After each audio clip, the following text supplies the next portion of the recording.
Imagine starting your day in a tedious factory, surrounded by robots, when an unexpected alert changes everything. Suddenly, you're teleported into a chaotic world where you must face giant orcs, fierce wyverns, and hellhounds. Along the way, you meet people in need, a guy riding a bike in the weirdest way, and you begin unlocking powers that might be your only chance at survival. All this while searching for your missing family and relying on the most unlikely mode of transport to outlast the apocalypse. But before we dive into the video, don't forget to subscribe to the channel.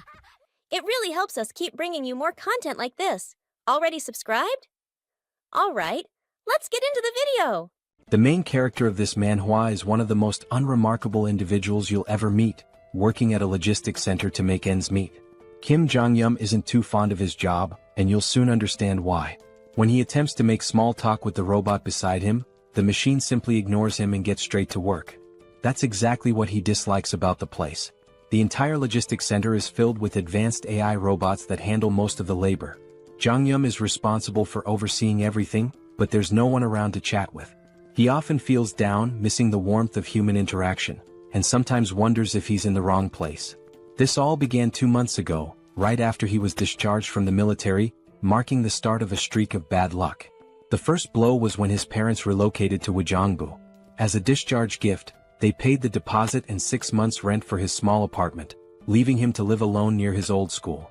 Thus, his solitary life was forced upon him. Though financially stable thanks to government support and his parents covering rent, he took his time searching for a job, hoping to find the perfect opportunity without rushing. Unfortunately, things didn't go as expected, and he faced rejection after rejection before even getting a chance to prove himself. After a month of job searching, he was going stir-crazy from boredom. One day, while venting to his sister about being the unemployed brother, she teased him mercilessly. During their conversation, she mentioned that many people were working as operators for delivery companies using AI robots to make things easier.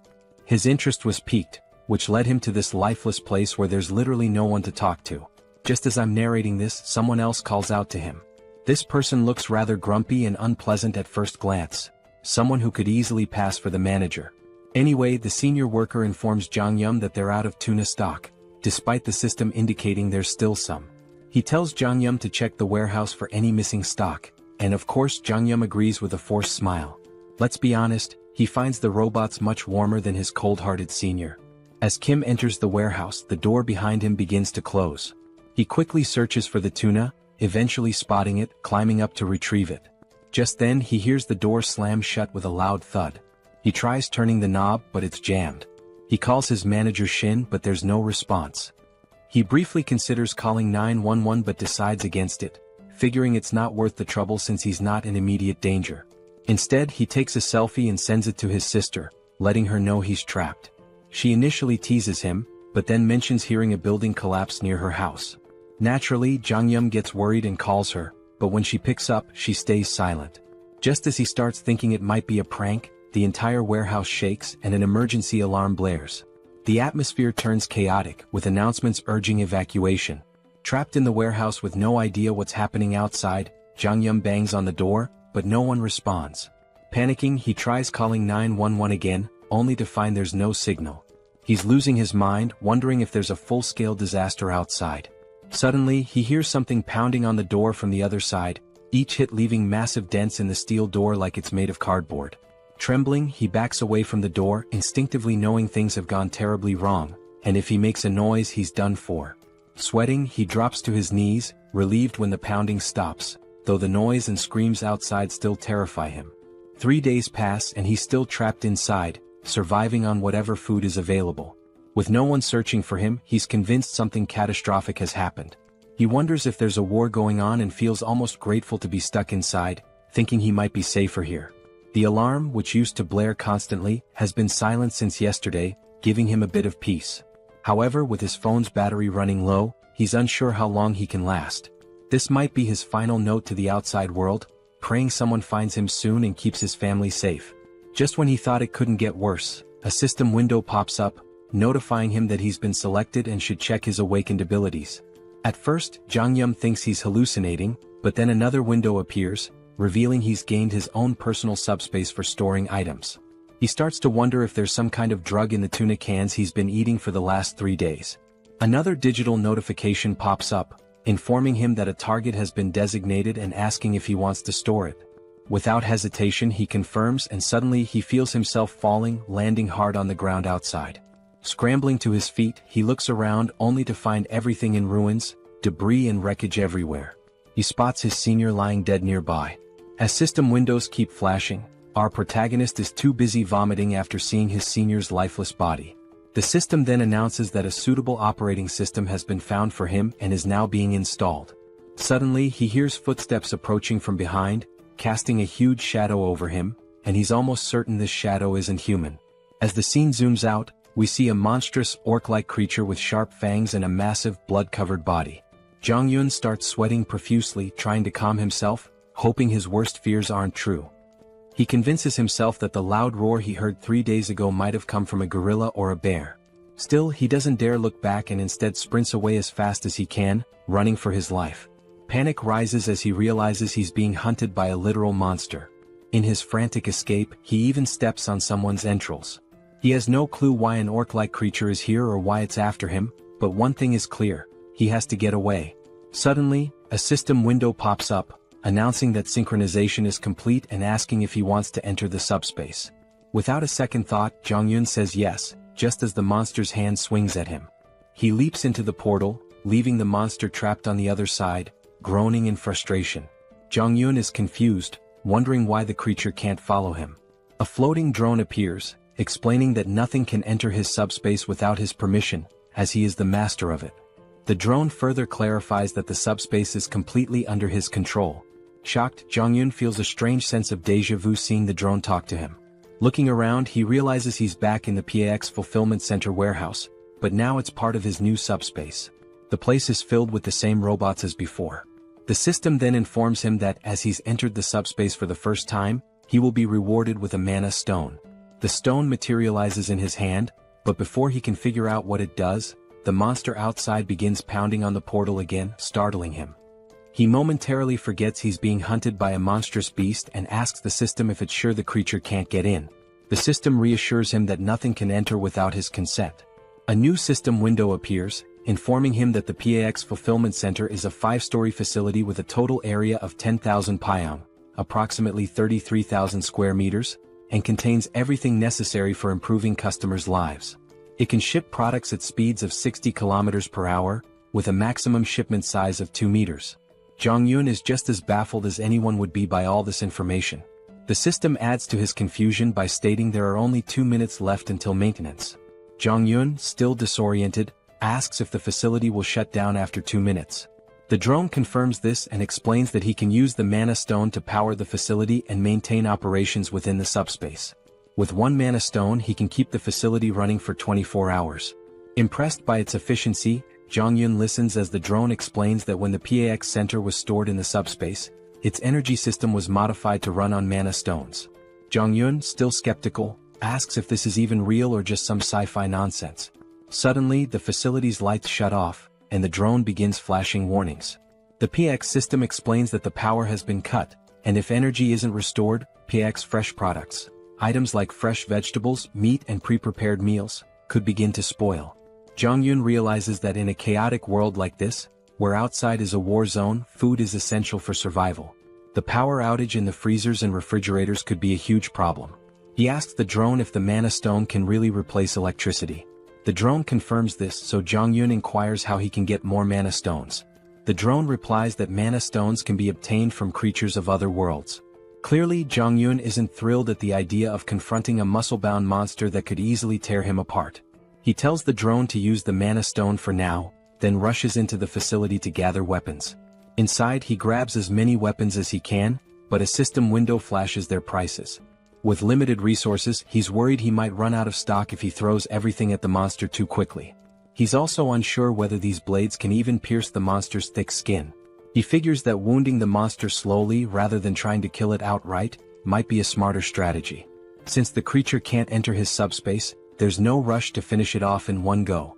He'll focus on injuring it little by little, ensuring he doesn't waste resources or run out of weapons too quickly. Jong-yun hurls an axe at the monster, but it only grazes its body, which only enrages the creature further. With his original plan failing and aware that his weapon supply is limited, he decides to give the heavy axe another try, hoping it will have a more noticeable effect this time. He asks the system how many axes are left in stock, and to his surprise, he's told there are 15 remaining. He was expecting far fewer, so the number takes him off guard. He quickly checks the location of these axes, and upon reaching the storage area, he's shocked to discover that the axes are duplicating infinitely. The system explains that the items are produced through a process that allows them to be duplicated endlessly. While they can be damaged or altered, they cannot be fully depleted. This revelation leaves Jong-yun stunned. If the system is right, he has an endless supply of weapons at his disposal. Surprisingly, the system confirms this. With this newfound knowledge, Jong-yun feels relieved, knowing he no longer needs to worry about running out of weapons. He can throw as many as he wants at the monster without fear of exhausting his stock. He realizes that his shoulders will probably give out before the monster does, but at least he has a seemingly unlimited arsenal. The system then reveals another useful detail. He doesn't even have to throw the weapons himself. He can automate the process, shipping items from the subspace to the outside world. The system clarifies that shipping can only occur every 30 seconds, but this speed can be increased by leveling up his skills. Jong-yun quickly asks how to launch the weapons, and the system tells him he only needs to think of the registered item and say ship to have it automatically sent out. As soon as the system explains this, Jong-yun says ship, and an axe hurtles through the air at incredible speed, slamming into the monster's grotesque face and bringing it down instantly. The axe was launched by the drone, and when Jong-yun asks about the speed of the throw, the system replies that the default shipping velocity is 60 kilometers per hour. Finally, Jong-yun understands what the system meant earlier by shipping speed. The system then informs him that he can adjust the speed to a maximum of 75 kilometers per hour, but anything faster will require skill upgrades. Naturally, Jong-yun asks how to upgrade his skills, and the system explains that he can do so by using mana stones. At this point, Jong-yun remembers the monster he just defeated and realizes that he'll need to fight more creatures to progress. He quickly gears up inside the facility. First, he grabs lightweight combat boots priced at about 50,000 KRW and matching tactical pants for 78,000 KRW. Once he's suited up, he also buys a detailed map of the Seoul metropolitan area and a permanent marker. He marks a circle around Gwangjin district, then highlights surrounding areas in a specific order. With his route planned, he decides to start with the nearest district and gradually work his way toward his final goal, Ijeongju, where he hopes to reunite with his parents. Since he's starting from Gunpo and doesn't have a car, Jong-yun knows the journey will be long. Even though it's not as fast as a car or motorcycle, a regular bicycle is incredibly valuable in a post-apocalyptic world, and in this situation it might as well be a Lamborghini. He hops on the bike and pedals through the desolate landscape. After around 30 minutes, night falls and Jong-yun has already taken down nearly 12 orcs. He reveals that he's learned a valuable lesson from defeating them, but before he can explain, a new monster appears and tries to attack him. Jong-yun quickly retreats to his subspace, leaving the creature outside. While the monster is stuck, he uses the shipment ability again to launch an axe at high speed. Unfortunately, the axe only hits the monster's shoulder, wounding it but not finishing it off. With the cooldown period of 30 seconds before he can ship again and a range limit of 10 meters, Jong-yun realizes that his abilities, though impressive, need more refinement, and that he can further improve them by collecting mana stones. Beyond shipment, Pax's ability has other applications, and we'll soon discover what those are. Suddenly, the monster notices movement and turns around, only to see the axe flying back into the portal and then returning, striking it in the face again and finishing it off. This is actually the second function of Pax's shipment ability, known as product retrieval, which automatically brings back dispatched items. Just as useful as the shipping ability itself. Jong-yun uses the retrieval function once more to claim the mana stone from the monster, all while wondering why he can't simply retrieve the mana stone without killing the creature first. He then asks Pax the same question and learns that he can only use his retrieval skill on the stone after killing the monster, as it belongs to him at that point. Regardless, Jong-yun steps out of his subspace and shares another vital piece of information about this apocalyptic world. It turns out that the strange orcs aren't the only creatures wreaking havoc. There are also winged monsters, and he knows it will be a serious challenge to hunt one of those. Suddenly, he hears cries for help, but before he can identify the source, the scene shifts to a man named Choi, desperately fleeing. He's so exhausted that each step feels heavier than the last, and a flying creature is chasing him. The monster swoops down, slamming into Choi from behind, sending him crashing to the ground in agony. There's another person behind Choi, but before he can help his fallen friend, the monster lands right in front of him, blocking his path. Its fierce, drooling mouth suggests that human flesh is the most appetizing thing around. However, strangely, the monster doesn't attack the man standing before it. Instead, it fixes its gaze on Choi, who is writhing in pain on the ground. The man, confused as to why the monster is ignoring him, realizes it has been targeting Choi all along, likely because he seems like an easier victim. He feels helpless, unsure of what to do with only a small knife in hand, doubting whether it could even distract the monster.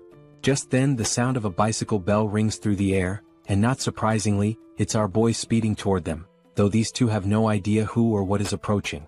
Before they can process what's happening, they witness the monster that was hunting them get struck by a projectile, sending it sliding across the ground from the force of the impact. The creature was felled by a single axe throw, leaving both men in stunned disbelief. Jong-yun quickly checks if they are okay, but they're still in shock, their mouths agape as they try to understand how someone on a bicycle managed to defeat a flying wyvern with just an axe.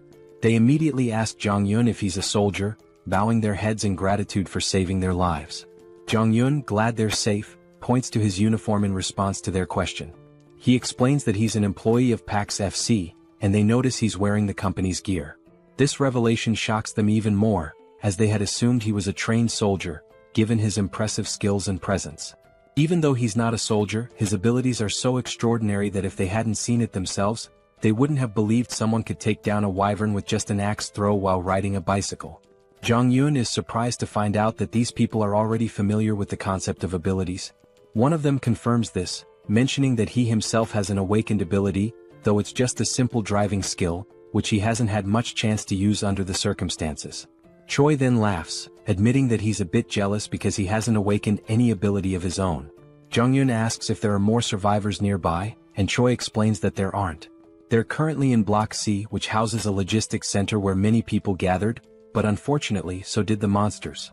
Most of the people were attacked, killed, or devoured, leaving only around 10 to 15 survivors who are now hiding in the underground terminal of Block E. He goes on to explain that they were searching for a drivable road and trying to collect essential supplies when the monster attacked them. The other man suggests that instead of continuing to talk there, Jong-yun should accompany them to their living quarters on the 4th basement floor. He assures him that the monsters have never breached that area, so they can sleep peacefully there, and even offer some snacks. Jong-yun considers the offer, clearly interested in seeing the vehicles they mentioned, as he's in desperate need of information about working transportation. Eventually he agrees to join them, though he remains cautious, unsure whether he can fully trust them. As they begin to walk away, we take one last glance at the dead monster lying on the ground. At that moment, Jong-yun discreetly retrieves the mana stone from the creature's body and slips it into his subspace, relieved that the two men don't know about his ability.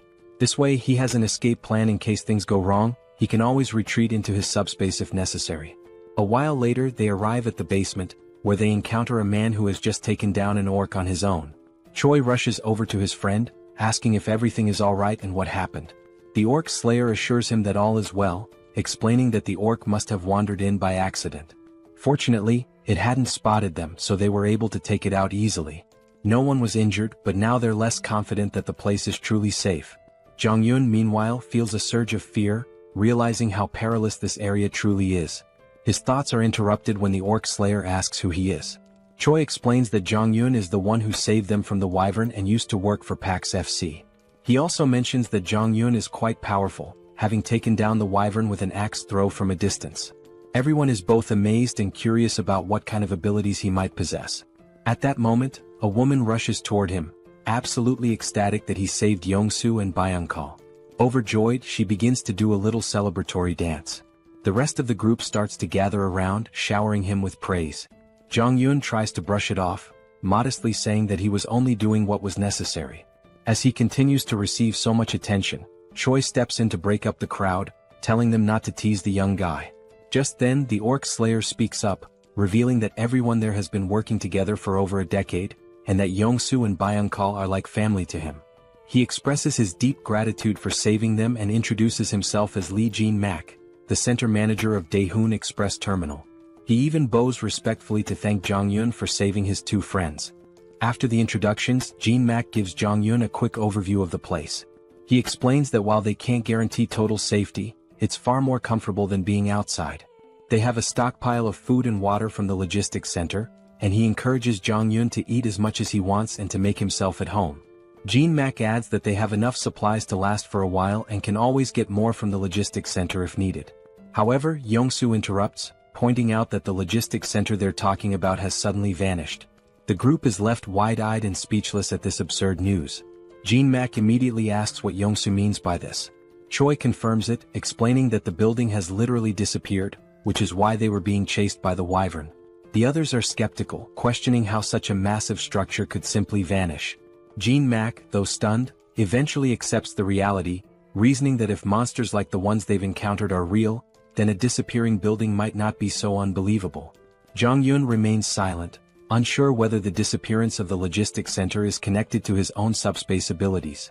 Trying to calm the group, the manager urges them to focus, stating that regardless of the situation, they must dig through the tunnel. Staying here will only make things worse. He encourages everyone to stay strong, saying that their time has just come a little earlier than expected and that they need to start heading into the tunnel as soon as possible.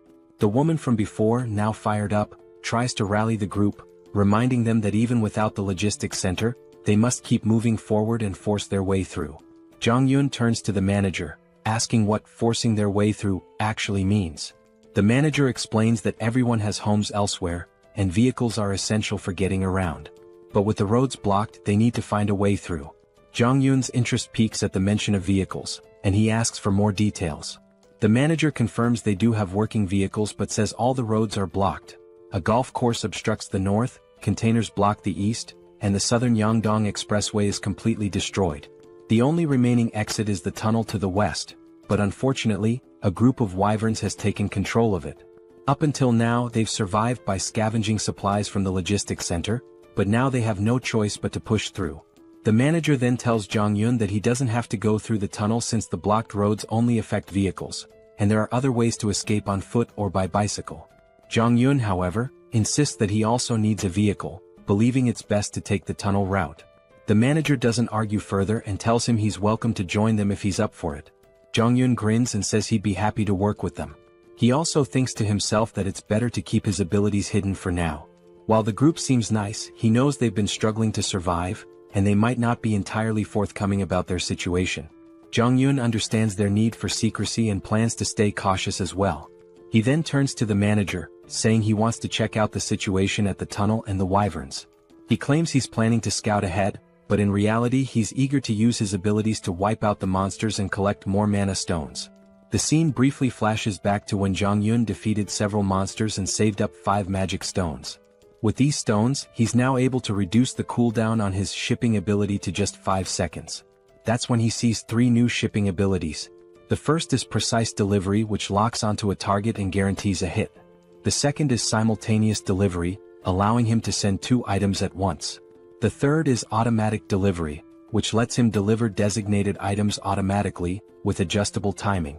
While these abilities sound amazing, each costs 10 stones and Jong-yun can't wait to try them out, though he's still unsure about the exact function of automatic delivery. In the present moment, Jong-yun is grinning, thrilled about the mana stones he's collected and eager for his scouting mission to earn more, or so he thought. His excitement is quickly dashed when he finds himself stuck with Young-soo, one of the guys he had saved earlier. When Jong-yun asks why he's tagging along, Young-soo replies that it's too dangerous to go outside alone. Jong-yun dryly reminds him that he was the one being chased by the wyvern earlier. But Young-soo insists that it doesn't matter. He can't let him go alone. Besides, he's confident that if needed, Jong-yun will save him again. Jong-yun recalls that Young-soo mentioned he had awakened a driver's ability, so he asks if Young-soo can see a message window or something similar. Young-soo replies that he hasn't seen any window, but he feels deep down that he's awakened some sort of ability. It just hasn't fully developed yet. This answer isn't exactly comforting to Jong-yun, who starts feeling more concerned. As night falls, they zoom down the road on their bike at crazy speeds. Jong-yun is sweating in fear as he watches Young-soo steer the bike with one leg while trying to maintain balance. When Jong-yun asks why he's driving like that, Young-soo explains that the road is full of cars and it's hard to see. Suddenly, Young-soo spots a wyvern ahead. Jong-yun quickly tells him to stop because he can't see anything. It seems like the monster has finally noticed them, and as it stares menacingly, Young-soo nervously asks what they should do. Just then, a projectile strikes the wyvern, taking it down in one shot, leaving Young-so utterly shocked. Meanwhile, Jong-yun calmly tells him to focus and not look back. While speaking, he discreetly retrieves the mana stone and stashes it in his subspace. Finally, Young-so notices the tunnel up ahead and slams on the brakes. Before Jong-yun can ask why he stopped in the middle of the road, the answer becomes clear. They see a horde of monsters crawling around the area. Young-so is absolutely terrified, and Jong-yun wouldn't be surprised if Young-so had already panicked beyond measure. As one of the monsters starts advancing toward them, Young-so is convinced their time is up. Even with the electric bikes, there's no way they can outrun so many wyverns. Just as Young-so braces for the worst, Jong-yun realizes he has no choice but to use his subspace ability. He quickly pulls up his system and dumps his mana stones to reduce the cooldown from 30 seconds to just 5 seconds. Confused, Young-so asks what Jong-yun is doing, but he doesn't explain. Meanwhile, the monster roars and every nearby creature starts converging on them. In the nick of time, Jong-yun shouts, "Ship!" and a projectile drops, taking out the monster and saving Young-so. Looking back, still panicking, Young-so's eyes widen as he spots a portal behind them. After defeating the monster, Jong-yun quickly grabs the stones and tells Young-so to stay close. It's the only way he can protect him. Young-so agrees, though he remains completely clueless about what's happening or why there's a logistics center behind them. Just then, more monsters appear, but Jong-yun swiftly deals with one using his axes. As more monsters prepare to attack, Young-so panics and stumbles back, eventually falling into Jong-yun's subspace. The monster crashes into the subspace barrier, while Young-so falls to the ground in shock. The monster regains itself and charges again, but Jong-yun slips into his subspace just in time. The creature slams into the barrier once more before being taken down by another axe. Young-so watches in awe, unsure what to be more impressed by, the logistics center or the flying axes, but he's certain of one thing. To Jong-yun, these monsters are nothing more than nuisances, and this tunnel is just a minor obstacle he can clear without breaking a sweat. Young-so reflects on how everyone back at the base was relying on the delivery vehicle for safety and food transport, and how the tunnel was part of their escape route. Even if they made it through, monsters still lurked outside. But for Jong-yun, things are different. He only needs the vehicle for transportation since he can handle any threat with ease. Young-so even begins to feel a tinge of jealousy, thinking how with an ability like Jong-yun's, he could reunite with his family much faster. He wonders why Jong-yun needs a vehicle in the first place. Suddenly they notice the monsters starting to retreat. Jong-yun is intrigued, noting that these creatures are smarter than expected since they're fleeing rather than rushing into danger. As Jong-yun collects the mana stones, Young-so spots a blue stone hovering in the air and asks what it is. Jong-yun, surprised, asks if he's never seen a mana stone before.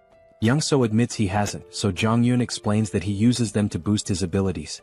Young-so finally understands and wonders if he'll ever get a chance to use one himself. This clears up why Young-so didn't bother extracting the mana stone from the orc earlier. Young-so points out that with abilities like Jong-yun's, he could easily clear the entire tunnel on his own. Jong-yun replies that he didn't come here intending to clear the tunnel. He just wanted to check it out. If it seemed manageable, he'd sneak through quietly and not show off his powers. Young-so apologizes for tagging along, but Jong-yun reassures him that it's fine. He didn't know the way to the tunnel anyway, so if he had come alone, he wouldn't have made it this far. He then suggests they head back since the wyvern has retreated, but it could return soon. At that moment, Young-so asks how far Jong-yun plans to travel that he feels the need for a vehicle. Jong-yun explains that he's trying to reach his family, with his final destination being Wojongbu, near the Gangnam district. This revelation surprises Young-so because his own destination is along the same route. He shares that he's heading to Indaequan, which is on the way, and asks if it would be too much trouble to let him tag along until then. Jong-yun hesitates, unsure how to respond, but Young-so continues, admitting that even if he makes it through the tunnel, he's not confident about reaching home safely. His driving ability isn't much help in combat, but since Jong-yun can fend off monsters, he might have a better chance of reuniting with his family. Young-so then promises to help Jong-yun get to Gangnam faster than anyone else and swears he won't be a burden. He even offers to provide food along the way. Jong-yun starts to see some merit in this partnership. Young-so's driving skills are impressive, and more importantly, with him around, his secret abilities might stay hidden. It's a mutually beneficial arrangement since Jong-yun fears that if word got out about his powers, people might try to use or even eliminate him, though that might be overthinking. Still, better safe than sorry. Ultimately, Jong-yun agrees to let Young-so come along, and Young-so beams with excitement like a child in a candy store. Jong-yun then informs him that he'll handle clearing the tunnel, but emphasizes that Young-so should keep his abilities a secret and make sure others don't interfere. Young-so eagerly agrees, vowing to make sure everyone cooperates and stays out of the way. However, things don't go as planned. Young-so, in his excitement, ends up telling everyone that Jong-yun will clear the tunnel using his awakened abilities. All they need to do is wait outside until he's finished. Jong-yun is left in disbelief, realizing that Young-so just spilled the secret. The others are stunned by the news and eager to watch Jong-yun in action, while Young-so proudly explains. Meanwhile, Jong-yun curses his bad luck, knowing he's now stuck in a difficult situation. In the end, Jong-yun steps forward and announces that by the next morning, he'll have the tunnel cleared so everyone can leave. In his mind, helping them seems like the best option, especially since they still have food, which should keep things calm for now. However, once the supplies run out, chaos might ensue, so it's smart to clear the tunnel and ensure everyone's safety. Just then, the manager approaches Jong-yun, stating he won't pry into his abilities or ask questions about them. Instead, the manager expresses respect for Jong-yun's decision to help everyone. He offers some food from their reserves as thanks, which surprises Jong-yun. This level of generosity feels overwhelming. The manager explains that because Jong-yun risked his life scouting the tunnel, the least they can offer is a bit of food. Now that he's clearing the tunnel for them, they feel like they can't repay him enough. They apologize, saying that all they can offer is their gratitude. Jong-yun insists that he did it for his own reasons and that they don't need to go to such lengths. He tells them to keep the food for their families, but Young-so steps in, telling Jong-yun to accept it, reminding him that he also has a family to think about. At that moment, Jong-yun sees how eager everyone is to reunite with their loved ones, which fills him with a sense of sadness. He doesn't want to let them down. The next morning arrives, and when they reach the tunnel entrance, Jong-yun instructs everyone to stay back. He begins pedaling into the tunnel, determined to clear it out and return. As he gets closer, he spots the monsters ahead. But before the scene shifts to his battle, it flashes back to his childhood. We see a young Jong-yun with a sore eye from a fight with his sister. He complains to his father, leading to another argument with his sister, which ends with them brawling in front of their dad. That's when his father comments on how close they seem, reflecting on how he was an only child and always envied the bond between siblings. He tells them that, despite their fighting, they'll eventually realize how precious family is. Suddenly, their mother bursts into the room, sparking a lively argument between the parents. Jong-yun feels a warm sense of family in that moment. The scene transitions back to the previous night, where Jong-yun, seeing how excited everyone was about reuniting with their families, reflects on his own family memories. He knows they're relying on him to clear the path. They spend the night filled with hope and anticipation, waiting for Jong-yun to ensure their safety. After midnight, as everyone sleeps, Young-so wakes up to use the bathroom. Noticing that Jong-yun is missing, Young-seo heads outside and asks the patrolling guards if they've seen him. They tell him that Jong-yun mentioned stepping out for some fresh air a while ago. Curious, Young-seo walks further ahead, scanning the area, and eventually spots Jong-yun. He quickly asks why Jong-yun can't just go to sleep, to which Jong-yun replies that he can't sleep there. As Young-seo looks ahead, he's stunned to see the vehicle loaded to the brim with food and supplies.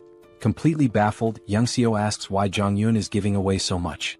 Jong-yun casually explains that he only loaded half the supplies to avoid weighing the vehicle down, but assures him it's more than enough for everyone. Young-seo is even more shocked when Jong-yun mentions that this is the last vehicle he had to load. The realization hits hard. If this is the last one, then Jong-yun must have packed the other 15 vehicles with the same amount of supplies. Jong-yun quickly tells Young-seo to keep this a secret from the others. Still confused, Young-seo points out that if Jong-yun is giving away all these supplies, what will they have left for their own journey? Jong-yun nonchalantly responds that they still have plenty of supplies. Young-seo is left astounded, realizing the amount of resources Jong-yun has given away is more than you'd find in an entire logistics center. He can't comprehend how much stock Jong-yun must have left. Back in the present, we see Jong-yun effortlessly taking down monsters like it's no big deal. While fighting, he contemplates how much easier it would be if he could put all the people into his subspace and carry them to safety. Unfortunately, his system informs him that with his current subspace level, it's impossible. However, if he reaches subspace level 2, he could carry up to 20 people. To level up, he needs at least 100 mana stones. After mentally counting, Jong-yun notes there are about 40 monsters left, with a few fleeing. The numbers aren't enough for him to level up here.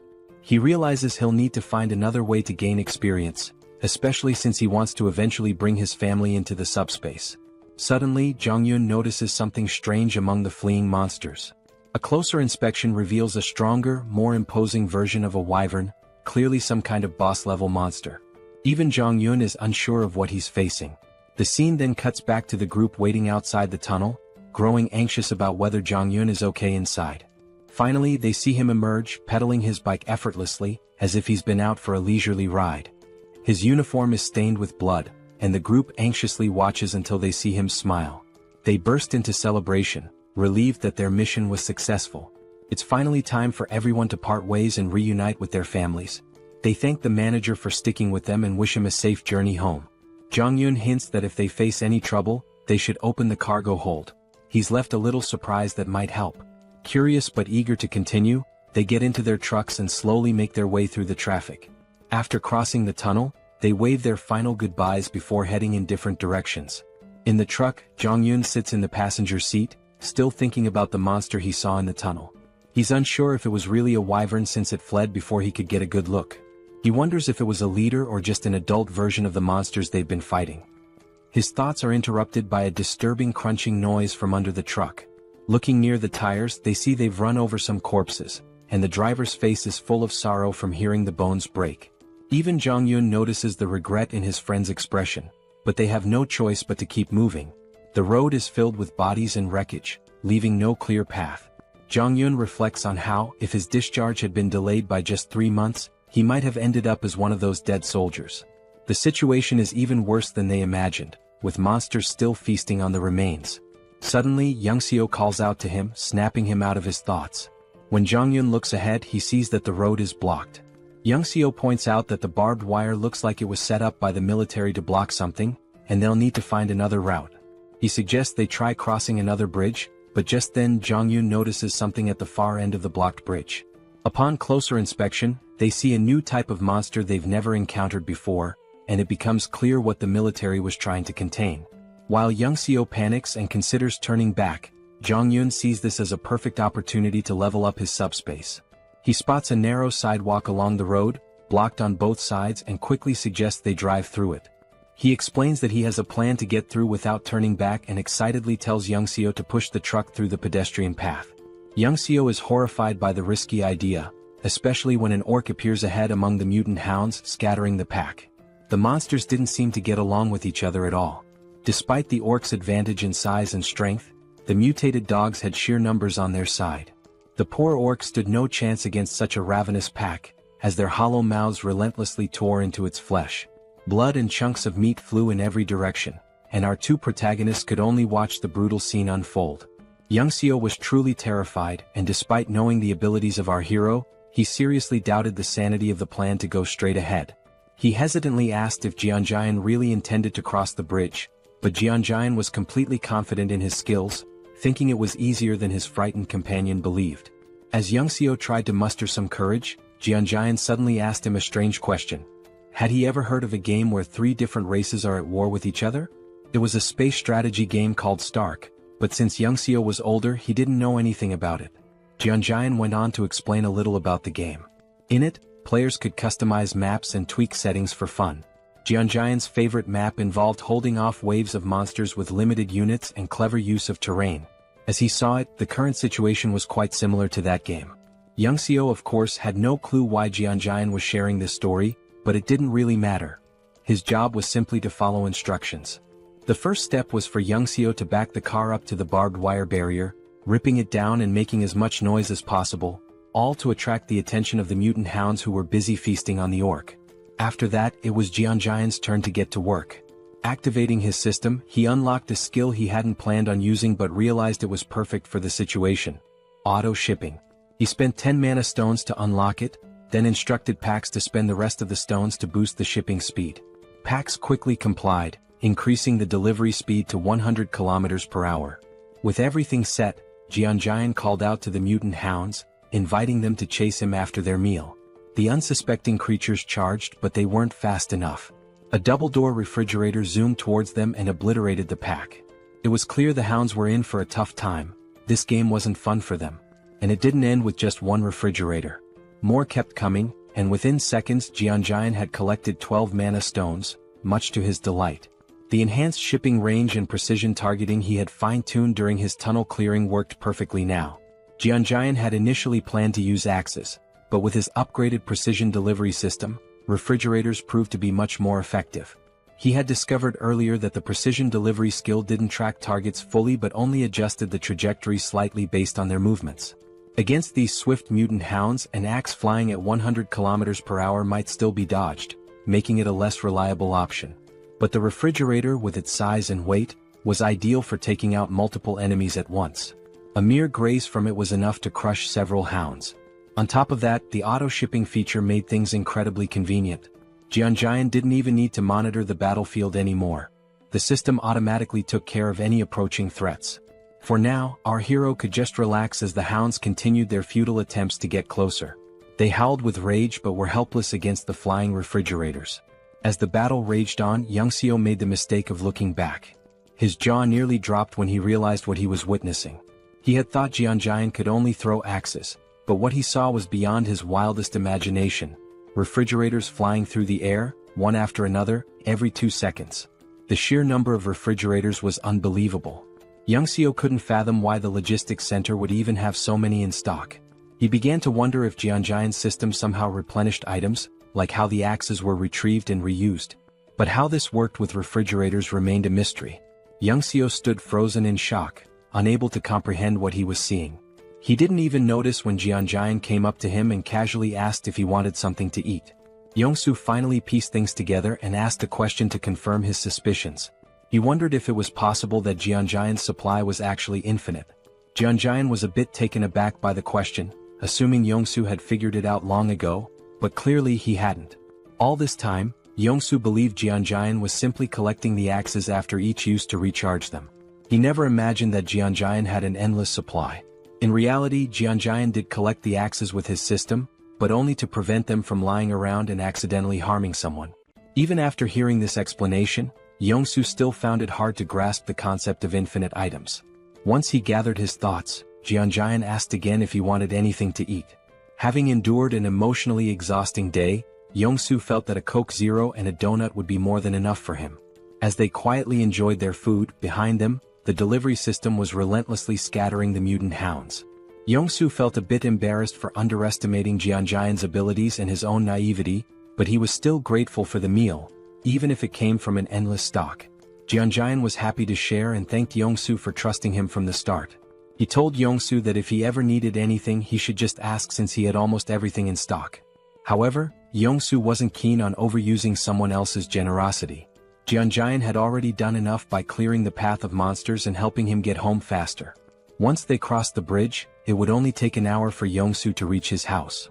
Jianjian was glad to hear his friend would soon be reunited with his family, though he could sense Yongsoo's worry about what might be waiting for him there. Yongsoo hoped his family was safe, and Jianjian understood the concern all too well. He was worried about his own parents and sisters as well. Wanting to give Yongsoo a gift, Jianjian noticed his friend's tattered clothes and thought he shouldn't return home like that. Plus, with the hounds still lingering, they had time to resolve the clothing issue. The only question was what style Yongsoo would prefer. Feeling a little uneasy about receiving even more help, Yongsoo didn't refuse. He knew Jianjian probably had what he needed: aviator glasses and a cool jacket, the perfect outfit for a top-class driver navigating the apocalyptic landscape. Just in time, the last few hounds were almost dealt with. Yongsoo's new look gave him a boost of confidence, and with renewed assurance in the truck's durability, he was ready to get going. He moved with speed and precision that would make even Formula One drivers envious. Jianjian barely had time to grab on before Yongsoo floored the gas pedal. The remaining hounds didn't stand a chance as they sped down the narrow road. Yongsoo handled the driving with lightning speed, so much so that it seemed like they'd reach his home in just 20 minutes. But Jianjian had to hold on for dear life as the truck zoomed over broken roads as if they were smooth highways. Jianjian desperately asked Yongsoo to slow down, but it was futile. It seemed like he was about to be sick. Fortunately, the wild ride didn't last too long. They finally arrived at Yongsoo's destination, or rather what was left of it. His home was now nothing more than a ruin. Yongsoo stands in front of his house, looking out at the wrecked buildings through the window. The destruction is overwhelming, and he tries to reassure himself that these buildings were just old. That's why they crumbled. But deep down, Yongsoo's hands are shaking. He's right at his own doorstep, frozen with fear, dreading what might be inside. The thought haunts him. What if his family isn't there? What if he opens the door to find their lifeless bodies? The fear feels suffocating. He keeps repeating that they're safe, that when he opens the door, everything will be okay. But his hands won't move. He's paralyzed, unable to turn the handle. Kim, standing behind him, watches, understanding exactly what Young-so is feeling. He had driven like a maniac, covering a journey that would normally take an hour in just 20 minutes, fueled by the hope of reuniting with his family. It shows just how desperate he was to get here. But now, standing before the door with the potential of finding something horrifying, Young-so can't bring himself to move. He knows that if he finds death behind that door, it might destroy him too. Sensing this, Kim steps forward, places a supportive hand on Young-so's shoulder, and offers to open the door for him. Young-so freezes, frustration and fear etched on his face. Almost on the verge of tears, he pleads with Kim to do it. Kim, understanding the fear of facing one's worst nightmare, steps up to the door. If he were in Young-so's position, he'd be scared too, wanting someone else to open it for him. Turning back to reassure Young-so one last time, Kim tells him he's about to open the door. But before Kim's hand reaches the handle, the door opens from the inside. Both Kim and Young-so freeze in shock. Young-so's eyes widen as he sees his wife and daughter standing there. His wife calls his name softly, her voice warm, and his daughter shouts, "Daddy?" Young-so's wife starts crying, and soon he's breaking down too. She runs to him, and the three embrace tightly as if they'll never let go. It's a deeply emotional moment. Kim, standing a short distance away, watches quietly, giving them space. Through tears, Young-so asks his wife how she knew to open the door. She explains that she heard voices outside and saw him through the peephole, which is why she opened it. His daughter, still crying, blurts out, "Dad, I hate you. Why did you make me wait so long? I was so scared." After a while, Young-so's wife notices Kim standing in the background and asks, "Who's this?" Only then does Young-so remember Kim's presence. But before he can respond, Kim's vision blurs and suddenly he collapses. Young-so shouts for him, but Kim can't hear anything.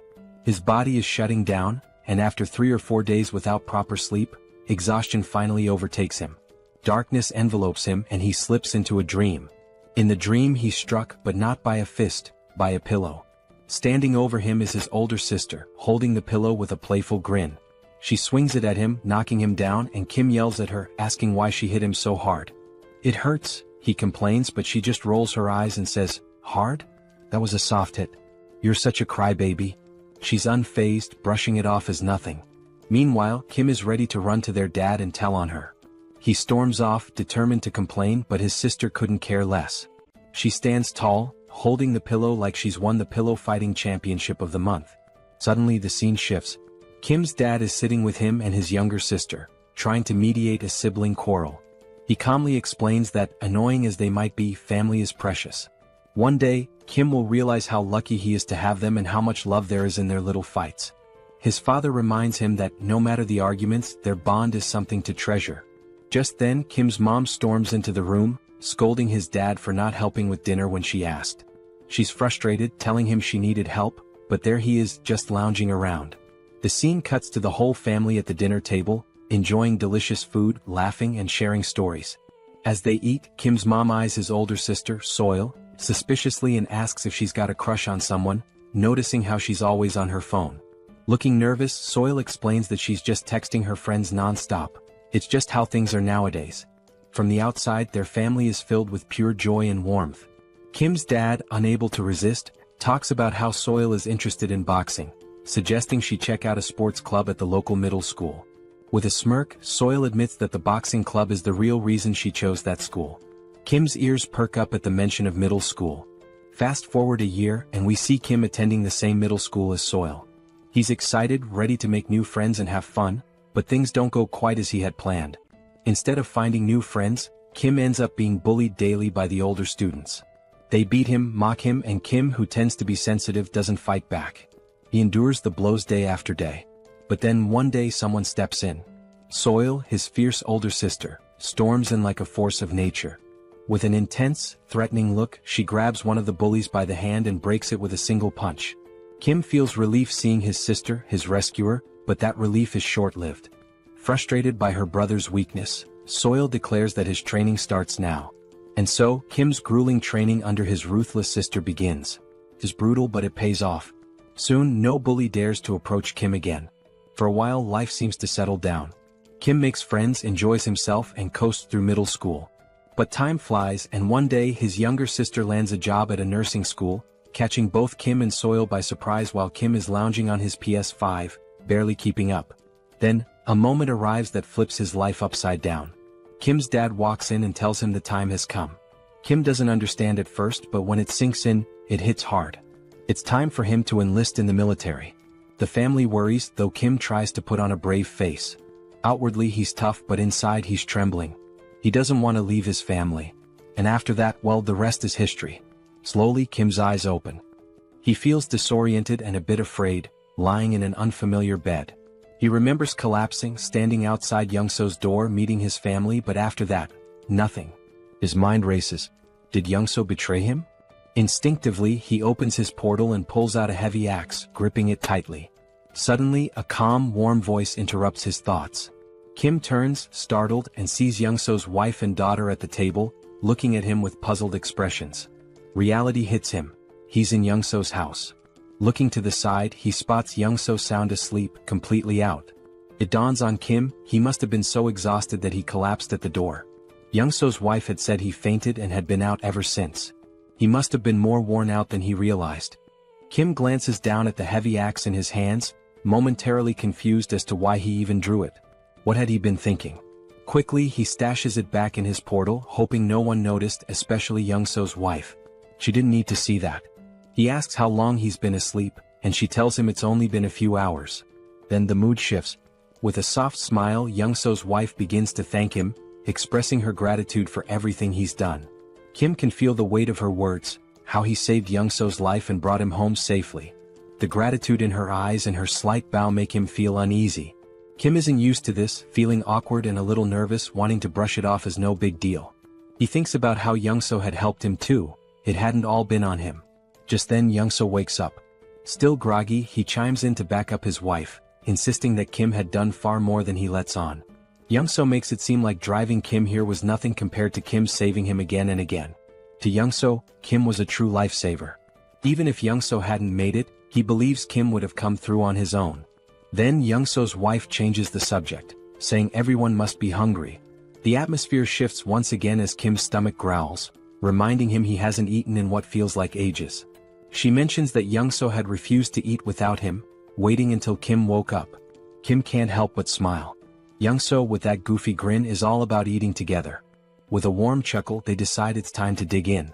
Suddenly, Kim finds himself staring at a bowl of kimchi stew in front of him. The sight alone makes his mouth water. The smell pulls him back to memories of his mom, filling him with a bittersweet sense of warmth. The food isn't fancy. Youngso's wife even apologizes for the limited ingredients. But to Kim it doesn't matter. This is his favorite meal. After everything he's been through, nothing feels as comforting as kimchi stew. The first bite? Pure bliss. The moment the stew touches his tongue, it's like fireworks going off in his mind. Every cell in his body feels alive. The flavor, the warmth, it's almost unreal. And just like that, he's taken back. Back to when he'd sit down to meals with his family, back to simpler times. But as the meal ended, Kim felt a wave of sadness. For the first time in 3 months, he'd had a meal that reminded him of home, of family, and the ache of missing them overwhelmed him. The others noticed his quiet sadness, which shifted the conversation back to their journey. He mentioned their next stop was Gangnam, and Kim froze, realization hitting him. He was stunned, unable to fully grasp what Youngso was saying at first. It all felt strange. Then Youngso laid it out. He'd already discussed it with his wife, who insisted that since Kim had helped Youngso reunite with his family, he should return the favor. Kim was still confused. Even if Youngso took him to Gangnam, how would he safely return on his own? They stepped outside to get some fresh air, and that's when Youngso explained his plan. He'd drive Kim to Gangnam in his truck, and Kim would leave his electric bike with him. Once they reached Gangnam, Youngso would use the bike to get back home. Hearing this, Kim started to feel more at ease, but something still didn't sit right with him. Why was Youngso risking so much to help him? Sure, Youngso was an amazing driver, and with the bike he could avoid most threats. But Youngso didn't have any fighting skills, so if he encountered a large monster, it'd be over. With a truck full of supplies and his family safe, why was he risking it all? Unable to shake his doubts, Kim finally asked the question that had been weighing on him. Why was Youngso putting himself on the line for him? Youngso smiled knowingly, like he'd expected the question. Then he revealed his reason. Why had Kim helped him in the first place? Kim hadn't asked for anything in return or demanded any favors. He just helped. Without Kim, Young-so wouldn't have survived that tunnel. Now, he wanted to return the favor because they were in the same boat. Kim might have special powers, but that didn't make his life any less challenging. Young-so understood what it felt like to be desperate, clinging to the hope that his family was safe somewhere. That's why he'd risked the tunnel, and now he wanted Kim to feel that same happiness of reuniting with loved ones. With a sly grin, Young-so reassured Kim that he wouldn't take unnecessary risks. He was confident his driving skills would get him out of any tough spots, so Kim didn't need to worry. Then Kim had a flashback to when he first set out for the tunnel and saw a car with keys inside. Young-so could have left the group behind, but he didn't. He stayed and helped. That's when Kim realized Young-so wasn't about to leave him. He just didn't want to admit how far he'd go to help. Kim smiled and agreed, but with one condition. If Young-so was coming with him, he had to bring his family along. Kim explained he'd upgraded his subspace, allowing him to bring others inside. Young-so's family would be safer there than staying behind. Without hesitation, Young-so put on his signature shades and gave a confident grin, ready to drive with his top-tier skills. Meanwhile, Kim had upgraded his subspace to level 2, using 16 out of his 116 mana stones, allowing it to hold up to 20 people. The system informed him it would cost 6 mana stones per day to maintain, but he didn't mind. The system also asked if he wanted to enable external presence in the portal, and he agreed.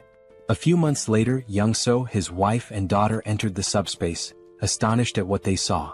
The expansive Logitech Center was stocked with endless resources. Kim introduced PAX to Young-so's family, and Young-so assured them that PAX would handle anything they needed. Everything was available in abundance and they could use it freely. Young-so's wife looked astounded as if she couldn't believe it. Kim told them he had some tasks to attend to and encouraged them to enjoy the place for now. Young-so then turned to his daughter, asking if she wanted to play princess with him, and they looked so happy together. Kim couldn't help but smile as he watched. Then something new happened. Kim unlocked a new ability, a laboratory where he could combine, classify, and transform any item in his subspace. Instantly, the possibilities seemed endless. Kim sat there, his mind racing as he began to wonder if his powers were truly what he had thought all along. He remembered the first time he'd unlocked his ability, which he called subspace. Back then, it simply allowed him to store anything he wanted. If he stored an apple, it would stay in his subspace permanently.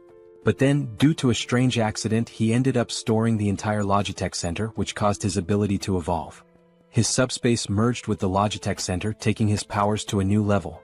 Now, nobody could enter his subspace except him. But that wasn't even the craziest part. The PAX AI from the Logitech Center had also merged with his system, transforming the once emotionless AI into something almost human. And just when he thought things couldn't get any stranger, the Logitech Center's systems, like its shipment functionality, upgraded as well. Now, he could launch items at 100 kilometers per hour. This alone was mind-blowing. But with PAX AI added to the mix, it became pure chaos. Kim hadn't anticipated his abilities would upgrade so dramatically, but reaching level 2 had changed the game. Now he had another exciting option. He could put anything into his subspace once more. The idea floored him. The thought that he could store anything, that he now had a personal lab where he could merge and create new items, was astounding. It felt like he was playing Minecraft in real life. He couldn't help but wonder what abilities would unlock if he reached level 3 or 4. What kind of powers would those levels bring? But thinking wouldn't get him there. He didn't have enough mana stones for another upgrade just yet.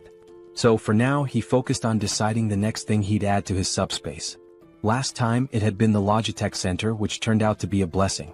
But now, with a determined aura, Kim commanded his system to store the entire Earth. Yes, you read that right. He was about to store the planet. If it worked, everyone would float off into space. The system asked for confirmation and Kim, feeling a little tense, confirmed. But after 2 minutes, nothing happened. Then the system sent a notification: failure. Earth was outside the storage range. Kim sighed, figuring it was too ambitious, but it was worth a try. Just then, Young-so showed up, discussing the route to Gangnam. Kim listened but quickly asked why Young-so wasn't playing with his daughter as he'd mentioned earlier.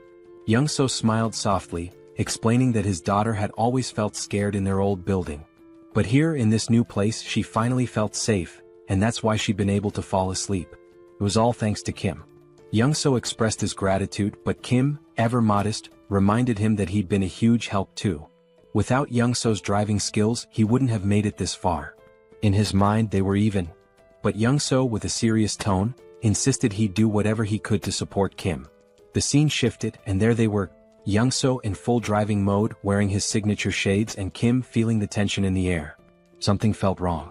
Young-so, smiling, casually remarked that driving was his one true skill, and he was confident no one could match his speed. He told Kim to buckle up because things were about to get intense. Kim knew exactly what was coming and braced himself. Then it happened. Young-so floored it, and the truck surged forward like a rocket. In no time they had covered a massive distance. But everywhere they looked was pure destruction. The ground was torn apart, buildings in ruins. While Young-so kept his cool, Kim looked pale, his nerves frayed from the stress. Young-so mentioned they were close to their destination, but as they neared, they saw the road blocked by military barricades, complete with spike strips. Kim sensed something was wrong. These weren't standard barricades. As they took a closer look, a military jeep approached, but the people inside didn't look like soldiers. Kim tensed. These men weren't military, they were trouble. Kim knew that if they tried to escape, they'd be shot down. Young-so, tense now, asked what to do. Kim opened his portal, telling Young-so to get in, and assured him he'd handle it. Without hesitation, Young-so slipped into the portal, leaving Kim to face whatever came next. Kim stepped out of the truck as three men approached, guns in hand, strutting like they owned the place. One of them, all muscle and little brains, ordered Kim out of the truck. Kim, barely holding back a smirk, stared them down with a cold glare. Without a word, he got out. They opened the truck's cargo and were stunned to find it packed with food. Their eyes lit up like they just hit the jackpot. They turned to Kim, asking if the food was his. Kim, as calm as ever, nodded. But the musclehead stepped forward, puffed up with arrogance, and declared that the food wasn't Kim's anymore. Now it was theirs. Kim knew these clowns were far from military, they were just greedy thugs after his supplies. The musclehead tried to look intimidating as he questioned Kim about where he got all this stuff. Kim played dumb, pretending to be a clueless delivery guy, and claimed he worked at the Logitech center. But they didn't buy it and pressed him on where the center was located. Calmly, Kim explained that even if he told them, they'd never make it there. The roads were blocked and monsters were everywhere. He himself had barely made it out, just trying to survive. The musclehead looked unimpressed, glaring at Kim and asking how much more loot was left at the center. Kim, staying in character, replied that the food in the truck was only a small part of what was stored there. One of the others glanced at his watch, muttering that it was almost time. Kim was puzzled. What was the rush? Before he could figure it out, wham! The musclehead punched him hard in the stomach and Kim crashed to the ground, wind knocked out of him. Before he could catch his breath, the bulky guy behind them clamped a cloth over Kim's face, knocking him out cold. When Kim woke up, he was tied to a chair in a dim room. His vision was still blurry, but he could see the bulky thug sitting on a makeshift commander's throne. Nearby, a body lay on the ground, a pool of blood spreading around it. Clearly a dead soldier. Kim quickly pieced it together. These guys had taken over the military base. The bulky guy started talking, bragging about how they'd wiped out the military and made themselves the new rulers here. Apparently they'd been fighting vibrants, monsters that swooped in every day at 6 p.m. The military had tried to fend them off with guns but couldn't keep up, so they'd recruited people like him and his crew. When the military was overrun, the gang had taken control, and now the bulky thug was the self-proclaimed commander. He made it clear that Kim was only alive because he needed him. Kim's task? To head back to the Logitech center with some of the gang and raid it for more supplies. If he succeeded, maybe they'd let him join their group for protection. Kim was beyond annoyed. He was done with these lowlifes. Standing there, he decided what to do next. It struck him. This military base would make a perfect addition to his subspace. Without hesitating, he commanded Pax to store the entire Joint Commander Communication Headquarters in his subspace. The thug didn't even notice what was happening. He just sat there, confused as the entire base vanished around him. 1 second it was there, the next, poof, it was gone. He was left in his chair, now in the middle of nowhere, utterly clueless. By the time the thug realized what had happened, it was too late. Kim had already disappeared into his portal, leaving the thug sitting alone in the wasteland with nothing but his chair. At least Kim left him something to sit on. Around him, the thug's crew was completely baffled. They gripped their rifles, staring at the sky, trying to wrap their heads around the fact that the whole building had disappeared. The thug, wide-eyed and anxious, scanned his surroundings, his face showing a mix of fear and confusion. He was probably thinking, where did the whole building go? Meanwhile, Kim spat on the ground, noticing a trace of blood. That punch must have done some internal damage. He felt himself sway on the edge of fainting. Storing the base had drained his mana like nothing before. He was exhausted, completely wiped out. If he'd known it would take this much out of him, maybe he would have waited, maybe ducked into his subspace first. But it was too late for second-guessing. He had made his choice, now he just had to deal with the aftermath. His priority now was to get into his subspace to recover. As Kim slipped into the shadows, the thug's crew suddenly froze as the sky turned blood red. Dark, looming shadows filled the air. The wyverns were coming. Hundreds of them, wings spread wide, headed straight for them, growling and screeching, ready to tear anything in their path. The sight hit the thug's men like a slap, sending them scrambling in all directions, completely forgetting Kim as they bolted for their lives. Even the guy who had captured Kim took off, leaving him free to drop to the ground. The thug was furious, shouting at his crew to hold their ground. He yelled that their rifles could still take out the smaller wyverns, vowing to handle the largest one himself. But his men weren't listening, they were too busy running. Rage twisted his face as he cursed them, calling them traitors. Then bam. The ground shook. Something huge landed behind him, shaking the earth. He turned slowly, terror contorting his face, only to see a massive wyvern towering over him. This one wasn't like the others. It stands a solid 20 feet tall, with black scales gleaming under the blood-red sky, and its piercing yellow eyes locked on him with deadly focus. This wyvern is 20 times larger than any he's ever encountered, a real monster brought to life. Amidst the chaos, we see Kim slipping into his subspace, bringing along an injured soldier. The system pings, asking if Kim wants to allow the outsider in. Kim nods, weary but resolute, and both are let inside. Kim feels exhaustion pulling him down even further, and he knows he's just seconds from passing out. His mind races, he barely managed to sneak himself and the soldier in, and he realizes he'll have to be careful with these aftereffects. Storing something as massive as a whole base during such a critical moment might be risky next time. The black-scaled wyvern is still looming behind, its fierce gaze fixed directly on him, making Kim wonder why it's so intensely focused on him. Meanwhile, Pighead stands confidently before the wyvern, boasting about his new physical enhancement power, bragging he can shatter boulders with a single punch. Without hesitation, he swings at the wyvern, but to the enormous creature, it's nothing more than a mosquito's tickle. The wyvern doesn't even react. Suddenly, a bone-crunching sound fills the air. Kim, dreading what's happening, turns around slowly to see Pighead's fate, eyes widening in shock. With a single chomp, the wyvern swallows Pighead whole. Just like that, he's gone. Young-soo rushes over to Kim, checking if he's okay. Kim assures him, though he's clearly drained, his energy barely hanging on. He managed to bring the injured soldier along, who looks worse for wear. Kim and Young-soo gently lay the soldier on a bed, relieved to see he's mostly unharmed, with just a few scratches. But the man is severely malnourished. Kim recalls Pighead's rant about taking over the military base while struggling with food shortages, which must have left the soldier without proper nutrition for weeks. Young-soo then mentions something strange happening in Kim's subspace. An enormous structure has appeared, and not just any structure. It looks like an entire city. He leads Kim to a vantage point and Kim's jaw drops. He thought he'd stored just the military base, but somehow he transported the whole base city into his subspace. His mind races. He hadn't realized the extent of his power.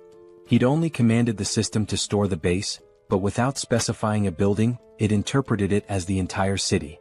Young-soo is equally stunned, staring in awe at this impossible sight. Kim realizes he needs to explore the military base thoroughly. Young-soo agrees to watch over the soldier and let Kim know when he wakes. Kim hops into his Mercedes and begins driving through the military base city, his mind buzzing with possibilities. Weapons, ammo, gas masks, military vehicles, even tanks. It's the ultimate jackpot for surviving the apocalypse, but there's a catch. Unlike the Logitech Center, where PAX handles everything and can send supplies directly, this sprawling city means he'll have to locate and retrieve each item himself. As he drives, Kim starts to grasp just how huge this place really is, realizing he has a massive job ahead of him to map out every corner. If he'd known it was this vast, he might have stored all the weaponry and supplies directly in his subspace. Now he's planning his next move. Once he identifies the locations, he'll send Young-soo to retrieve ammo and weapons, while he prepares to strike from his portal. Then a crucial thought hits him: supplies here aren't endless. Unlike the Logitech Center's infinite stock, resources from the base could run out.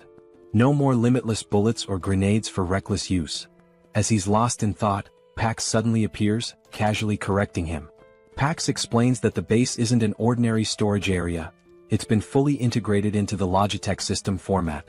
Kim's jaw drops as Pax continues, revealing that since the military base has merged with his subspace, he can now command it just like the Logitech center. Kim can hardly believe it, but Pax confirms that the base is synchronized. He'll have unlimited access to its supplies, vehicles, and equipment, just like in the Logitech center. This changes everything. Kim can barely comprehend it. His mind races through the possibilities, his face a mixture of shock, wonder, and pure excitement.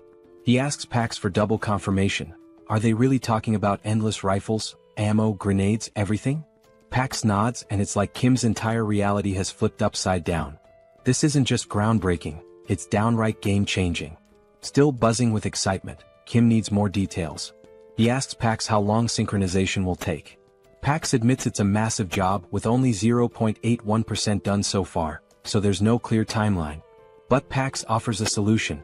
If Kim prioritizes specific items, Pax can sync those first, making them immediately accessible. Without hesitation, Kim lists his essentials. Rifles, ammo, grenades, vehicles, and fuel, the lifeline for surviving this apocalypse. Kim smirks, knowing that with these at his fingertips, there's nothing out there he can't face. Pax informs him that the synchronization will be ready in just 10 minutes.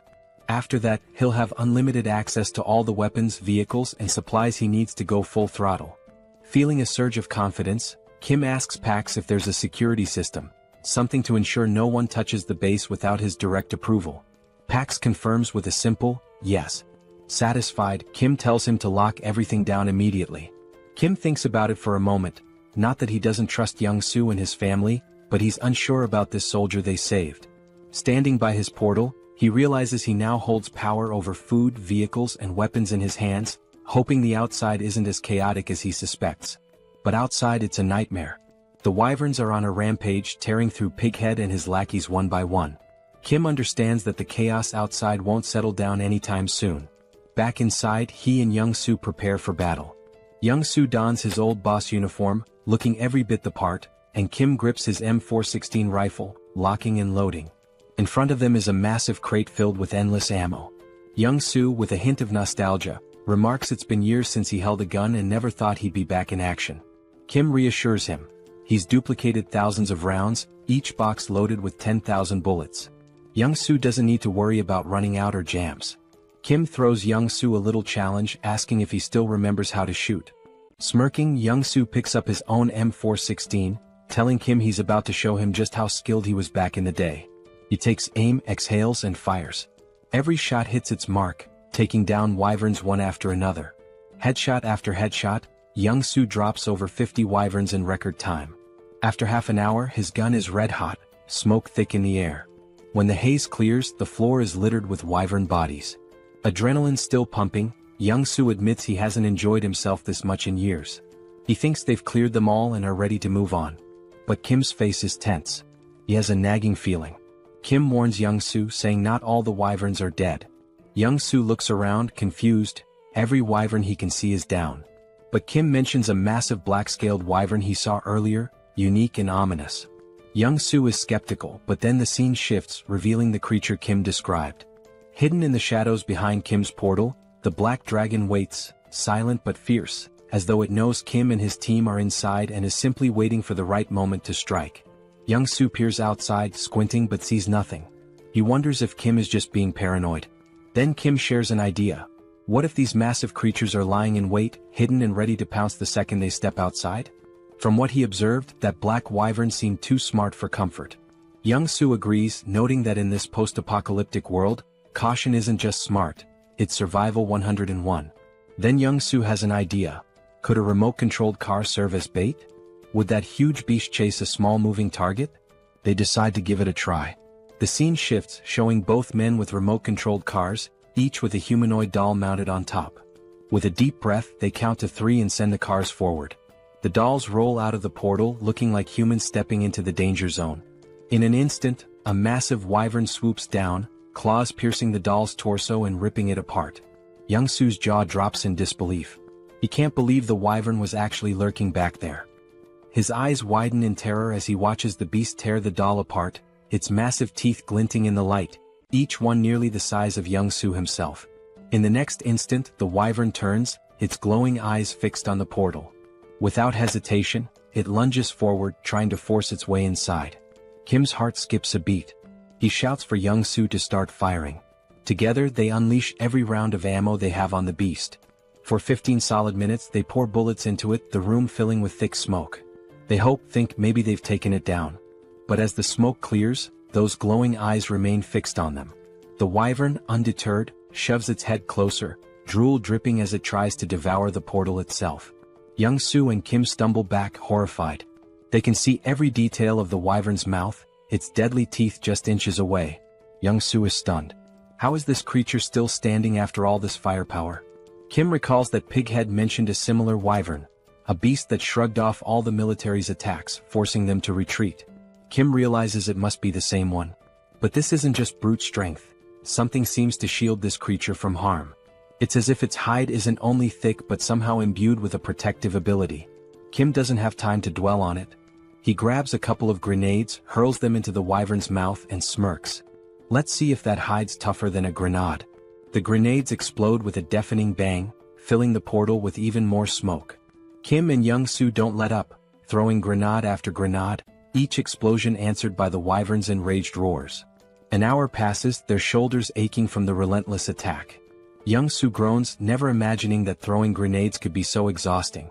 Kim's shoulder feels like it's about to give out, but the wyvern remains calm as ever, with its fierce gaze locked on the portal. They're trapped. How are they supposed to escape with this beast guarding the exit? Suddenly, the wyvern slams its claws against the portal, but thanks to its unique properties, it can't break through. Kim is left feeling both frustrated and confused. They've thrown everything they have, yet the wyvern's scales remain untouched. Finally, with what seems like a snort of boredom, the wyvern turns away and flies off. Young-soo, bewildered, wonders why it left. Kim suspects it got tired of waiting for them to make a mistake. After hours of failed hunting, it probably decided to look for easier prey. At least for now they're safe. They wait an extra hour to be sure. When the wyvern doesn't return, Kim and Young-soo share a look. Exhausted but determined, they gather their supplies, ready to continue the journey. The scene shifts as Kim and Young-soo hit the road again. Young-soo, still visibly shaken, can't help but mumble about the horror of facing such a monstrous wyvern. Kim shares his concern. Those dozens of grenade explosions barely left a mark. If a creature that size can withstand grenades, what kind of weapon would it take to bring it down? Kim realizes that regular explosives just aren't enough. Bombs are designed for taking out smaller targets like humans, not dragons. Sure, he could grab a rocket launcher or missile from his subspace, but that kind of firepower would destroy everything around them, risking innocent lives. He can't take that path, it would strip away his humanity. Frustrated, he realizes he needs a weapon as powerful as a bomb but without the massive destruction. The more he thinks, the more his head aches. Maybe, he muses, if he had something heavy enough dropped from an extreme height, it could seriously damage the wyvern. But using a tank wouldn't work, the wyvern would dodge it with ease. He needs something small, heavy and lethal, but such a thing doesn't exist yet. He's stuck with just grenades and guns. Just as he resigns to the situation, he decides to check his magic stones. When he glances at his crystal, he's stunned. 314 magic stones. How did he get so many? He recalls killing dozens of orcs and goblins and barely gathering 50 stones, but perhaps wyverns yield more. With this many stones, Kim gets an idea. He'll upgrade his abilities. He invests 100 stones into his subspace, expanding its range to an impressive 50 meters. Now he can transport 4 items per second, making this skill incredibly powerful. With 189 stones remaining, there's one thing he hasn't tested yet: his pocket dimension lab. It was something he'd unlocked with his last upgrade but never got around to testing. Now, with curiosity piqued, Kim decides to activate it. He channels 50 magic stones into it and suddenly, his pocket dimension lab comes to life. According to the description, this is a space where he can combine or separate anything he desires. A spark of excitement lights up his eyes. Maybe he can create something unique, something that will give him the advantage he's been looking for. Kim turns to Young-soo, telling him he has something important to investigate and that he should hang out in the subspace for a while. Young-soo pauses, then grins, saying they're almost in Gangnam. He points out that there's no sign of any monsters, so he'd rather keep driving while Kim checks out the subspace. Kim, still worried, asks if Young-soo is sure it's safe. Ever the problem solver, Young-soo suggests that if Kim's that concerned, he He can go into his portal while Young-soo continues driving the Mercedes. He's noticed that as long as he's driving, the portal stays with them. Intrigued, Kim ducks into his portal and sure enough, as Young-soo drives, Kim realizes he's moving right along with him. Impressed, Kim agrees to the plan, though he still feels a bit tense. He steps into his newly unlocked pocket dimension to explore. Inside, everything is vast, white and empty. He wanders around, testing the space when his system chimes in, explaining the capabilities. He can combine or separate objects here. He can merge multiple items regardless of their type, or break them down into components. Kim's mind races. This could change everything. Could he, for example, merge a rifle with its magazine to create an endless ammo feed so he wouldn't need to reload? Pax confirms that this idea is completely possible. Then Kim wonders if he could pull a grenade safety pin while storing it, so it would explode the moment he sends it out. Pax confirms again. Eager to test it, Kim has Pax remove the pin and create a new item, costing him 15 magic stones. He's fascinated by the result, but he knows a single grenade won't be enough for the wyvern. He needs something far more powerful. A smirk forms as Kim begins crafting a secret weapon. Meanwhile, Young-soo encounters a massive barricade, a wall of stacked cars blocking the road like some post-apocalyptic obstacle. He wonders who would create such a barrier. At that moment, Kim steps out from his subspace and asks how much longer to Gangnam. Young-soo explains that there's no monster trouble, but someone's blocked the road entirely with cars. He suggests they'll need a detour. Kim stops him. No detour is needed. He's got a new weapon to clear the way. Just as Young-soo is about to ask what he means, metal plates, each weighing 20 kilograms, start flying like bullets, slamming into the cars at incredible speed and scattering them like toys. Young-soo watches in shock. It's a stack of plates fused together, flying at 150 kilometers per second, creating a barrage of 500 kilograms that obliterates anything in its path. He's awestruck, yelling, "What on earth did you make?" The scene shifts to a group guarding the road from atop a building, watching for any monsters. They're armed with whatever they could find, mostly household tools. A middle-aged man, nervous and bewildered, wonders how that wall of cars collapsed so fast. Another, equally baffled, mentions how the wall withstood multiple monster attacks. It shouldn't have fallen like that. Then, through the smoke, they see a jeep charging forward, picking up speed until it stops right in front of their building. The men grab their weapons, a wooden stick among them, and stare, stunned. Who are these people? Soldiers, they assume, since they're arriving in a military jeep. Slowly, the black-tinted window of the car rolls down, and Kim smiles up at them, asking kindly, "Is Nurse Kim Jui here?" The scene shifts again, moving into a flashback. Kim's second sister, the middle child, gives him a flying kick so powerful he nearly faints. She huffs in frustration, while Jui, the eldest sister, calmly studies, telling her siblings to quiet down since she's preparing for an exam. Kim and his other sister are stunned, mouths wide open. The middle sister, concerned, asks Jui if she's feeling okay, wondering why she's suddenly so intense about studying. Jui snaps, asking if it's really that shocking for her to study hard. Kim, dead serious, turns to the middle sister. "Yeah, she definitely doesn't look well. We should call Mom. She's lost it." Jui's frustration erupts as she starts shouting, asking if they'll ever let her study in peace.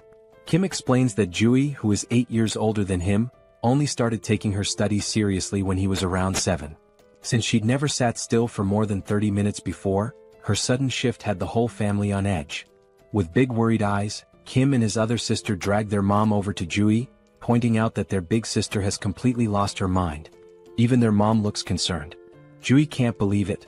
Her own family doesn't think she's capable of doing anything with her life. Frustrated, Jui finally reveals her secret. Proudly, she holds up a medical textbook and declares her dream. She's going to be a doctor. She announces, "Even if the world ends tomorrow, today I'll still help those in need." Her face glows with pride, her eyes shining with determination. The whole family is stunned. They just stare at her, speechless. Kim and his other sister turn to their mom, whispering that Jui's condition is getting worse. Maybe she needs a mental hospital ASAP. The house erupts into a family brawl, everyone yelling, laughing, the whole scene chaotic. Days pass, and they assume Jui's passion will fade like a teenage phase, and that her ambition to be a doctor will pass. But no, her grades soar. She skyrockets through high school, and before anyone realizes it, she's accepted into the top nursing school she applied to. Her dad, mom, Kim, and her other sister are shocked. Juri, who once couldn't sit still for 30 minutes, has achieved the unthinkable. In the present, Jui stands frozen in shock, staring at Kim, who's come back to find her. It's all real, her journey, her family, her dream, and now this reunion. Tears start streaming down Jui's face, her cheeks red with emotion. Kim stands before her, his eyes filling with tears too, overwhelmed. Barely able to speak, Jui, still sobbing, asks Kim how he made it this far and if he's hurt. Kim, equally emotional, tries to reassure her, saying he's fine, nothing happened. Young-soo, watching from behind, smiles warmly, whispering to himself, grateful that Kim's sister is safe. Kim and Jui finally embrace, holding each other tightly, letting the weight of the world fall away, if only for a moment. Once they calm down, Kim wipes his tears and introduces Young-soo, explaining how much he helped him get here safely. Young-soo bows respectfully, introducing himself, and Jui, deeply grateful, introduces herself as Kim's older sister, thanking Young-soo for protecting her little brother in this apocalyptic nightmare. With a small, mischievous smile, Jui suddenly reaches into her pocket and tells Kim she has something for him, figuring he hasn't eaten well in all this chaos. She hands him a chocolate bar, but Kim stops her, saying, "I'm really full, sis. Actually, I've got enough chocolate to last me a lifetime." Then, Kim's expression turns serious as he explains that he has a critically injured patient. Jui's face shifts to concern, and she asks where the patient is, insisting they bring him to her immediately. But Kim explains that the patient isn't in the car. He's in Kim's subspace. Jui's jaw drops, her eyes wide with shock. "Kim, you have an ability too?" Kim nods, explaining he unlocked a power called SUBSPACE, where he can open a portal to a hidden area that only he and those he invites can enter. He laughs a bit nervously, noting that it might scare people if they saw it, so he suggests they find somewhere private. Jui agrees, noting the people around, and they decide to head inside the hospital for privacy. Slowly, Kim, Young-soo, and Jui enter the hospital, and the sight is heartbreaking. People clutching nothing but wooden sticks for protection, hollow-eyed and starving, sprawled across the floor like lifeless bodies. They finally reach Jui's private room. Young-soo closes the door behind them, leaving only the three of them. Kim then opens the door to his subspace, and as he does, Jui stands in shock, her eyes wide, mouth open, as she gazes at the vast city-like area before her. "What is this?" Jui asks in amazement. "Are all these buildings part of your ability?" Kim reassures her, promising to explain later, but for now she needs to follow him. They make their way to where Kim has kept the injured soldier. Jui rushes to his side and begins examining him. Kim, still anxious, asks, "What do you think, Jui? Will he make it?" Jui, dead serious, asks how long he's been like this. Kim explains he's not sure, but it couldn't have been too long since he found him on the way there. He suspects the man was beaten and tortured. With a solemn expression, she tells Kim that this man may not survive much longer. Upon hearing this, both Kim and Young-soo freeze, fear visible in their eyes. They had been holding on to hope that the man could be saved. Desperate, Kim asks, "Is it really that bad?" Jui's tone then shifts. She smiles and explains that under normal circumstances, his chances would be slim. But then, her hands begin to glow with a green aura, and she grins confidently. "Isn't it cool?" she says, "I've awakened as a healer." She places her glowing hands on the soldier's chest, the green light spreading over his body. She warns them that her skill level is still low, so a full recovery is unlikely, but he won't die. After 5 minutes, Jui finishes the healing. The soldier's wounds close and his breathing stabilizes. Jui explains that while it's not a complete recovery, the essentials are taken care of. He's severely malnourished and will need food and rest to regain strength. Suddenly, Kim says, "Sis, even with the world ending, you're still treating patients. Just like you said you would." Jui, caught off guard and slightly embarrassed, laughs nervously. "Why bring that up now?" But Kim, undeterred, repeats her words from childhood. "Even if the world ends tomorrow, I'll still treat the sick today." Blushing, Jui shouts, "I should have disciplined you like sister number 2 did when you were little." And just like that, they're bickering again. Once the playful quarrel dies down, Jui turns serious. "Now explain everything. What's been going on?"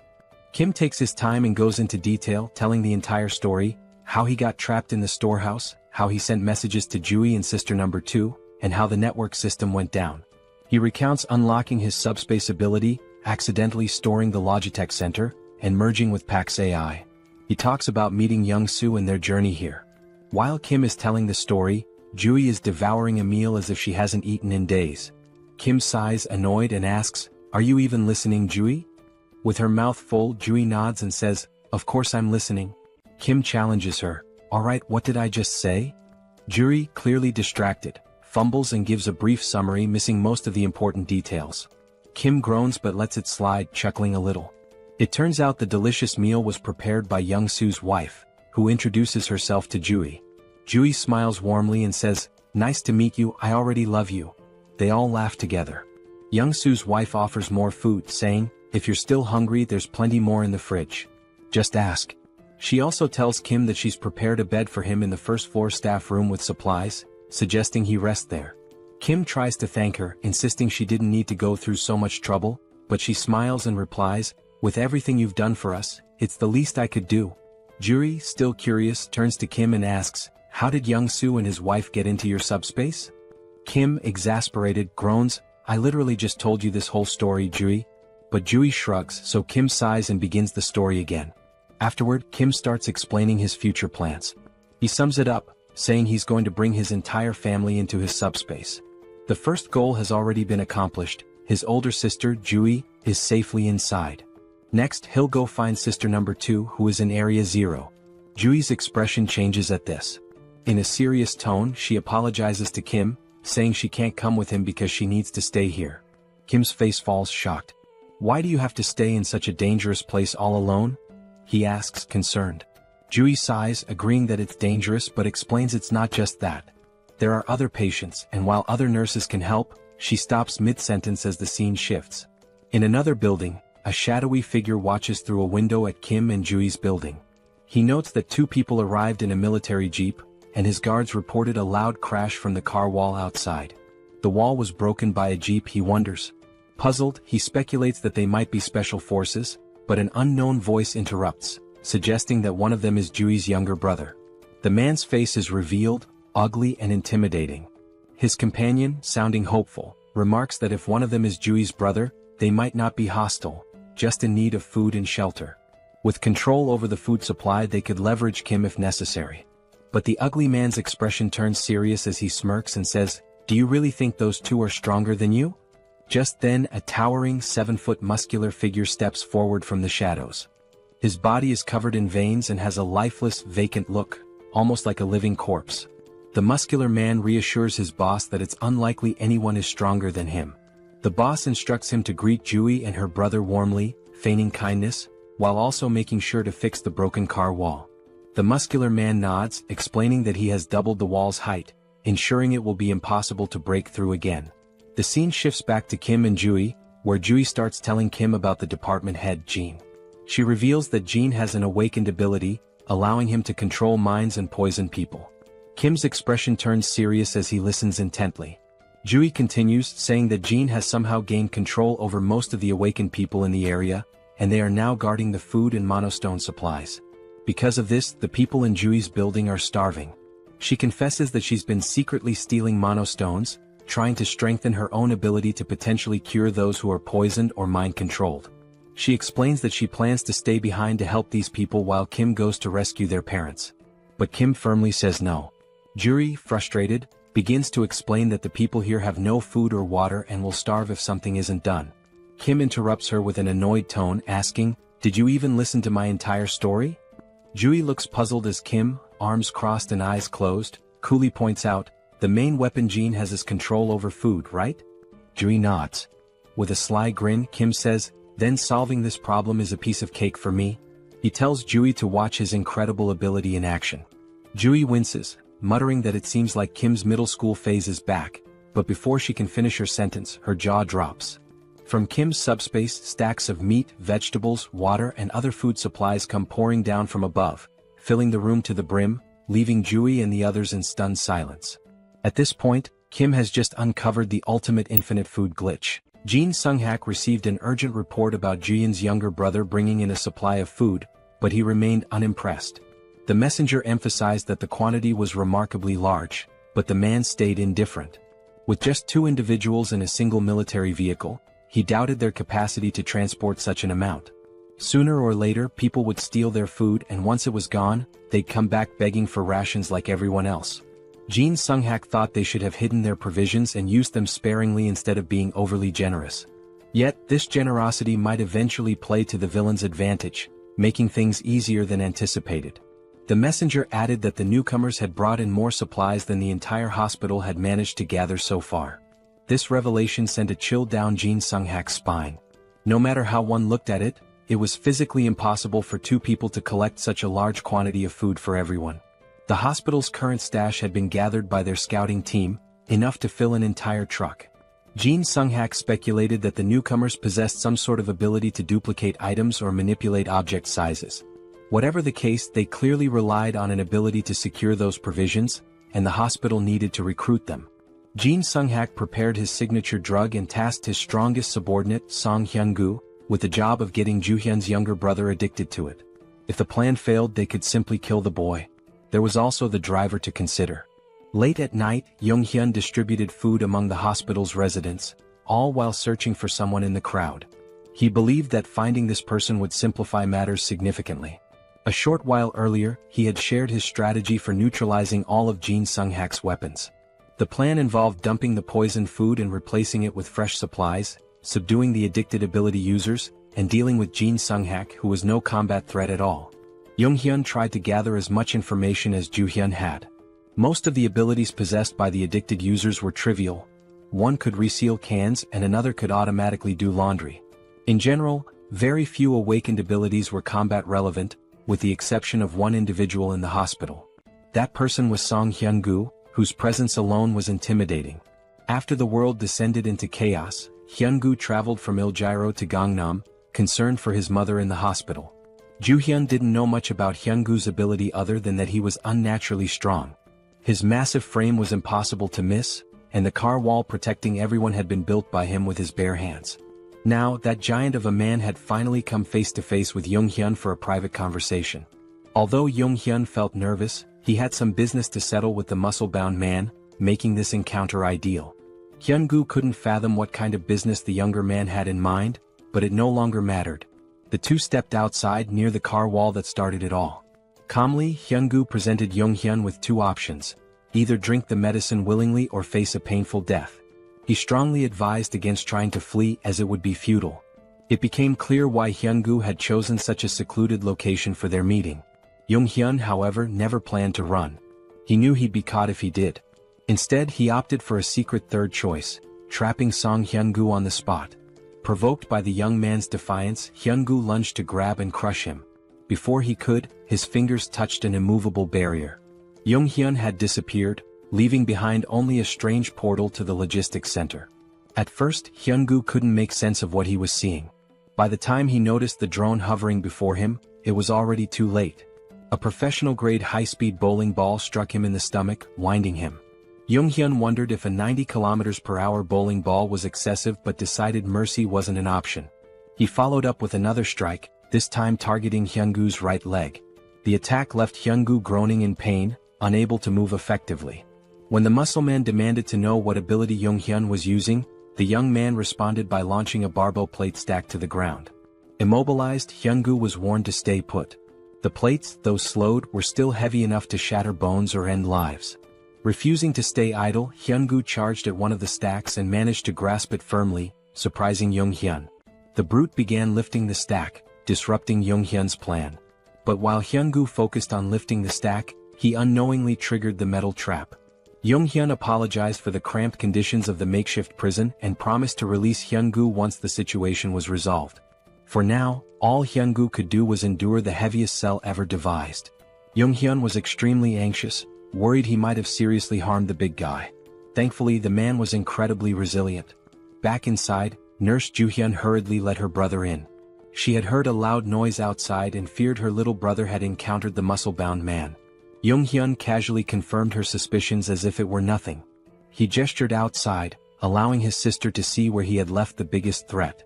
Joo-hyun peeked out and was shocked by the bizarre metal structure she saw. Yong-hyun calmly explained that Song Hyun-gu was now his temporary prisoner.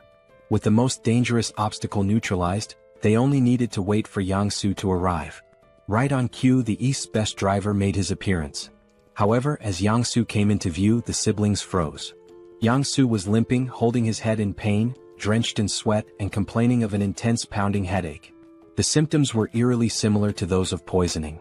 It seemed the enemy had gotten to him somehow. Yang Su's last memory was handing out food to survivors and receiving some words of gratitude. Ju Hyun noticed a tiny puncture wound on his finger, a likely delivery method for the poison. The culprit must have pricked him while pretending to thank him. For now, Yang Su needed rest and confinement in the subspace. He would have to be isolated for a while. Jung Hyun hadn't anticipated this turn of events. He felt responsible for failing to protect his friend. Without knowing how the poison worked, the situation could become even more complicated. Finding Jin Sung-hak quickly was now their top priority to secure a cure. They prepared the break room in Sector 1 as a confinement space, blocking all windows and doors just in case. However, before Yang Su could step into the portal, the system detected and blocked an unidentified energy from entering. Since subspace was an independent domain, external energy connections were impossible. Yang Su, confused, looked to Jung Hyun for answers. Miraculously, the pounding headache disappeared as soon as he placed a finger into the portal. To test this further, they decided to try the method on the most prominent poison victim, Song Hyun-gu. Jung Hyun opened a portal beneath the muscle man's feet, pulling him into the subspace against his will.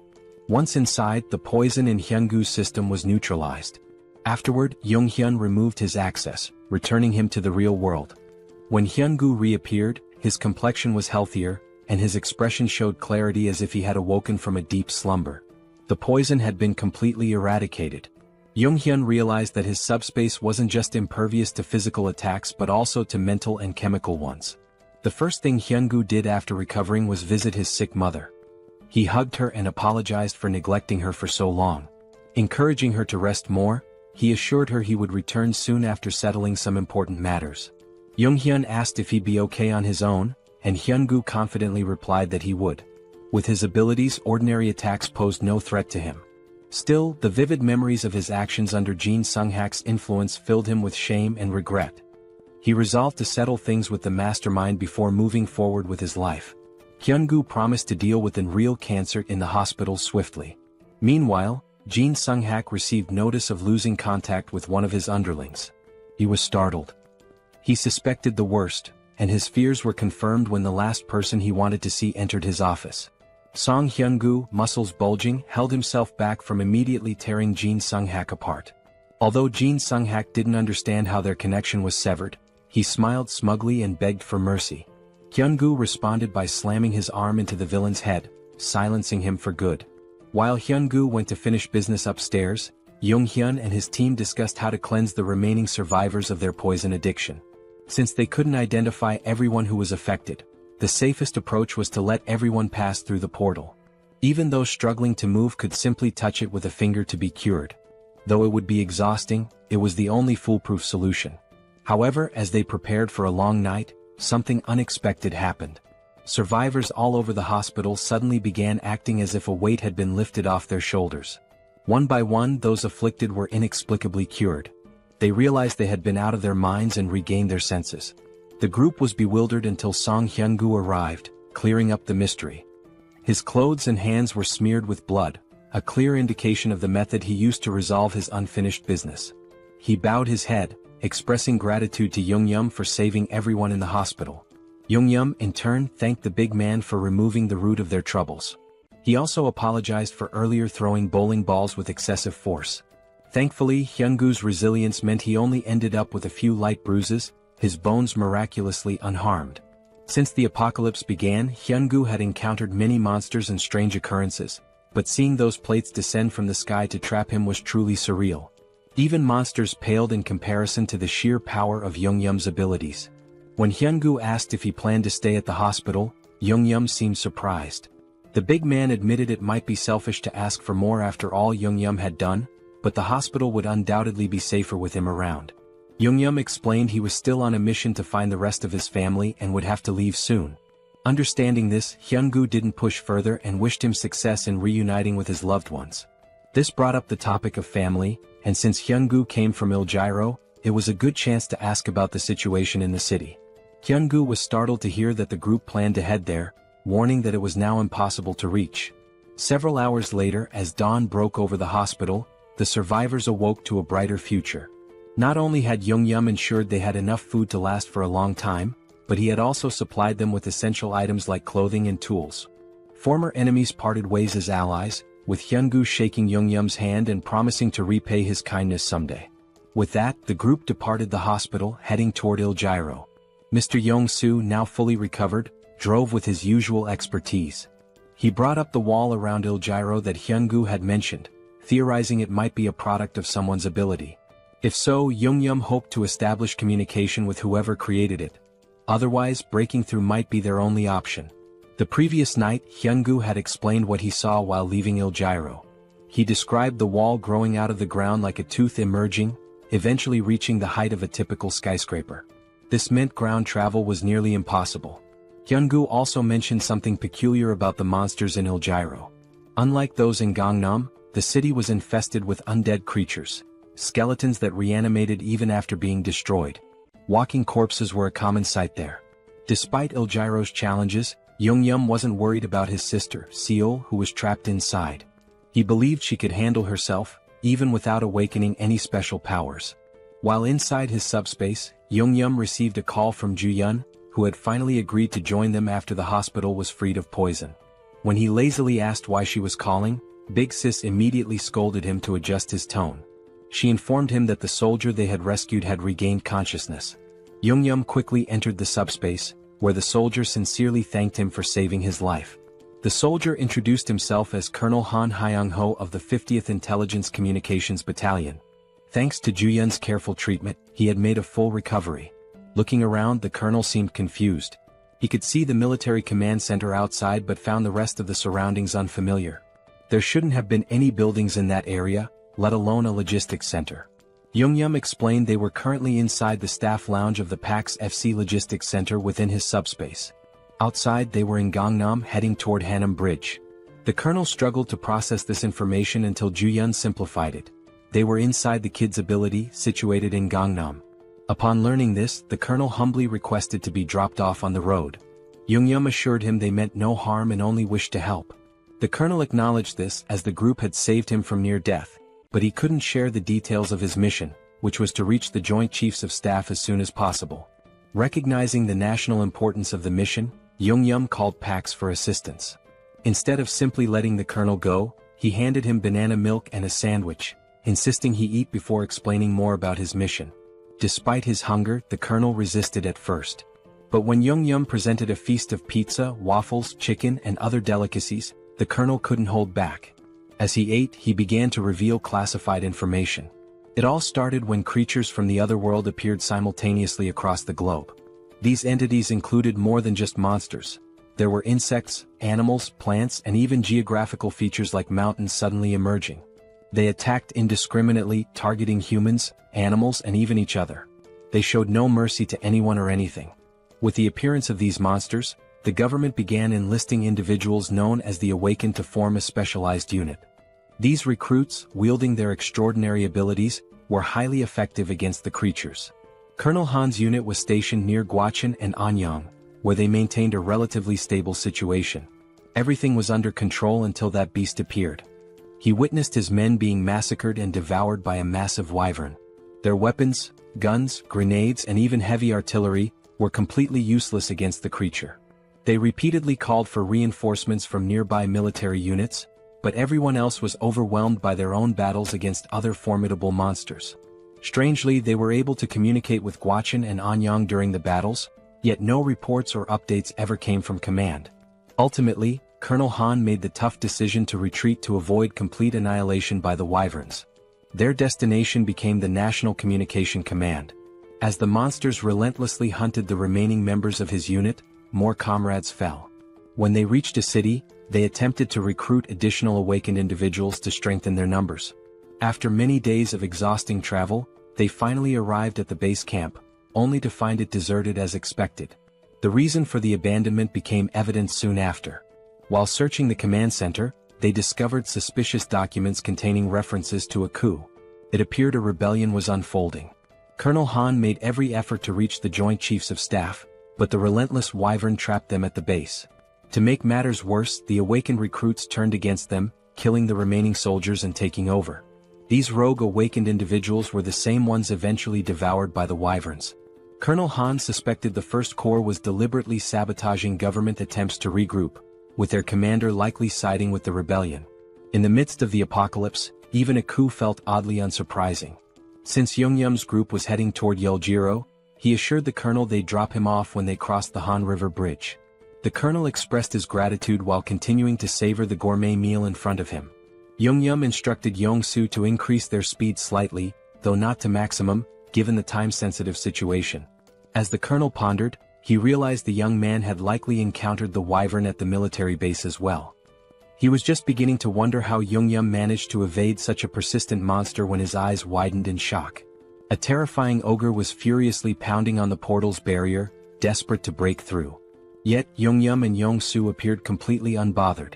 While the colonel was paralyzed with fear, the rest of the group acted as though it were just another mundane day. Suddenly, a stack of heavy barbell plates shot out of the portal, striking the ogre and sending it flying like a lifeless ragdoll. The colonel watched in disbelief as the barbell stacks splattered the ogre's blood across the streets. Meanwhile, Yoongyum and Yong-soo remained utterly unfazed, accustomed to such scenes. The colonel, however, had stopped mid-bite, unable to process what he was witnessing. When Yoongyum summoned a military vehicle from thin air, the colonel nearly choked in shock. The duo exited the subspace, leaving the colonel with instructions to eat and rest. Yoongyum left the portal open so the colonel could monitor the situation on the road if he wished. Launching pillars of discs at incredible speeds and conjuring vehicles out of nowhere clearly highlighted the overwhelming power of Yoongyum's ability. What once were fearsome ogres now became trivial enemies, easily defeated in a single attack. Yoongyum's method was simple: hurl stacks of discs at the monsters, crushing them instantly. Colonel Han was so captivated by the ogre massacre that he leaned closer to observe. He saw magic stones from the slain ogres being effortlessly absorbed into the subspace. At first he doubted his eyes, but it was all happening before him. The portals were indeed propelling heavy objects at breakneck speeds, obliterating enemies at a rate of 4 per second. The trajectory of the discs could even shift mid-air, while magic stone collection had been streamlined through an automated system. Anyone could see that Yoongyum's subspace ability was nothing short of broken when used this efficiently. Eventually the group reached Banpo Bridge, only to find it completely destroyed by some unknown force. Yoongyum apologized to the colonel, explaining their travel time would increase slightly as they sought an alternative route. The colonel, however, remained grateful for their assistance and decided to rest in the subspace while they searched for a new path. Even with the detour and the constant monster attacks, it was remarkable that they had reached Banpo Bridge from Gangnam in just an hour. Although Yoongyum's ability played a significant role, most of the credit belonged to Yong-soo, who was in the driver's seat. Jong-soo might seem like a bit of a clown at times, but his driving skills were absolutely top-notch. Even from the passenger's seat, watching him navigate the roads was enough to make one's head spin. When the colonel experienced it for the first time, he was so startled that he almost threw up in the back seat. It didn't take him long to figure out that staying inside the comfort of the subspace was the only way to avoid serious motion sickness. The colonel's evaluation of Jongyum and Jong-soo was nothing short of stellar. Both young men were incredibly skilled and resourceful. After more driving and monster slaying, the group reached another bridge. It looked worn and unstable, but at least it was still intact. Jong-soo believed he could drive across the entire length, but Jongyum hesitated. He had noticed some suspicious figures in the distance and grew cautious. Upon closer observation, he saw what appeared to be a massive wall, likely the rumored barrier of Yeoljiro they'd heard about. With its immense size, there was no chance of getting through it by car. However, since they were still too far to confirm whether or not they could breach it, the best course of action was to get closer and assess. Crossing the bridge would also take them through Yongsan, allowing them to drop off Colonel Han along the way. After a few minutes of uneventful driving, they reached the colonel's stop. He expressed his gratitude for being safely escorted, even though it wasn't their responsibility. Jongyum wished him luck with his urgent mission and they parted ways. Meanwhile, Jongyum's focus returned to finding a way into Yeoljiro, where his little sister might be. The fortress wall, upon closer inspection, was even higher and sturdier than expected. He considered whether leveling up enough to absorb the entire wall into the subspace might be a viable solution if all else failed. Unfortunately, his current level was far from sufficient for such a feat. He estimated needing another 2 hours of grinding, collecting 400 magic stones per hour, to upgrade his subspace abilities. Han, meanwhile, suggested that Jongyum and Jong-soo join him in the government's efforts. The government was offering mana stones and resources to aid the initial growth of awakened individuals. Han believed the duo's talent would ensure they received substantial support. Jang Yum, however, politely declined, explaining that his family was his top priority. As for the magic stones, he had no issue collecting them himself while hunting monsters. Han, though disappointed, understood Jang Yum's reasoning. However, he mentioned that if they went to the Joint Chiefs of Staff headquarters, Jang Yum might reconsider since they likely had helicopters available. Han guessed correctly, they probably did. Meanwhile, the headquarters was abuzz with reports of Guachen and Anyang falling, along with the destruction of the 56th Division. It seemed that only the 1st Corps retained any semblance of operational strength. In such chaos, the existence of a governing body was uncertain. The military forces that survived were completely in the dark. The director, lost in pessimistic thoughts, was interrupted by a messenger announcing a visitor. Colonel Han, the commander of the 50th Battalion of the National Communications Agency, had arrived. He insisted on delivering a personal message to the director, detailing how his entire unit was wiped out and how he'd made it to HQ. Han gave a flawless salute before recounting the events in excruciating detail, omitting nothing. He concluded his report by handing over a document containing undeniable evidence of rebellion within the 1st Corps. The director's stomach dropped as he read through the papers. He had been oblivious to the treachery brewing beneath the surface during this crisis. Glancing outside, he saw the men who had helped Han deliver the critical intel. Both the director and the colonel hurried to thank Jang Yum and Jang Soo for their incredible service to the country. The director also mentioned Jang Yum's abilities and his request for a helicopter in exchange for supplies. Given the strategic importance of helicopters, the director agreed to provide one, on one condition. He formally invited Jang Yum to join the military as an awakened operative. The government was desperate to stabilize the situation, and Jang Yum's abilities could be a game-changer. However, Jang Yum respectfully declined, reiterating that his priority was rescuing his family. The military, unable to force him into service, had to withhold the helicopter. Jang Yum understood, acknowledging the director's position and wishing him success in restoring order. With a proper goodbye, Jang Yum returned to his vehicle. The director stood there, puzzled and frustrated, realizing he had mishandled the situation entirely. He assumed the young man would eventually give in. But these fools underestimated Jang Yum's determination. He wasn't out of options yet. If the helicopter plan to bypass the wall failed, he'd simply come up with another solution. Since he hadn't even fully assessed the fortress wall himself, he remained optimistic about finding a way through. With the first offer rejected, the director had to set his pride aside and tap on Jang Yum's car window to make another proposal. If the young man fulfilled this request, the military promised to provide the helicopter he sought. Jang Yum agreed, and soon an entire battalion was mobilized, military vehicles lining up in a single file. Sitting in the vanguard, Jang Yum nonchalantly sipped on a juice box, looking more bored than concerned, as though he weren't about to head into battle. Months earlier, the director had laid out the mission. Seoul Station, once a hub for gathering reserve awakened individuals, still maintained communication with survivors there. The problem was the road to the station, completely clogged by skeletons. These skeletons weren't particularly dangerous in combat but were an immense nuisance. They were numerous, tricky, and almost impossible to permanently destroy without targeting the core located at the base of their last right rib. Failing to crush this core meant they would regenerate endlessly. Jang Yum's task was to clear a path through the skeletal hordes and rescue the stranded awakened individuals. With his flying barbell discs, he made quick work of the mission. For him, it was a straightforward job, but for the soldiers watching his abilities for the first time, it was mind-blowing. The operation they had dreaded for weeks was effortlessly executed by a young man with an unusual power. When they finally reached Seoul Station, the awakened survivors erupted in cheers, overjoyed to see their rescuers. The military swiftly evacuated the survivors into armored vehicles. Once everyone was accounted for, the director gave Jang Yum and Yong Soo the signal to leave. Thanks to Jang Yum's skill, the skeletons posed no significant threat during the escape. For the soldiers, fighting skeletons was grueling, requiring near-perfect precision to hit the cores with their firearms. Jang Yum, however, dispatched them with ease. But there was something the young man hadn't yet encountered, a rare and formidable enemy among the skeletons, the Skeleton Knight. The military had a standing order to avoid the creature at all costs. Engaging it was considered futile as it was deemed indestructible. As usual, Jang Yum opened his portal and sent a barbell disc hurtling toward the enemy. This time, though, it wasn't an ordinary skeleton standing in the middle of the road, it was the Skeleton Knight. The menacing figure stared down the convoy, its piercing gaze fixed on them. To everyone's shock, the creature began speaking in an unfamiliar language. Though unintelligible, it was clear the knight was trying to communicate. Then, it plunged its sword into the ground and pulled out a magic stone, crushing it in its skeletal hand and sprinkling the resulting dust onto the ground. With that, the skeleton knight began speaking human language, introducing itself as Sir Gawain, one of the 12 knights serving the Night King.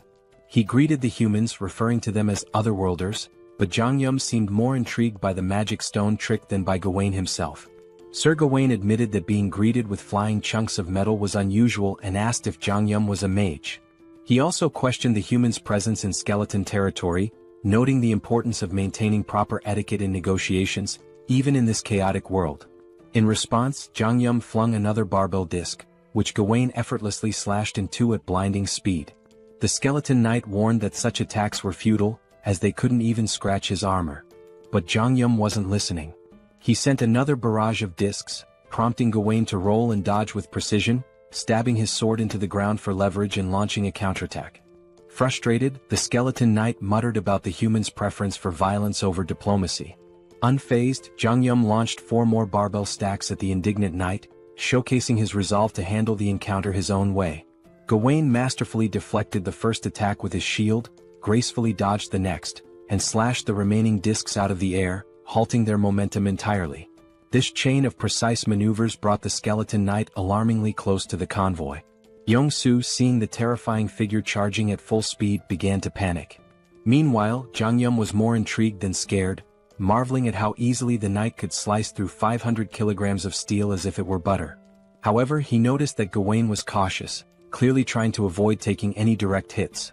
If I can land a solid blow, Jangyum thought, we might have a chance. Determined, he gritted his teeth and spent 50 magic stones to unlock tracking delivery for greater precision. As a test, he launched a single stack directly at the skeleton knight's chest. The massive steel disc shot out of the portal like a cannonball, aimed with pinpoint accuracy. Gawain scoffed, mocking Jangyum for using the same trick repeatedly and calling him a fool by a mage's standards. Confidently bragging that he could dodge any projectile thrown at him, Gawain was blindsided when the disc suddenly adjusted its trajectory midair. Instead of the usual straightforward attack, this one veered sharply, homing in on Gawain's chest just as Jangyum intended. Though the attack struck, the skeleton knight managed to absorb most of the impact with his armor, batting the disc away after the initial hit. "You're getting ahead of yourself, boy," Gawain growled. "I was merely caught off guard. It won't happen again." But before he could finish his sentence, a bowling ball came hurtling out of nowhere, slamming into his head and knocking him to the ground. Gawain recovered quickly, lifting his head with newfound wariness. Yet, before he could react, another bowling ball struck him square in the skull, eliciting the first hint of fear the skeleton knight had felt in ages. The fear froze him momentarily, giving Jangyum another opening to unleash a relentless barrage. Inside the car, Jangyum chanted commands like a gamer inputting cheat codes. Left head, back head, crown, front head, right head, left head. Each command sent a bowling ball flying in a pre-aimed direction, creating an automated assault. Though his jaw ached from issuing rapid orders, Jangyum didn't let up. The skeleton knight, struggling under the ceaseless rain of projectiles, found himself cracking, literally. Jangyum noticed fractures spreading across Gawain's skeletal frame and decided it was time to act decisively. He suggested the military convoy retreat while the enemy remained disoriented. But before they could leave, Gawain's curses turned to pleas. Fragments of his bones scattered in all directions as the relentless impacts took their toll. Seizing the opportunity, Jangyum ordered simultaneous disc attacks from all sides, left, right, front, and back. The coordinated strikes shattered the skeleton knight's form, marking the end of the formidable foe. Even in defeat, Gawain maintained his dignity, commending Jangyum as a remarkable mage. He issued a grave warning: "This is not the end. Skeleton knights do not die. Even in death we serve the Night King." As his body disintegrated, 3 magical shards fell, a pair of large blue mana stones and a small red reinforcement shard. Jangyum swiftly secured the loot through his portal. The soldiers trailing behind were dumbfounded. They had just witnessed a young man defeat a skeleton knight, a creature impervious to tank shells, with nothing but flying discs and bowling balls. At the rear, the survivors erupted into cheers, chanting Jangyum's name in celebration. The unkillable knight had been slain, and their victory deserved to be celebrated. Back at HQ, the director listened to the report with astonishment. He had explicitly instructed Jang Yum to avoid engaging the Skeleton Knight at all costs. Yet, the young man had not only ignored the order but triumphed spectacularly. Despite his initial disapproval, the director realized the importance of having Jang Yum and Yong-soo on their side. Swallowing his pride, he practically begged the duo to join the military's efforts. But Jang Yum, unwavering in his resolve, politely declined. His quest to reunite with his family remained his top priority, leaving the military forces to wonder how to move forward without him. Thankfully, the director was a pragmatic man and chose to step back. Still, the offer remained open. He hoped that once Jang Yum completed his mission to reunite with his family, the young man would reconsider the military's proposal. At present, the armed forces already regarded Jang Yum as an irreplaceable ally to the nation. For now, the director's priority was to honor his promise and provide Jang Yum with the helicopter he'd earned as a reward. Jang Yum wasn't exactly thrilled with the weight of expectations being placed on his shoulders. It was just another layer of pressure. Still, he could understand their perspective. After all, he had just taken down an unkillable skeleton knight that had been a nightmare to deal with. Truth be told, his victory was far from flawless. He'd barely scraped through. If there had been even one more adversary as skilled as Gawain, their mission would have been doomed. The harsh reality was that this rescue could have ended in disaster. What's more, there were at least 11 other skeleton knights like Gawain out there. After all, he'd called himself one of the 12 knights. And then there was Gawain's ominous warning. Skeleton knights don't truly die, even in death. Jang Yum couldn't ignore the implications. If the skeleton knights were that strong, their master, the Night King, had to be even more terrifying. It was time to rethink his arsenal. The pillar stacks, while powerful, had barely left a dent. On the other hand, the bowling balls, for reasons that defied logic, had managed to crack Gawain's near-impenetrable armor. But then again, logic had ceased to exist in this world long ago. As they ascended to the helipad, the director asked if Jang Yum was really planning to head to Yeoljiro. From the HQ, everyone could see the high walls encircling the area. The military had already dispatched a unit to investigate the nature of these mysterious walls, but contact with the team was lost. Since then, aerial reconnaissance missions had been conducted whenever feasible. These expeditions confirmed that people were still active inside the walls. The director believed his troops, and perhaps Jang Yum's family, were safe within. Jang Yum appreciated the director's optimism, though he felt a twinge of guilt. He had almost forgotten that his sister might be in danger. To be honest, he wasn't worried about her at all. That girl was more of a monster than anything he'd encountered since the apocalypse began. The director shared another peculiar observation. The top of the wall appeared to be growing and curving inward, as though it were forming a roof. While they couldn't estimate how long it would take for the structure to fully enclose, the director was relieved they could provide Jang Yum with a helicopter before it did. At last, after a long climb to the rooftop, they arrived at the helipad. Jang Yum's gaze landed on a battered, worn-out helicopter that looked like it had been plucked from a battlefield. Did I really go through all that trouble for this? He thought. Trying to convince himself it would suffice, he reasoned that as long as it could fly over the wall, it didn't matter how it looked. But the director quickly redirected his attention to the other side of the rooftop. There, parked at the far end, was a pristine cutting-edge helicopter, gleaming brilliantly under the fading sunlight. Jang Yum and Yong-soo were momentarily stunned into silence. Meanwhile, the director allowed himself a smug smile, finally able to prove his usefulness. Yong-soo burst into laughter, his excitement palpable. With his aviator sunglasses and Top Gun jacket, he now looked perfectly at home next to the sleek, powerful aircraft. Kim was equally taken aback. At the same time, the director began explaining something, but Young-soo interrupted with loud laughter. Turning to the director, Young-soo expressed how touched he was that the director was lending them a Black Hawk helicopter in such a desperate situation. He was already thrilled at the prospect of flying it. The director chuckled, remarking that he had been wondering who would pilot the Black Hawk, but it seemed Young-soo had prior experience with such aircraft. Before the director could finish, Young-soo interjected, "I've never flown a Black Hawk before."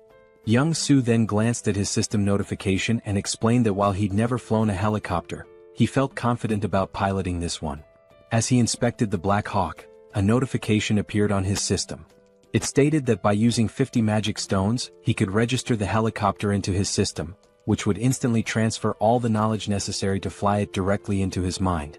Excited, Young-soo enthusiastically shared this discovery with the group, explaining his unique ability, Best Driver.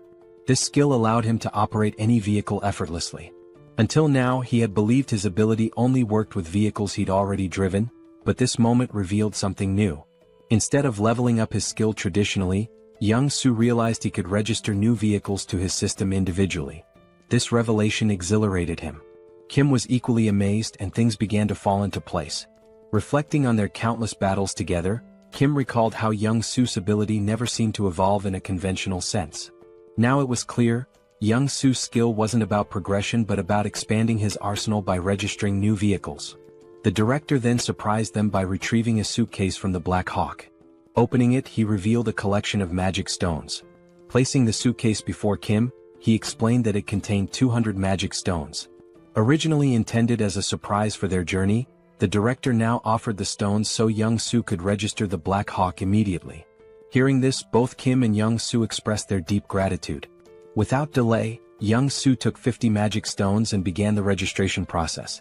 As the process completed, a torrent of information flooded into Young-soo's mind about piloting the Black Hawk. His excitement surged, his grin growing wicked, almost as if he were possessed by some malevolent spirit. Kim, observing the transformation, felt a shiver run down his spine. With a devilish smirk, Young-soo declared, "I've got this bad boy all figured out."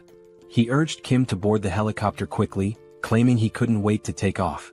Nervous about Young-soo's enthusiasm, Kim hesitated and cautiously asked if he could fly the helicopter at a slower pace. Maintaining his mischievous tone, Young-soo laughed. "Slow? I don't do slow." Moments later, Young-soo leapt into the pilot's seat, his excitement palpable. Kim, his eyes brimming with tears of apprehension, reluctantly strapped himself in, resigned to what he knew would be a chaotic ride. Like a mad scientist at work, Young-soo began pressing buttons and muttering to himself. Turning to Kim, he quipped that they still had a bit of time before departure, suggesting Kim mentally prepare. Finally accepting his fate, Kim shifted his focus to what lay ahead. He knew that once they entered the city, they would face more skeleton knights. With this in mind, Kim decided to check his inventory to assess how many magic stones he had. He needed to upgrade his subspace level. Kim thought upgrading his subspace might unlock a new skill. Opening his inventory, he used 2 large mana stones and 1 enhancement stone.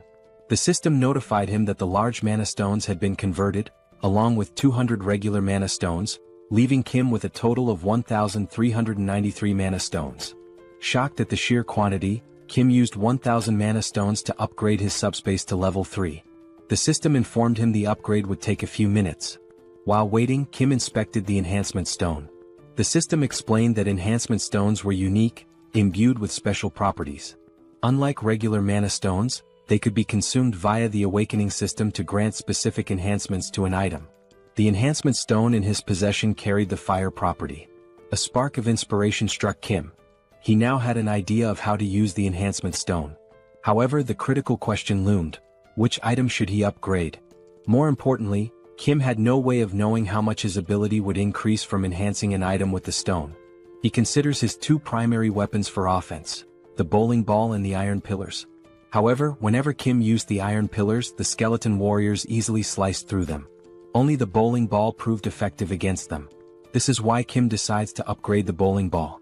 Upon upgrading it, he receives a new item, the fire bowling ball, which is surrounded by lava-like flames and possesses 2 main abilities, penetration and ignite. Afterward, Pax asks Kim if he wants to register the fire bowling ball as a new item. Kim agrees, and as soon as the registration is complete, Pax informs him that it's time to depart. Kim begins to mentally prepare himself, but before he can steady his nerves, Young-soo starts the helicopter. As the Black Hawk lifts off, Kim grows anxious. The director salutes Kim, expressing his hopes that he will safely reunite with his family and eventually return to the team once his mission is complete. Kim gives a thumbs up, bidding the director farewell. At that exact moment, the system notifies Kim that his subspace has been upgraded. The upgrade reveals new unlockable items and enhancements, including the ability to temporarily increase the shipping size limit for individual items using magic stones. As Kim reviews his unlockable items one by one, he comes across his new skills. His jaw drops in astonishment as though he's seen a ghost. The director, observing Kim's stunned expression from the ground, begins to feel uneasy. Reflecting on the 200 mana stones and the Black Hawk helicopter he provided to Kim, the director feels he has been more than generous. He even imagines reminding Kim of his help once he returns to the military base. However, he can't help but worry if something might be wrong to cause Kim's concerned reaction. Meanwhile, Kim is still reeling from his newly unlocked skill, the SUBSPACE laboratory. This feature grants a transportation function with a minor healing effect, allowing him to recover naturally within the lab. More importantly, it enables Kim to register external objects into his subspace. The system explains that a registration fee will be determined by the object's size, weight, and value. This revelation is a game-changer for Kim. Previously, his subspace ability was limited to pre-registered items, such as those from the Logitech Center or military base. But now, the ability to register external objects offers massive potential. However, the system clarifies that new items must still fit within the two existing categories, Logitech Center or military base. Kim's gaze falls on the Black Hawk helicopter. He wonders if it qualifies as a military base item. Testing his theory, Kim attempts to register the helicopter into his subspace. The system confirms that the registration will require 107 magic stones. Kim agrees and completes the process. The scene shifts back to the director, who is heading back toward the military base. Suddenly, the sound of the helicopter fills the air again. Turning around, he sees Kim and Young-soo flying back. The director grows anxious, fearing something might be wrong with the Black Hawk. Before he can react further, a large portal opens in front of him. Out of it falls a Black Hawk helicopter. Moments later, a second portal opens and another Black Hawk helicopter emerges. As the two helicopters land before the stunned director, Kim waves at him with a smirk before flying off again. The director stands there speechless. He doesn't understand what just happened. He gave Kim a battered old Black Hawk, only for Kim to somehow gift him two brand new ones in return. As the director contemplates the situation, his confusion quickly turns into mounting worry. The scene transitions to Kim, who has now entered the city. A massive fortress looms ahead, its upper sections gradually closing in to form a roof. The fortress is on the verge of sealing itself entirely. The focus shifts again, revealing a foreboding castle. Its dark and sinister interior radiates an evil aura. Sitting on an enormous throne is the Skeleton King, whose skeletal visage is illuminated ominously. In a chilling, clicking voice, the Skeleton King speaks. He admits that no matter how much he contemplates, he cannot comprehend one thing. The entry permit level for the Earth dimension is only tier 8 at most. For higher tier beings like himself to enter, they must lower their tier just as he did. It's surprising to think that a wizard, infamous for his arrogance, would come here, even agreeing to a tier reduction. Even more shocking is that he dared to invade the Skeleton King's domain and kill Guan. The Skeleton King is referring to Kim. We learn that the Skeleton King comes from another dimension, while Earth is classified as an 8-tier dimension. To enter Earth, the Skeleton King had to significantly lower his power, with the ultimate goal of conquering the planet. Now, the Skeleton King believes that Kim, who killed Guan, is also from another dimension. A wizard who reduced his tier to come to Earth with the same objective, to take control. To the Skeleton King's right, a purple flame begins to morph into the shape of a skull. It addresses the Skeleton King, explaining that before Guan's death, he had attempted to communicate with the wizard, but the wizard killed him before he could utter a word. This indicates that the wizard is incredibly dangerous. The flame advises the Skeleton King to kill the wizard on sight during their next encounter, without attempting any conversation. The Skeleton King considers this carefully. He deduces that the wizard is here for one purpose: to take over the territory just like himself. But there can't be two tigers in the same jungle. If the Skeleton King wants to claim this land, he must eliminate the wizard. He mentions that the harvest is nearly complete, and once it is finished they will launch an assault on the wizard. The flame introduces itself as Lancelot, revealing that it is the spirit of a knight whose physical body exists elsewhere. Lancelot communicates with the Skeleton King through this magical flame. Lancelot then informs the Skeleton King of an intruder approaching the castle. Assuming it to be more of those bothersome minions, the Skeleton King dismisses the threat, claiming they will inevitably perish soon. The scene shifts to Kim and Young-soo entering the city.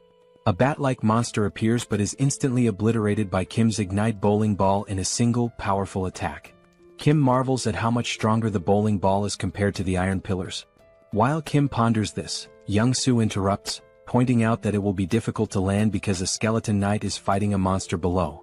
Kim looks down and spots another skeleton knight, similar to the one he killed before, but this one wields a lance instead of a sword, like the kind knights used in ancient justs. The skeleton knight enhances his lance with powerful magic and unleashes a devastating attack on his opponent.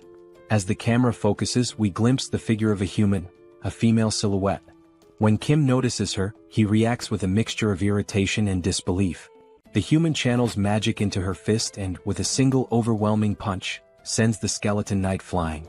The scene fully reveals the figure, a muscular and striking woman with an imposing presence. As the skeleton knight crashes from a great height, Young-soo nervously suggests they might have to deal with both of these figures if they land now. Startled, Kim exclaims that one of them is his older sister. Shocked, Young-soo asks which one. Kim clarifies that the one who just sent the skeleton knight flying is his sister. The fog clears, fully revealing Kim's sister, Sol. She stands confidently, her toned muscles and impressive physique drawing attention. Viewers might even call her a muscle queen. Clearly annoyed, Sol remarks that while she felt the full impact of her punch on the skeleton knight, the creature refuses to die no matter how many times she beats it senseless. Kim begins narrating Sol's backstory, referring to her as Sister Number 2. He explains that, as a child, Sol discovered mixed martial arts by chance on TV and was immediately captivated. Luckily, she had a supportive younger brother.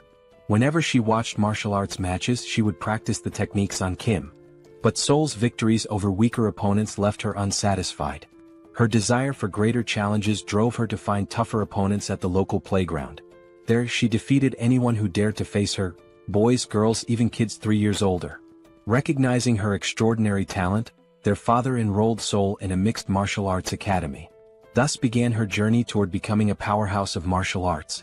This was the moment Sol encountered her first defeat. Her teacher bested her. But rather than feeling disheartened, Sol found the pain of losing exhilarating. At last, she had found a challenge worth her effort. Her new goal became defeating her teacher. Along the way, she achieved victory in multiple jiu-jitsu competitions. By the time she reached 7th grade, she had no equal in the junior division. Her intense passion for training and obsession with fitness drove her to constantly strive for perfection. However, this fixation soon spiraled into a dangerous addiction. Eventually, Sol sustained a serious injury, tearing the cruciate ligaments in both legs. Impatient with the recovery process, she resumed training prematurely, leading to further injuries. The cycle continued, injury, recovery, and relapse, until she finally made her professional fighting debut at the age of 24.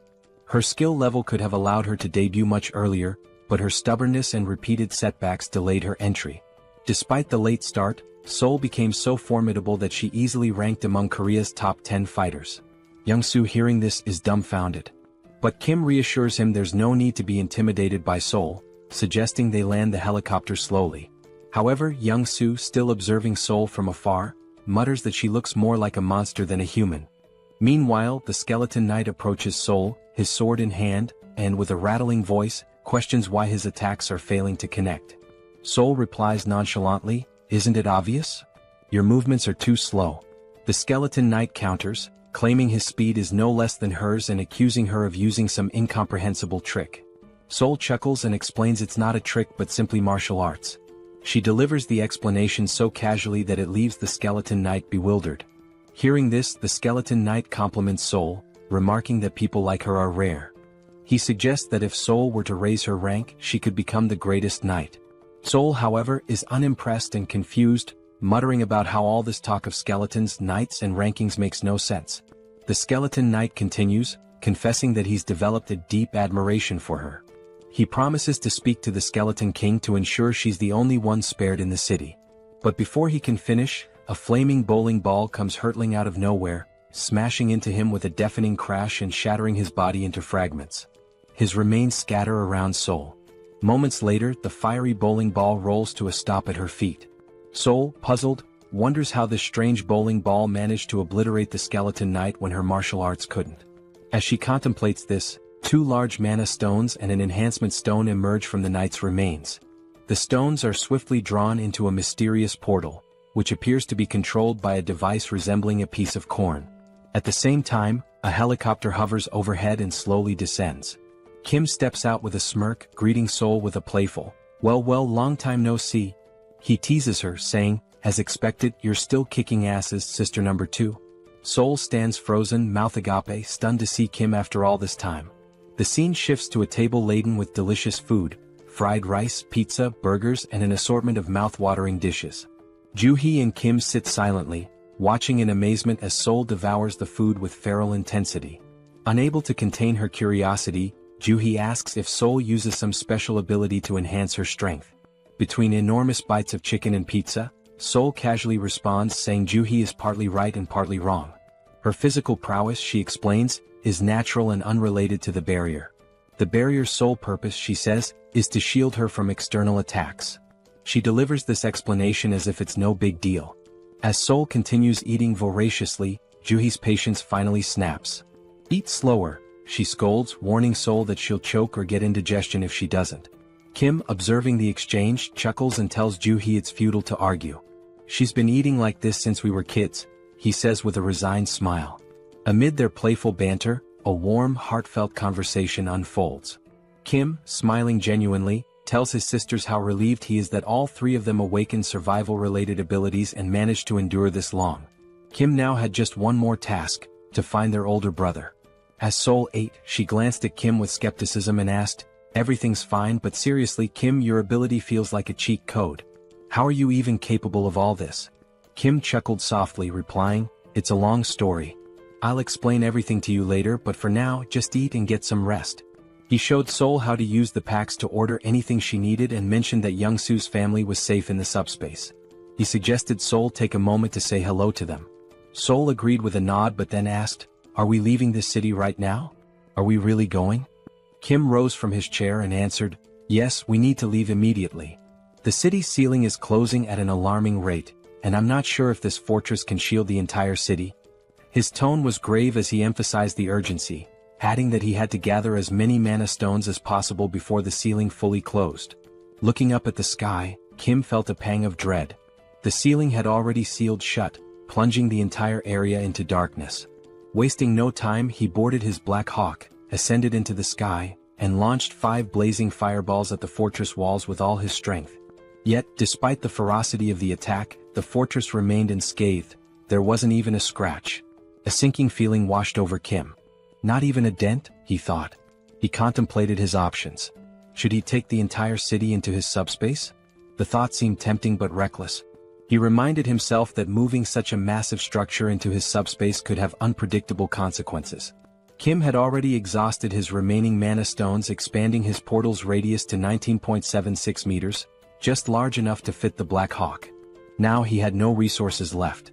He considered hunting skeletons and monsters in the city to collect more mana stones, but he wasn't sure what would happen to the city's inhabitants if he took the entire structure into his subspace. As Kim wrestled with these dilemmas, Sol's voice interrupted his thoughts. "This seems like a lot of trouble," she said from behind. She then recounted her encounter with the skeleton knight, explaining how he had promised to spare her life because he liked her. Before his demise, the knight had mentioned that if Sol stayed in the city, her death would only be delayed. Curious, Kim asked for more details. Sol shrugged and replied, "I couldn't get anything else out of him because you smashed him into pieces." She admitted she still didn't know how her death would have been delayed if she remained in the city. The skeleton knight had only mentioned speaking to the skeleton king on her behalf. Kim realized then that if they wanted to escape, he would have to confront the skeleton king directly. The challenge was figuring out where to find him in such a sprawling city. Before Kim could devise a plan, the demon king within Young-Soo awakened. With a wicked grin, Young-Soo announced, "I only need 5 minutes. In 5 minutes, I'll locate the skeleton king's castle." Kim immediately sensed the impending chaos. "Stop yelling, Young-Soo," he shouted, but it was too late. Young-Soo had already transformed into his demon form. Cackling wildly, Young-Soo did something reckless. He flipped the helicopter into a full 360-degree spin and declared, "I'll scour every corner of this city." The helicopter twisted and dove like a snake, zigzagging through the air as it covered every inch of the city. Inside the cockpit, Kim clung to his seat, nauseated and dizzy, while Sol remained calm watching the chaos outside. The scene shifted to the Skeleton King's castle. Lancelot informed the Skeleton King that Lionheart had been destroyed by Kim's fireball. He reported that the knight was obliterated in a single strike, suggesting their opponent was exceptionally powerful. Enraged, the Skeleton King bellowed, "The harvest is so close, and now this intruder is meddling in my plans again." His anger boiled over as he vowed to personally kill the intruder. He demanded to know the enemy's location, but Lancelot calmly replied, There's no need to search. The intruder is coming here. At this, the Skeleton King let out a deep, ominous laugh. From his vantage point within the castle, he watched Kim's helicopter approaching. Initially, he assumed it was a wizard's trick, but after studying Kim more closely, the Skeleton King murmured, "This doesn't look like a wizard. It seems undead." For a moment, the irony hung in the air. When even the undead think you're undead, things have clearly gone awry. Yet, the Skeleton King dismissed his confusion. His focus remained on annihilating the intruder no matter what. Wizard or undead, whoever dared to ruin his plans would not leave alive. The scene shifts again to reveal a massive door leading into the Skeleton King's chamber. Inside the castle, bat-like monsters cling to the walls, poised to ambush any intruder. The huge door creaks open and Kim stumbles into the room, looking barely alive, almost ghostly. In a faint voice he mutters, "I'm never getting on a helicopter again." The motion sickness was on another level. Suddenly Sol notices something behind Kim. She bolts forward, calling his name, but before Kim can react, he sees a massive, muscular bat monster with razor-sharp teeth lunging at his neck. Just in time, Sol leaps into action. With a devastating punch, she obliterates the bat monster, tearing it apart in one blow. The attack jolts Kim out of his dizziness. He quickly thanks Sol, but she rolls her eyes and tells him to stop being so formal. However, her attention soon shifts elsewhere. Something feels off. Sol scans the dimly lit chamber with a serious expression. "There's more," she mutters. Kim looks around, confused. To him, the hallway ahead seems empty. But then, out of the shadows, countless glowing red eyes emerge, glaring menacingly at them. Kim's heart pounds as he realizes the danger. He turns to Young Soo and urgently says, "Retreat to the subspace." Kim knows he can't handle this alone, but then remembers he doesn't have to. Sol, the martial arts enthusiast, is with him. A wicked grin spreads across Sol's face as she watches the flood of monsters advancing. "Now this is more like it," she says, her excitement growing. One monster wasn't enough for her, it would have been too dull. With a wild smile, Sol dashes into the dark hallway at incredible speed. Before Kim can react, she leaps into the air and lands with a thunderous crash, crushing a bat monster's head beneath her foot. Her movements are graceful yet ferocious, each attack filled with precision and power. One by one, Sol annihilates the monsters, slashing, punching, and smashing with almost playful fury. When a bat monster sneaks up from behind and sinks its teeth into her neck, she doesn't even flinch. Instead, she grabs it by the head and slams it into the ground with enough force to shatter it completely. The blood-soaked ground becomes a testament to Sol's relentless rampage. Her laughter echoes through the chamber, unhinged and chaotic. The remaining monsters tremble, their resolve crumbling in the face of her ferocity. Kim watches from the sidelines, torn between awe and concern. He knows Sol is in her element, but he's also aware of the risks. He retreats to his portal, an idea forming in his mind. Inside the subspace, Kim begins constructing a strange device. A high-powered electric pest repellent designed to lure and eliminate the bat monsters. As the machine powers up, it emits a strong current that draws the monsters in. One by one they are electrocuted, falling lifeless to the ground. Sol notices the device and glares at Kim, irritated. "Is this your idea of fighting? It's boring," she yells. Kim responds calmly, "I'm just trying to help you." Sol, clearly annoyed, retorts, "Stop interfering. I can handle this myself." Their argument intensifies, even as chaos rages around them. Kim shouts back, "Fine. But be careful and stop taking stupid risks." Meanwhile, outside the chamber, Lancelot reports to the Skeleton King. The wizard is struggling, Lancelot begins, but he's not alone. "There's another warrior with him, someone as strong as I am." Lancelot adds that the wizard is using unconventional tools and seemingly limitless resources. Hearing this, the Skeleton King's irritation grows. He growls in frustration, realizing the fight is far more complicated than anticipated. Defeating a wizard was one thing, but now he had to deal with another formidable opponent, and that was no small challenge. The Skeleton King, deep in contemplation, mutters that he has no alternative. Lancelot warns him, however, that summoning additional power might provoke the wrath of the Chamber of Commerce. Ignoring the warning, the Skeleton King insists he has no choice. After all, the wizard is at least an 8th-tier rank, the same as himself. While the Skeleton King might stand a chance against the wizard alone, the presence of another 8th-tier warrior drastically shifts the odds. He knows he cannot triumph by himself and resolves to summon Lancelot. Extending his hands forward, the Skeleton King begins chanting an ancient incantation. The holographic image of Lancelot's skull vanishes, replaced by 3 reinforced stones instead of the usual one. He rotates the stones around the projection of Lancelot's skull as a surge of mana gathers, signaling the powerful summoning ritual. Meanwhile, in the team subspace, electric appliances and tangled copper wires are scattered everywhere. The group is hard at work constructing a new weapon. Wrapping thick copper wire around an aluminum rod, they create the electric repellent bat, a semi-rare grade weapon crafted specifically for Soul. Holding the new weapon, Soul's face lights up with excitement. The bat, infused with an electrified ability, delivers double damage to enemies. Soul twirls the bat skillfully, testing its weight and power, clearly thrilled by its potential. As they exit the subspace, she thanks Kim, teasingly calling his crafting skills a scammer's ability for how effortlessly he can produce items. She remarks that the electric bat will be perfect for dealing with the monsters but warns Kim not to interfere in her battle this time. She wants to face the bat monsters alone. As Soul steps out, she begins scratching her neck. Concerned, Kim asks if she's injured. Soul explains that since the bat monster bit her, she hasn't felt any pain, but now there's an itch. She adds that she received a system notification earlier, stating that all impure energy had been expelled from her body. This revelation makes Kim uneasy, wondering if Soul might transform into a vampire. Soul, noticing his worry, jokingly tells him that if she does turn into a vampire, he has to kill her.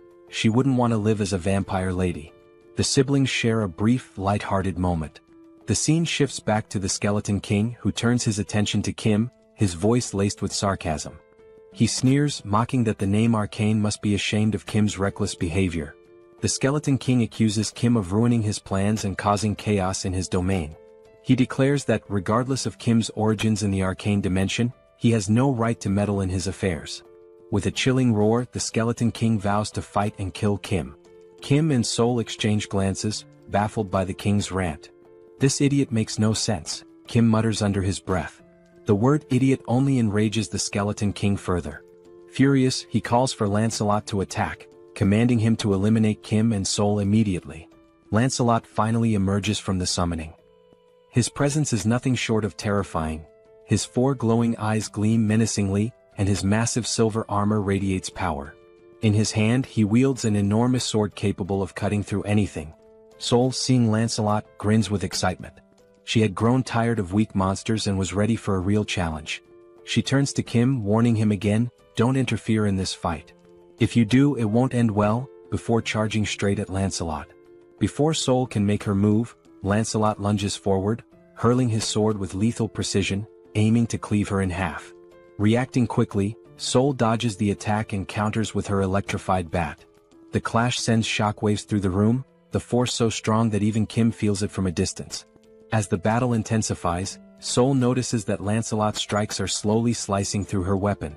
Realizing the danger, she retreats just as Lancelot delivers a devastating blow, splitting the electric bat in 2. Soul looks back at Kim and jokes, "My bat wasn't weak, it's just that Lancelot is ridiculously strong." Despite losing her weapon, Soul remains undeterred. Lancelot, now fully revealed, stands as a fearsome and nearly invincible knight. Watching from afar, the Skeleton King boasts about summoning Lancelot, his most powerful knight. Meanwhile, Kim reflects on Soul's words.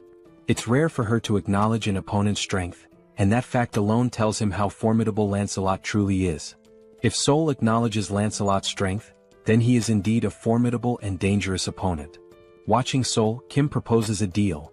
If she manages to kill Lancelot, would she give him Lancelot's magic stone? Kim argues that he used up all his own magic stones to craft weapons for her, and since Lancelot destroyed those weapons, it's only fair to repay him with the stone. Soul, however, flatly refuses, declaring that whoever lands the killing blow will claim the magic stone. With a confident smirk, she adds that Lancelot won't be able to stop her. Determined to contribute, Kim activates his Ignite bowling ball and hurls 5 fiery high-speed projectiles toward Lancelot. Yet Lancelot remains unfazed, standing casually as if unbothered. Drawing his sword, Lancelot effortlessly slices through all the bowling balls with a single slash. The shattered projectiles ooze a molten, lava-like liquid, but even this does not affect Lancelot. Refusing to give up, Kim launches more bowling balls from different angles, hoping to overwhelm him, but Lancelot cuts through every single one with the ease of slicing tofu. Kim's jaw drops in shock as he watches. He can't believe how effortlessly Lancelot counters his high-speed, magic-infused attacks. While Lancelot focuses on cutting the projectiles, Sol sees an opening. She charges forward and punches Lancelot in the face with all her strength, but to her dismay, it doesn't even cause 1% damage. In retaliation, Lancelot swings his massive sword, narrowly missing Sol's neck as she dodges. She counters with punches to his face and chest, but the strikes are completely ineffective. Kim seizes the moment and launches another ignite bowling ball, this time aimed directly at Lancelot's head. The impact sends Lancelot flying, but when he rises he remains unscathed, glaring at Kim with glowing, menacing eyes. A growing sense of unease washes over Kim. Something feels terribly wrong. He recalls a similar ominous feeling from his battle with the Black Wyvern. Trusting his instincts, Kim quickly activates his subspace and pulls Sol into it. Furious, Sol demands an explanation for Kim's interference. Kim explains the overwhelming sense of danger he felt. Even after using his most powerful attack, Lancelot emerged unscathed. He compares the situation to previous battles, where his strongest move could split the Skeleton King in half, yet it did nothing against Lancelot. Begrudgingly, Sol admits she cannot defeat Lancelot alone. Outside the subspace, Lancelot wastes no time. In a flash of insane speed, he vanishes from his position and reappears in front of Kim's barrier, slamming his massive sword against it. Kim is genuinely terrified by Lancelot's speed and strength, while even Sol admits the knight is extremely dangerous. If the fight continues, both of them will die. Despite Lancelot's relentless assaults, the barrier holds firm. Kim notices something crucial. Lancelot is standing dangerously close to the barrier. An idea forms in his mind. If he launches his ignite fireballs at such close range, Lancelot won't have enough time to dodge. Acting quickly, Kim unleashes 5 fireballs at point-blank range.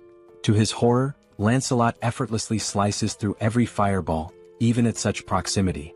The situation grows more dire. Lancelot isn't just strong, he's unstoppable.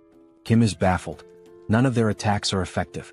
He watches in disbelief as Lancelot cuts through every projectile with precision, as if the heavy metal were nothing more than butter. Meanwhile, the Skeleton King observes the battle from afar, finding it dull. With a smug grin, he taunts Kim, mocking how long he plans to cower behind his barrier. He declares that Lancelot is a 7th-tier warrior, immune to all of Kim's abilities. According to the Skeleton King, no matter what Kim tries, he cannot defeat Lancelot. Seated arrogantly on his throne, the Skeleton King begins reminiscing. He reveals that he poured all his resources and wealth into coming to Earth and believed summoning Lancelot was the only way to survive against Kim and Sol. Now, watching their futile efforts, he expresses disappointment. Had he known how weak they truly were, he wouldn't have taken the risk of summoning Lancelot. As the Skeleton King observes, something unusual catches his attention. Kim is no longer using magic. Instead, he's pulling strange, unconventional items from his portal in an endless stream. Realizing this, the Skeleton King's eyes gleam with inspiration as an idea begins to take shape. Meanwhile, Kim is at a complete loss.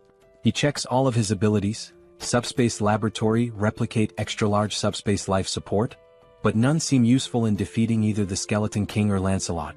Desperate, Kim resorts to repeatedly throwing ignite bowling balls at Lancelot, but Lancelot slices through them with ease, leaving Kim genuinely stuck.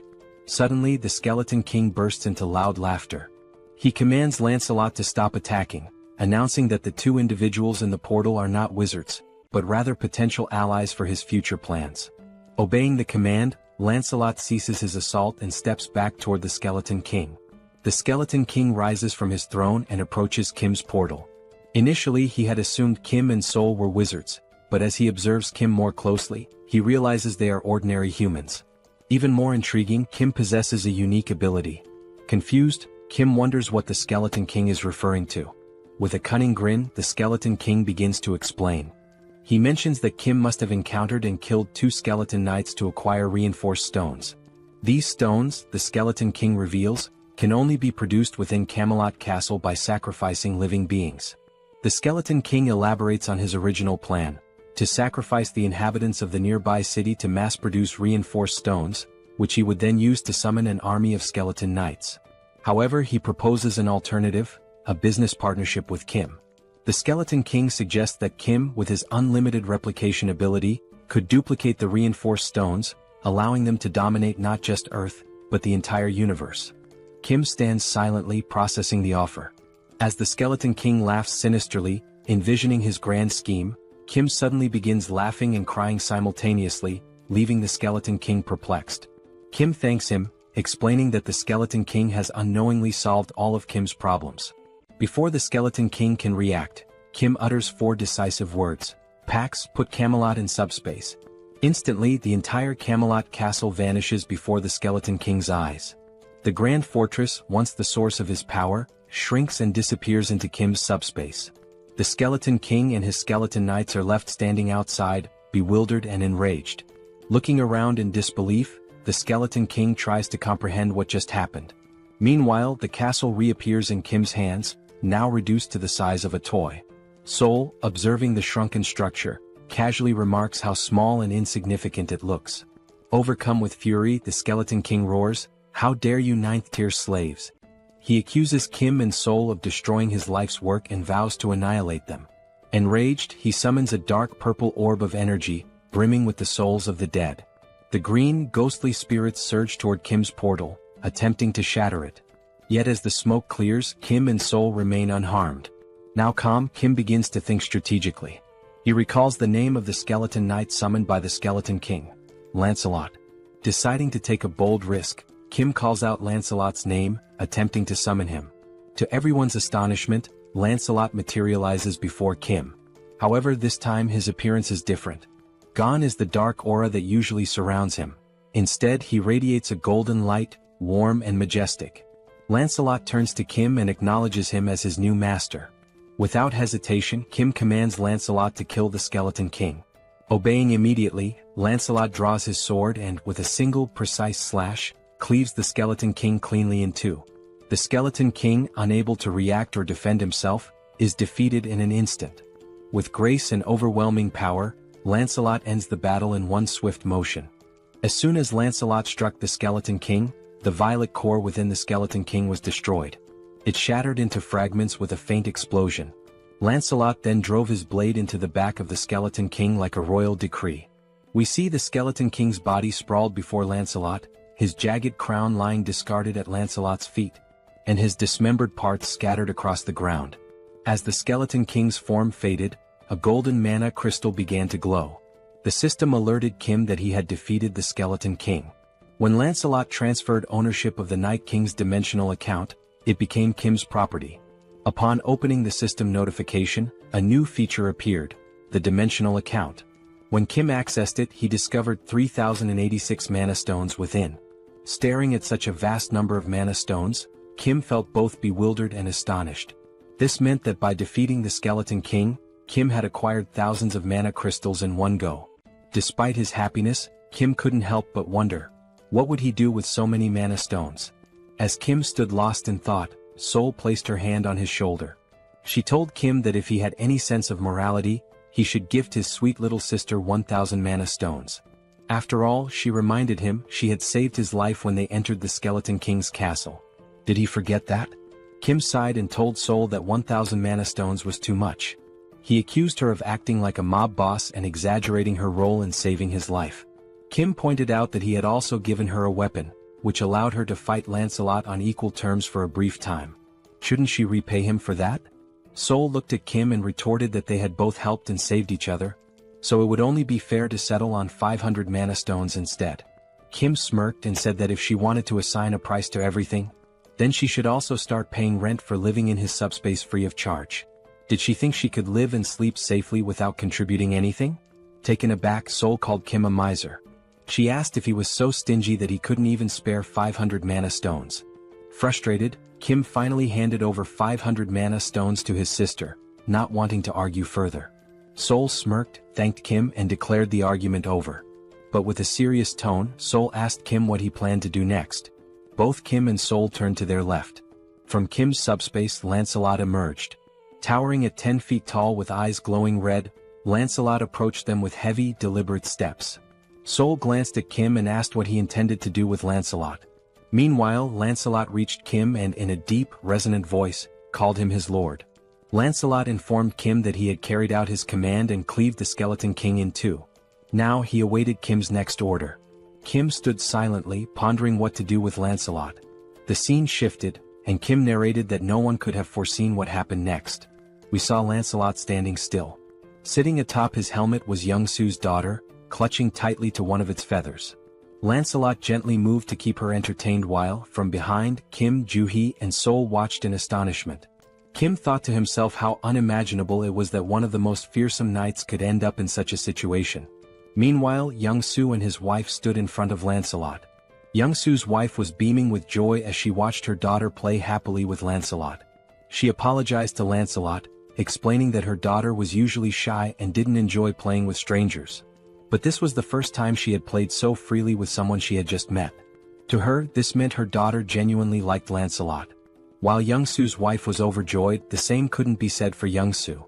He stood there, stunned, his mouth agape as though his entire world had crumbled.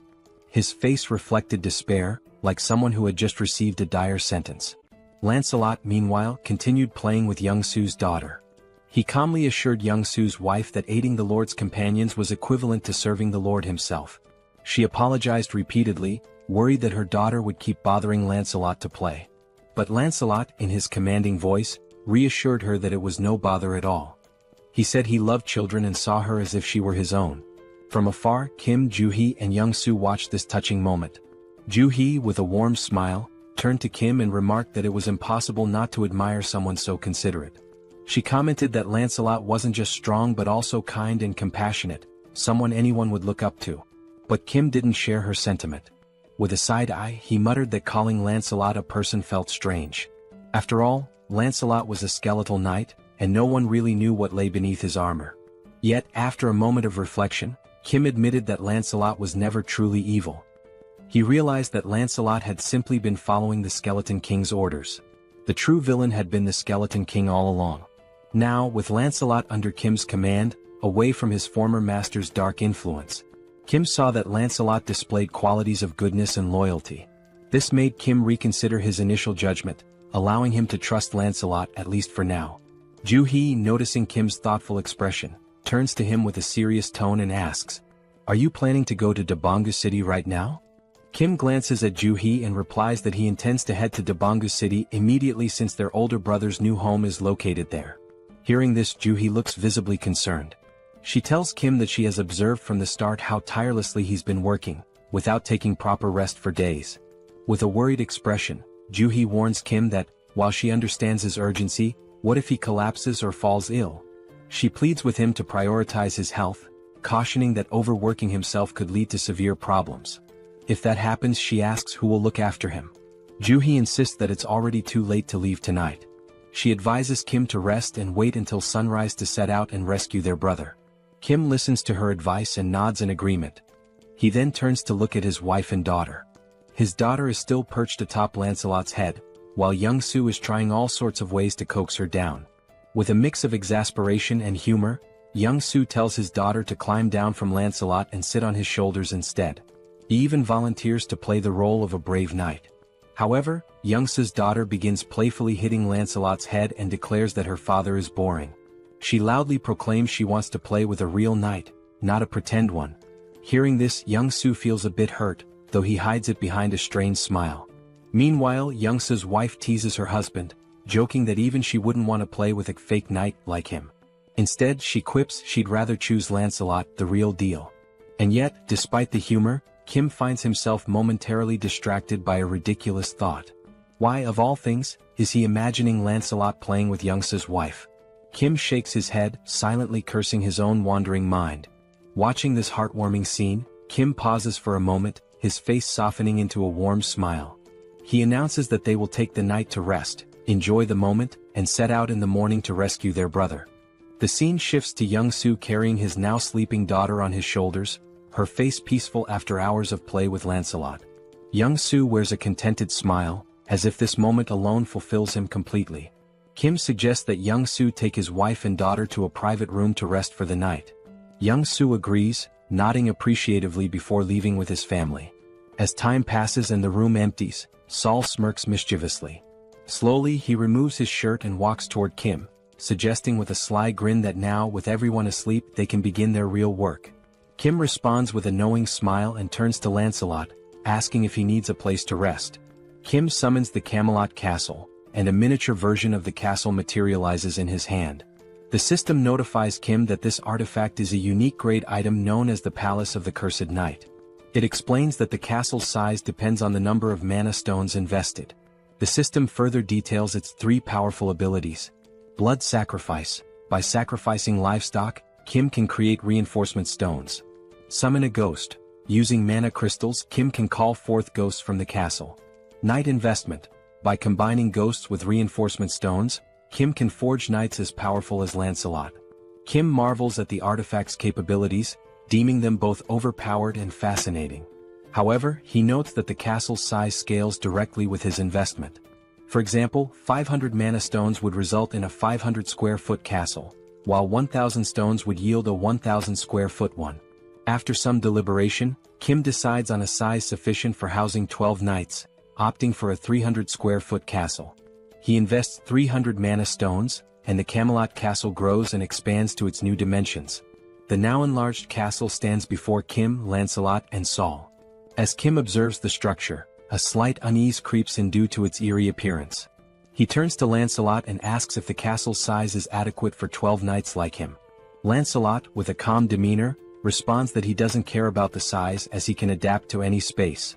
Then, with a wry sense of humor, Lancelot jokes that the castle is as tiny as the Skeleton King's little PP, adding that, compared to Kim's vast subspace, this castle is nothing. Lancelot explains that when Kim summons more skeleton knights in the future, they will reside in his subspace, while Camelot Castle will primarily serve as a summoning hub.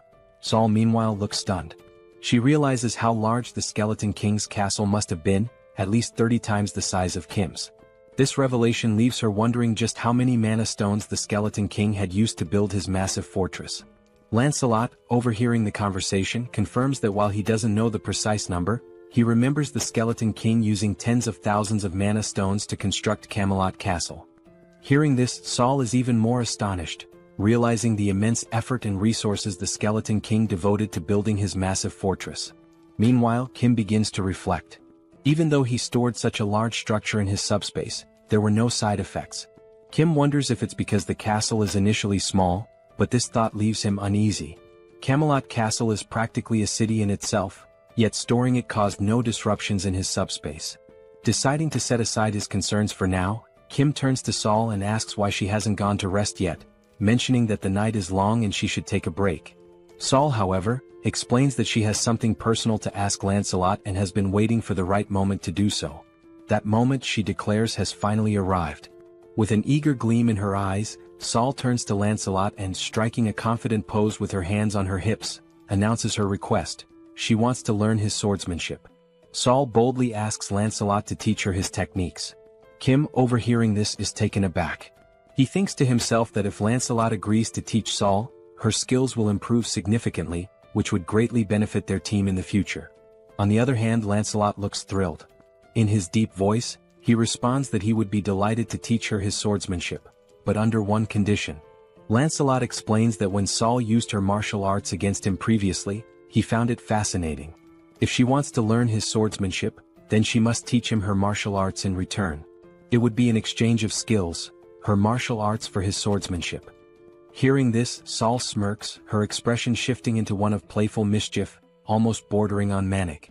With a teasing tone, she praises Lancelot for being clever, admitting that her martial arts are indeed impressive. She calls him a little kid and playfully questions whether he could even handle her intense training regimen. Kim, watching this from the sidelines, notes how Saul's excitement peaks whenever the topic of martial arts comes up. She's undeniably a martial arts enthusiast, if not an outright fanatic.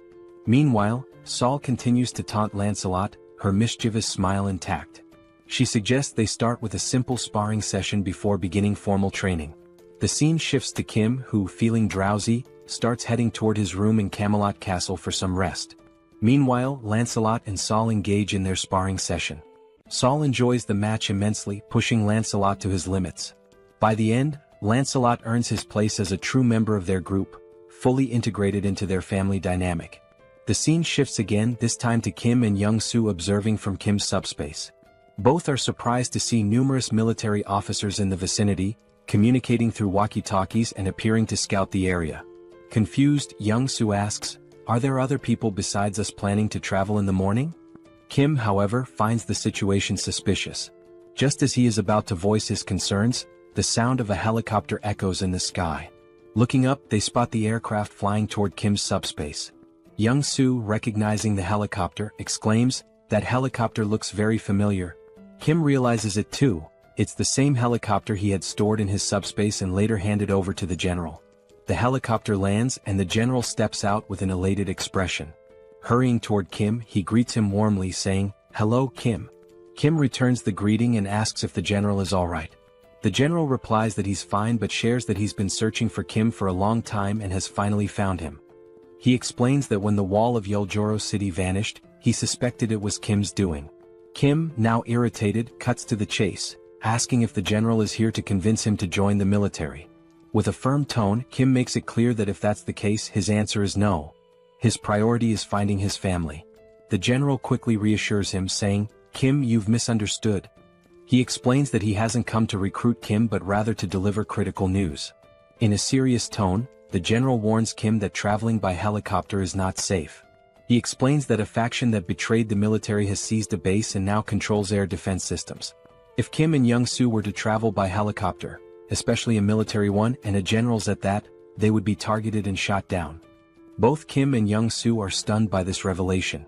The general provides detailed information, elaborating on how the rebel faction captured the military base and now commands a significant portion of air defense forces. He also shares that he had sent a scouting team in the same helicopter Kim had given him. That helicopter was destroyed mid-air, leaving the general without any information on those individuals. Growing increasingly concerned, the general reminds Kim that he mentioned traveling through the city to rescue his family. The general warns that if Kim had chosen to travel by helicopter, it could have placed him in extreme danger. Upon hearing this, Kim realizes that if they had used the helicopter, their deaths would have been almost inevitable. Acknowledging the severity of the situation, Kim thanks the general for providing such vital information. At this point, the general shifts the conversation. He brings up how the wall surrounding the city vanished last night, suggesting that Kim must have defeated the Skeleton Knight. However, Kim's focus drifts away from the general's words. Instead, he contemplates the mention of the next city being under military control.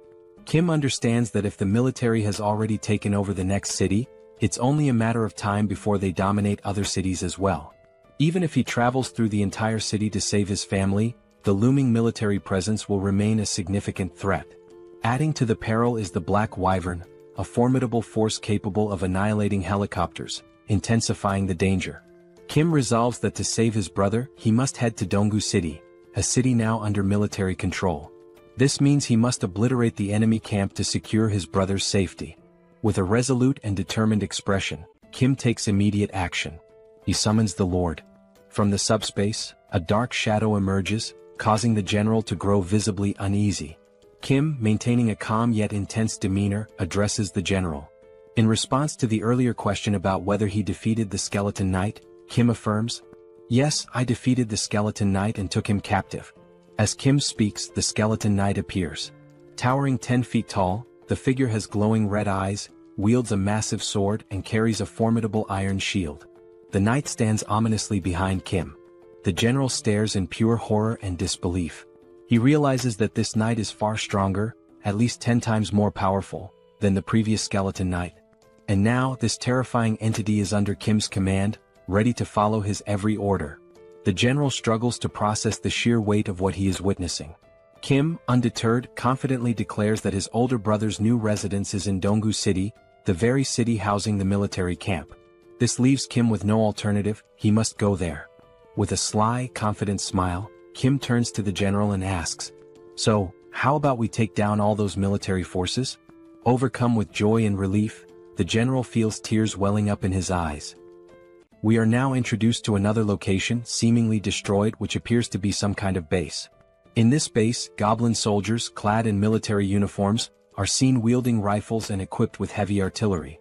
Behind one of the goblins, a human hand becomes visible, revealing humans imprisoned in cages under the watchful eyes of the goblin soldiers. As the goblin squints to focus, it notices something unusual ahead, though it cannot determine what it is.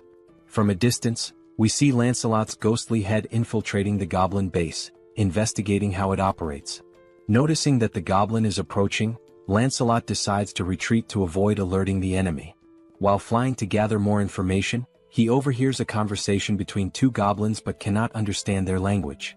However, upon observing their movements more closely, he notices that even within the goblin army, there is a ranking system that dictates the level of importance and influence each goblin holds over the others. Still concealed behind a tree, the ghostly head concludes it has gathered enough information and decides to return to the command center to report his findings. As he departs, the system screen reveals how the summoning ability for this ghostly form works, named Phantom Summon. This ability allows the summoning of Camelot's ghosts, with specific costs associated with each invocation. It is also shown that while knights are in their ghostly forms, they cannot physically interact with the environment, but they are also immune to physical interference. Moreover, this ability enables them to pass through walls and even fly freely. Summoning a ghost consumes 1 enhancement stone and 500 magic stones, the same cost as summoning a knight. Although not explicitly stated in the description, once summoned as a ghost or knight, they can switch forms without incurring additional costs. In other words, phantomization can be considered an optimal means of reconnaissance behind enemy lines. A few hours earlier, the general had been outlining the strategy they would use, showing on a map the cities involved and relying on Lancelot to patrol the enemy lines, determining the strength of their forces, the location of anti-aircraft weapons, and other characteristics of the enemy troops. Based on the information gathered, the plan was to devise a strategy to outmaneuver the enemies. However, due to the ghost's limited range, everyone needed to move closer to the enemy lines and pinpoint where government forces were stationed before reconnaissance could begin. Lancelot returned to the Allied base after taking 2 hours and 30 minutes to complete his reconnaissance. While reporting his findings, Kim was shocked to learn that the soldiers had mutated into goblins and had imprisoned over 200 people, referring to them as sacrifices. Additionally, Lancelot shared further details he had overheard. First, the enemy had a total of 9 anti-aircraft weapons. Second, they planned to recruit additional manpower from Bangkok Dong. Third, the brigade commander, a high-ranking officer, was stationed in the eastern wing.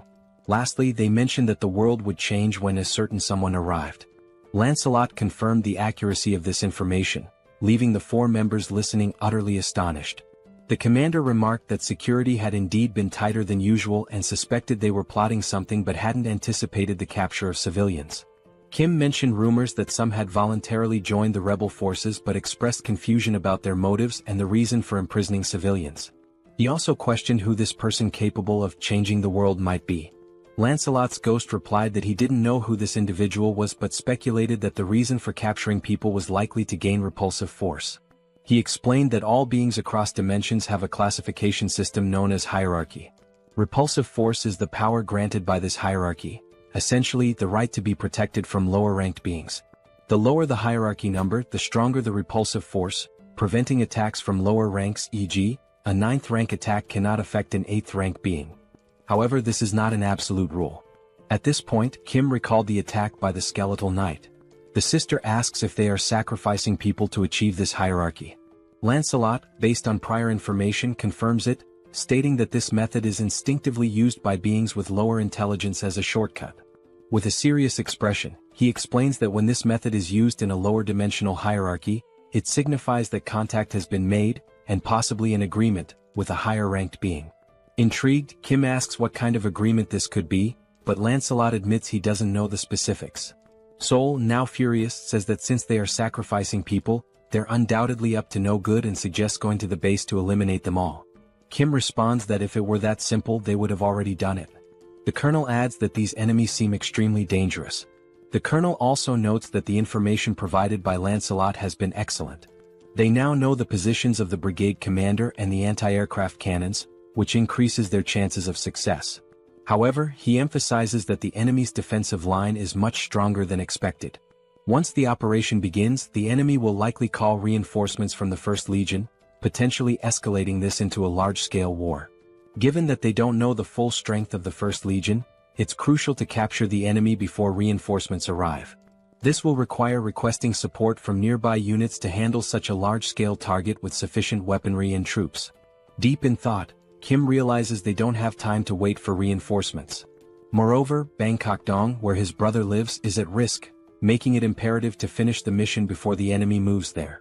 He also remarks that since Lancelot is of the 7th hierarchy, he could theoretically eliminate the enemy on his own, but the area is too vast for him to cover alone, giving the First Legion's reinforcements enough time to arrive and turn this into a full-scale war. Lancelot suggests that if the anti-aircraft cannons are a problem, Kim could simply summon another knight, and points out that summoning requires both enhancement stones and magic stones. While they have enough magic stones, they are short on enhancement stones.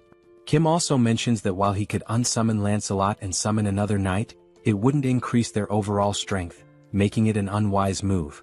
More importantly, he feels it wouldn't be right to dismiss Lancelot just to summon someone else. Frustrated, Kim says it would be ideal if they could duplicate the enhancement stones and magic stones in their subspace.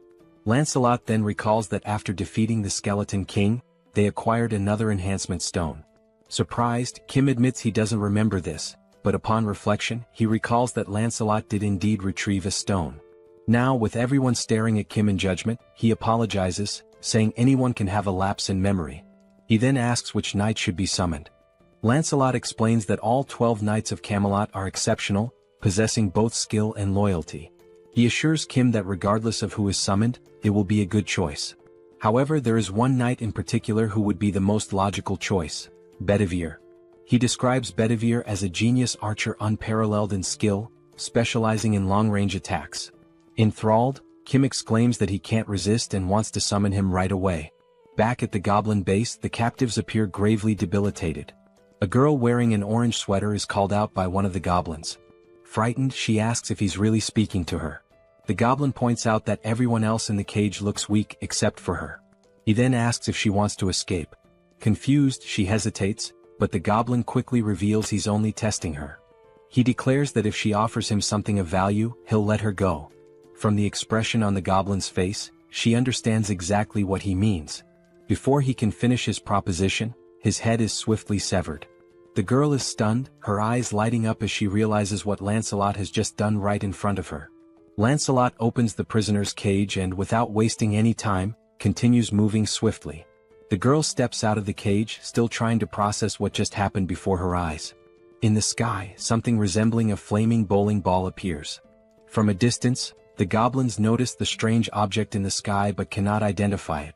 Upon closer inspection, one of them realizes it is indeed a bowling ball, but it makes no sense to him. Before he can react, the ball suddenly hurtles in his direction, catching him off guard, and moments later, it strikes one of the anti-aircraft weapons. A goblin further away hears the explosion and wonders about its origin. The only thing he knows for sure is that something has blown up somewhere. From a distant viewpoint, we see the explosion and, coincidentally, also a hand gripping another flaming bowling ball. Yes, the summoned knight is hurling bowling balls at the enemies, already contemplating his next target. Moments earlier, Lancelot reveals something he hadn't mentioned before. Bedivere has only one arm. Kim is taken aback and confused as Lancelot had described Bedivere as an archer. He questions how Bedivere could possibly be an archer with just one arm. Lancelot confirms that Bedivere was indeed an archer, but that is a story from the past. He explains that long ago, Bedivere served as a knight under the Duke's command but lost his arm to a commander jealous of his exceptional talent. From that point on, Bedivere adapted, mastering throwing techniques using a leather strap. Thus, he earned his place among the 12 knights of Camelot. Still skeptical, Kim asks if Bedivere can truly destroy anti-aircraft cannons from such distances. Lancelot reassures him, stating that he fought alongside Bedivere for a long time and knows the full extent of his abilities. Additionally, Lancelot confirms that after scouting the enemy lines, only he and Bedivere will be needed for this mission.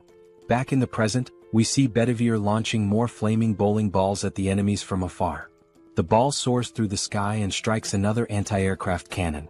As the goblin base is a large area, a goblin from a distance notices the explosion and wonders what is happening. Turning around, he sees another goblin soldier being attacked and flung away by someone. Alarmed, he asks his officer what's going on, but then hears the distinct sound of a sword. When he looks closely, he spots Lancelot calmly walking in his direction. The goblin, trembling with fear, stammers that this is a restricted area where unauthorized individuals are not allowed. Lancelot remains silent, continuing his steady approach toward him with an air of calm authority. Meanwhile, we see Kim's system sending him notifications. The first shows he acquired 4 magic stones, bringing his total to 2,686. Shortly after, another notification appears, adding 12 more magic stones, increasing the total to 2,698. Kim, staring at the system screen in surprise, reflects that owning a dimensional account eliminates the need to collect magic stones manually, as they are gathered automatically. Still, he finds it hard to believe how quickly the stones are being accumulated and wonders if this is really correct. Moments later, 3 more notifications pop up, one with 5 more magic stones, another with 8, and yet another with 5, bringing the total to 2,788 magic stones. Young, Sol, and Kim stand idly waiting for a signal to act, and Kim continues to question whether this situation is as it seems. Young reassures him, suggesting he look up at the sky, stating that it is likely the source of the multiple notifications. Above, 2 flaming bowling balls launched by Bedivere collide mid-air, creating a massive explosion that draws everyone's attention to the sky. Amazed by Bedivere's precision, Kim remarks that the knights had mentioned they would signal when all major anti-aircraft artillery had been destroyed. Young adds that it's now clear why Sir Lancelot takes so much pride in the Knights of Camelot. As the group stands in awe, the colonel comments on the extraordinary combination of Lancelot's tactics and Bedivere's abilities. He notes that if all the knights possess this level of skill, there's absolutely no need for special forces to intervene. Young simply nods in agreement. Kim, still astonished, declares it's time to make their move and execute their part of the plan. He also contemplates the immense power he now wields with all 12 knights, most of whom he hasn't even met yet. As the explosion in the sky subsides, smoke begins to fill the air. The scene shifts to the source of the explosions, Bedivere. He is examining a map and muttering to himself that there's a problem. He notes that he destroyed all the necessary targets and even sent the signal in the sky, but now he can't make sense of the map. The map indicates the locations of the anti-aircraft artillery he had to eliminate, a goblin circled in red, and an arrow pointing somewhere else. However, he cannot figure out where Lancelot told him to go next. Bedivere continues staring at the map, trying to recall the route Lancelot had given him earlier, but he has no idea which direction to take now. He mutters that if there were written instructions, it would be much easier to understand. Shrugging off his frustration, he decides to trust his instincts and proceed. Back to Lancelot, he punches a goblin in the face, causing the creature to cry out in pain. Without hesitation, Lancelot follows up with a more forceful blow that sends the goblin flying. Unapologetic, he steps on the goblin with enough force to make it scream in agony. Still pinning the goblin underfoot, Lancelot states that controlling his strength is exhausting and warns the goblin to speak the truth before he accidentally kills it. He demands to know who informed them about using this shortcut, sacrificing humans to climb the hierarchy. He also presses for their plans and the strength of the First Legion's forces. The goblin chuckles, commenting on how much Lancelot seems to know about their operations. Eventually, the goblin gives in, revealing that the one destined to change the world is named Tonediu. He calls Tonediu a bastard of the 8th class, a giant compared to himself. Lancelot, unfazed, replies that he has never heard of this being and asks what Tonediu wants with the goblins and what exactly his plan entails. Reluctantly, the goblin admits he doesn't know and is promptly kicked by Lancelot, spinning him through the air. Now farther away, the goblin uses the last of his strength to flee. He leaps from a nearby window in a desperate attempt to escape. Upon landing, he finds himself near a group of goblin soldiers patrolling the area. Unfortunately, he lands awkwardly, injuring his foot. The goblin soldiers rush to him, asking if their commander is all right. Wincing in pain, the commander urgently orders them to fetch his bicycle. One goblin obeys and runs to retrieve it while the commander hobbles away slowly on his injured foot. Suddenly, he hears a sound behind him. When he turns to look, he sees Lancelot leaping from the building in pursuit. Calm and determined, Lancelot declares that attempting to flee is futile. Unaware of the level of the threat in front of them, the soldiers surround their commander, vowing to protect him. One goblin, holding a rifle, declares that they'll take care of him, while another assists the commander in walking, offering support. Lancelot changes his tone and remarks on how remarkable it is that they're so willing to sacrifice themselves so easily, adding that their judgment is indeed at a goblin's level. The goblin retorts, saying it's better to be a goblin than an empty-headed fool like Lancelot. Now aiming his rifle, the goblin advises Lancelot to drop his arrogance, noting that there are also 8th-ranked individuals in their main force. He boasts that if he had only consumed 10 more, he too would have been in 8th rank. Disbelieving the audacity of their actions, Lancelot questions whether all those who became goblins are doing the same thing. The goblin with a sly grin affirms this. He adds that he is one of the intelligent ones, adapting to a changing world. Before he can finish his sentence, Lancelot swiftly lunges forward and drives his sword through the goblin's neck. Lancelot coldly remarks that knowing this will make it easier to decide whose lives to take. The fleeing commander glances back to see what is happening, only to witness blood spurting into the air. Lancelot's sword is now soaked in blood, and his gaze shifts toward his next target. The goblin commander, once again in danger, has no choice but to run. But as he glances up at the sky, he freezes in shock. There he sees a helicopter, unaware that the anti-aircraft artillery has been destroyed. Inside the helicopter are Kim and Young. Young announces his intention to land the helicopter, but Kim, feeling nauseous, warns that landing there is too dangerous and suggests entering the subspace. The goblin commander realizes that government forces are also attacking them. However, with a newfound dark aura, the commander mercilessly strikes down one of his own soldiers. From a distance, Lancelot observes this gruesome act, disgusted by the goblin's depravity. Kim descends from the helicopter and runs toward Lancelot, but upon looking to his side, he is horrified by the goblin commander's actions. With the magic stones of the fallen goblin in hand, the commander consumes them. Lancelot curses him, calling him a bastard and accusing him of becoming an 8th rank because of the stones. From behind, we see the goblin commander now transformed into a monstrous figure with long hair. As he turns, his glowing red eyes burn with rage. Kim asks Lancelot if the commander truly abandoned his humanity to become an 8th rank. Lancelot replies that the commander tried to ascend ranks too quickly and dismisses it as nothing more than a cheap trick. Now consumed by fury, the mutated goblin roars and charges forward to attack. Calmly, Kim asks Lancelot about his rank. Lancelot replies that he is 7th ranked but assures Kim there's no need to intervene since Bedivere can handle it with ease. On the rooftop, Bedivere readies his weapon to launch another flaming bowling ball. He comments that he's glad he trusted his instincts and found the correct location. The mutated goblin's blood sprays far and wide. The system notification flashes, showing that Kim has acquired 322 magic stones, bringing the total to 3,542. Moments later, government reinforcements arrive. The head of operations acknowledges that thanks to the knights, the removal of enemies and the rescue of civilians is progressing much faster. Kim feels a wave of relief hearing this. A soldier asks where the commander is, and Kim directs him to look to the side, where the lifeless body of the goblin commander lies. The head of operations is stunned. Kim asks Lancelot if he has uncovered more information about their plans. Lancelot apologizes, stating that the only piece of information he managed to extract was the name of a high-ranking being, Tonatiuh. He adds that it's the first time he has ever heard that name. Kim remarks that everything remains a mystery.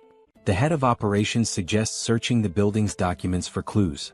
Lancelot points to the shattered windows on the 4th floor, explaining that the commander was staying in that room. He notes that there are numerous documents to sort through in that area. The chief of operations thanks them for their service, but Kim quickly interjects, asking if the PX system is capable of storing all the military documents from the building. Pax confirms and immediately begins calculating the number of documents and the cost to process them. The system reveals there are 5,086 documents, with a cost of 120 magic stones. Kim gives the order to proceed. The chief of operations remarks that such measures weren't necessary, but Kim explains that PX will handle it efficiently, and he needs to locate the family as quickly as possible.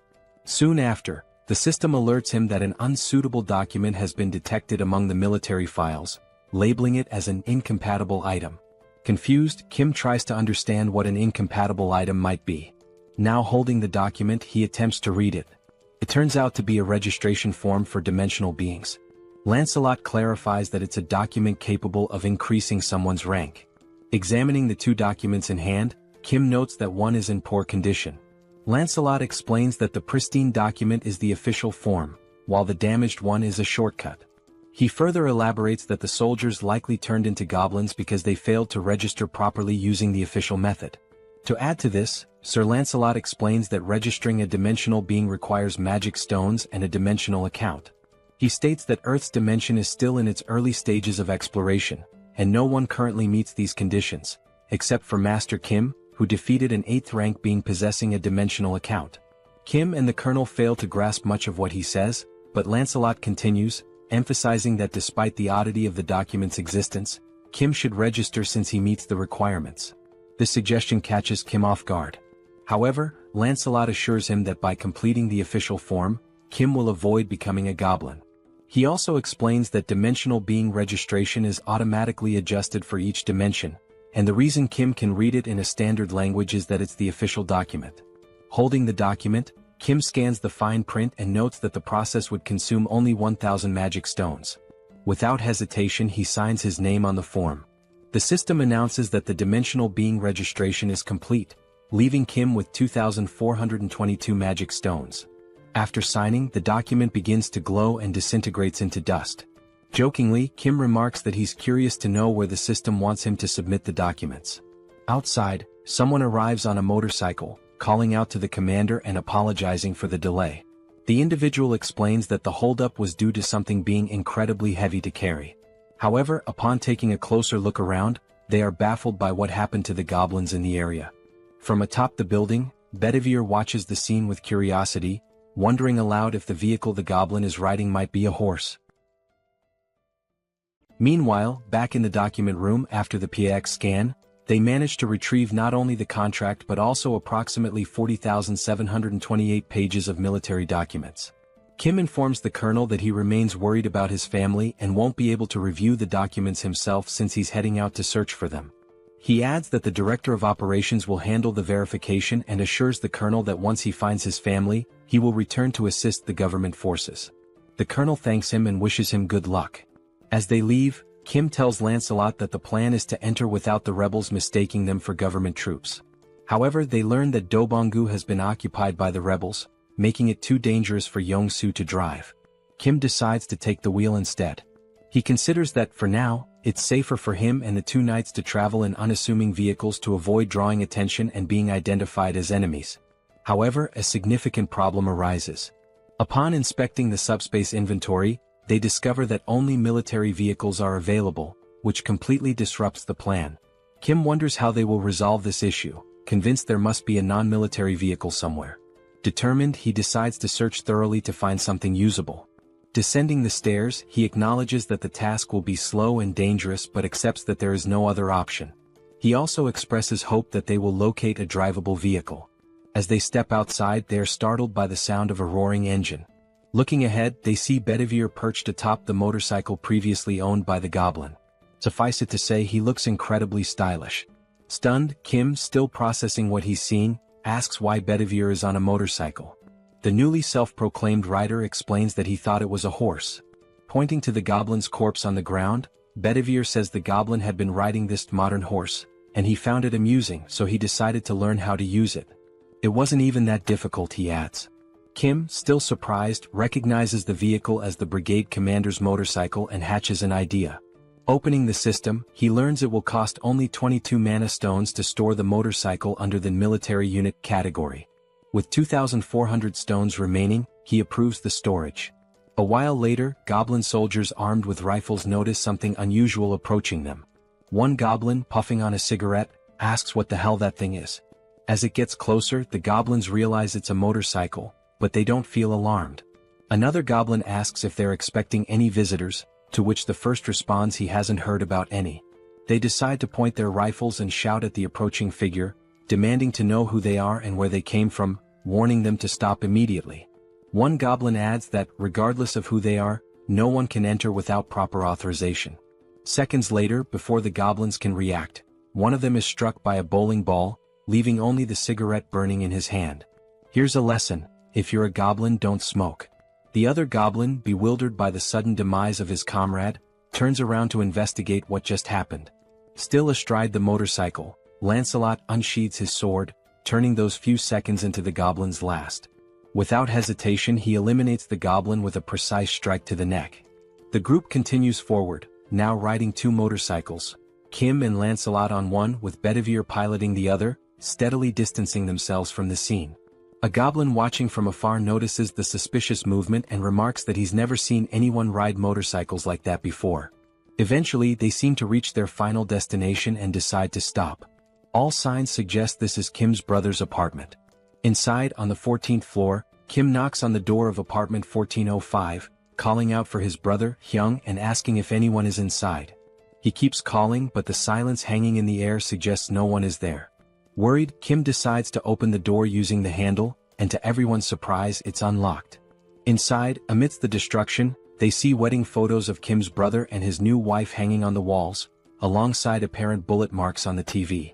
Kim freezes at the doorway, calling out to his brother and sister-in-law once more, but still there's no response. Concerned for Kim's safety, Lancelot, ever the loyal servant, asks for permission and declares that he will take the lead. They decide to enter, and as Kim looks around, he notices something odd. It doesn't seem like they were attacked. Instead, it feels as if they abandoned the house and evacuated somewhere else. While searching for clues, he spots a letter on the bed and decides to read it.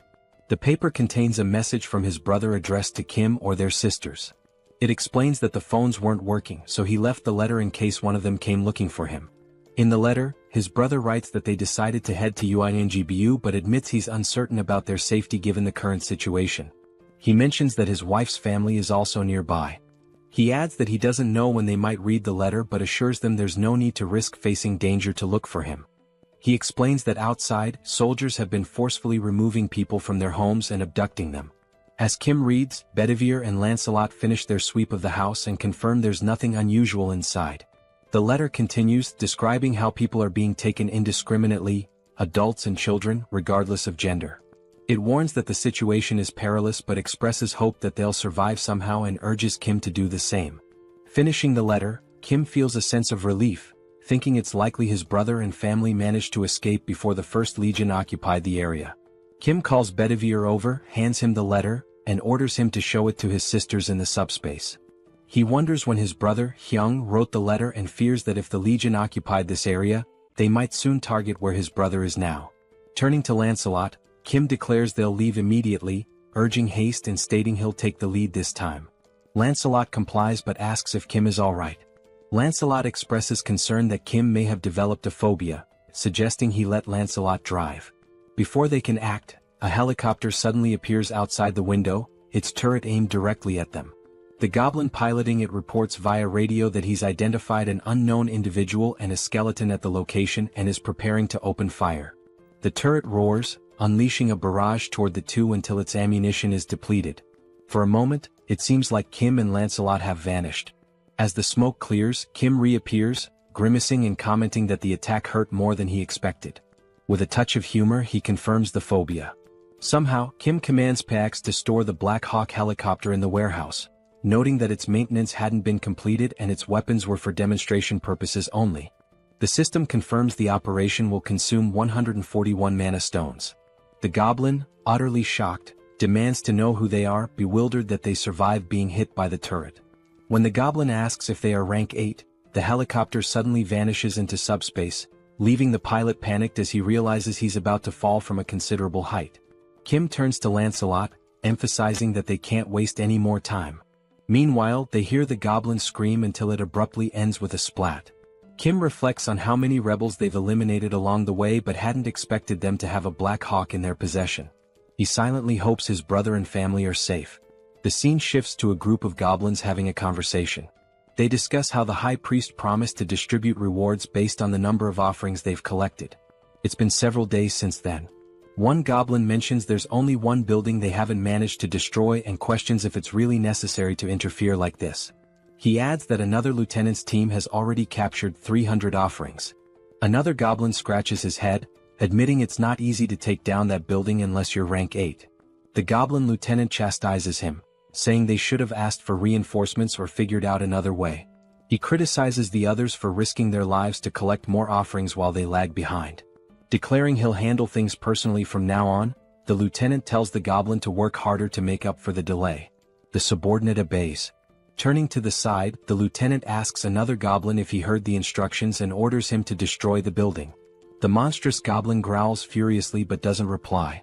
The mutant goblin charges toward the building, but abruptly halts as he notices strange movement coming his way. Alongside the mutant, all the other goblins in the area stop in their tracks, watching as the figures draw closer. The goblin lieutenant hears shouting but can't make sense of it, bewildered by the approaching shapes. As they get closer, Kim bellows furiously, commanding the filthy goblins to leave immediately, declaring that this is his home.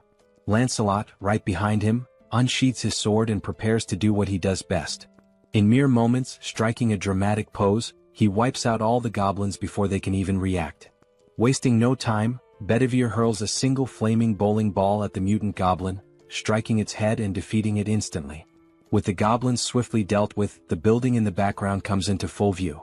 The structure bears the name Zhongyang Tool Shop, a clear indication it belongs to Kim's family. Inside, peeking through a hole in the wall, a few people anxiously observe the scene outside. Someone asks if things are truly as bad as they appear. Another voice questions the father, wondering what's going on and why he's hesitating. The father, seated in a chair and spying on the commotion, reassures them not to worry. He explains that Kim has arrived on a motorcycle, accompanied by skeletons, leaving everyone utterly confused.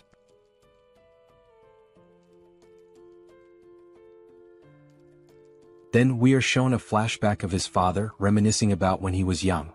His mother used to say that good and bad things only happen because of people, and this idea had fascinated him. Having survived many challenges, he realized that not a single word his mother had said was wrong. Even when his business failed, the reason he was able to get back on his feet was because of the people who stood by him, and love. He reflects that this is why he raised his children with the values of love and compassion. Watching them grow up from small children into capable adults, he felt like a dream had come true. A scene follows of Kim losing to his sister in a video game. The father continues, sharing his dream of building a large, spacious home where he could live with his family. To pursue this, he began studying civil construction, something he had never done before and found immensely difficult and complex. The financial burden made the dream seem unattainable. In the end, his children all grew up well. His eldest son recently married, his eldest daughter became a nurse, the youngest daughter became an athlete, and his youngest son had just completed his military service. Their futures seemed so bright, until the monsters appeared. He recounts how, luckily, as the manager of a tool shop, he survived the monster attack using hammers and other tools. However, even with that resourcefulness, the situation was dire. They had to constantly worry about food and water. He often pretended not to be hungry to give his wife the little food they had. On top of that, there were neighbors who raided for food and monsters roaming about, forcing them to hide as silently as mice. Amid this catastrophic situation, the first to arrive at their refuge were his eldest son's in-laws. Shortly after, his eldest son and his daughter-in-law made it there as well. Looking at his eldest son's face, stained with tears and blood, he could guess what they had been through to get there. He simply embraced him and silently wept. Another blessing came when his daughter-in-law awakened a new ability to generate water, eliminating one major concern in this apocalypse. He recalls how, over time, soldiers mutated into goblins and began wandering around. These goblin soldiers started abducting civilians regardless of age or gender, isolating their family even further. It was utter chaos. The very soldiers who were meant to protect them were now capturing people. He wished deeply for the safety of his children amidst such disorder.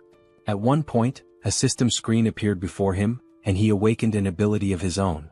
The ability was named Architect, and the system indicated that he now possessed exceptional skills in architecture and could build freely. He doesn't fully understand how his long-dormant dream suddenly became a reality, but he feels grateful that it did. With this newfound power, he immediately got to work reinforcing the tool shop. Thanks to his daughter-in-law's water ability and his own architectural skills, they managed to survive. Even for the goblins armed with weapons, breaking into their fortified location was no easy task. Peering through a hole in the wall, he noticed that a group of soldiers had been stationed outside their home since the day before, and they had brought a monster with them. It was clear now that they were determined to destroy their refuge this time. But he had prepared for this possibility and retreated to plan. Seated in his chair, he called for his eldest son and instructed him to gather the family and escape through the tunnel. His son hesitated, asking what would happen to him. The father explained that the tunnel was an emergency passage meant for situations like this, though he couldn't guarantee that the other end was safe. At the very least, it's better than staying here and dying, he said. His wife, looking concerned, asked if he intended to stay behind. With a confident smile, he assures them he will leave as soon as everyone is safely out, telling them not to worry. In the meantime, a strange noise from outside catches his attention, sparking his curiosity. Before inspecting, he urges everyone to hurry, warning that the goblins are already moving and time is running out. Peeking through the hole, he goes silent for a few seconds. Those around him grow concerned, whispering questions about whether the situation outside is dire or if something is wrong, causing him to hesitate. Still in shock, he turns to them and says it's not what they think. It's just Kim. He's out there. He explains that Kim has arrived on a motorcycle, accompanied by a skeleton. Outside, Kim, Lancelot, and Bedivere approach the tool shop. Kim points to the building, now fortified with metal spikes and barricades, and declares, "This is my house." Then, sighing, he adds, "But that doesn't matter now. What matters is my family. Are they okay?" Suddenly, the door handle turns in front of him, catching him off guard. Looking more closely at who's in front of him, he freezes in shock. The father steps forward and asks in disbelief, "Is it really you, Kim?" At that moment, Kim realizes the rest of his family, the ones he'd been desperately searching for, are standing right in front of him. Without hesitation, he bursts into tears, running toward them like a child, wrapping his father in a tight embrace he'd been longing for. But the father and brother interrupt the emotional moment, startled by what was standing behind Kim. He glances back to confirm. "Don't worry," Kim says reassuringly, "despite how they look, they're friends, they're on our side." Kim then reveals, "And that's not the only surprise I've got." Using his powers, he opens a subspace portal. Inside, his two sisters are safe and enjoying a hearty meal. Seeing them eating brings tears of relief and joy. His sisters, realizing what's happening, break down, sobbing uncontrollably. Inside Kim's subspace, the reunited family sits down for a meal they haven't had in ages. For the parents especially, it's a heartwarming moment. Tasting the food, the mother is taken aback. She thinks to herself, "No matter where I go, I always trust my cooking. But this grilled mackerel is on a whole other level." She turns to Youngso's wife and asks if she's a professional chef. The wife thanks her for the compliment, smiling. The mother declares, "Now that you've set the bar with such a delicious meal, I can't back down." She takes it upon herself to make a dessert worthy of matching it. The dessert consists of thinly sliced green grapes placed delicately atop whipped cream on a cheesecake, arranged with care. When it's ready, she presents it as a token of gratitude, naming it Mom's Green Grape Tiramisu with whipped cream. Youngso's wife tries it and is overwhelmed by the burst of flavor, reminiscent of something out of Shokyuji no Soma. She asks how the mother managed to make something so divine, and the others eagerly agree as they taste it. Elsewhere in Kim's subspace, someone is hammering iron. It's an elderly man, the father of the eldest son's wife, tinkering with Lancelot's armor.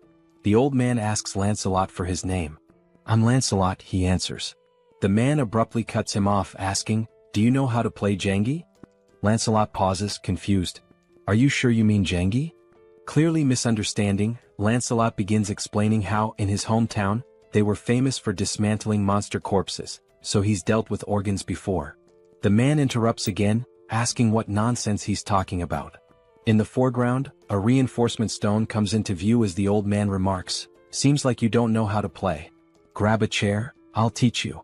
The reinforcement stone, held by the eldest brother, is handed over to Kim. Kim asks his brother why he has such a stone.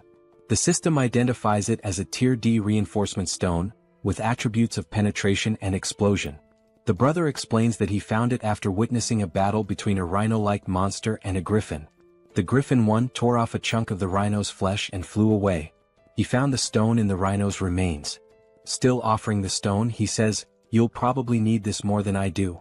Kim gratefully accepts, promising to put it to good use.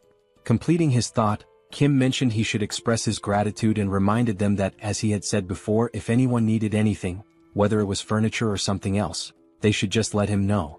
He also added that his sister-in-law's family should feel at home here too. His brother was touched by how Kim was looking after his in-laws as well. Reflecting, he remarked how much Kim had grown since being discharged, recalling that when they were younger, Kim used to cry every time Sol hit him. Laughing, Kim admitted he would probably still cry if Sol hit him now. His brother joked that the best thing about being born before Sol was avoiding her wrath. He thanked Kim sincerely before excusing himself, saying he was going to check in with his in-laws. As Kim noticed the scar on his brother's face, he commented on how they had managed to survive so far with the help of their father's and sister-in-law's abilities. He couldn't imagine how hard it must have been. Suddenly, someone approached Kim from behind. Turning, he realized it was his father. The father spoke, saying how happy he was, not only because the family was safe but also because of Kim's abilities, which gave everyone the chance to eat in a secure place. Then his father asked if Kim knew that good and bad things, but Kim interrupted, completing the saying, "Can only happen when there are people." Kim nodded, saying he understood. He added that no matter how powerful his abilities were, he wouldn't have made it this far alone. He shared that this realization hit him when he started helping people cross a tunnel filled with wyverns. Yongsoo had told him that even with awakened abilities, the challenges were the same for everyone. That was when Kim understood the real reason people help each other. It's because everyone wants their family to be safe. People help with the hope that someone else might assist them in return, especially in an apocalypse where empathy is essential. Smiling, Kim concluded, "After all, we're all human. Everyone feels pain when they're hurt and everyone fears death. We help each other because we're in the same situation. Otherwise, it would be unbearably cruel." Looking at his father, Kim asked, "Am I right?" His father, now smiling with pride, replied, "I couldn't be prouder to have you as my son." Kim smiled back, saying he was grateful to have him as a father. Kim then suggested that his father rest as he must be tired, and mentioned that he would have to leave soon. His father cautioned him to be careful, and Kim reassured him, joking, "I can't even get hurt now, even if I wanted to." Meanwhile, back at the headquarters, the commander was sorting through documents that had piled up, finally feeling some relief that half of them had been taken care of. Thanking the soldiers for their efforts, he told them to take a short break. One of the soldiers joked, saying his eyes felt like they were about to fall out from all the reading. At that moment, another soldier entered, reporting that a short while ago, a skeletal knight riding a motorcycle, who introduced himself as Bedivere, delivered a message. Kim had already departed for Payu. The colonel, puzzled, asked why Kim would go to Payu. The commander thought for a moment before realizing with growing alarm that the First Corps was stationed there. After a brief pause, panic overtook him as he realized Kim intended to confront the First Corps alone. The scene shifted to a sunset, showing Kim and his team heading into battle. Riding his motorcycle, Kim commented on how pleasant the weather felt at that moment. Meanwhile, inside the subspace, Seoul, wearing boxing gloves, was counting aloud to 19. Her eyes glinted with determination as she trained tirelessly. She lunged forward with speed, unleashing a flurry of punches on a punching bag while vividly imagining an opponent before her. Like a skilled fighter, she rotated her torso flawlessly, channeling all her strength into a powerful kick that landed squarely on the bag. Wasting no time, she followed up with a devastating punch that shredded the punching bag, sending its remains flying several meters away. The count of 19, as it turned out, referred to the number of punching bags she had already destroyed. Frustrated, she called out to Pax, demanding he bring another bag and chastising him for being too slow. Nearby, her eldest brother, joystick in hand, observed the scene while Pax muttered that the speed of requests was set by Kim. The older brothers were engrossed in a video game and one of them asked why Seoul was so angry. She replied that it was because Kim refused to let her leave the subspace and risk her life. She added that while Kim acknowledged her awakened abilities, he reminded her that facing weapons, electric vehicles and similar dangers was still too risky. Seoul had insisted on at least being allowed to set up punching bags to train, and ever since she had been relentlessly hitting them. As they continued playing Overcooked, her older brother noted that Seoul had mentioned her awakened abilities. He agreed it was dangerous outside and questioned her eagerness to leave, adding, "But then again, we're talking about Seoul." Joyeon chimed in, agreeing, and mentioned that she'd overheard Kim talking about a scar on their brother's face. Touching his face, the brother dismissed it as nothing to worry about. Suddenly he heard a faint buzzing sound. As he touched the scar, he noticed something unusual. Alarmed, he realized the scar was gone, as if he had woken from a dream. Joyeon teased him, remarking that the scar wasn't that bad but that the bruise was a bit over the top. Still shocked, he insisted that the wound had been significant, pointing out that the scar had still been there yesterday. Smirking, Joyeon mockingly told him he shouldn't act injured, recounting how scared she had been when she was in the hospital. She also recalled a certain chief of internal medicine named Jin Sung-hak who had used his powers to manipulate and brainwash the hospital staff. Angrily recalling the ordeal, Joyeon admitted that it made her tread carefully with every action out of fear of being controlled too. At that moment, Youngso's wife appeared in the doorway, announcing that it was time to eat. Without hesitation, Joyeon dropped the joystick and bolted toward the dining area, leaving her brother to play alone. As their mother called everyone to the table, she overheard playful voices in the background. Someone declared themselves the devil of the underworld, while another announced, "I'm Yu Jong, the magical girl who's going to defeat you." The voices belonged to their father, Youngso, and his young daughter, who paused their game and acknowledged they were on their way. The mother announced that today's menu was kimchi stew and mentioned she had already served the black rice. urging them to eat while she joined them shortly. She turned to ask where Grandpa was, and the father replied that he likely wouldn't be eating just yet. Noticing the old man sitting with his back to her, she inquired why he wasn't joining them. He was focused on the board game he was playing with Lancelot, visibly intrigued. It was the first time he had ever encountered such a game. He marveled at how Lancelot, despite never having played before, could be so skilled. No matter how hard he tried, he couldn't find a single weakness in Lancelot's strategy. He resolved to ask Lancelot to explain his methods when he returned, impressed by the brilliance of his gameplay. Back on the battlefield, the scene shifted to war tanks rolling steadily toward an unknown destination. Suddenly they stopped and opened fire, their shots striking a target ahead. Another volley followed, resulting in a massive explosion at the impact site. From the devastation, a radiant blue light emerged, illuminating the entire area where the tank's shells had landed. As we approached, we noticed that the blue light was actually Kim's subspace, which had been struck by the attacks. In retaliation, Kim launched several missiles. The system screen displayed the status of the missiles, noting that they were ranked rare and had the ability to penetrate and explode. The missiles struck the war tanks, destroying them in the blink of an eye with small explosions. One by one, all the tanks that had previously been attacking Kim were now obliterated. Observing the situation, Kim remarked that he had avoided using high explosive weapons to prevent any harm to civilians who might be nearby. However, according to Lancelot's information, the First Legion had divided its forces between the locations where civilians were detained and the stronghold of the main rebel force. In line with Lancelot's plan, he himself would handle the rescue of the hostages, while Kim was tasked with attacking the primary rebel force. Given this, Kim no longer needed to hold back, as there were no civilian hostages at the rebel base he was currently targeting. Fortunately, he had stored a Black Hawk helicopter equipped with missiles.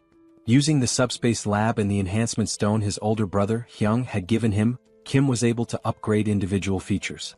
Additionally, he improved the basic functionality of Pax's deployment system, which he had been procrastinating on for some time. The upgrades extended the range to 100 meters, and the maximum deployment speed increased to 300 kilometers per hour. What was already powerful now packed even more destructive force. Inside the subspace, as he studied the system screen, Kim realized that while the missiles were already powerful on their own, they could be upgraded to become far stronger. With this level of power, he could gather numerous magic stones in the blink of an eye. Looking again at the system display, he saw that 10,000 magic stones were required to upgrade the subspace to level 4. By now, he calculated he should have collected 2,000 magic stones. But when the system displayed the actual count, it showed only 1,890 stones. Puzzled, Kim questioned why the number was so low, insisting he should have more. The system then displayed a message stating that, according to the platform's terms and conditions, 45% of the revenue was deducted as a fee paid to Tonatiuh from the Mexica dimension. Additionally, the regulations required that 25% of the magic stones acquired be allocated to Priest Bongsu. Confused, Kim remarked that the names Tonatiuh from the Mexica division and Priest Bongsu sounded familiar. At that moment, he recalled a conversation with Lancelot in which Lancelot had revealed that the goblins had made contact with a high-ranking entity known as Tonatiuh. This memory startled Kim as he began piecing together the facts they had uncovered earlier. Suddenly, something appeared before him. It was Lancelot, addressing Kim as "my lord" and reporting that he and Bedivere had destroyed all the fields. Lancelot mentioned that Bedivere was helping people escape and that he had come alone for now. He asked if Kim was injured. Kim thanked Lancelot for his excellent work and assured him he was uninjured. Turning to Lancelot, Kim brought up the earlier conversation where Lancelot had mentioned a high-ranking entity named Tonatiuh that had contacted the rebels. Lancelot confirmed this and asked why Kim brought it up.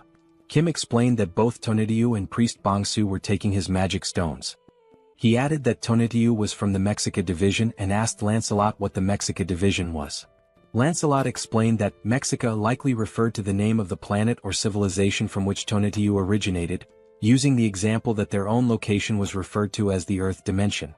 He further stated that Priest Bongsu was sacrificing people to other planets and noted that a traitor was worse than someone betrayed.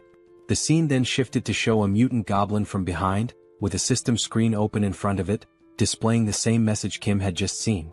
The goblin tinkered with the system, questioning what he was doing to sound so crazy, remarking that this behavior was unusual. As he continued to look at the system, he wondered how the magic stones could be deposited into the dimensional account so quickly. He also mentioned that there had been massive explosions some time ago. The scene shifted to reveal where the goblin was, a setting resembling a sacrificial altar. He muttered that he hadn't heard the sound of helicopters or jets, much less any gunfire, which made him question where such powerful weaponry had come from.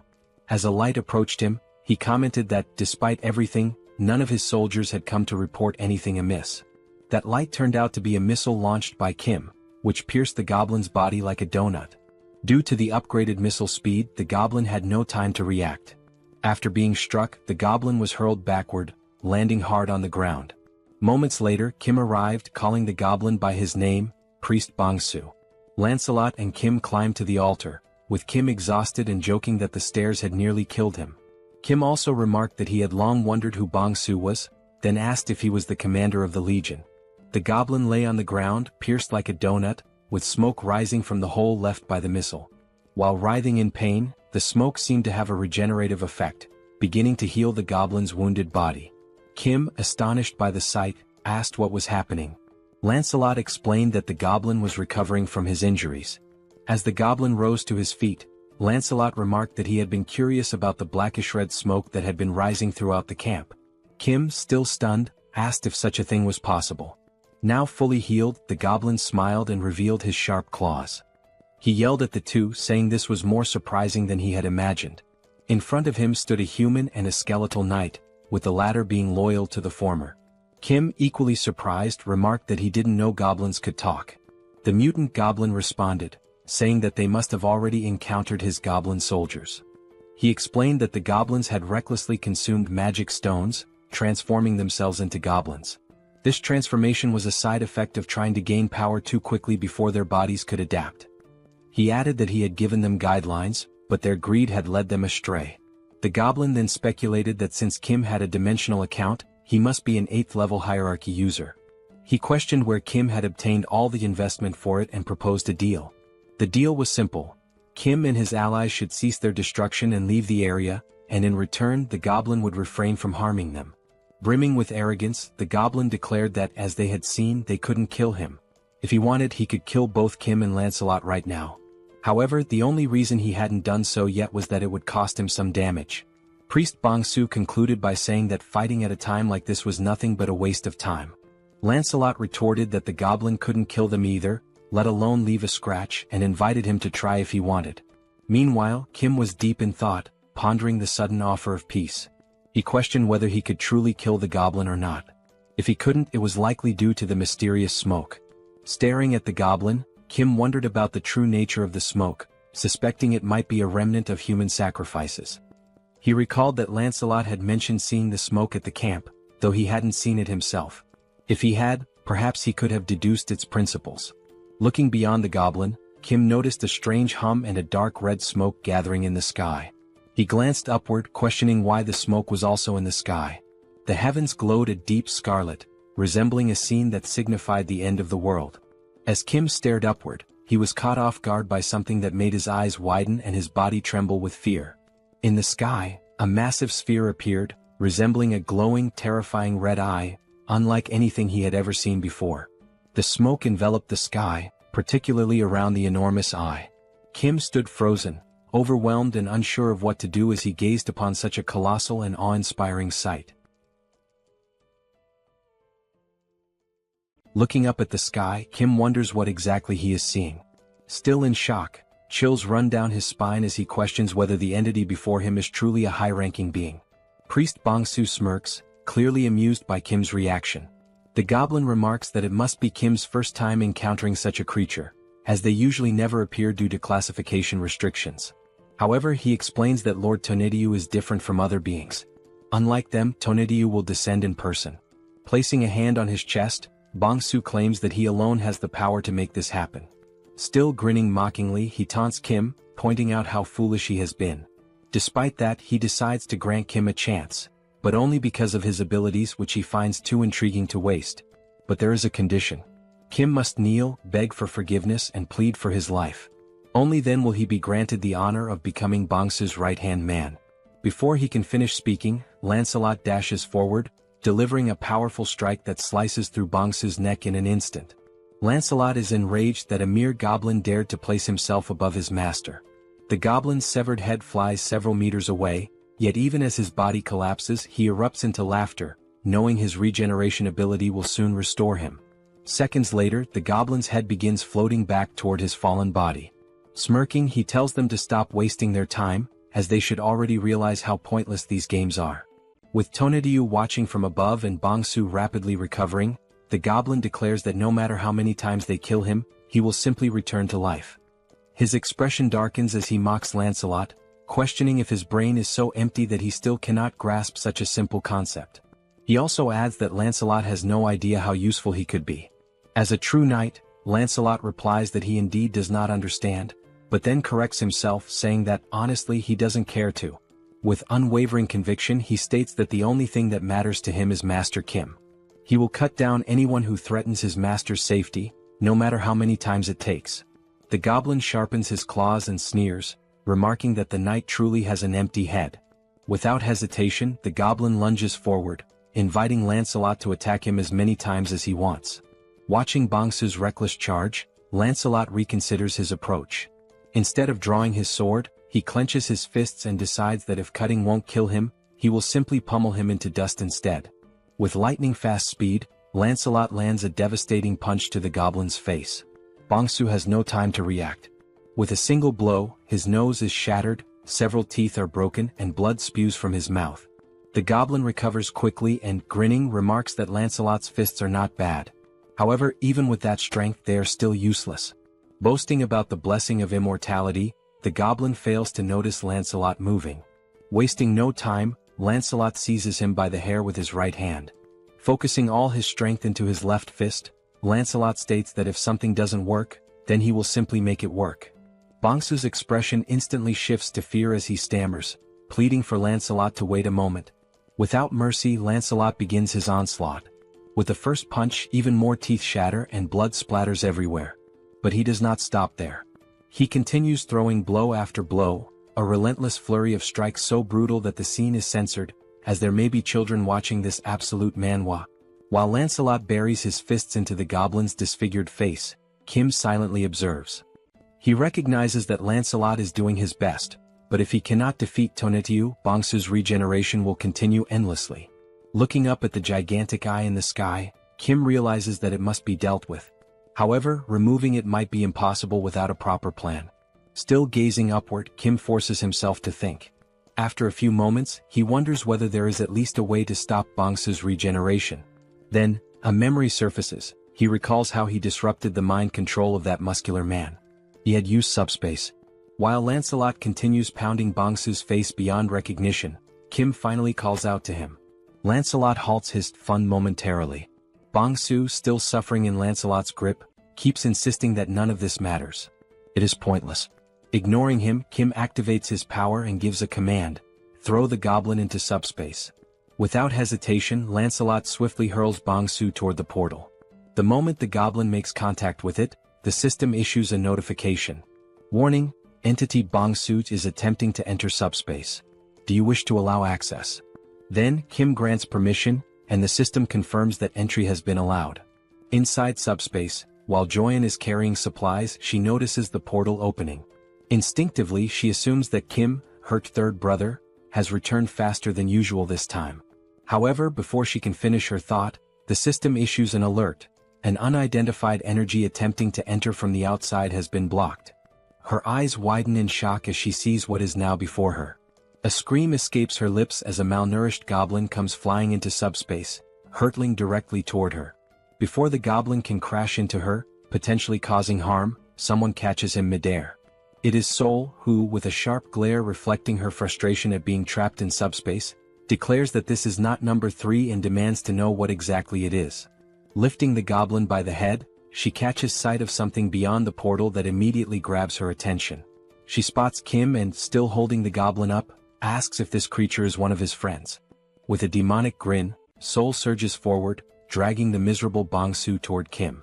Kim, eyes wide with panic, shouts for her to stop. Terrified and drenched in sweat, he quickly defends himself and orders the system to shut the SUBSPACE portal immediately. Only then does he issue the command to remove Bangsu's registration from SUBSPACE. The system notifies that it is canceling Bangsu's registration. A moment later, the malnourished goblin is forcefully ejected, thrown out of subspace, losing one of his teeth in the process. In the background, Sol watches the scene unfold, her expression filled with hatred and amusement. As the portal closes, she speaks again, asking if Kim sees what just happened, because that will be his future.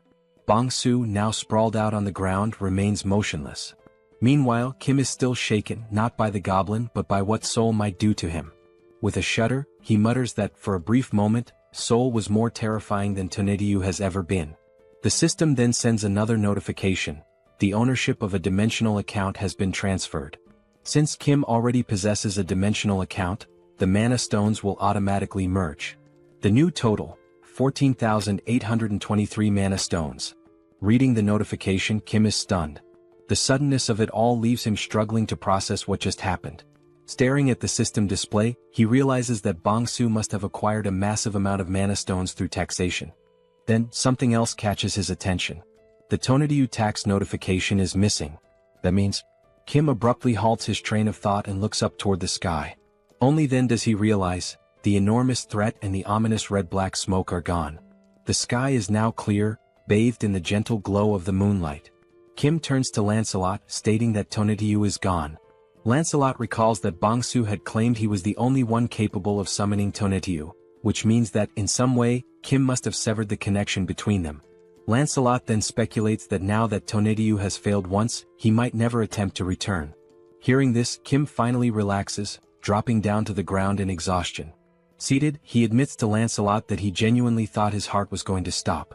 Despite barely having fought, he feels more drained than ever before. Just as Kim begins to rest, a familiar voice calls out his name. Turning around, he sees soldiers ascending the stairs, shouting for him and asking if he is all right. The colonel arrives, stating that aside from essential personnel, he has brought every awakened and unit available for mobilization. He then asks if they arrived too late. Kim shakes his head, assuring them that they arrived just in time. However, deep down, he knows that these soldiers must have endured immense hardship climbing all those stairs under such extreme conditions. As the colonel approaches, he inquires about the Legion commander's whereabouts. Only then does he notice the malnourished goblin's body lying motionless on the ground. Examining the goblin closely, the colonel questions what could have possibly reduced him to this state. Realizing that the fight is truly over, the colonel holsters his weapon, recognizing that it will no longer be needed. Kim watches him and remarks that it's been a while since he's seen someone carry their weapon on their back like that. Just then, the colonel receives a radio transmission. It is from Captain Deok Yong, the commander of the 2nd Company, reporting on the reconnaissance of the first area.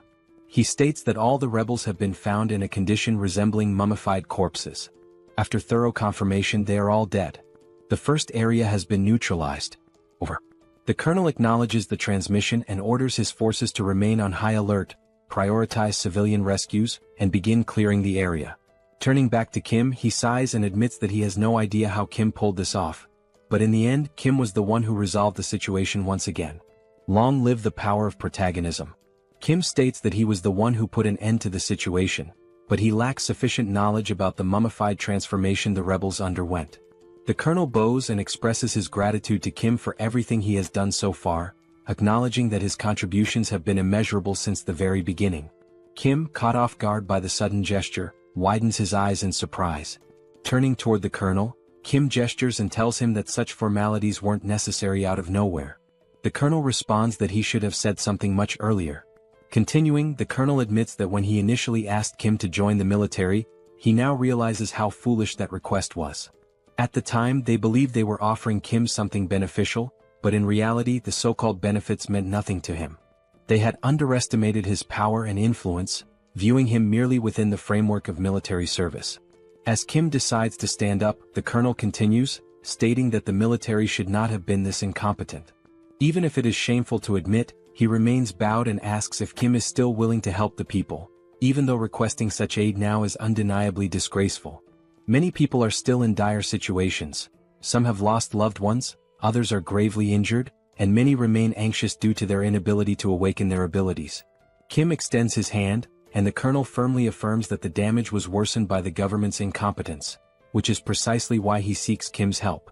With the composure of a gentleman, Kim clarifies that this is not a deal, but a voluntary act of assistance. He insists on doing it from the front lines without any intention of joining the military. Moreover, whether he chooses to help or not is his own decision. He adds that he only says this to make everything clear, all while keeping his hand extended toward the colonel. Upon hearing this, the colonel smiles, realizing the depth of Kim's kindness, his willingness to help without expecting anything in return. Only then do the two shake hands, signifying mutual agreement. The colonel reassures Kim that he doesn't need to worry. Reaching for his radio, the colonel pauses before activating it and asks Kim to wait for a moment, promising to ensure that he will always have military support whenever needed. Activating the radio, the colonel makes an official announcement to the troops. In recognition of Kim's significant contributions to strengthening the armed forces and neutralizing the rebel army, he declares through this broadcast that Kim Jong-jam is now granted the title of honorary colonel. As Kim listens, he becomes increasingly uncertain about everything being said over the radio. The colonel continues, stating that from this moment forward, all military personnel without exception must show full respect to the newly appointed honorary colonel, Kim Jong-jam, and cooperate with him whenever necessary. He adds that a response is not required, but whenever possible, everyone who hears this message should pass it along to others. Over. Still in shock, Kim mutters that there was no need to take things this far. Then, the colonel salutes Kim and, with a cheerful tone, states that the soldiers will handle the cleanup and resolve the rest of the situation. He then orders Kim to rest, noting that it is getting late. Hearing this, Kim's face flushes red, and he protests, saying that he is not a soldier, so there is no need for such formalities. The colonel responds that if it makes him uncomfortable, he should simply ignore it, but reiterates once again that Kim has done an outstanding job. As the colonel steps back to rejoin the rest of the military personnel, Kim, still slightly flushed, comments on how exhausting everything is. He then tells Lancelot to rest as well, acknowledging that he too has worked hard. Lancelot responds by saying that Kim also did a great job and, by the way, asks if there is any news about Bedivere. Kim agrees, realizing that in his exhaustion he hadn't even thought about it. However, he suddenly smiles upon remembering that the subspace has a recovery function for lost items. He immediately gives the command for the system to retrieve the items. The system then notifies him that the recovery function does not work for items that have been moved beyond a certain distance, instructing him to stay close to the item and use the ability again. Disappointed, Kim realizes the limitations of the ability upon reading the system message. Thinking back, he recalls that when he used it with Sol, she was practically right next to him. Since he cannot use the ability at the moment, they need to move. Calling out to Lancelot, Kim asks him to come along, suggesting that on the way they can also upgrade Pax's level. Lancelot nods in agreement, saying he understands. The system then confirms that 10,000 mana stones have been used to level up the subspace, noting that abilities can still be used during the upgrade. The remaining mana stone count is now 4,823. Meanwhile, in another area, soldiers begin mobilizing to assist the survivors, instructing them to form slow and orderly lines. They reassure the survivors that if they need anything else, they should speak up, as the military can provide food and water as necessary. At the same time, Kim turns to Lancelot, mentioning that he just thought of something. Since the soldiers are focused on helping the survivors, he wonders what Bedivere might be doing at this moment. The scene shifts to Bedivere, who is holding a document in his hands. While examining it, he mutters that he has found it, admitting that it was a good idea to change routes. After all, who would have guessed that entering a random building out of boredom would lead to the discovery of documents like these?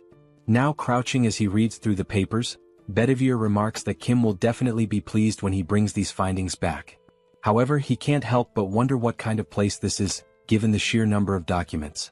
This is already the third one he has come across. Some time had passed, and in the meantime the system continued displaying the progress of the subspace upgrade, now at 45%. The documents that Bedivere had found all turned out to be dimensional being registration requests. Now holding the documents in his hands, Kim asks Bedivere if he was the one who found all of them, to which Bedivere confirms. Kim thanks him, thinking that these might have a good use after all. He spends some time considering what exactly he can do with them. Then he opens a portal to the subspace and sees Sol waiting for him inside. However, just like the last time, she still has a terrifying expression and immediately tells Kim that she has been waiting for him, asking if he is ready. Joyan, noticing Sol's intent, urges her to hit Kim, saying that he left everyone worried. Sol smiles and agrees to do just that. Kim quickly tries to calm them down, presenting the dimensional being registration document to Sol, who at first does not understand what it means. Kim explains that he prevented her from leaving and kept her confined because he feared she might get hurt. However, with this document, she can now fight alongside him without any worries. He also adds that he wants to see her kicking the monster's asses, making it clear that he didn't keep her locked up just to provoke her. As Sol listens and reads the document, Kim feels relieved, thinking that saying this to her might have just saved his life. After reading it, Sol points out a problem. For her to obtain the registration, she needs a dimensional account. Kim immediately acknowledges that she is right. As Kim admits that he had forgotten this detail, a fist slams into his chin before he can even finish his thought. Sol punches him with full force, sending him flying and spinning through the air. But it doesn't stop there. Before Kim can even hit the ground, Sol charges after him. Kim catches himself with one hand on the ground, preparing to run. As Sol chases him down with an intimidating aura, Kim feels a sense of relief, because despite the sheer impact of the punch, it didn't hurt at all. Meanwhile, the system notifies that the subspace level up is complete. New items and additional upgrade options have been unlocked, along with a new ability, Subspace Life Support System. This ability enhances healing effects within the subspace. As Sol continues chasing Kim, in the background, Lancelot, Bedivere, and Joyen are watching the scene unfold. Joyen bursts into laughter, saying that Kim deserves this. She then tells the knights that they should not interfere, as this is simply a demonstration of love between the sisters and their younger brother. Joyen also notes that Kim is now at level 8, meaning no matter how much Sol hits him, it won't hurt.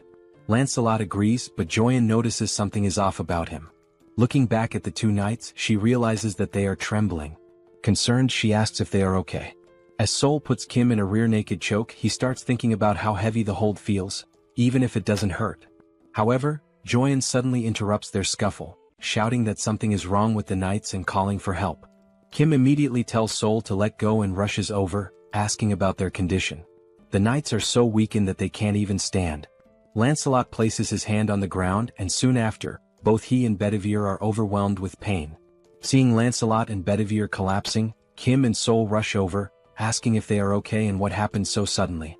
Lancelot struggles to respond, saying that he has no idea what is happening. He also mentions that suddenly, his entire body started itching uncontrollably and burning. Joyen immediately asks what kind of itching he is feeling. Bringing his hand to his head, Lancelot admits that he has actually been feeling this itch for a while, but now it has become much worse. Joyen wonders what it could be, noting that such intense itching and stinging are not normal. She suspects that something might be poisoning them. Sol then recalls that when she was bitten on the neck during the fight against the Skull King, her neck also itched. But now, it has completely healed. As Sol describes how unbearable the itch was back then, Kim starts thinking hard, trying to figure out what could have caused the poison. Kim recalls the system messages, where it indicates that there is a slight healing effect applied within the subspace. It also states that external objects that fit into the subspace category can be registered. However, a separate registration fee is charged based on the value, size, or weight of the object. Another message regarding the completed subspace level up appears, stating that new, previously unknown items and additional upgrade options are now available. Additionally, it confirms the activation of a new subspace support ability, which slightly enhances healing effects within the subspace. Upon remembering this last part, Kim is shocked, realizing that the healing effect might be restoring the knights. Looking at them on the ground, he begins to wonder if this form they are in is not their original state and questions what he should do, since leaving them outside the subspace may not be the right choice. As he contemplates, Lancelot suddenly mentions the name Camelot, leaving Kim confused. Lancelot then says that he feels a little better whenever he is in Camelot. The system then displays a skill called Blood Ritual, which allows him to generate random enhancement stones by either aging or extracting the vitality contained within them. Now in Camelot, the red ceiling emits a strong glow. A stone falls from above, hitting Lancelot on the head before dropping to the ground. The knights immediately kneel in reverence before Master Kim, and Kim kneels as well to pick up the white stone that had just fallen. Now holding two stones, Kim observes that the white stone appears to have just been created, whereas a blue stone, already lying on the ground, seems to have been there for some time. The system displays the statuses of both stones. The white stone has a resistance option, while the blue stone possesses electric attributes along with penetration and shock effects. The two knights speculate that the blue stone must have been there for a while. Now holding both stones, Kim realizes that the Camelot ability, Blood Ritual, does not only activate manually but also functions automatically. He also thinks that it was a good decision to keep sisters number 1 and number 2 away from here. Still deep in thought, he notices that he does not feel any itching or stinging sensation, leading him to believe that the blood ritual effect does not apply to the owner of the item. Still kneeling, Lancelot apologizes to Master Kim, expressing shame for showing such a weak side as a knight. As Kim stands up, he reassures them that there is no need to worry, acknowledging that they must have been in great pain. He also states that he should be the one apologizing for being careless. Kim then asks if they feel better when inside Camelot, to which Lancelot firmly confirms that it is definitely much better. Hearing this, Kim smiles and declares that from now on, whenever they enter the subspace, they should remain in Camelot for their own well-being, and for his as well. Lancelot, realizing that simply resting there allows them to be of help, expresses his happiness, while Bedivere also gives his gratitude. Seeing both knights kneeling before him, Kim asks them to stop with the formalities, stating that he is the one who is truly grateful for everything. Looking at the stones in his hands, Kim reflects on how the subspace life support system and Camelot's vitality extraction, two systems with completely opposite properties, somehow create a fantastic harmony of perpetual motion. Closing his hands around the stones, he comes to an exciting realization. He now has the ability to produce enhancement stones infinitely, increasing his abilities as he strengthens these superpowered capabilities and expands their applications. He then remembers Tonitiuh in the sky with that enormous red eye, and acknowledges that he is still not strong enough to deal with it. Kim understands that he must become stronger to defeat higher-level enemies. Furthermore, he needs to fully understand his abilities and learn to use them effectively. Determined, he sets off, thinking that now that the subspace level has increased, he should check what new functions were added in this upgrade. Meanwhile, outside the subspace, in the real world, two military officers are having a conversation. The colonel asks if it is really true that the rebels disguised themselves as the national army, raised the national flag, and used it to lure people in for sacrifices. The other soldier confirms that it is indeed true, adding that they even had a reward system, offering magic stones to those who brought in more sacrifices. The colonel remarks that it is fortunate Colonel Kim handled the situation, as it was on the verge of a coup, and only now does he realize it. The colonel also states that he will inform Kim about the additional supplies as listed and that the essential troops should be selected while the rest are sent back. The other man agrees, salutes and leaves. After that, something catches the colonel's attention. Looking toward the horizon, he sees a bright light descending from the sky. It is only then that he realizes morning has arrived, and there is still much work to be done. At that moment, the system screen appears before him, prompting him to read it. The system displays a notification from the multidimensional Chamber of Commerce, announcing that recent activities have included free exploration, internal and external projections within Earth's dimension. Additionally, Earth has generated 13,117 new cases of internal projection blessings, and the same message appears on Soul's screen, continuing with the information that, through 17 cases of induced negative growth targeting free merchants, Earth's dimension has demonstrated sufficient growth and profit potential for the multidimensional realm. Soul wonders aloud what this message means by multidimensional. The system continues, stating that, as a result, the multidimensional Chamber of Commerce has evaluated Earth's growth as grade BB-. Based on this assessment, the second exploration proposal has garnered significant attention. Another message reveals that, according to the detailed opening strategy of the multidimensional Chamber of Commerce, an official bidding competition for all regions of Earth will be held in 7 days. Soul turns to Joy and asks what this means. The messages continue, explaining that residents from other dimensions and from Earth who participate in the proposal will select representatives for each region, who will then compete for potential profits according to the rules established in the bidding competition. It seems this system message has appeared for everyone, as even a mother cooking in the kitchen has received it. The system further states that if other dimensions win, they will install portals in the corresponding regions to facilitate future exploration. However, if Earth's residents win, they will receive separate rewards. Additionally, it is revealed that more detailed information about the bidding competition will be announced 24 hours before the event begins in each respective region. Finally, the multidimensional Chamber of Commerce awaits Earth's support and participation. Upon reading this, Kim tells everyone that, in other words, they are planning to come in full force. It is all pointing in that direction. The two sisters question whether this is some kind of joke, to which Kim replies that it is not, pointing out that the document that elevated him to an 8th-level entity was also issued by the multidimensional Chamber of Commerce. The mother, now visibly frustrated, asks if all the monsters sent so far could be the work of this Chamber of Commerce. She grows even more irritated, demanding to know who they are to send monsters like this and questioning if they are aliens. She continues, expressing her indignation at how they dare to talk about rights to exploration, bidding, and competition over Earth. Both Kim and Joy smile, and Kim admits that he does not know much about it either, but what he does know is that the multidimensional Chamber of Commerce does not take anything seriously, treating everything like project proposals, bidding contests, and so on. Realizing this, it becomes clear that the bidding competition, structured with these rules, is essentially a kind of game that will take place across the entire Earth. At that moment, the system reappears, but this time only for Kim, announcing that he has been identified as the entity with the highest profit in the Seoul region during the free exploration period. It further states that if he accepts the position of regional representative, he will gain access to more detailed information about the competition.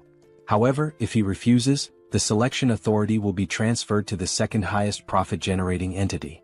Reading this message, both Kim and Joy are taken aback, and Joy questions what it means, pointing out that she did not receive the same message. Kim's older brother then explains that if Kim accepts the role of Seoul's representative, he will be participating in the bidding competition. The mother asks what exactly this competition entails, to which the older brother admits he does not fully understand, but judging by the context and system messages, it is likely that they will be competing against alien life forms from other dimensions. Upon hearing this, everyone in the room falls silent, their expressions shifting as their eyes widen in shock, creating a tense yet electrifying atmosphere in the room. The system reappears before Kim, stating that if he accepts the position of representative, he will be able to select up to 100 members, including himself, to participate in the bidding competition. It then asks if he accepts the role of representative. Standing alongside his sisters and looking at the message, he ponders whether he should truly accept and take on this responsibility. Then, with a determined look, it seems that Kim has made his decision. Sometime later, the colonel questions whether this is really true. He is speaking with Kim, who confirms that it is indeed true. He has accepted the role of Seoul's representative. He explains that they have tasked him with recruiting up to 100 team members to face the alien forces invading Seoul. Kim also mentions that for now he has included the 2 knights in Seoul to participate in the first battle, but as a precaution he has also registered his family members in the SUBSPACE. However, they still need to recruit approximately 80 more people. The colonel, now excited, shakes Kim's hand, exclaiming that this is a stroke of luck. With a relieved smile, he admits that he was deeply concerned about who would become the representative upon hearing about the bidding competition, but now that it is Colonel Kim, he feels much more at ease. Taking out a notebook from the pocket of his uniform, he asks Kim to take a look at it. Kim, surprised, asks what it is before reaching for it. Handing over the notebook, the colonel explains that it is a simple list of awakened individuals and their abilities, compiled by the Joint Chiefs of Staff. Since Kim mentioned needing to find 80 more fighters for the competition, this list should prove useful. Kim expresses his gratitude, but comments that perhaps special-class snipers would be better suited. The colonel, caught off guard, asks if he heard that correctly. Kim confirms, stating that it is exactly as he said, regardless of whether they are awakened or not. The colonel hesitates, pointing out that they still do not know whom they will be fighting. However, Kim disagrees, stating that when he accepted the position of representative, he gained access to detailed information about the bidding competition. As he navigates through the system, Kim explains that the enemies worship the goddess Eames, and their specialty lies in construction and the production of weapons infused with divine power. Instead of explaining further, he suggests that it might be better for the colonel to see it for himself. The system then displays a saved message, containing the advance warning from the Eames dimension. It states that the goddess Eames is so revered by her followers that they carry her image as a blessing upon their helmets. In their devotion to the goddess Eames, the enemies proclaim that she shines with compassion, and that the inhabitants of Earth are nothing more than barbaric and primitive beings, destined to receive the holy mace filled with the goddess's light.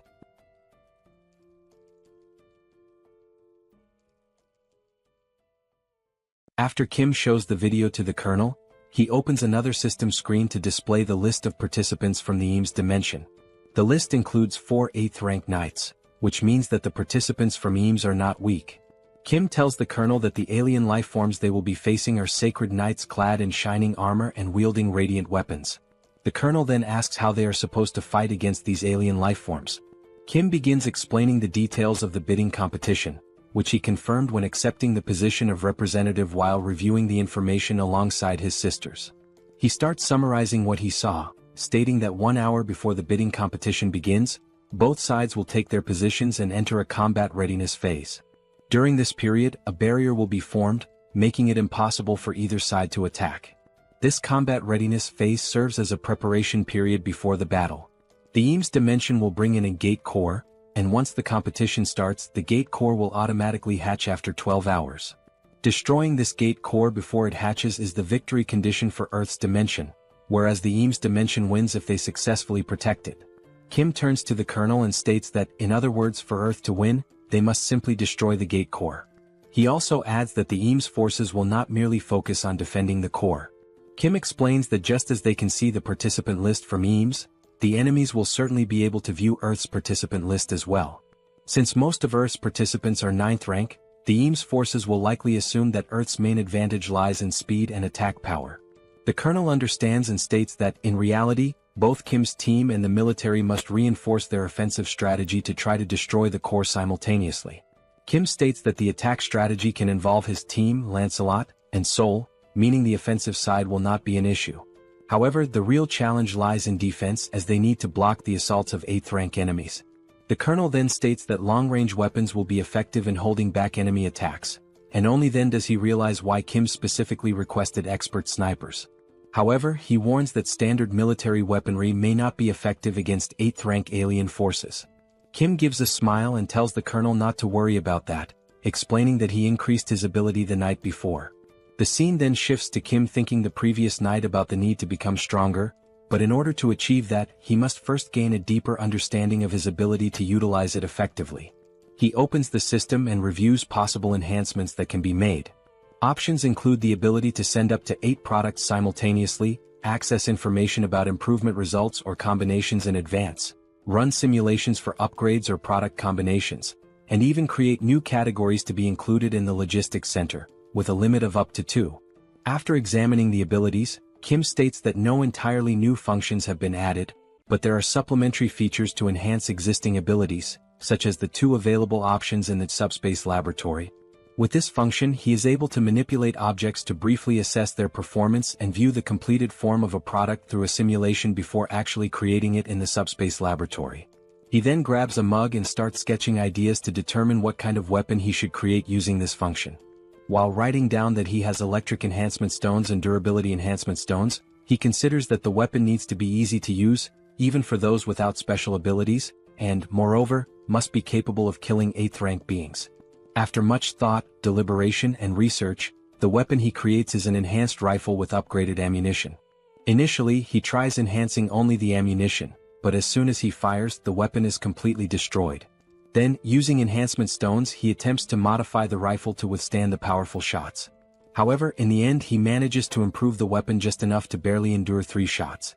Now, holding one of the rifles he created, Kim states that regardless, the strategy is to stack these 3-shot weapons to defend against enemy advances and destroy the core to secure victory. After hearing all of this, the Colonel, practically drooling with excitement, exclaims that he understands and that he expected nothing less from Kim. He then adds that he will send over a list of the best expert snipers and begin preparations immediately. And so, the 1-week preparation period began with the specialist snipers training their shooting skills, weapon switching, and tactical maneuvers for the competition. Meanwhile, Kim's father began discussing technical terms related to construction, quickly boring Kim. Without delay, his father used his architect skill to construct a fortress. Sol, along with the attack team, strengthened their abilities using magic stones obtained from exterminating monsters.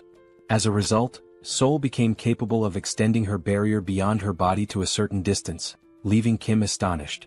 Additionally, Joy mentioned that she had also managed to level up her ability to level 2 and could now use healing with an area of effect impact. Seeing everyone's dedication and progress, Kim felt reassured, realizing that his team was now incredibly strong and that everyone could utilize their awakened powers. Time passed quickly, and now only 1 hour remained before the competition was set to begin. At the National Assembly building, a portal opened, and soldiers began emerging from it. Numerous warriors from the Eames dimension clad in the shining armor Kim had described earlier. However, among them, one soldier held the gate core, the key element that would determine the winning side in this battle. Observing from a distance through binoculars, Kim carefully analyzed the scene and concluded that the glowing orb was indeed the core. His father asked what he was seeing, and Kim responded that it was exactly as shown in the video he had displayed earlier, except for one odd detail. His father asked what seemed strange, and Kim pointed out that the Eames Dimension forces were constructing structures beside the National Assembly building, likely to protect the gate core. Hearing this, his father asked if their constructions were superior to his own. Kim, however, simply considered the fact that the competition would begin in just an hour and questioned whether it made any sense to build something now, as there was no way they could complete it in such a short time.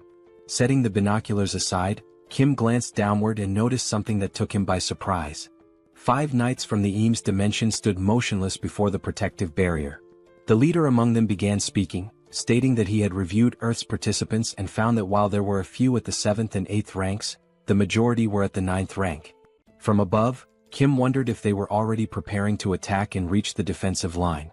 The knight then declared that the goddess Eames had spoken of mercy and salvation for the weak and that, in her name, they would grant such mercy and salvation to Earth.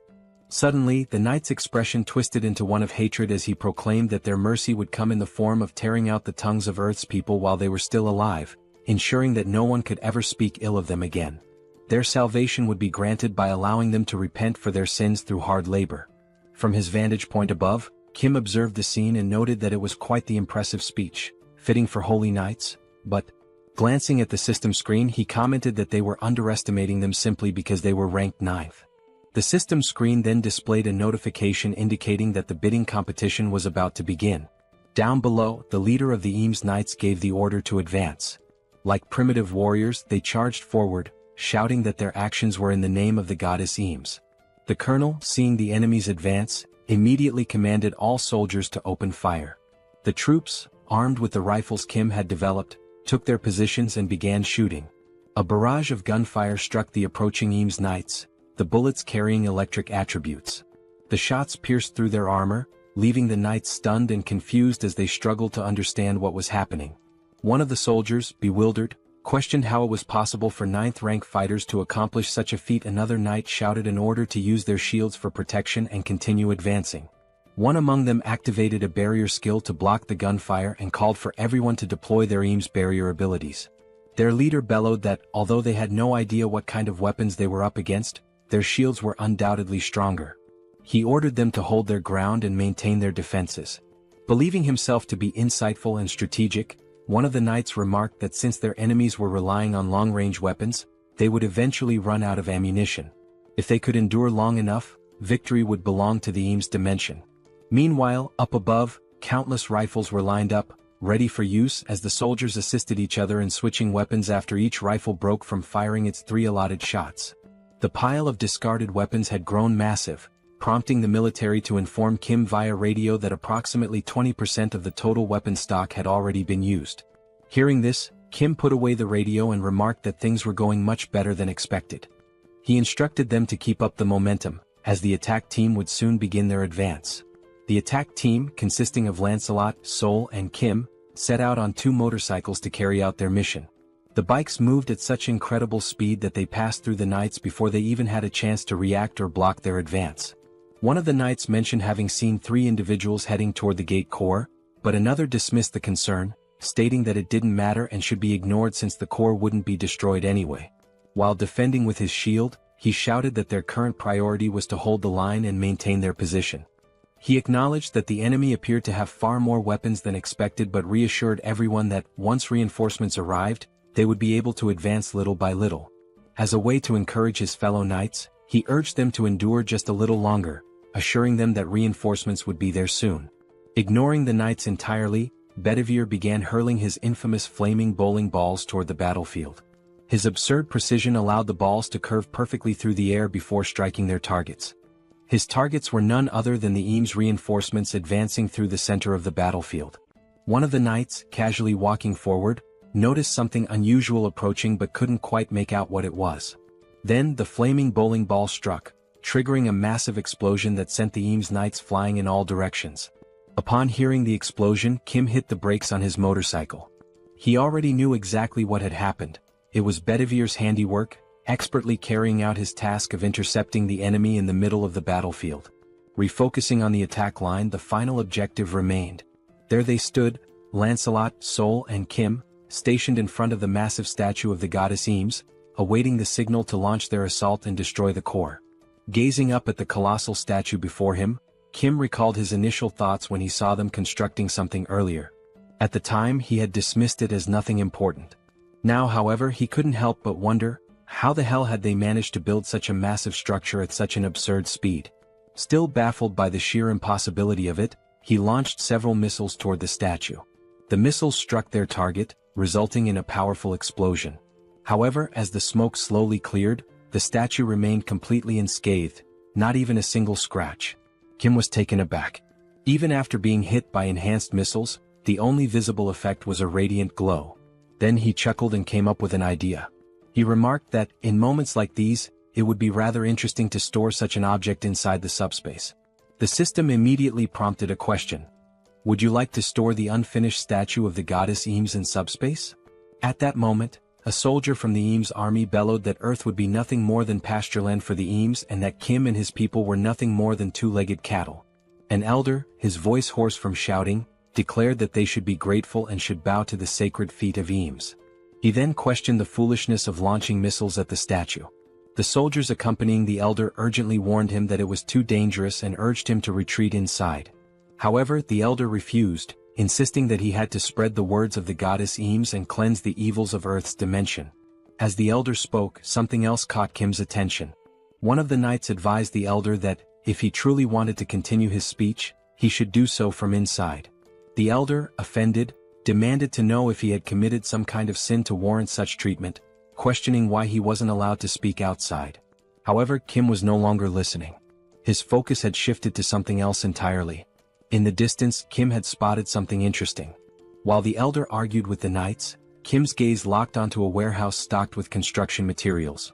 A wide grin spread across his face as an idea took shape in his mind, an exceptionally good one. With a menacing aura and practically drooling with excitement, he ordered packs to store the warehouse. The system immediately responded, storing the temporary construction material warehouse of the Eames dimension in subspace. After that, the elder noticed something unusual in the surroundings. Looking back, he and the two knights realized that the warehouse filled with construction materials had vanished. Only then did he finally grasp who was responsible for this. Kim entered subspace and approached Young, who was lounging comfortably, asking if he was interested in piloting a helicopter again after so long. Young questioned the sudden request. He responded that he would love to fly and asked how he could help. Kim clarified that it wouldn't involve much flying, he just needed to ascend as high as possible. Excited, Young expressed his eagerness to give it a try. Meanwhile, Lancelot and Sol sensed something off and immediately went on alert. Within moments, they noticed several spears descending from the sky, hurtling toward them. Sol attempted to use her newly developed barrier ability to halt the incoming spears. However, the materials used to create objects in this dimension were far too strong, and the barrier could not withstand the impact. The spears shattered through the barrier, perfectly aligned to strike Sol, who was momentarily frozen in place. Reacting swiftly, Lancelot stepped forward, using his sword to deflect the spear that was about to hit Sol. She turned to Lancelot, questioning whether these were no ordinary spears. She explained that her ability had evolved to the point of stopping even Kim's enhanced bullets, yet she had failed to block these. Lancelot confirmed that these were far from ordinary spears, though it wasn't a matter of enhancement. Hearing this, Sol became puzzled and asked what made them so special. Lancelot explained that he had heard of something like this before. A certain dimension had developed a technique that produced an effect similar to item enhancement. The knights then realized that Kim's group had been the ones who looted the warehouse. Enraged, they shouted the order to attack and continued hurling spears. Preparing to defend, Lancelot explained that this technique was referred to as a blessing, and that the construction materials likely carried such a blessing, which was why they had resisted Kim's attacks. With his sword, Lancelot skillfully deflected another spear aimed at them. The deflected spear soared toward Sol, who caught it midair. Now holding the spear in her hands, Sol grinned and remarked that, regardless of the origin, this spear was incredibly powerful. Inside the helicopter, Kim observed everything happening below. Young noted that the number of incoming spears had decreased and announced that he was about to take off. Kim acknowledged the update and instructed him to ascend as high as possible. Still watching from the window, Kim set his sights on the enormous statue. It was undoubtedly the source of the enemy's increasing strength. As the helicopter approached the statue, he declared that he would bestow a blessing in the form of a gift to the Eames dimension. At that moment he released the stolen construction materials from the highest altitude, naming the attack god's staff. The materials plummeted, striking the statue and obliterating it with the very essence of its own dimension. From a distance, Lancelot and Sol observed in awe as the sheer power of these materials reduced the statue to rubble. As the dust slowly settled, something crushed beneath the debris became visible. Then the system broadcasted a message.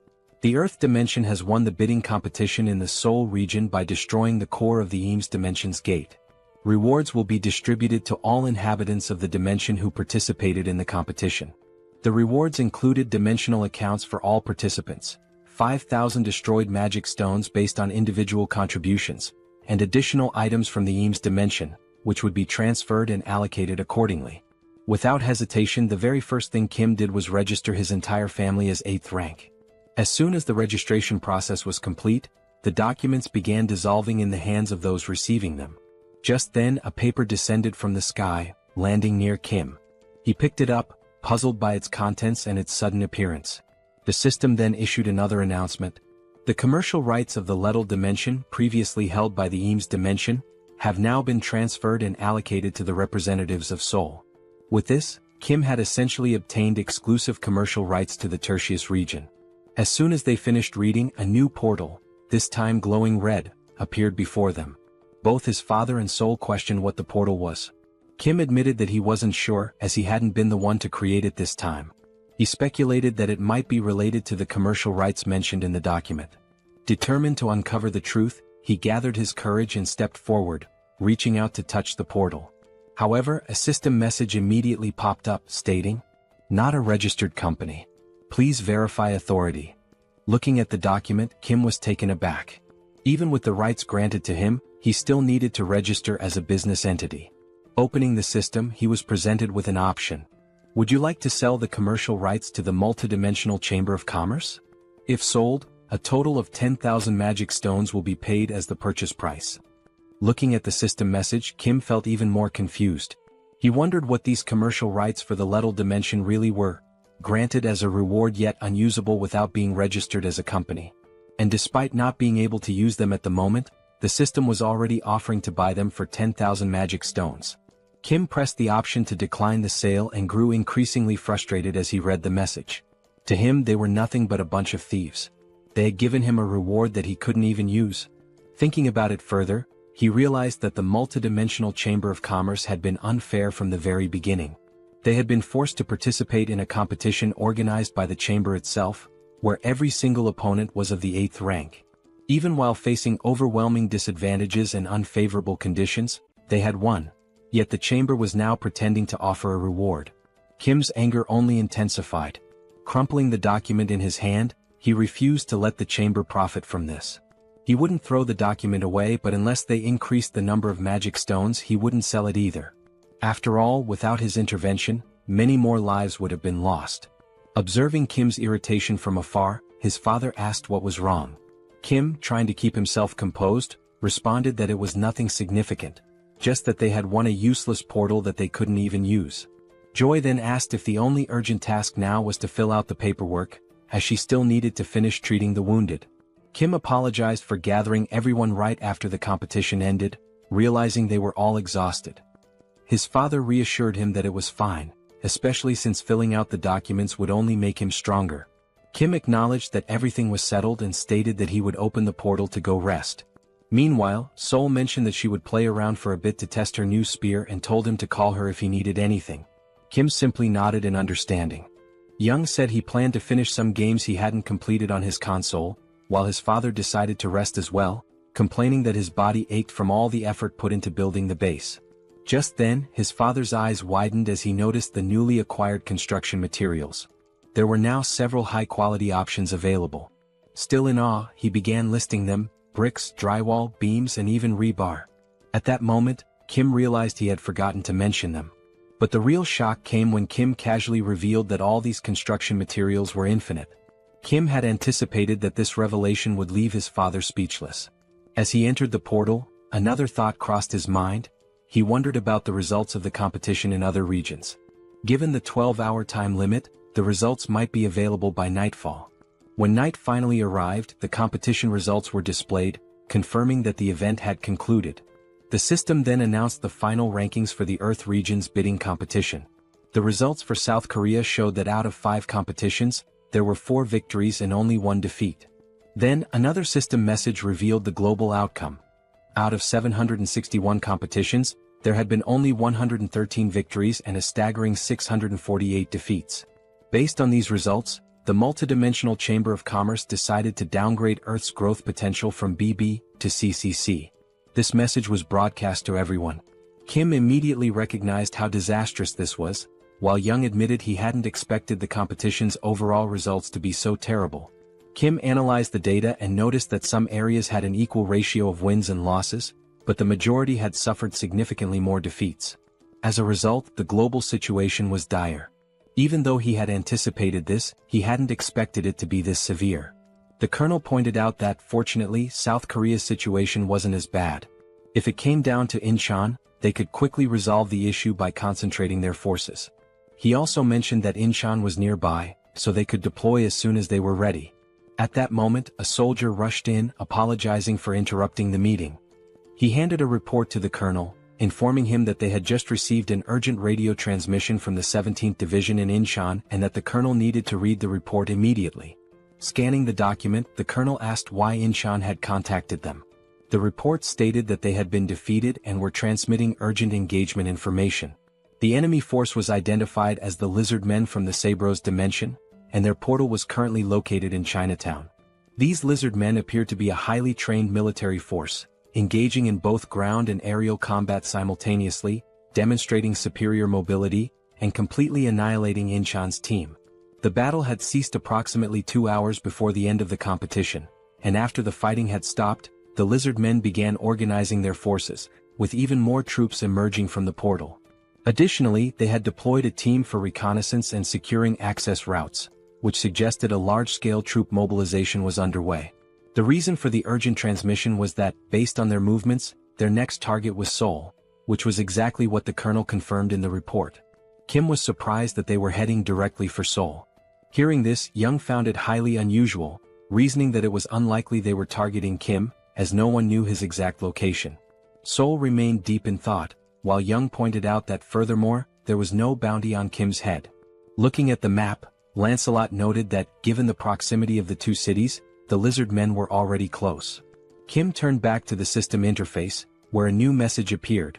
From this moment onward, the names of the regional representatives who had emerged victorious in the Earth Dimensions competition would be displayed above their heads. Seoul also read the message and questioned what it meant, commenting on how random this was. If this actually happened, then Kim's name would appear above his head, and she wondered if there was any kind of badge instead. Kim instinctively looked up, trying to see if a name was displayed above him, but found nothing. He then questioned whether he was truly the regional representative. However, Lancelot countered, stating that if Kim wasn't the representative, then the entire competition made no sense. Kim, still confused, asked why it wasn't visible if that were the case. Seoul reread the system message and another announcement appeared. Starting now, 7th rank beings were partially allowed to travel through all installed portals on Earth. Furious, Seoul clenched her fists. She had just reached the 8th rank, yet this rule was exclusively for those of the 7th rank, meaning she would be trapped inside the subspace again. The system message continued, stating that dimensions that had acquired commercial rights by winning the competition could now establish portals in the corresponding regions to eliminate the Earth Dimension's regional representative. Everyone read the new rule and immediately felt outraged. This was incredibly unfair. The colonel then spoke, stating that from now on, they would have to face 7th rank beings and that the regional representatives would likely be the primary targets of these attacks. He compared the situation to a game of territorial conquest, but what stood out was that Kim did not have a name displayed above his head. At that moment, Lancelot had an idea of what might be happening. He asked for a moment to confirm something. Lancelot walked toward the window while Kim, confused, asked what was going on. Stepping outside the building, Lancelot held onto the window frame and looked up. What he saw left him stunned. The words "Seoul Representative" were massive, displayed not above Kim's head, but hovering above the entire building for all to see. Lancelot calls Kim over to take a look, and upon stepping outside, Kim is left speechless, not expecting something this conspicuous. Realizing what had happened, Kim remarks that the tag wasn't missing. It was just so high up that no one had noticed it. Sol points out that something this massive makes it the perfect target for the lizard men, with Kim himself being the obvious objective.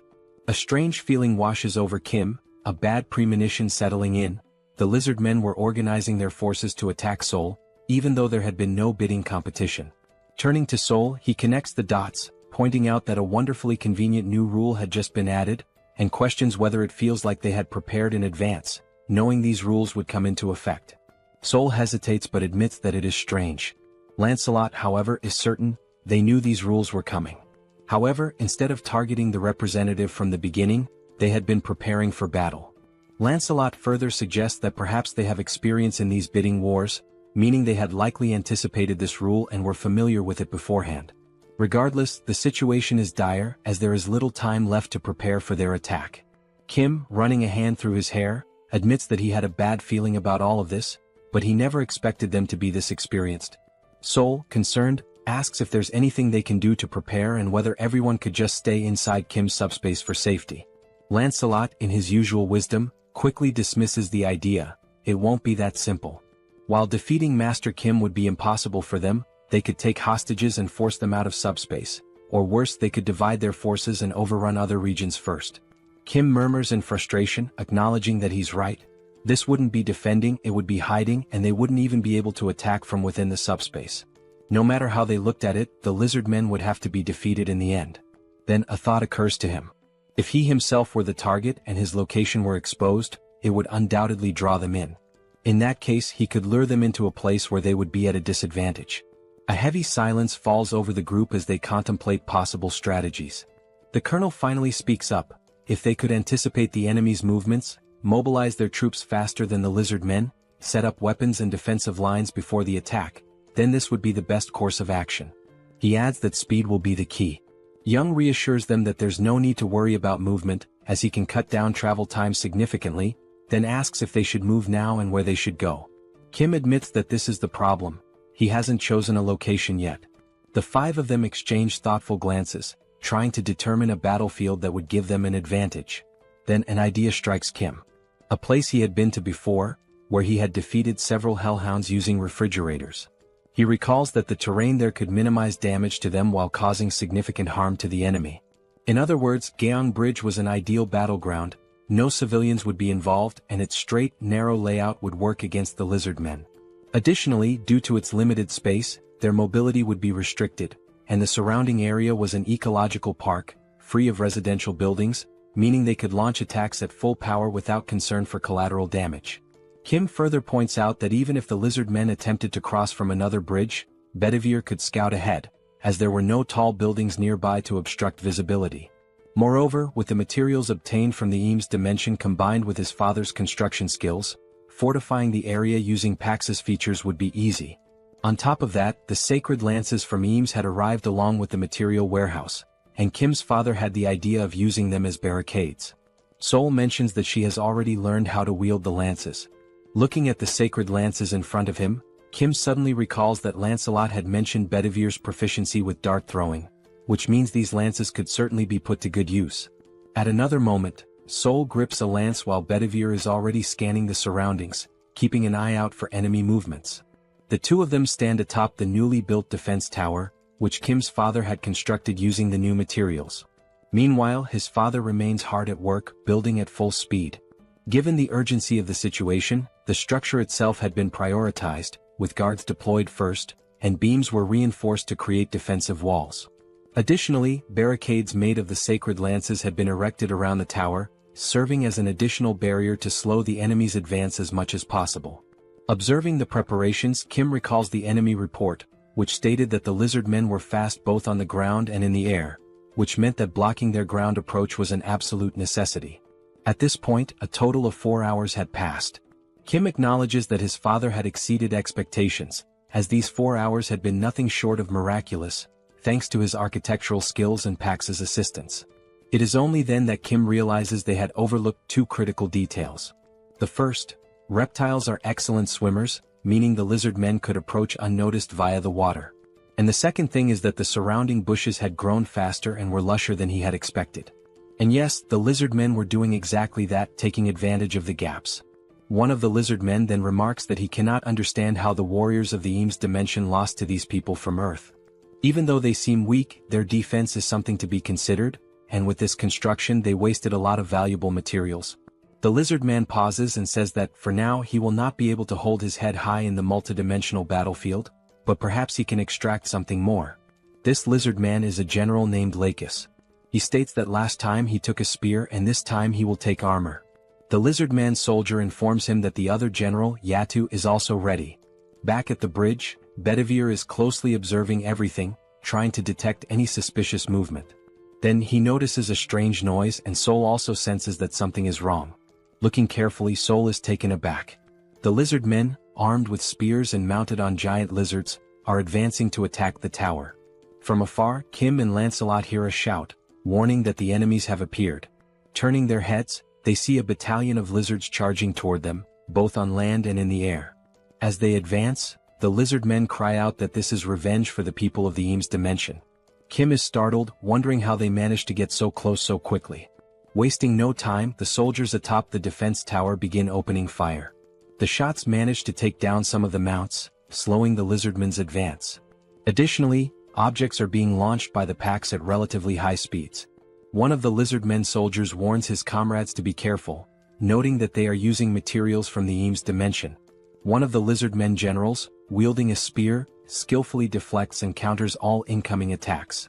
A soldier calls out to General Lakis, stating that the enemies are throwing materials from their brother dimension, Eames, and that it will be difficult for the Awakened to use them effectively. He urges them not to fear and to keep pressing forward. Enduring the attacks, the lizard men declare that now is the time to persist, not to retreat. Then one of the generals, Yatu, proclaims that he only knows how to attack and will never fall. Charging forward with his mouth wide open, he challenges anyone to stop him. As he advances toward the tower, a bright light streaks toward him. A spear strikes near his snout. He simply grabs the spear, yanks it out, and scoffs that it is not enough to stop him. He continues his assault. Watching the scene unfold, Kim is alarmed that the attack did not work, while Lancelot readies himself for battle, drawing his sword. Lancelot quickly assesses that they are facing two enemies of the 7th rank, but notes that this large one fights with no particular technique, just sheer brutality. Looking toward the barricades, he realizes that the real threat is coming from that direction. Still gripping his sword, he turns to Kim and warns that this will be a tough battle. However, he adds that the previous attacks were effective against the bulky lizard. Lancelot states that he will take care of the other enemy and warns that if the large one reaches the defense tower, the battle will be lost. He instructs Kim to keep him at bay, even if it means restraining him. Kim tells Lancelot to be careful, and he assures him that he will. Without hesitation, Lancelot charges toward the enemies in the other direction. General Lakis then notices something coming toward him. He swiftly blocks a high-speed attack with his spear. Lancelot was the one who struck, moving with incredible speed, but Lakis successfully parried the blow. A lizard man soldier asks General Lakis if he is alright, to which the general replies that he is fine and orders him to keep attacking. Turning to Lancelot, Lakis states that it seems he has a personal matter to settle. Studying Lancelot, the general comments on his boldness for leaping alone into enemy lines. Furthermore, he notes that Lancelot specifically aimed for his neck, calling it a remarkable move. Lakis smirks, remarking that it has been a long time since he has encountered a warrior like this. He then asks Lancelot for his name. Lancelot introduces himself, and the lizard man is enthralled, calling it a magnificent name. Lakis introduces himself in return. Lakis acknowledges that Lancelot's goal is to keep him occupied. The only reason he is paying attention to him is because he recognizes him as a true warrior. Lakis adds that a warrior's instinct is to seek battle when faced with a strong opponent, and so he challenges Lancelot to a duel where their lives will be on the line. Without hesitation, Lancelot accepts, declaring that if Lakis does not value his own life, neither will he. Lakis laughs, praising Lancelot's fighting spirit, and declares that he will test whether his skills are as great as his resolve. Lancelot then raises a finger and tells him to wait, asking if he plans to fight while mounted on his lizard. Lakis states that this is truly unfair, as a warrior's duel to the death is meant to determine who is the strongest. Lancelot then remarks that the mount is merely a way for him to compensate for his lack of skill or even to save his own life. He goes on to say that even if he loses, he will not complain, urging the lizard man to come at him. Hearing this irritates Lakis, and a tense atmosphere floods the area. Dismounting, Lakis begins walking toward Lancelot, who then asks if they are now evenly matched and ready to engage in a battle where their lives are at stake. Meanwhile, on the other side, the soldiers continue firing toward the lizard men. Their bullets find their marks, and some of the reptilian warriors are hit, tumbling from their mounts amidst the chaos. However, despite the casualties, their assault does not slow down. Determined, the lizard men keep advancing toward the defense tower, ignoring the danger and pressing forward. The soldiers, realizing that the enemy is closing in dangerously, shout to one another, ordering them to keep firing without hesitation. Suddenly, one of the mounts leaps unexpectedly and, with its sharp fangs, sinks a brutal bite into the shoulder of one of the military soldiers. The force of the attack sends him crashing to the ground, and as he falls, his comrades rush to his aid, shouting that there is a wounded man. Amid the chaos, a lizard man and his mount attempt to break through. One of the soldiers quickly takes command, declaring that he will tend to the injured and requesting cover fire. Additionally, he warns that more enemies are approaching rapidly. Before anyone can react, someone appears wielding a spear. In a swift motion, the spear is thrown, striking the mount that was about to breach the defenses. The impact is so powerful that the lizard man riding it loses his balance and crashes to the ground. He barely has time to process what happened before Sol appears and, without hesitation, slams his head into the ground with a devastating strike, leaving him no chance to react. Sol raises her gaze toward the soldiers and, with determination, declares that she will take care of any enemies that get close to the building. She then orders them to keep firing without stopping. A reckless lizard man, still mounted, charges straight at Sol. Standing firm, she gathers all her strength into a single punch and, with one crushing blow, sends the enemy soaring into the sky like a ragdoll. Once again, Sol shouts for the soldiers to keep shooting. They quickly obey, and their bullets strike the charging mount, bringing it down mid-attack. In the back line, Joy begins to act, using her healing abilities. The wounded soldier groans in pain as she works swiftly to treat him, assuring him that it will only take a little longer to finish. Meanwhile, the lizard men riding flying mounts notice a weak spot in the defense and launch a direct assault. However, before they can get close, one of them is struck mid-air by a spear, plummeting to the ground along with his mount. Another lizard man, sensing something approaching, tries to react but isn't fast enough. He too is hit, but this time the force is so great that his mount collides violently with another, creating a destructive impact. Even so, their numbers remain overwhelming. Despite those who have been taken down, many continue pushing forward, relentless in their attack. Some of the fallen remain pinned against the walls, while the others press on with even greater ferocity. From a distance, Bedivere observes the battlefield and realizes just how dire the situation is. He wonders whether he can handle such a large number of enemies alone and questions how long it will take before reinforcements arrive. Elsewhere on the battlefield, Yatu, the brute among the lizard men, slowly pushes forward, trying to defend himself against Kim's attacks. His body is already riddled with wounds, but he continues moving, grinning as he remarks that these attacks are quite impressive. Amused by the fight, he declares that this is excellent and asks if Kim has an even stronger attack that might actually affect him. Without hesitation, Kim launches several sturdy beams, the same ones he obtained during the battle in the Eames dimension. Yatu, however, merely blocks them, showing little concern. With each new strike, Kim hears Yatu commenting from afar that this continuous barrage leaves him no opening to advance. Hearing this, Kim realizes that Yatu is a complete idiot. He had been using the same automated attack from the very beginning, yet for some reason, Yatu believed it to be a new tactic. Even as the beams continue firing relentlessly, Yatu seems increasingly impressed. Kim, on the other hand, recognizes that he has effectively trapped him. Now he must decide what to do next. He wonders whether he should maintain this strategy and wait for Lancelot to return or take a different course of action. Scanning the battlefield, Kim tries to assess Lancelot's fight. However, he quickly realizes that waiting might be too risky. Even so, he wishes there were a way to help Lancelot. At that moment, a distinct sound rises above the battlefield. A series of rapid strikes cut through the air with tremendous force, creating a loud, slicing noise. Kim immediately identifies the source. It's coming from Lancelot's fight. The sound originates from the sacred spear wielded by Lakis. The power of the spear is so immense that, even when Lakis swings and Lancelot manages to dodge, the impact completely shatters the ground beneath them. Right now, Lancelot is focused entirely on evasion. He knows that the spear is incredibly powerful and that facing it head-on would be a fatal mistake. Noticing this, Lakis taunts him, questioning how long he intends to keep running. He remarks that he thought Lancelot was a true warrior, but perhaps he had been mistaken. Lancelot puts some distance between himself and Lakis, reflecting on his words. He wants to respond to the provocation, but in some way Lakis isn't wrong. The truth is that his weapon is overwhelmingly powerful, and Lancelot realized this before it was too late. Observing closely, Lancelot confirms that the power of this spear surpasses that of the spears from the Eames dimension. Moreover, he recognizes that it possesses additional properties, making it far more dangerous than he initially expected. Lancelot interrupts his thoughts and remarks that, upon further reflection, the lizard men refer to the Eames dimension as their sister dimension.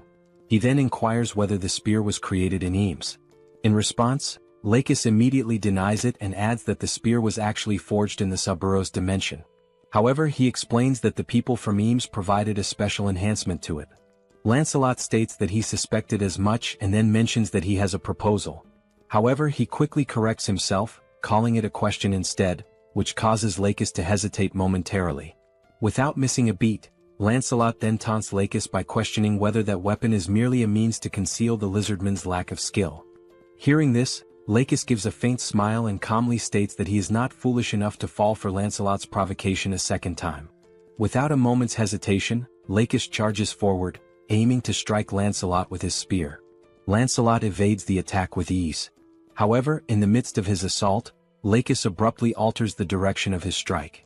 Yet, as if anticipating this maneuver, Lancelot is already prepared and successfully defends against the blow. The sheer power of the spear proves overwhelming, pushing Lancelot several meters back upon impact. Not allowing him a chance to recover, Lakis presses the attack, determined to prevent Lancelot from regaining his footing. However, Lancelot is already prepared, kneeling on the ground with his sword pointed forward in defense. Lakis deflects the strike effortlessly with his spear. Seizing the opportunity to counterattack, Lakis declares that Lancelot may be a warrior, but his life will end here. Lancelot remains still, watching the incoming strike without any visible reaction. Just as the attack is about to land, ending the fight once and for all, something entirely unexpected occurs. The spear begins to tremble violently, as if resisting the act of striking Lancelot. With an immense effort, his face flushing red from the strain, Lakis demands to know what is happening to the sacred spear. Suddenly, the spear wrenches itself free from Lakis's grasp, leaving him utterly shocked. This has never happened before. To his astonishment, the spear then soars through the air in a completely different direction. This was Kim's doing. The spear had been pulled into subspace. A notification from the system appears, stating that 238 magic stones were used to store the spear under the category Eames Dimension Construction Materials. Kim stands momentarily stunned, realizing that his plan had actually worked under such circumstances, and that, in doing so, he had also saved Lancelot. Even so, he does not fully understand why such a powerful weapon has been classified under construction materials.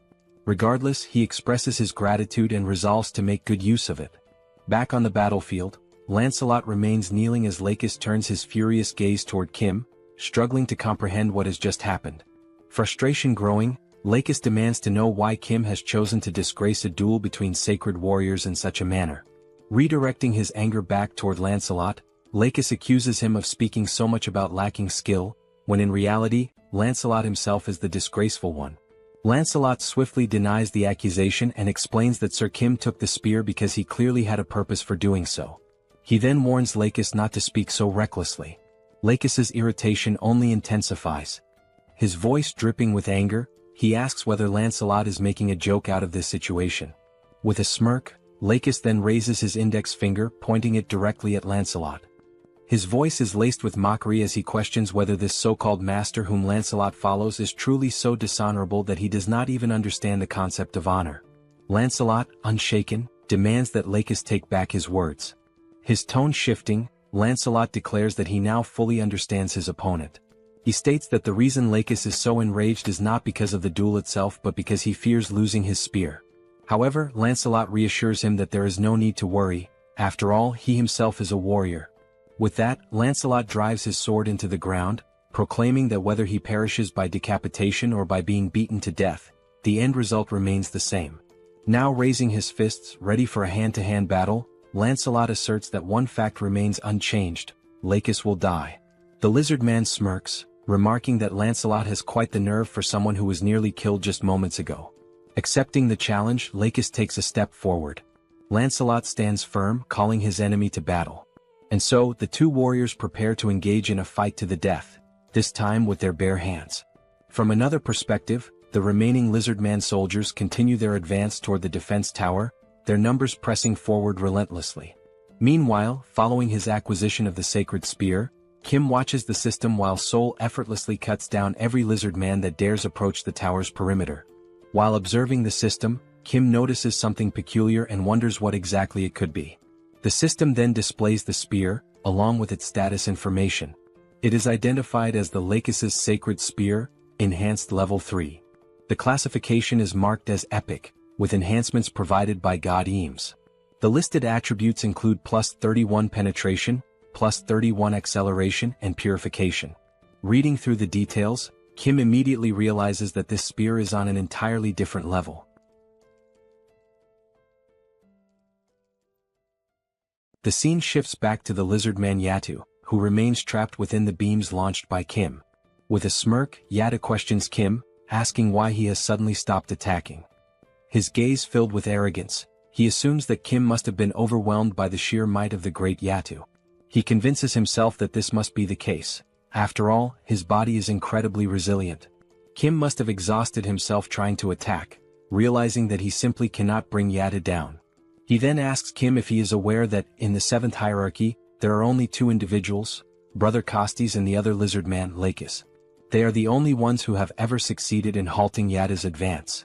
Never in his life has he encountered warriors like them. Given this, Yatu assures Kim that it is inevitable. Kim will die without ever being able to stop his advance. However, at the very least he made an attempt. Once again Yatu grins, declaring that for a warrior, death is an honorable fate. He asserts that Kim should feel proud to perish by his hands, as once the dust settles, he will end this battle swiftly. As Yatu revels in his own strength, something suddenly strikes his hands, rendering him completely speechless. His eyes widen in shock. Looking down at his now pierced hand, he stares at the wound and realizes that it is the sacred spear of Lacus embedded within it. Confusion floods his mind as he wonders why that spear is in his hands. Before he can even comprehend what is happening, multiple strikes follow. His body is pierced in several other places, leaving him unable to react. Kneeling to the ground, Yatu's strength quickly fades, and with one final breath, he collapses, succumbing to the devastating assault of the sacred spear. As his eternal rest begins in the background, Kim's subspace remains active, launching the spears at an astonishing speed. At that moment, the system notifies Kim that Yatu's dimensional account has been transferred to him. However, since Kim already possesses an account, the value is simply added to his own. Additionally, he receives a Tier D enhancement stone. This new enhancement stone does not possess any active attributes but offers the option of liquefaction. On the other side of the battlefield, the soldiers continue their relentless barrage, firing their rifles. The electric-charged shots strike down the lizard men and their mounts one after another. Sol observes the battlefield and realizes that only one lizard man remains standing, charging forward in a desperate all-in attack. Growing bored, Sol notes that no more lizard men are near the building and concludes that there is nothing left for her to do. Just then, a sound from above catches her attention. As she tries to make sense of the situation, she hears a wyvern's piercing cry from high above. Only at that moment does she remember, she had completely forgotten about Bedivere, leaving him alone up there to deal with all the lizard men riding wyverns. Rushing up to the defense tower, the first sight that greets her is Bedivere sitting on the ground, surrounded by lifeless lizardmen, all of them pierced through by spears. Sensing someone behind him, Bedivere turns to see who it is.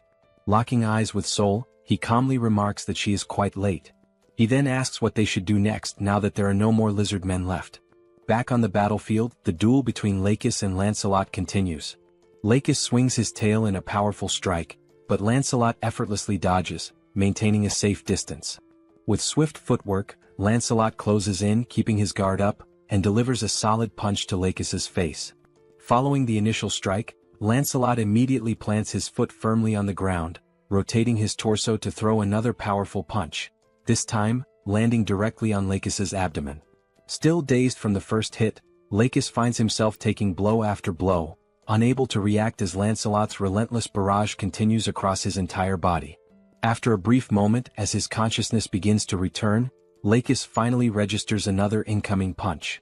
However, just as Lancelot's fist is about to make contact, it swings through empty air. Lakis manages to evade at the last second by ducking low to the ground. Seizing the opening, Lakis lunges forward, attempting to counterattack. But Lancelot, quick to react, drives his knee straight into Lakis's face. Now down on the ground, Lakis's thoughts race. He cannot believe that he has been brought to this state. Before he can recover, Lancelot follows up with an uppercut, striking Lakis squarely on the chin.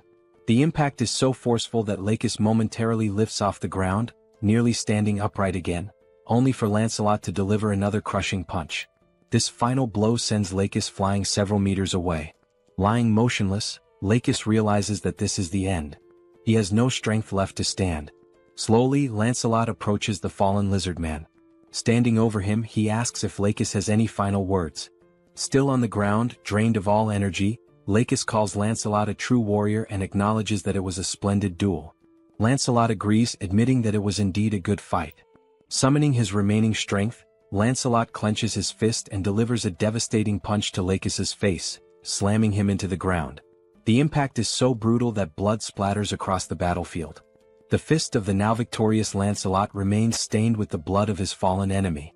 From atop the tower, the soldiers observe the battlefield and the commander, seeing the outcome, states that it is finally over. At that moment, one of the soldiers calls out to him. The soldier informs him that they have just received an urgent message from the Joint Chiefs of Staff headquarters, causing the colonel to feel a slight unease. As the battle comes to an end, Kim takes a moment to process the difficulty of the fight. The lizard men had proven to be formidable opponents, and the strategies initially devised had not worked as expected. However, what matters now is that the portal to the lizardmen's dimension remains open. As long as it stays that way, there is always a risk of more enemies returning, potentially in even greater numbers. With that in mind, the time has come to launch a counterattack. Sometime later, Kim sits inside a helicopter, his system interface displayed before him. The system indicates that he is currently using 1,000 magic stones to unlock a new ability, granting him the capacity to send up to 8 items simultaneously. Beyond that, Kim still ponders over the best way to utilize the new enhancement stone he obtained after defeating the crocodilian enemy. The stone possesses the liquefaction property, and it is becoming increasingly clear that the time has come for Camelot to begin mass-producing enhancement stones. At that moment, Youngso informs him that they are about to land, catching Kim off guard with how quickly they have arrived at their destination. Before disembarking, Kim acknowledges the urgent need for more intelligence. Information regarding the exact location of the lizardmen's portal, their numbers, the defensive lines, and any other strategic details. Additionally, he also requires data to determine the ideal location for launching the counterattack. As he steps off the helicopter, one of the soldiers suddenly calls out, instructing the others to salute Colonel Kim. Watching the scene unfold before him, Kim scratches his head, feeling slightly uncomfortable. He has always found these formal salutes to be rather embarrassing whenever he receives them. A soldier steps forward, introducing himself as Park Inbo, Lieutenant Colonel and Operations Officer of the 17th Division of Incheon. He states that he has heard many impressive things about Kim, particularly how he managed to halt the lizardmen's assault without a single casualty. He mentions that he received this information directly from the Chief of Operations, who unfortunately could not be present due to urgent business matters. Kim recalls that the Chief of Operations had received a wireless message and had immediately sprinted off without offering any explanation. Thinking back, Kim vaguely remembers overhearing something about insects attacking headquarters as the officer rushed away. Shrugging off the thought, Kim comments that it is probably nothing too serious. He also recalls that the colonel mentioned having some unfinished business to handle at the Joint Chiefs of Staff. Lieutenant Colonel Park nods, expressing relief that the situation is not a major issue, and then invites Kim inside to discuss the matter further. Once inside, Lieutenant Colonel Park wastes no time, opting to get straight to the point. He reveals that they have discovered the location of the enemy's gate. However, there is one major issue: the core of the gate remains unknown. Park explains that their forces were initially able to position snipers to track the location of the core. However, after the bidding competition ended, a strange sludge-like substance began seeping from the portal. As a result, they lost all visibility of the core's position. Hearing this, Kim inquires if it is really just sludge. Lieutenant Colonel Park, reaching into his pocket, confirms that it is. However, he adds that it would be easier for Kim to see it for himself. He then places 2 photographs on the table, explaining that these were the best images they managed to capture. He points out that, as Kim can observe, a thick, mud-like substance has spread outward, engulfing the area surrounding the gate. Park further clarifies that this sludge does not cause any harm upon contact with the skin. However, it makes movement incredibly difficult, almost impossible to traverse normally. The lizard men have taken advantage of this terrain, using it both as a means of concealment and free movement, treating it as if it were a swamp. Examining the photographs, Kim remains unfazed. He remarks that this is not a problem.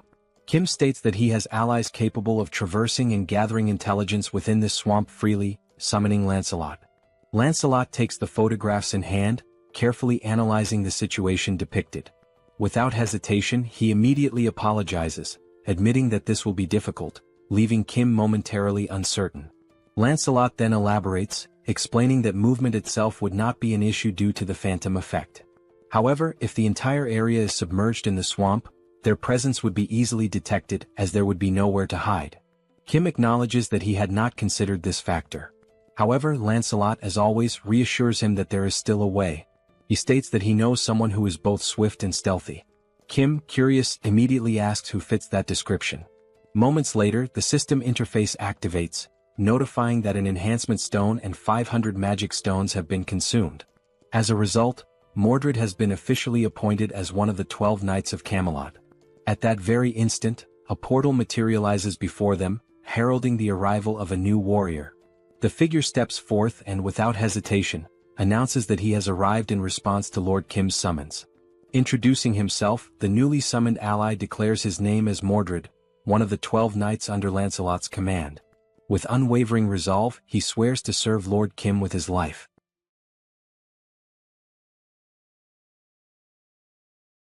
Unlike the other knights, Mordred rarely fought on the battlefield. His true battlefield was deep behind enemy lines, where he used his skills in infiltration, assassination, and theft. It was through these talents that he earned his place as one of the 12 Knights of Camelot. The reason he distinguished himself as an assassin was not only due to his exceptional skills and intelligence but, above all, because of his unique ability, an ability that allowed him to eliminate his targets without being noticed. This ability, known as stealth, enabled him to become virtually invisible for a brief moment, hiding his appearance without actually disappearing. However, this also meant that he was still susceptible to external factors. Despite this, Mordred used his talent to become an extraordinary assassin, and the very fact that he survived proves his strength.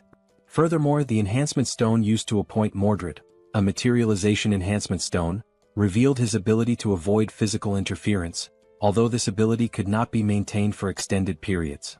In simpler terms, a great assassin became even greater thanks to the enhancement stone. Back in the scene, Kim, clearly excited, tells Mordred that he will now explain what he needs him to do, and Mordred agrees, addressing him as my lord. Pointing to a map, Kim says that they need to find the core of the Lizardman's Gate from the Sabros dimension. Upon hearing these straightforward instructions from his master, Mordred responds that he understands perfectly. Kim praises him, saying that it is just as he expected from someone with experience. Mordred grasped exactly what needed to be done, despite the vague explanation. Meanwhile, Lancelot warns Mordred to remember that if he dies, the entire operation and strategy will be for nothing. Lancelot also mentions that, based on his experience fighting the Lizardmen officers, they are not enemies to be taken lightly. Even if Mordred fails to gather any information, he must return alive no matter what. Mordred once again reassures them that he understands and announces that he will begin his mission, turning with the conviction of a superhero ready to infiltrate the enemy lines. Watching this, Kim smiles, thinking that Mordred seems to be someone truly trustworthy. At that moment, the colonel asks if they are sure about sending that knight on the mission alone. Kim turns to the colonel and assures him that of course they are. After all, these knights are the best of the best. He tells the colonel that they can simply trust and wait for the Knights of Camelot, for they will do what needs to be done. Kim suggests that the colonel take a break for now, as they will need to wait for Mordred's return in order to come up with a plan. He also says that he will let the colonel know once Mordred is back. The colonel thanks him and asks for permission to leave. He also advises Lancelot to rest in SUBSPACE, since it hasn't been long since he fought against that powerful lizard man. Lancelot nods, explaining that since he is an undead, he doesn't feel fatigue, so Kim need not worry about him. As Kim is about to say that he still needs to rest, something catches his attention.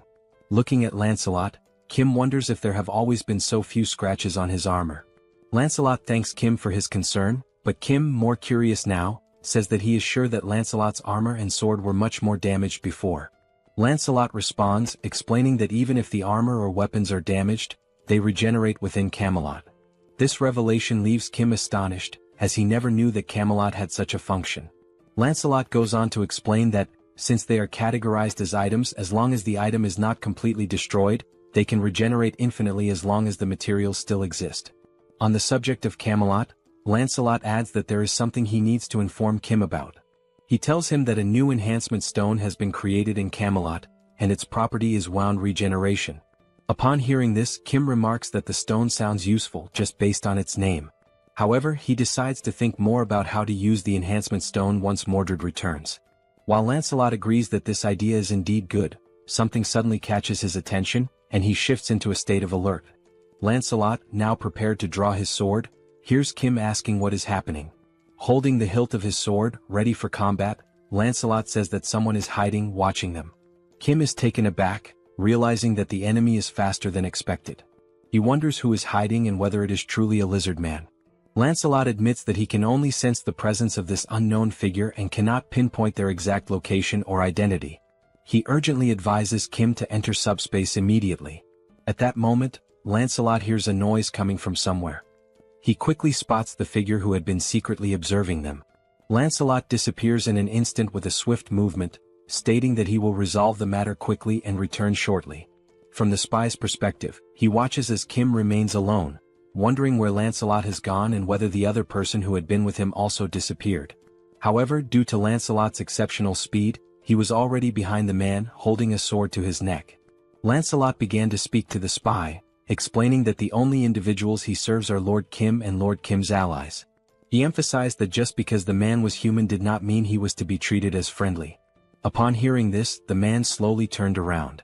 Still with the sword pointed at his neck, Lancelot declared that the man's answer to the question he was about to ask would determine whether he would live or die. With a killer aura, Lancelot proceeded to ask his first question, demanding to know why the man had been secretly watching them. At that very moment, Kim heard a noise that sounded like screams for help. He decided to rush over to see what was happening. As he approached the scene, Kim could only see Lancelot holding the man by the neck, the man screaming in pain.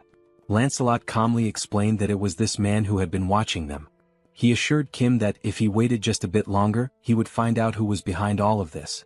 Still gripping the man's neck and tightening his hold, Lancelot warned the man that this was his final chance, stating there was no more time to wait. He asked the man if the lizard men had sent him there to spy on them. Crying and struggling to breathe due to the pressure on his neck, the man attempted to speak but he couldn't.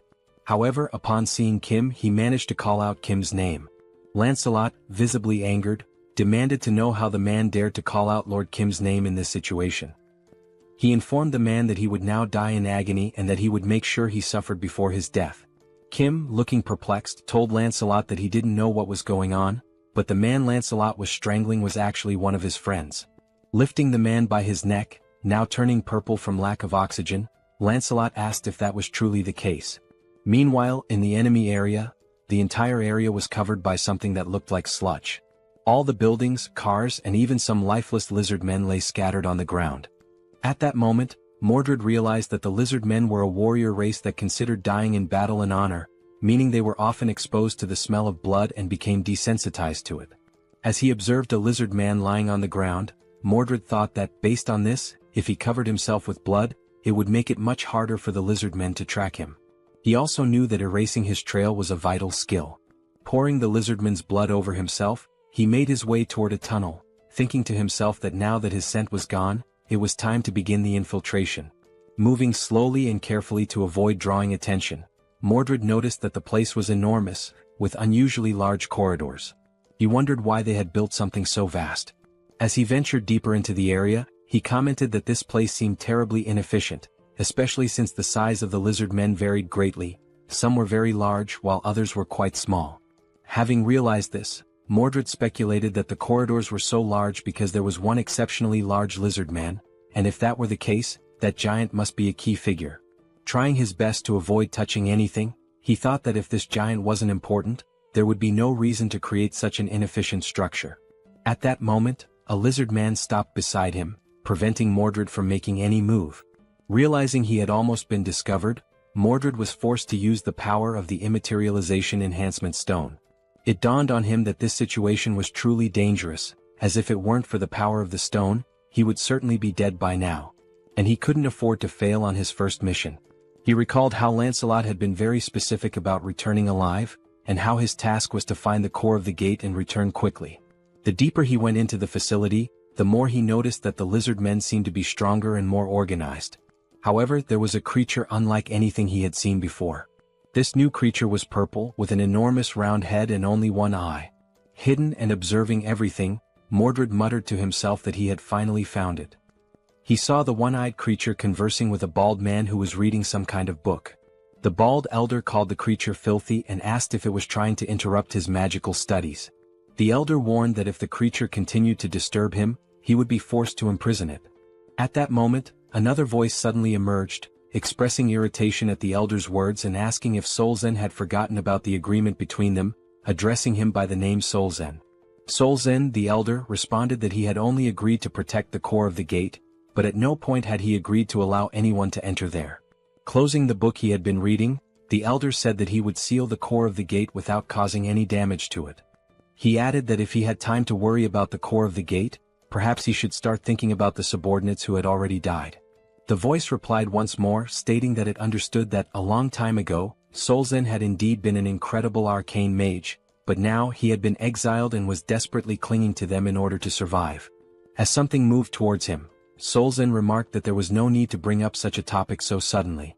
The thing, which resembled a tail, started wrapping around the elder's neck, and the voice spoke again, warning Solzen to understand his place, unless he wanted every bone in his body to be crushed to death.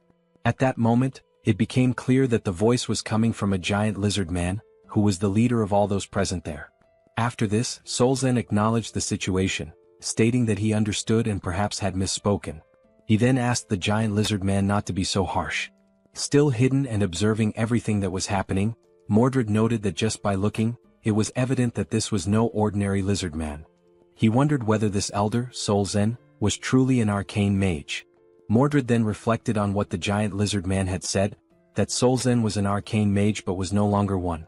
Mordred began to ponder the connection between the arcane mage and the lizard men, especially considering that Solzen had been entrusted with guarding the core of their portal. Unable to see everything clearly, he questioned whether the elder was talking to a tail or a tentacle. Not noticing what was beside him and listening to the conversation, Mordred could tell by the tone of the voice that it was authoritative and oppressive, clearly indicating that the giant creature must be the leader of the lizard men. A giant chameleon had blended into the environment so well that even Mordred hadn't noticed it, leaving him vulnerable. At that moment, Mordred realized that, from where he was standing, he could not fully see the entire shape of the massive creature, but it was enormous, and he speculated that the large corridors might exist solely because of that creature. Mordred mentioned that the lizardman's defenses didn't seem so strong, so perhaps he could move a little closer to confirm the size of the creature. But just then he sensed something strange. Despite not being able to see anything or notice the giant camouflaged chameleon, he felt something pressed against his leg. The chameleon then launched its enormous tongue in Mordred's direction. A strange sensation made him turn to look, trying to understand what had just happened. By the time he realized it, something had already wrapped tightly around his arm, leaving him no chance to escape. As he was dragged by the chameleon's tongue, Mordred understood in that instant that everything had gone horribly wrong. The chameleon hurled the stealthy knight against the wall, giving him no opportunity to react. Upon impact, Mordred's camouflage began to fade, leaving him exposed in enemy territory and completely vulnerable. At that moment, the enemies also noticed something unusual and turned to investigate.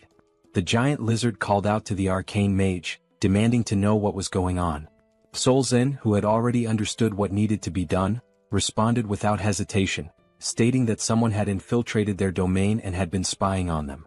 The bald elder then activated one of his red aura spells, summoning several scrolls into his hands. Unrolling one of them, he prepared to unleash an arcane spell. Without hesitation, he cast a magic missile, sending multiple powerful projectiles, imbued with a crimson aura, flying straight toward Mordred, who was still in the process of recovering. Seeing the attack rushing toward him, Mordred tried to react quickly. His eye gleamed, possibly as he activated his materialization ability to avoid being hit. At that moment, a flashback emerged.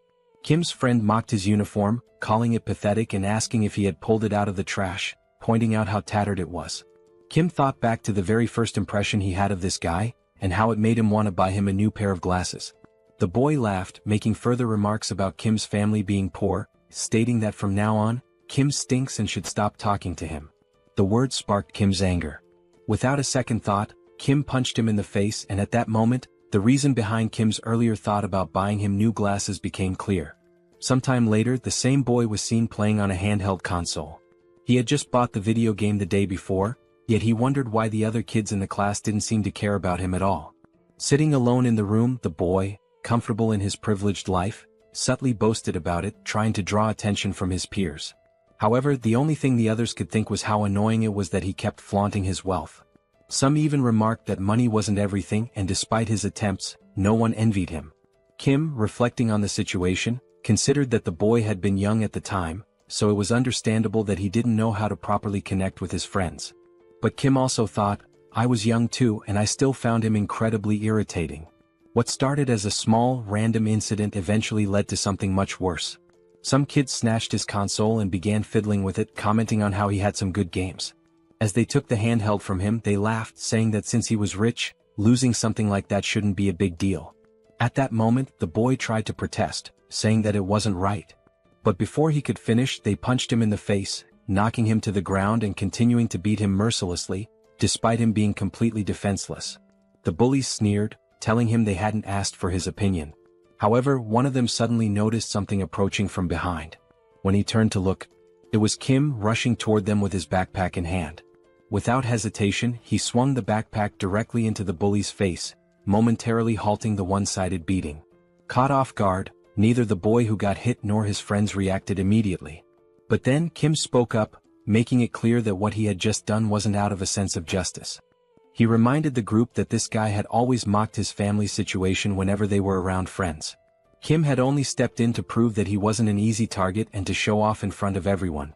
The delinquents quickly realized that the two of them might be friends and asked Kim if he wanted to take a beating in his place. At that moment, Kim regretted trying to act tough because the tables had turned. Now he was the one getting beaten up. Meanwhile, the boy with glasses watched, realizing that everything was his fault for having acted like a jerk. As the bullies continued their onslaught on Kim, someone suddenly grabbed the wrist of one of them. It was Sol, their dear sister, arriving at the perfect moment to intervene. Without saying a single word, her terrifying presence alone was enough to make Kim realize something. For the first time, Sol actually seemed kind of cool. And only then did Kim remember that Sol was somewhat famous in the area for being incredibly tough. As Kim grinned with relief at being saved, Sol simply stated that this was unacceptable and that from now on, Kim would be doing morning training with her as well. Hearing those words, Kim was left in shock, fully aware that this was not going to be easy. While still holding the delinquent's arm at that moment, Kim responded, saying that he wasn't even part of a sports club, so he had no intention of doing those exercises. Sol, however, dismissed his protest, stating that it didn't matter and that she would speak with the coach immediately. The other members of the club started asking if Kim was Sol's younger brother, commenting on how adorable he was, while the delinquent stood there, completely unaware that he had just messed with her little brother. The other members patted Kim's head and he thanked them for everything, while Sol took the opportunity to lecture the delinquent, ordering him to go home. As Kim was leaving the scene, he turned around to take a final look and noticed that the rich kid was still standing there. Curious, he asked what he was doing and told him to hurry up and leave as well. Tears streamed down the boy's face, and at that moment, the only emotion filling his heart was gratitude. From that incident onward, the two of them grew close remarkably fast throughout high school. They began spending more time together both at school and outside of it, watching promotional fights featuring famous fighters, cheating on tests, and laughing when Kim got annoyed for still scoring lower than his friend despite his efforts. Even after going to different schools, they remained in frequent contact, constantly checking in on each other's academic performances and sharing updates about their lives. Then, after graduating high school, they ended up enrolling in the same university, and over time their bond grew even stronger. Now, they were not just close friends but the kind of best friends who genuinely influenced each other's lives. The two even played League of Legends together, where the glasses-wearing friend would come up with wild builds. At some point during one of their matches, he casually mentioned that he had been thinking about joining a kendo dojo. Kim, caught off guard, asked why he suddenly had that idea. His friend explained that watching Kim and Soul train had looked really cool, and it made him want to try a sport of his own.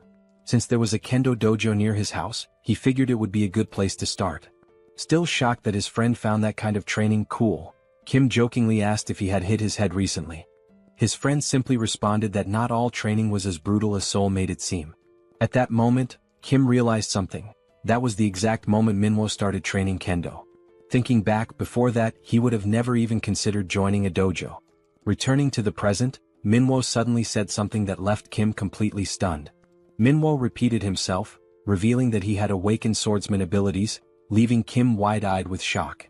Minwo, noticing Kim's reaction, questioned why he looked so surprised.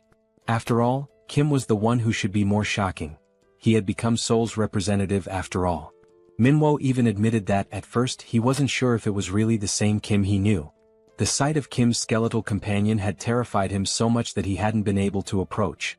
Explaining further, Minwo admitted that he had hidden himself, waiting for the skeleton to leave before stepping out. Even though it had been dangerous, he understood that Lancelot had simply been doing his duty. Turning to the side, Minwo then asked Kim to call off his skeletal friend, saying that he was too intense. Meanwhile, Lancelot had pressed his own head into the ground, bowing deeply as a sign of apology. Kim, observing this, explained that even if he told Lancelot to stop, he wouldn't listen. For a knight, honor was something personal, and this was a matter of self-discipline. It was about not being able to forgive himself, something that only he could atone for. At that moment, the only thought running through Lancelot's mind was how pathetic he was for having wronged Lord Kim's dear comrade. Beyond pathetic, it was tragic. With that heavy realization, Lancelot declared that he no longer had the right to call himself a knight. Minwo, observing his posture, couldn't help but ask where Lancelot had learned such a stance. Kim casually responded that he had probably learned it from getting beaten by Soul. Shifting the conversation, Kim expressed his relief that Minwo was safe and asked how his mother was doing. He then suggested that, if Minwo agreed, his mother could stay within a secure subspace, ensuring her safety. Upon hearing that, Minwo turned his face away, as if something was weighing on his mind. After a moment he responded, probably she was fine, maybe. Kim, now feeling uneasy, realized that Minwo didn't even know for sure if his mother was safe. Sometime later, in enemy territory, where the homes had been consumed by mud and filth, Minwo's mother could be seen, lying down to rest, surrounded by only a few meager supplies. A noise from nearby caused her to wake up. Alerted, she got up and decided to check what it was. As she turned around, her eyes widened at the sight of Lancelot standing outside her window, his fist raised, ready to strike. In an instant, his punch shattered the window, sending shards of glass scattering throughout the house.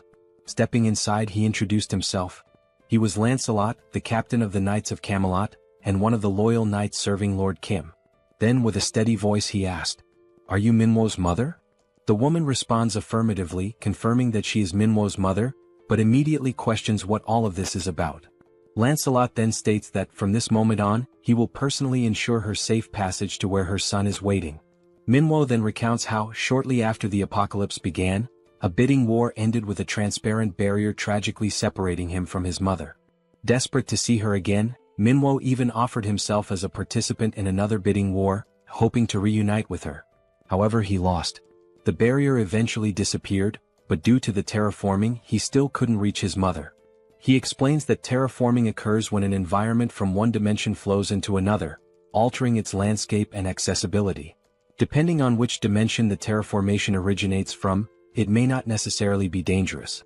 In this particular case, while the environment was difficult to access, it wasn't inherently lethal, meaning there was still a strong chance that his mother had survived.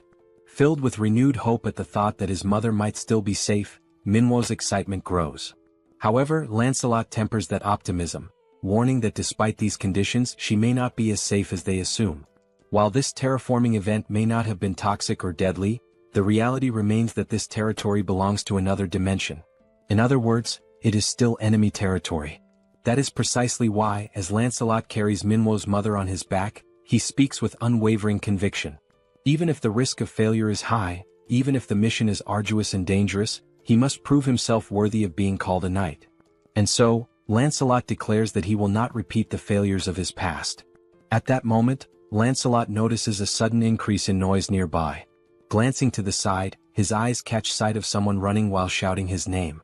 The voice grows clearer as the person calls out, addressing him as Captain, while sprinting toward him. Focusing on the approaching figure, Lancelot recognizes Mordred, running frantically and yelling that he doesn't know why Lancelot is here, but that he needs to hurry. Mordred, looking increasingly desperate, pleads once more for Lancelot to run and look behind him. For a brief moment, Lancelot struggles to process the urgency in Mordred's words. Then, making the decision to turn around, he finally sees it. A wave of enemies surging toward them at full speed. The advancing enemies, their voices filled with pure hatred, declare that under no circumstances can they let that rat escape. It is only now that Lancelot fully realizes the grim reality before him. The plan to rescue Minwo's mother quietly has completely fallen apart. Irritated by the situation, Lancelot turns his frustration toward Mordred.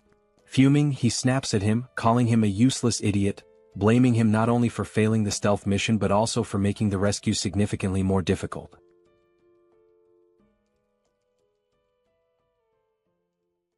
Mordred approaches, urgently requesting help from Captain Lancelot. Remaining calm, Lancelot addresses Mordred by name and asks how many of the approaching enemies belong to the 7th tier. Mordred replies that he isn't sure about the exact number, but confirms they are dangerous. Lancelot responds that he can sense that much himself, and that it's significant. In addition to an aerial assault, there are also new enemy types he has never encountered before. If the situation continues like this, escape will become impossible, as it's only a matter of time before they are overtaken.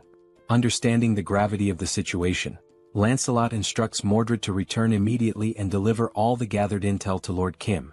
From this point forward, Mordred will take over the mission to rescue Minwo's mother. While lifting her gently onto Mordred's back, Lancelot identifies her and explains that the mission is to escort her back safely. Placing a hand firmly on Mordred's shoulder, Lancelot tells him he will try to buy as much time as possible, and expresses his hope that Mordred will complete the task without harm. He also instructs Mordred to inform Kim that he should use the enhancement stone, and that Percival would be a fitting candidate for it. Just as Mordred is about to question something, Lancelot cuts him off, saying there is no more time and commanding him to go immediately. Mordred accepts the captain's orders and affirms that he understands. Then he departs with Minwo's mother to complete the mission and report back to Kim, leaving Lancelot behind to face the enemy alone. Lancelot draws his sword and declares his readiness. As the lizard men close in, the captain's mind is calm. There is nothing to fear. He has made his choice to prove he is a knight. All of this is in the name of Lord Kim, even if it means facing every enemy alone. The scene shifts.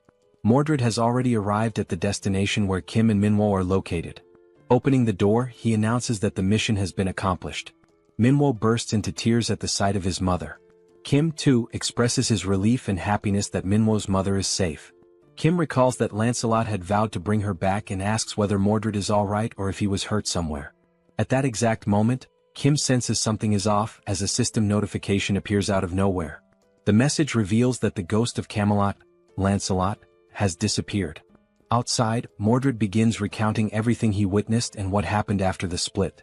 Upon hearing this, Kim realizes that Lancelot must have sacrificed himself to complete the mission.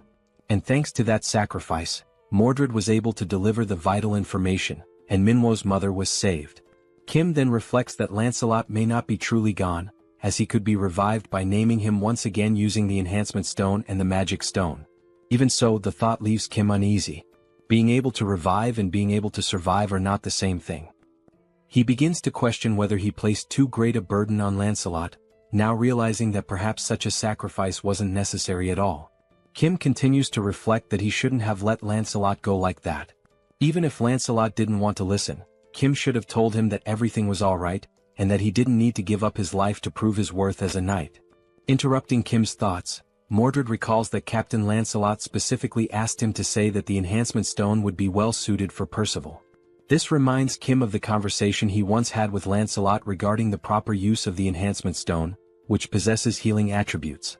Kim acknowledges to himself that Lancelot truly thought of everything in advance, strategically and efficiently, even considering how best to use the enhancement stone.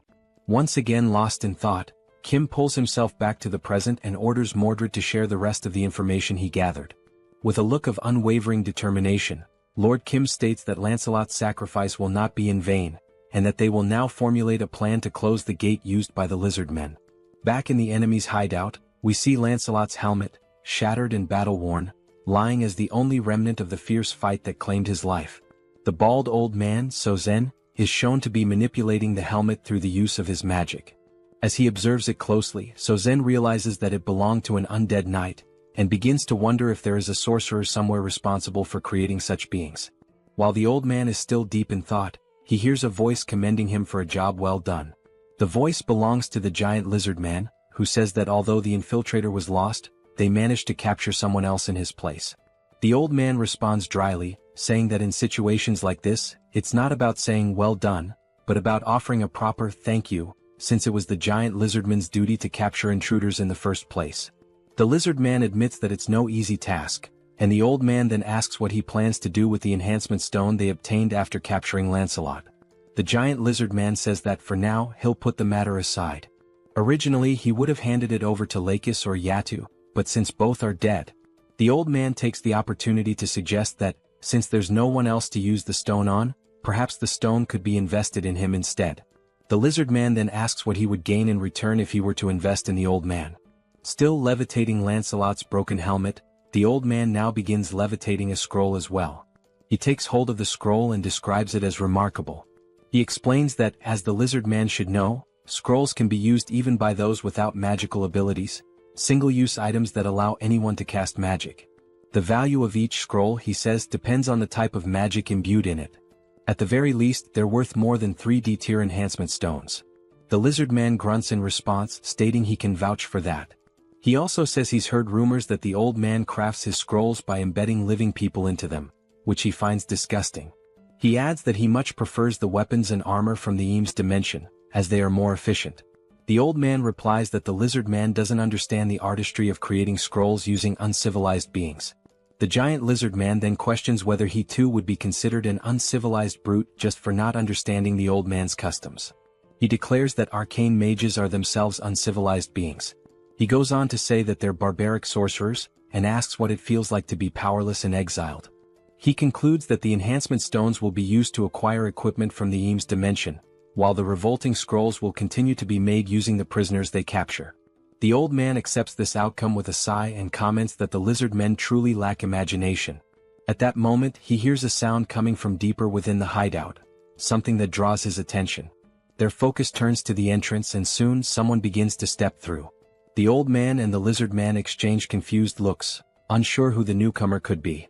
Then they see a knight entering, holding a shield in one hand and an axe in the other. The knight announces himself to the enemies. He is Percival, one of the 12 knights of Camelot. The old man demands to know who this man is, and once again the knight identifies himself as Percival. The old man scoffs, saying it doesn't matter, and asks if he's come to avenge his fallen comrade. Wasting no time, Sozen casts a flame spell using one of the scrolls and tells Percival to try and endure it. A fireball crashes into Percival, but after the blaze dissipates he stands completely unharmed, having blocked it entirely with his shield, without even taking a step back. Seeing the hulking figure standing firm before him, Sozen mutters that Percival is far tougher than he expected. Then, wondering whether the knight can withstand the next spell, Sozen prepares another attack, moving his fingers to control more scrolls. But nothing happens. Turning to look at the scrolls, he sees a portal sucking them all in, every last one of them at once. Sozen freezes in disbelief. This is the first time he has ever seen scrolls behave this way. At that exact moment, the system sends a notification to Kim, stating that all magical scrolls have been stored, at the cost of 3,914 magic stones, leaving only 1,843 remaining. Kim, currently inside a helicopter with Yong-soo, confirms that the scrolls have all been safely stored and says he'll leave the rest to the team. The message is transmitted to a radio device, one that is in Percival's possession. Upon hearing the message, Percival raises his voice and asks if Mordred just heard that. The old man, completely confused, asks who this Mordred is that Percival keeps referring to, and whether he's the one who stole the scrolls. Before anyone can react, Mordred deactivates his camouflage right behind Sozen. Without wasting a moment or giving Sozen time to respond, Mordred swiftly swings his weapon, slicing the old man's head clean off with a single blow to the neck. And with a cold finality, he declares, "Mordred is the name of the one who killed you." A short while earlier, during the planning phase, Mordred had described the characteristics of the enemies they were about to face, mentioning that there was even a mage among them. That mage's name was So-Zen, an old arcane sorcerer who had been exiled from Arcane. Kim then recalled how the man who used to be called the King of Knights had once mistakenly referred to Kim as an arcane. Bedivere took the opportunity to explain that arcane is the dimension of the most powerful mages. According to what he remembers, there are 3 levels of mages there, and even the lowest ranked among them is classified as 6th tier. Sol, surprised, pointed out that if even the weakest mages from that place are ranked 6th tier, then they must be incredibly powerful. Mordred then added that, for reasons still unknown, perhaps due to his exile, So-Zen, the bald old man, was unable to use magic freely and immediately. Sol commented that if a mage cannot use magic at will, then maybe he isn't as dangerous as they had initially thought. Once again, Mordred said that So-Zen certainly lost both his status and magical strength after being expelled, and that there was no reason they shouldn't be able to kill him. However, since he was unable to cast spells normally, So-Zen had devised a way to use magic through the creation of scrolls. Sol asked what exactly a scroll was. Mordred explained that a scroll is a piece of paper capable of storing magical energy. In theory, it can only contain relatively simple spells, but because it can be used by anyone, regardless of magical ability, it's considered a valuable item due to how easily it grants access to magic. He also stated that So-Zen almost certainly crafted the scrolls himself and stored them in bulk, giving him a distinct advantage in battle by allowing him to unleash magic when needed without relying on real-time casting. Thinking about the situation, Kim pointed out that there were 2 key questions they needed to answer. First, whether any of the lizard men also had access to these scrolls, and second, what types of magic those scrolls actually contained. Mordred admitted he hadn't been able to determine that yet, but he mentioned that during the moment he was discovered inside the hideout, So-Zen had fired some spells at him. The spells consisted of 3 red magical blasts that detonated upon impact with the wall. Mordred had been saved only thanks to the materialization of the enhancement stone. The only thought running through Mordred's mind at the time was why a mage would be so dependent on scrolls instead of simply casting spells himself. At that moment, the sound of the explosion drew the attention of a nearby lizard man, who came running and asked what was going on, inquiring whether the commander was safe. The commander, who happened to be a chameleon, responded that there was an intruder in the area. The lizard man then asked where the intruder was. The chameleon said the intruder could disguise himself and that they needed to warn the others as quickly as possible. The soldier responded with a nod, saying he understood. Mordred considered the idea of simply slipping away and escaping undetected, but he couldn't bring himself to leave without understanding why a mage wouldn't use his own magic. The lizard man stated that the first priority was to block the entrance to prevent the intruder from escaping. The chameleon agreed, saying they needed to act quickly. As soon as the chameleon finished speaking, Mordred revealed himself and swiftly decapitated the lizard man. As Mordred's camouflage gradually faded, the chameleon stared in horror, realizing that the intruder was still there. Mordred thought to himself that he needed to gain some sort of strategic advantage and gather more information. Without wasting a moment, he struck again, this time slashing the chameleon's throat with a clean swipe of his dagger. As the chameleon collapsed to the ground, convulsing and gasping for his last breath, Mordred turned his head upon hearing a voice shouting insults at the fallen lizardmen, calling them idiots and bastards. It was the bald old man, So-Zen, floating in the air and ranting that the lizardmen were too stupid to catch a single intruder. Still hovering, So-Zen complained that he had to take matters into his own hands and write a new scroll himself, which was a difficult task. He looked at Mordred and stated that he was also unlucky because regardless of what happened, he would eventually be caught. At that moment, Mordred didn't quite understand what So-Zen meant by that. Reflecting on the past, Mordred later explained that what surprised him the most was that So-Zen had been able to track him even after he'd successfully escaped the cave. It was only because of this pursuit that Mordred was able to learn the extent of both the lizardman's and So-Zen's abilities. Mordred bowed his head slightly, apologizing and admitting that the pursuit had been more intense than expected, and that as a result, Captain Lancelot had made a great sacrifice. Kim responded by telling him not to blame himself. Without Mordred, none of them would have even known there was a mage among the lizard men. Kim went on to say that Mordred had taken action not only to gather information but while being fully prepared to die in the process. No one, he added, had the right to judge that. And once again he told Mordred not to feel guilty, because it was Kim's responsibility to act and make decisions. Right now, the top priority was to shut down the lizardman's gate. Bedivere then commented that it was very likely Sozen was reluctant to produce more scrolls, possibly because they were not simple to create. Because of this, Bedivere believed the probability of scrolls being distributed among other lizardmen was quite low. The military officer then confirmed the names of the enemies and of the bald mage, stating that they were likely hiding in a cave because it would be easier to conceal the portal's core there. He went on to say that Sozen was almost certainly the main defensive force guarding the portal, which meant he would not be leaving the cave.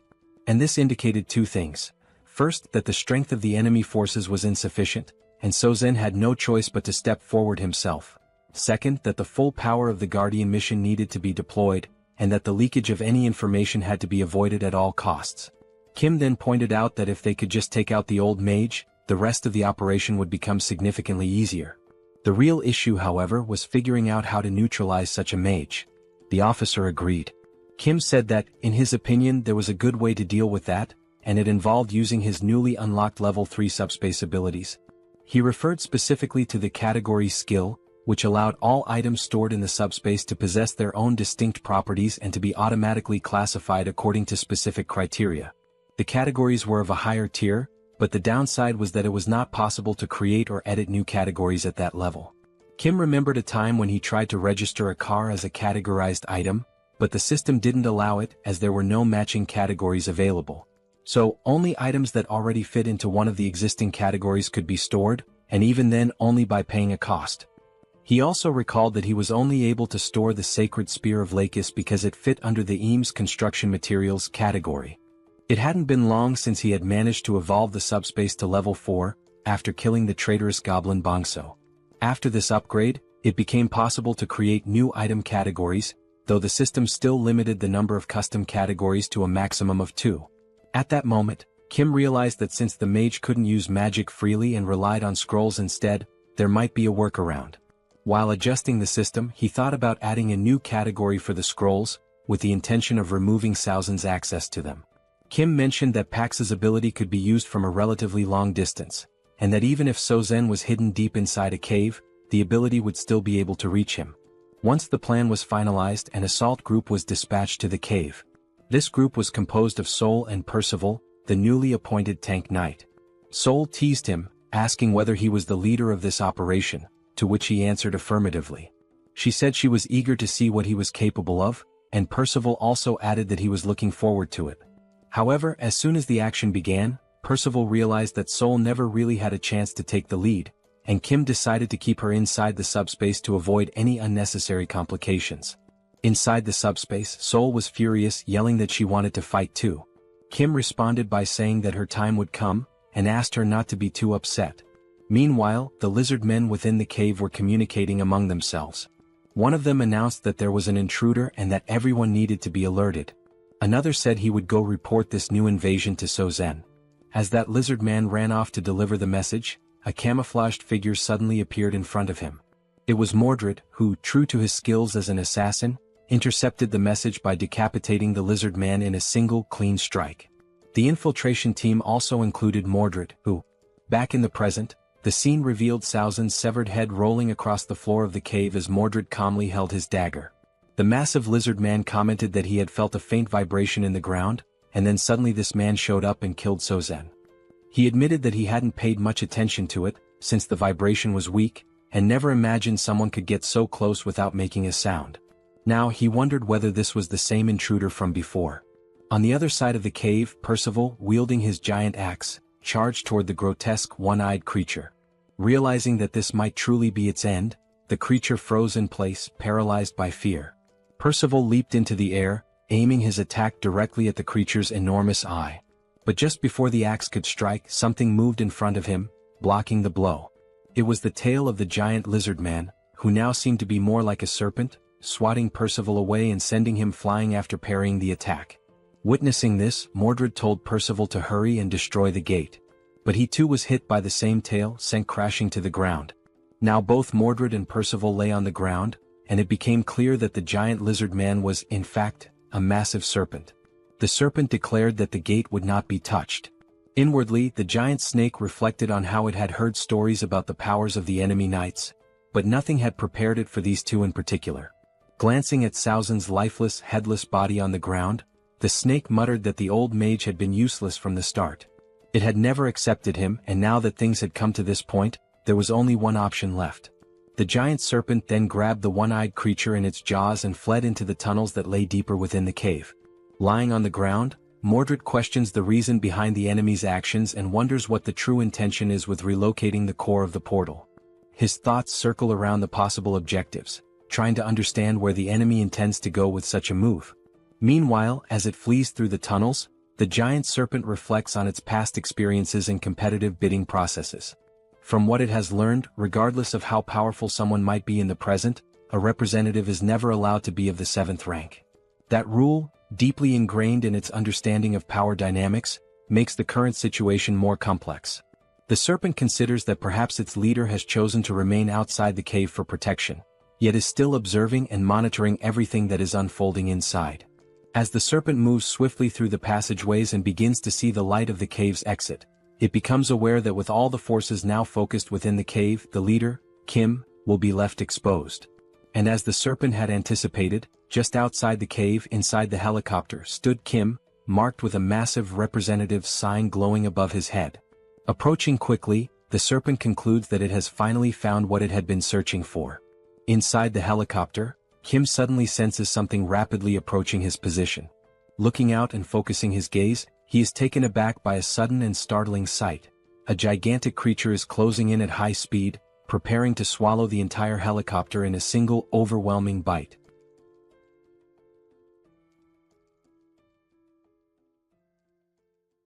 Kim notices that the massive serpent is getting closer and closer.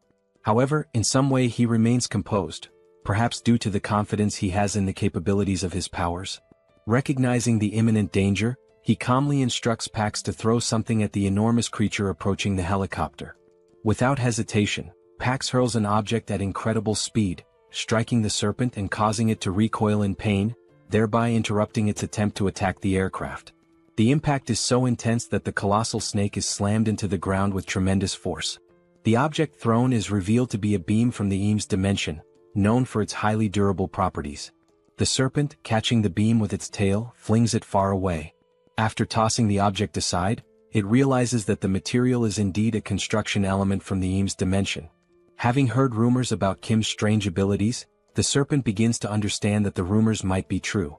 From inside the helicopter, Kim watches the creature and assesses its power. The snake, as enormous and intimidating as it appears, is evidently just as strong as its size suggests. Kim instructs Yongsu to keep some distance from the creature for the time being. Determined not to give the enemy a chance to recover, Kim gives the order for Pax to continue the attack. In response, Pax rapidly launches several Eames dimension beams at astonishing speed, all directed at the giant serpent once again. Sensing the incoming assault, the serpent coils its massive body in an effort to shield itself from the barrage. With its incredibly resilient body and the advantage of anticipating the strike this time, it manages to block the incoming beams, seemingly taking no damage at all. Observing the creature's movements as it defends itself, Kim realizes that defeating this enemy may not be so simple. The beam barrage from Pax continues, but this time the giant serpent seems to come up with a plan. It begins dodging each of the beams one by one with precise and agile movements. It slithers swiftly through the area until it comes across a building which it begins to climb. Reaching the top, the serpent positions itself at an altitude parallel to the helicopter. From inside the aircraft, Kim and Yongsu remain unsure of the creature's strategy. Then, trying to catch them off guard, the serpent suddenly spits a venomous substance from its mouth, aiming directly at the helicopter. Noticing the incoming attack, Yongsu attempts to maneuver the helicopter out of harm's way. However, the evasion is only partially successful. The venom still manages to strike part of the windshield. As the toxic substance begins to corrode the surface, Yongsu panics, knowing that if the windshield weren't so resilient, the venom could have reached him directly.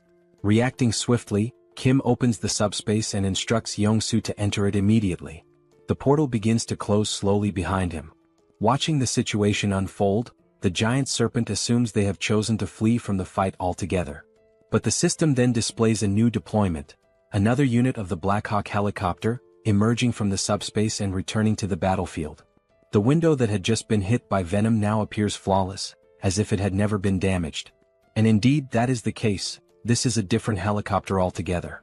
Witnessing this, the only thought running through the serpent's mind is whether the venom attack was somehow undone by re-entering the portal. It wonders what kind of ability Kim could possibly possess. Inside the new helicopter, Kim reflects on the situation. Whether or not the vehicle is struck, as long as it is part of the subspace, he can simply replace it with another.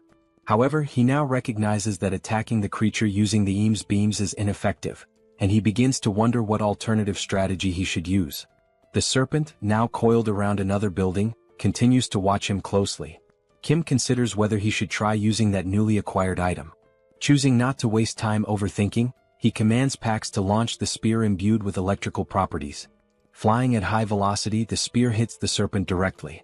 At first, it shows no reaction, no visible pain. However, unlike the beams, the spear manages to pierce through the creature's thick hide. The serpent turns its gaze toward the object lodged in its body, questioning what it is and where it came from. Upon closer inspection, it realizes that the weapon is none other than the sacred spear once belonging to its ally, the lizardman Lakis. As the serpent tries to process how this is even possible, another spear swiftly follows, landing right next to the first and piercing its flesh once again. The serpent now begins to question just how strange the situation truly is. It was already unsettling to see Lakis's spear embedded in its body, but now there are two of them and Lakis only ever possessed one. Still in disbelief, the serpent tries to process how such a thing could be possible. Meanwhile, yet another object is rapidly approaching, clearly intended to strike it as well. Unlike the previous spears, which carried electrical properties, this new one is imbued with the power of ice. It pierces the serpent's thick hide just as easily as the others, causing it to react with a hint of alarm. Because the spear holds icy properties, it leaves a thin layer of frost spreading from the impact point across the serpent's flesh. The giant creature recognizes that this particular magical signature originates from the old bald sorcerer Saozin's scrolls. It then wonders how Kim is managing to employ such a wide array of different attacks. Enraged, the colossal serpent lets out a furious roar, declaring that weak attacks like these are incapable of bringing it down. Then, in a swift and aggressive motion, it lunges once again toward the helicopter, bearing its enormous fangs. Inside the aircraft, Kim notices that the area surrounding the squad has become slightly frozen due to the latest spell's effects. Reacting quickly, he opens the subspace once more and steps through, thereby avoiding the serpent's assault. In addition to the helicopter, Kim also pulls others into the subspace. Mordred and Percival, who were still hiding, and Bedivere, who had been watching everything from afar. All of them are sucked through the portal in a single motion. Still frozen in place, trying to understand the nature of her opponent's abilities, the serpent notices that the representative mark of soul remains floating in the same place, exactly where Kim vanished into subspace. As she begins to open another portal in front of her, the serpent thinks to herself that Lakis never possessed two spears. Everything must somehow be a part of Kim's ability. This time, what she sees emerging from the portal causes her eyes to widen in disbelief. Kim appears once again, this time accompanied by Soul and their father, each holding one of Saozin's spell scrolls. But they are not alone. Kim has coordinated for everyone who had been inside the subspace to simultaneously release spells using different scrolls, amplifying the impact of the coming attack. At that moment, Kim signals for everyone to launch their spells and unfurls his scroll, casting the powerful joint spell. The resulting magical force is so immense that the sky lights up in a blinding radiance, leaving the serpent unable to perceive what is coming toward her. As before, dozens of icy spears are launched in unison, forming an overwhelming barrage. This time, the serpent is unable to dodge the attack. Just like the previous strikes, the spears penetrate the serpent's thick skin, each freezing the area around the point of impact. But the assault continues relentlessly. Wave after wave of icy spears rain down, giving the serpent no opportunity to recover. Overwhelmed by the sheer number of piercings and the accumulating frost, the serpent finally collapses to the ground, its body unable to withstand the brutal combination of wounds and freezing effects. Observing the fallen creature, Kim announces that it has gone down and instructs everyone to fall back. He also tells Pax to deploy a new Blackhawk. Within seconds, a Blackhawk materializes in front of them, and Kim calls out to his pilot, Yongsu, preparing for departure. They board the helicopter and exit the subspace together. Looking out the open door, Kim sees the serpent writhing in pain on the ground, clearly struggling to rise. He remarks that for now the massive beast won't be moving anytime soon. Opening another portal to subspace, Kim gives a sharp command for everyone to launch more scroll-based spells. Now, each person within the subspace is seen holding scrolls of different colors, ready to cast once more. Realizing what's about to happen, the serpent reflects on what it could have done differently. Now its body is frozen and it can no longer move. Once again, the sky erupts in a blinding flash, caused by the immense power of the many scrolls being unleashed at once. At that moment, the system begins displaying multiple notifications, each indicating a different type of attack being launched at the serpent. This powerful, multifaceted magical strike heads straight toward the immobilized creature, which can do nothing but watch as the wave of destruction closes in. Thus, spells of various elements and properties strike the serpent with full force. Sometime later, as the dust finally begins to settle, Kim cautiously approaches the area. He states that he only has one question to ask. Then, looking ahead, he calmly asks why the enemies have been so desperate to launch their invasion. The serpent then states that things had to unfold exactly the way they did. Kim asks why. The serpent replies that he would not understand the reason, at least not now. Kim questions why he wouldn't be able to understand it. The serpent continues, explaining that the Earth's dimension is not far, and that, in time, Kim will realize that instead of simply defending himself as he is now, he will eventually become the one hunting other dimensions. It finishes by saying, "The universe, that is how the system was designed from the very beginning." And with those words, the giant serpent speaks for the last time. At that very moment, the system displays a notification stating that the dimensional account has been transferred, along with a total of 5,911 magical stones. Another screen appears, confirming that since Kim already holds a dimensional account, the values are combined, bringing his new total to 17,668 magical stones. Mordred, approaching silently like the assassin he is, comments that the serpent does indeed appear to be dead. The serpent's final phrases are echoed once more, raising questions about what she meant when she said there was no other choice but to invade, and about the system of the universe having been structured that way from the beginning. Mordred explains that although the leader of their enemies is now dead, the core of their dimensional gate is still intact. Kim asks if he knows where it is, and Mordred responds that he saw the serpent swallow the gate's core in an effort to protect it, something he witnessed not long ago while they were still in hiding. Upon hearing that, Kim points out that even after everything they went through to defeat her, they now have to locate the gate's core inside the enormous corpse of the serpent. Mordred confirms this. However, Mordred adds that Lord Kim doesn't need to worry. Back in their hometown, they were well known for dismantling and breaking down corpses. Taking the lead, Mordred calls out to the other knights, stating that their objective is to destroy the gate's core and drive the Sabros dimension out for good. All of them step into the remains. After some time, the system displays another transfer notification, this time for 33,638 magical stones, with no depositor information provided. Another screen confirms that since Kim already has an active dimensional account, the total value is updated to 51,306 magical stones. Kim observes that the terraforming in that area is slowly beginning to dissipate.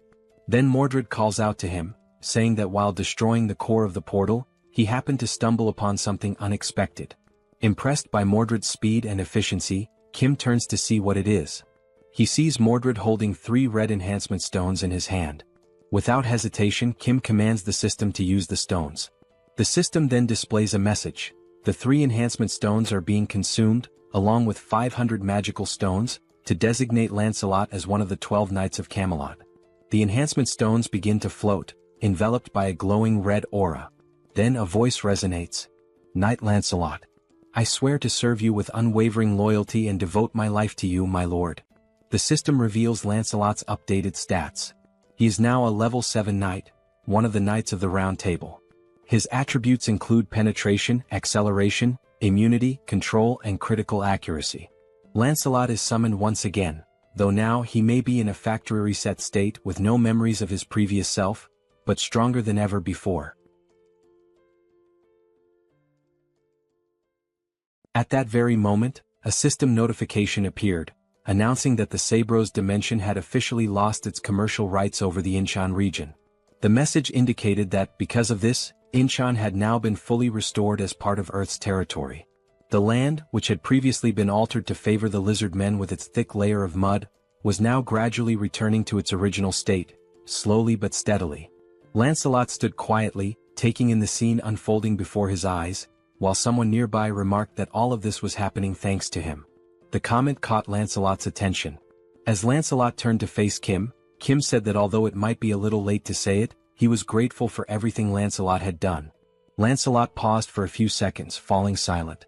Then finally he spoke, not to deny the gratitude but to apologize, explaining that he had only done what was required of him as a knight. Kim responded by acknowledging how hard it must have been to do what needed to be done. He added that, regardless of whether Lancelot was good or bad, simply saying thank you would be better than offering an apology. Lancelot seemed ready to apologize again, but he stopped himself midway and instead offered a sincere, heartfelt thank you to Kim.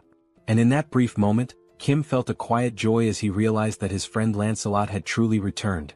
He had not been reset from scratch, but was genuinely himself once again. At that exact moment, something caught Kim's attention, prompting him to look toward the sky. There, multiple helicopters were approaching in formation, heading in their direction. The city was no longer covered in mud. Throughout Korea, only Incheon had lost the bid for territorial rights. And now that it had been recovered, it meant that all the monsters who had attempted to conquer Korea had been successfully eliminated. Of course, this did not mean that the situation was entirely safe. Primitive monsters such as orcs and wyverns still roamed the land. Those remaining threats would need to be dealt with before the country could truly resume its normal functions, and that process could take a very long time. The helicopters completed their descent and landed at the site. The head of operations disembarked and addressed Kim as Colonel Kim, a title that made Kim pause for a moment, slightly puzzled by being called Colonel. The operations chief explained that they had not arrived earlier due to the ongoing terraforming process, but now additional helicopters were on their way transporting supplies. As he looked up at Kim, who stood atop the massive serpent's corpse, the chief remarked that this enormous creature had to be the leader of the lizardmen, and asked how something that size could even exist. Kim replied that he hoped the other head of operations was doing alright, since the last time they met, that man had fled the scene, claiming he had been attacked by insects. Sometime later within the subspace, it was finally time for a meal. Plates were being served to everyone, and Kim couldn't help but think about the strange contrast, being served Chinese food in a world where monsters still roamed the streets. He wondered where the dish had even come from. The story had begun shortly after Minwo's mother had been rescued and received care from Joy inside the subspace. Minwo's mother had mentioned that she should offer food to express her gratitude to everyone, but Joy reassured her that she was fine. She had eaten a lot lately, though she would gladly accept the offer as a kind gesture. Curious, Minwo's mother asked how Joy had managed to eat so much food in a place like that. In response, Joy asked if she really didn't know. That was how Minwo's mother came to learn about Kim's abilities, specifically his power to produce infinite ingredients. She then mentioned that she had a friend who was an excellent cook. With materials provided by PX, dishes were prepared by the owner of a renowned Chinese restaurant located in Chinatown. This chef cooked with joy in his heart, because even in such a ruined world, he could still prepare food for others. It made him feel blessed to serve people again. And that was the story behind the Chinese dish. Thanks to the kind heart of the chef, it had become possible to enjoy a meal of such quality even in the midst of the apocalypse. Of course, even if the ingredients were unlimited, it was still questionable how the chef had prepared so much food alone. In truth, he had made only one dish, and from that single plate PX had duplicated the rest. Seoul, known for her large appetite, devoured the meal and repeatedly asked Kim to bring more food, faster. Hearing this, Kim told her to slow down, commenting that it didn't even look like she was chewing. The women around them were astonished, still wondering how food could possibly taste that good. Meanwhile, Kim reflected on everything that had happened. He had defeated the lizard men, reclaimed Incheon, and now, everyone was able to sit down and enjoy delicious Chinese food together, and celebrate. And there was one more reason to celebrate. At that moment, Kim's sister-in-law, his older brother's wife, was not feeling very well. Joy asked her if she was okay, suggesting she might have caught a cold or something like that, since she hadn't eaten much. Looking down at her nearly full plate, the sister-in-law told them not to worry. But Joy continued, asking whether she had been feeling more nauseous lately, if her urination had decreased, if her mouth felt dry, and whether she experienced dizziness when moving quickly. The sister-in-law responded affirmatively, clearly confused as to how Joy could know all of that. Then Joy said something that took everyone by surprise, even the sister-in-law herself. She explained that those were early symptoms of pregnancy. Shortly after the meal, this information was shared with the rest of the family. Song, Kim's older brother, called everyone together for an important announcement. He explained that after Joy's suspicions, his wife had taken a test, and it had confirmed the pregnancy. Everyone congratulated them with smiles and heartfelt joy. Yang-so turns to Kim and congratulates him as well, acknowledging that Kim is now about to have his very first nephew. At that moment, even though the baby's gender is still unknown, Kim suddenly feels as if he has crossed into adulthood, an inner shift he wasn't expecting. As the family gathers, their thoughts begin to wander toward the future of the baby. They start wondering about what the baby will wear, whether PX includes children's clothing, and which sport the child might eventually take up. Joy and Soul are equally excited about the baby's arrival, filled with anticipation and happiness. However, just as with many things in life, wherever there is joy, there can also be looming concerns. The moment of celebration and happiness proves to be brief. A soldier approaches Kim and speaks quietly, informing him of an urgent radio transmission coming from the chief of the Central Operations Command. He suggests that Kim should hear it immediately. Kim heads over to the transmission line and confirms to the operations chief that he is now listening. After receiving several initial details, Kim explains that the terraforming has disappeared from Incheon and asks if the chief will be returning soon. The chief of operations then reports that, through the remaining direct communication lines with both China and Japan, he is currently sharing the developing situation among the nations. He explains that terraforming is now occurring on a large scale in those areas, and its effects are slowly spreading. He adds that the impact varies from country to country. At the moment, they are facing specific dangers. Toxic gases are pouring from the Beijing Gate, while poisonous water is erupting from the Fukuoka Gate. Kim realizes that being in Korea, China and Japan are neighboring countries, practically next door. He asks which of the two is currently experiencing the most severe damage. The operations chief responds that neither situation is minor, but among the two, the most urgent threat is definitely the toxic gas leaking from the Beijing Gate. While the colonel continues speaking to Kim, a shot reveals a massive insect, already dead, lying on the ground. He explains that the toxic atmosphere hasn't reached them yet, but the arrival of these giant insects shows it's only a matter of time before the real danger begins. The colonel emphasizes that closing the toxic gate in Beijing is now the highest priority. He explains that troops are being organized for deployment, but this isn't a problem that can be solved through military might alone. That's why he has remained calm until now. Admitting he feels a bit ashamed, the colonel says he needs to ask Kim for a favor. Kim tells him there's no need to feel embarrassed.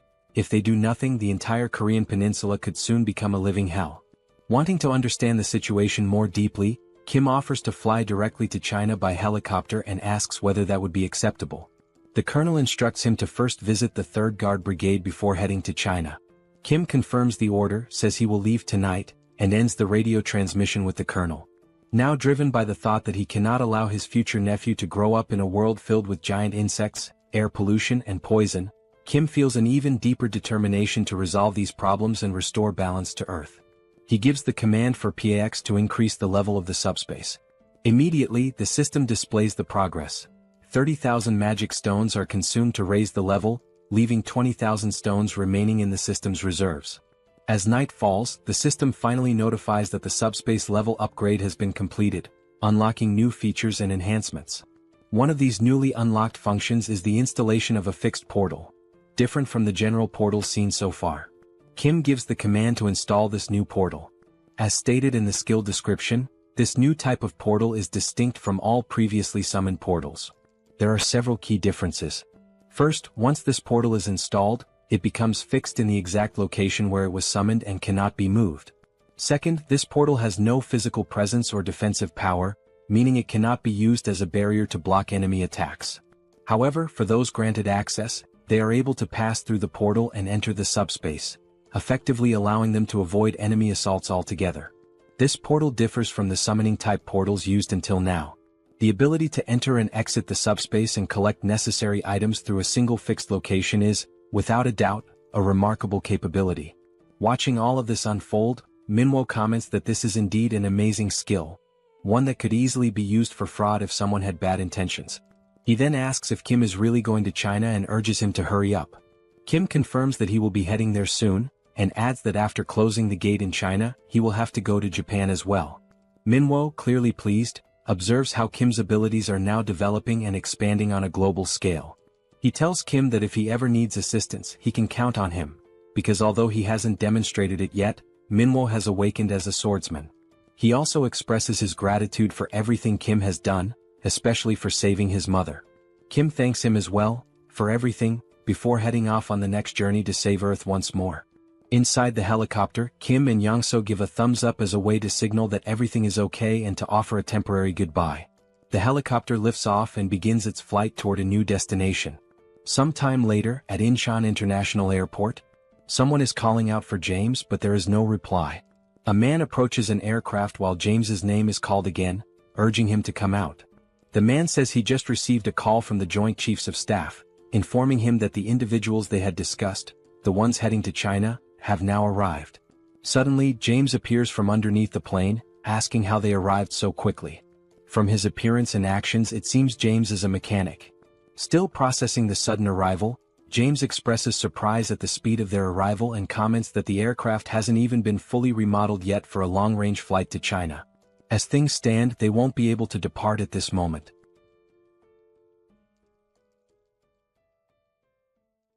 After arriving at the airport, a military officer was already waiting for them, standing at attention and expressing his gratitude for their efforts in coming all the way there.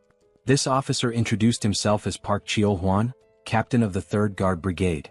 Both Kim and Yang-so respectfully returned the gesture and introduced themselves by name. The officer mentioned that he had already been informed in advance about their arrival so that preparations could be made for their flight to China. Yang-so, visibly eager, commented on how excited he was to pilot a new type of aircraft. Without further delay, the officer instructed them to follow him. Once inside, they entered a hangar where the aircraft that would take them to China was waiting. The officer explained that the model of the aircraft was the C-130J, which is significantly faster than a Black Hawk, making the journey to Beijing possible. Hearing this left Yang-so fascinated, and he quickly asked whether this aircraft was the same kind used by special forces in spy movies, equipped with cargo compartments. The officer confirmed it was, but added that maintenance work on the aircraft had not yet been completed. He asked them to wait a moment until the preparations for takeoff were finished. Curious, Yang-so asked what kind of modifications were being made. The officer explained that they anticipated encounters or possible monster attacks on the way to China, so the aircraft was being upgraded with minimal defensive capabilities. However, they were not equipping it with missiles or similar offensive weapons, just enough to improve survivability. As Yang-so stared in awe, clearly itching to fly the aircraft, the officer noted that it was almost ready, they just needed to be patient a little longer. However, he mentioned that there was only one engineer working on it. This surprised Kim, who questioned whether just one person could really handle modifications on an aircraft of that size. The officer admitted that Kim had a point, but added that the engineer, a man named James, was quite an unusual individual. Even with that reassurance, Kim couldn't help but feel skeptical about a single person managing such a massive task. Looking behind him, the officer suddenly noticed someone approaching and remarked that if he was already on his way over, it must mean the job was done. Walking over calmly was James, the engineer responsible for the aircraft's maintenance, who called the others over to show them the result. Holding a magic stone in his hand, James explained that if they looked carefully at the aircraft's exterior, there wouldn't appear to be any difference before and after the upgrade. That was intentional. He had focused all the modifications on the aircraft's underside. He went on to explain that flying monsters typically attack from below, which was why the upgrades were concentrated there. Observing the scene, Kim could only think that James must be an awakened person with a mechanic-type ability. The magic stone in his hand made that clear. James was likely an aeronautical engineer who had awakened after the beginning of the apocalypse. Because engineering was already his profession, his skills had been enhanced in ways that aligned with practical, technical needs. As Kim looked at the sharp metal spikes attached beneath the aircraft, he couldn't help but be impressed by James's extraordinary abilities. Still, part of him wondered if the plane would even be able to fly properly after being modified like that. Before departing for China, they would test the functionality of the modified parts. In the meantime, Kim distributed food and other supplies to the local soldiers. As a portal opened beside James, Kim observed him closely. What stood out was how James showed absolutely no reaction to the portal's sudden appearance. In a world filled with monsters, where people were forced to hide, live with anxiety and fear, endure hunger and thirst, and where resources were incredibly scarce, any sign of food or water usually brought joy. But James didn't react at all. Not even when presented with first-class Chinese cuisine prepared by a professional chef. He simply said that he had already eaten too much and was full, remaining entirely indifferent. Kim wasn't sure whether this was a good or bad thing. But what he did realize was that James genuinely wasn't interested. And just as the captain of the 3rd Brigade had said, James truly was a special kind of person. Kim called Pax and asked it to take the dish away. It was only then that Kim noticed something that did interest James. James's expression changed when he caught sight of the machines inside the subspace. He even stood up from his chair to get a better look, his face lighting up with surprise and curiosity. Watching him, Kim thought, this man rejected fine food without a second thought but showed clear excitement over machinery. There was no doubt in Kim's mind, James was a complete and utter machine fanatic. Thinking about recruiting James into his team just as he had done with Yangso, Kim wondered what dreams James might have, if any. He couldn't help but think, would James be interested in a flying motorcycle? Or maybe a motorcycle designed to look like a horse? Kim's expression shifted as he suddenly realized that he had absolutely no idea who this James truly was. He only had a vague notion of the man's abilities, but he already felt a strong urge to explore them further. With the limitless supply of materials available to him thanks to his subspace ability, he could potentially make such exploration a reality. Unable to hold back, Kim asked James whether he would be interested in accompanying him to China. Upon hearing Kim's proposal, James simply looked at him in silence, not uttering a single word. Kim then began to explain that he shares food with others, that he possesses many mechanical capabilities, and that James would be free to use a motorcycle whenever he wanted. He also added that by joining them, James would be protected from monsters. Believing he was making good progress, Kim smiled and added that he helps people by defeating monsters. But James replied that he was not fond of such things. James then stated that this was the first day he had even met Kim, and they had barely spoken at all, so he couldn't place his trust in someone so unfamiliar. Hearing this left Kim momentarily stunned, because it was undeniably true, there was nothing substantial he could say to change James's mind. Kim replied that he understood, acknowledging that the proposal had indeed been sudden. However, he said that perhaps their abilities would be highly compatible if combined.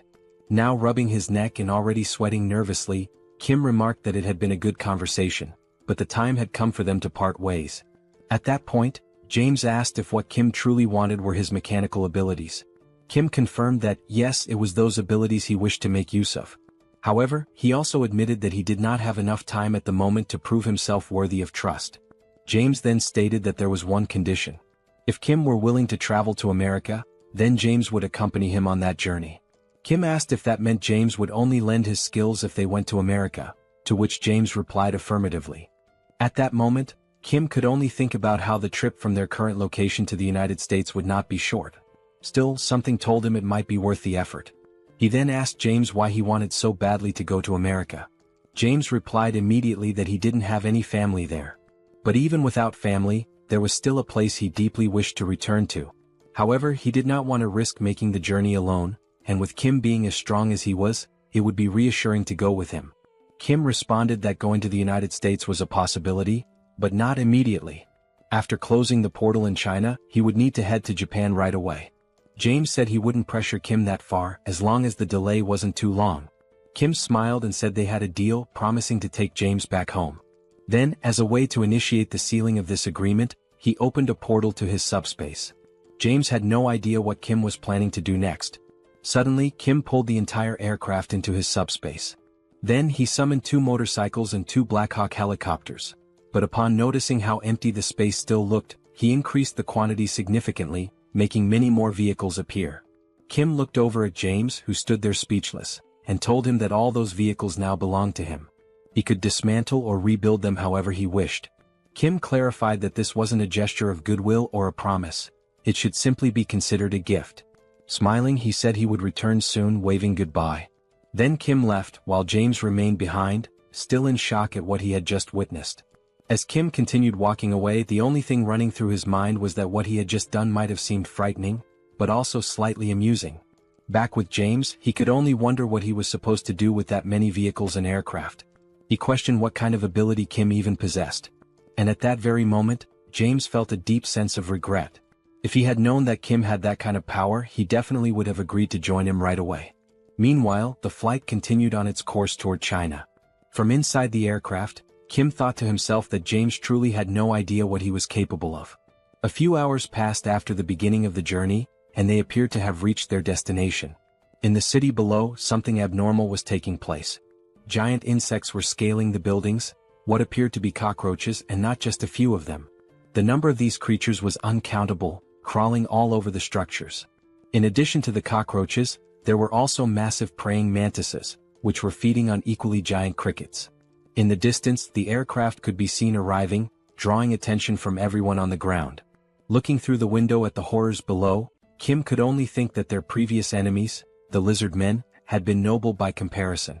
Meanwhile, Yang-so announced that he was beginning the landing process. As the aircraft touched down, some of the insects were already hiding in its landing gear. The airport itself was filled with wrecked airplanes and the lifeless bodies of dead insects. However, Kim had anticipated this situation and quickly opened his portal, pulling the aircraft into his subspace for safety. The aircraft was fully pulled into the subspace in a swift motion. However, to ensure safety, Kim opened another portal and from it someone stepped out. It was Lancelot who emerged, and it was clear that his aura had grown noticeably more intense. Lancelot addressed Mr. Kim, informing him that it was safe to come out. Kim responded by asking for a moment, explaining that he was in the process of putting on a new outfit. After a short pause, Kim stepped out from the portal wearing a suit designed to protect against radiation. He immediately asked whether there were any insects in the vicinity. While adjusting the helmet, Kim remarked that the toxic gases presented a significant hazard, and beyond that, the giant insects were likely to be both numerous and formidable. Lancelot reassured him, saying there was no need to worry for the time being, as no insects had been detected nearby. However, he added that it appeared they already had company. Kim turned to look and saw something he hadn't expected to encounter so soon. A man stood there, his hands pressed together in a respectful gesture, asking whether they were from Korea and saying he had been waiting for their arrival.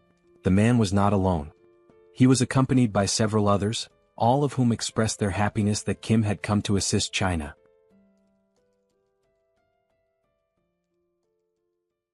Besides the giant insects, the toxic air remains one of the most pressing concerns at the moment. Inside one of the buildings, a man with long hair cautiously opens the door.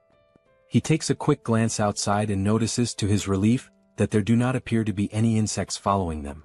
After closing the door, he turns toward Kim, mentioning that the place might not be very comfortable but hopes it will suffice. Kim responds that the conditions are acceptable, yet something unusual catches his attention. There are individuals inside, cultivating a type of energy that radiates a blue light. It is not just one person but several, all meditating while emitting this aura. The men, however, do not appear to be in good health. Their eyes are marked by dark circles, and they seem noticeably dehydrated. While observing alongside Lancelot, Kim inquires about the condition of everyone present. The long-haired man explains that he has expelled all the toxins from the area using internal energy, so it is safe to remove the gas mask.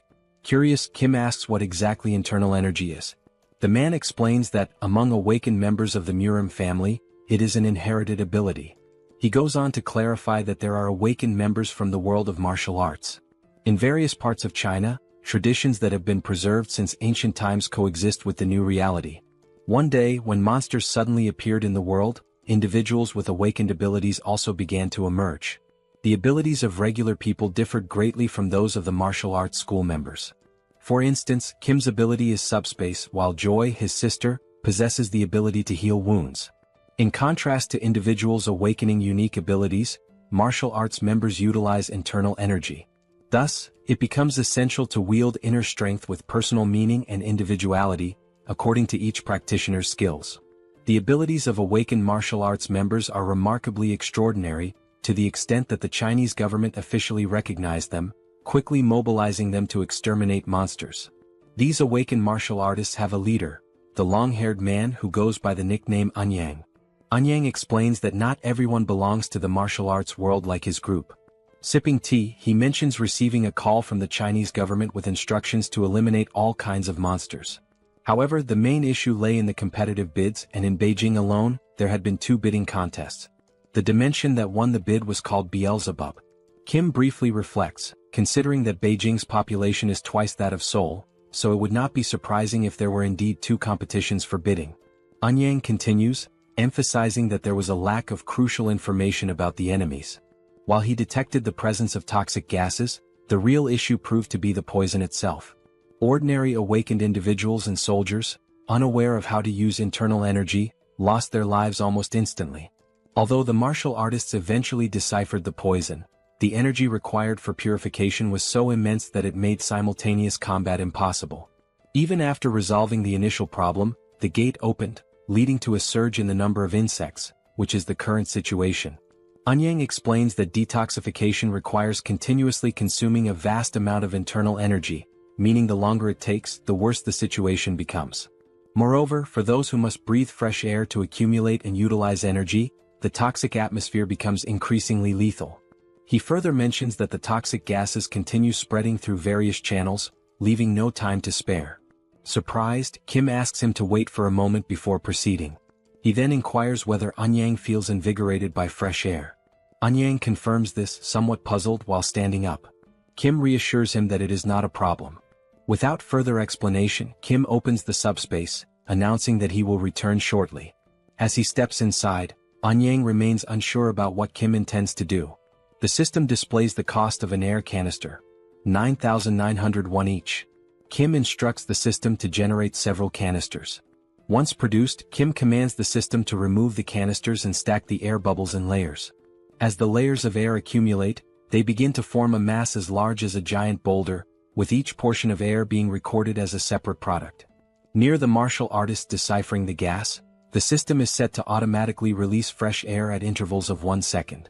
Suddenly, a powerful explosion erupts near the men, catching them off guard.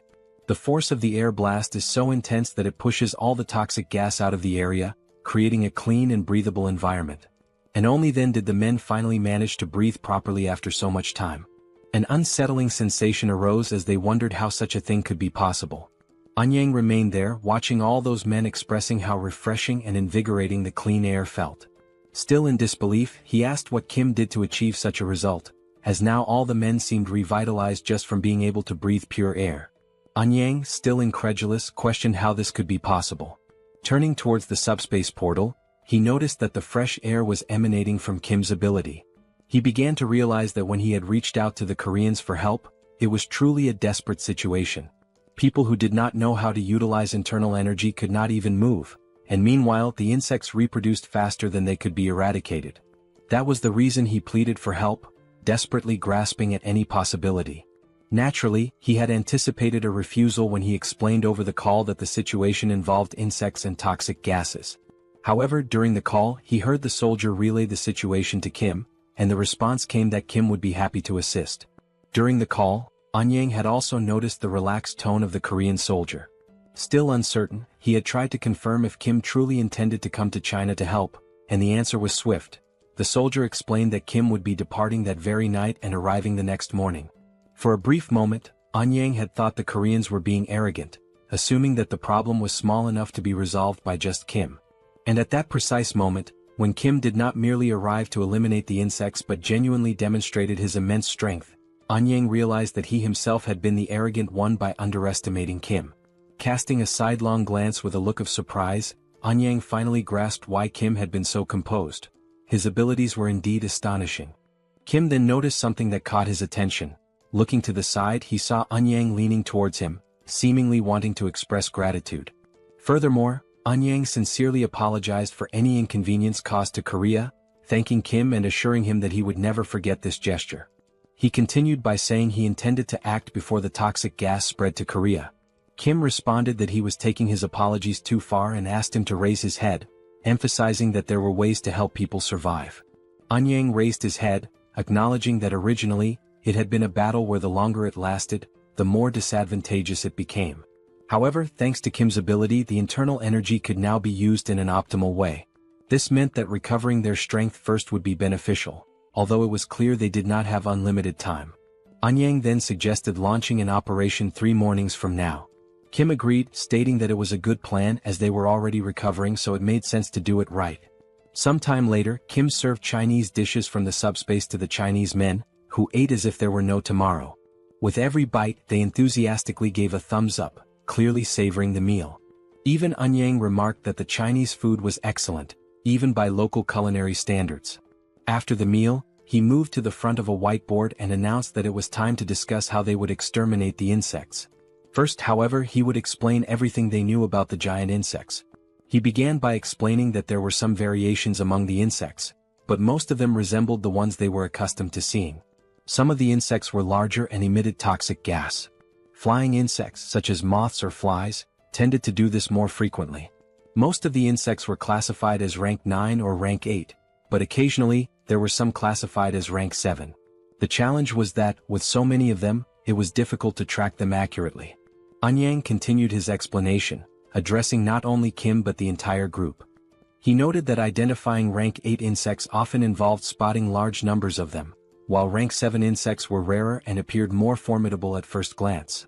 Moving on to the locations of the gates, Anyang described their positioning, but Lancelot suddenly noticed something unusual. Deciding to investigate, he moved closer to the window. The toxic gas was still present in the area, except inside the building, where Kim had configured the air to refresh every second. Suddenly, the leg of an insect appeared near the building. Lancelot, interrupting the explanation, called out to Lord Kim, mentioning that something had shown up. Kim inquired what had appeared, but Lancelot admitted he had never seen such a creature before and could not accurately describe it. The creature continued to approach the building, revealing itself as a giant centipede with a seemingly resilient carapace. Observing it carefully, Lancelot remarked that just from looking at it, it was evident that the creature was rank 7. As the centipede approaches rapidly, its immense size and speed become increasingly evident. Kim comments that although he already found it disgusting before, it now seems even worse due to its larger size and increased speed. He also mentions that it does not seem to be a 7th level creature, but rather a 6th level one. However, Anyang corrects him, explaining that this monster is actually classified as an 8th level being. Kim then points out that it appears far too powerful for an 8th level creature. Anyang agrees that it is indeed strong, but continues to explain that, compared to other insects, this centipede is particularly formidable. Suddenly, Sol interrupts the conversation by questioning whether that creature truly belongs to the 8th classification. Cracking her neck with a sense of anticipation, she remarks that she has been feeling extremely bored and hopes that this fight might finally satisfy her. She firmly requests that the others refrain from intervening. Continuing to stretch, Sol mentions that it has been a day since she moved from Korea to China, and she feels the need to move her body to relieve stress. After preparing herself, she dashes toward the giant centipede with remarkable speed and determination. Seeing her rushing forward, Kim encourages her to show the monster what they are truly capable of. Anyang, however, becomes worried, but Kim reassures him, insisting that everything is fine and that there is no need to worry, as Sol is so strong that it almost feels like something is amiss. At that moment, another man interjects, questioning whether Sol is prepared to deal with the toxic gases, leaving Kim stunned as he realizes they had completely overlooked that crucial detail. Outside, Sol focuses all her strength into a single punch, appearing to channel an electric current into it. She is exhilarated as it has been a long time since she last fought monsters. In one powerful motion, she delivers a punch to the centipede's head, strong enough to shatter its exoskeleton. Inside the building, Anyang continues to explain that regardless of the level of one's skills, fighting while inhaling toxic gas inevitably leads to poisoning. Furthermore, he notes that the centipede's shell is exceptionally hard and will not break easily. He then states that he will help Sol alongside his disciple, urgently calling for her. He declares his intention to confront the centipede himself, while the woman takes care of Sol's injuries. However, an unusual noise suddenly draws their attention, and out of curiosity, they decide to investigate its source. Upon reaching the building's balcony, Anyang is taken by surprise. As he closely observes the scene, he realizes that Sol managed to break the exoskeleton and defeat the centipede with just one punch. While Sol jubilantly celebrates her victory, Anyang and his disciple cannot help but think about the tremendous amount of internal energy they would need to break through that monster's shell. Amidst the commotion caused by that singular punch, Kim merely reflects that to him, it was just another one of Sol's usual blows. Meanwhile, the man contemplates the possibility that Sol's body might be a gift from the heavens, as she possesses remarkable physical capabilities and an innate talent for martial arts. As Sol continues to rejoice in having defeated the monster, blood suddenly spurts from her nose, a consequence of the toxic gas present in the air. Subsequently, she collapses on the ground, leaving Anyang in a state of panic as he urgently instructs his disciple to quickly attend to Sol's internal injuries. Returning to the ongoing lesson about insects and proceeding with the plan to breach the insect gate, the situation is summarized as follows. Firstly, there is a polluted atmosphere that significantly hinders movement. Secondly, it is extremely challenging to identify multiple insects simultaneously, as there could even be unidentified 7th-level creatures among them. Thirdly, the maximum deadline for closing the gate is 3 days. Therefore, the primary objective is to destroy the gate's core while avoiding contact with the insects as much as possible. The destination is to move rapidly toward the mountain. Eun-yang continues explaining, acknowledging the difficulty of the task, as it is certain that the closer they get to the gate, the more insects will appear. He admits that the plan may seem somewhat reckless and bold, but for now it remains the best strategy available. Hearing this, Sol becomes deeply thoughtful. Eun-yang then states that they will teach Sol all the skills they possess. He proposes a sparring session as it would not take long to accurately assess her abilities. He hints that Sol seems to prefer fighting bare-handed rather than using weapons and suggests that it would be beneficial for her to learn the secrets of martial arts from Ryong, his disciple. Sol, however, declines, expressing gratitude for the assistance with her injuries and the willingness to teach new skills, but questions whether it is truly necessary to go to such lengths. Ryong then explains that it is also a training exercise for them and will aid in closing the gate. She assures Sol that despite being young, she is skilled enough and that there is no need for concern. Sol states that since Ryong insists so much, she will go ahead with it, but she reminds her that she is still in the process of recovering. In response, Ryong politely requests her assistance with the training. Without hesitation, Sol quickly raises her fists and declares that she will begin first. Moving with remarkable speed and agility, she advances toward Ryong, initiating the confrontation. In that instant, a frenzied exchange of blows commences, capturing the attention of everyone present and filling the atmosphere with excitement.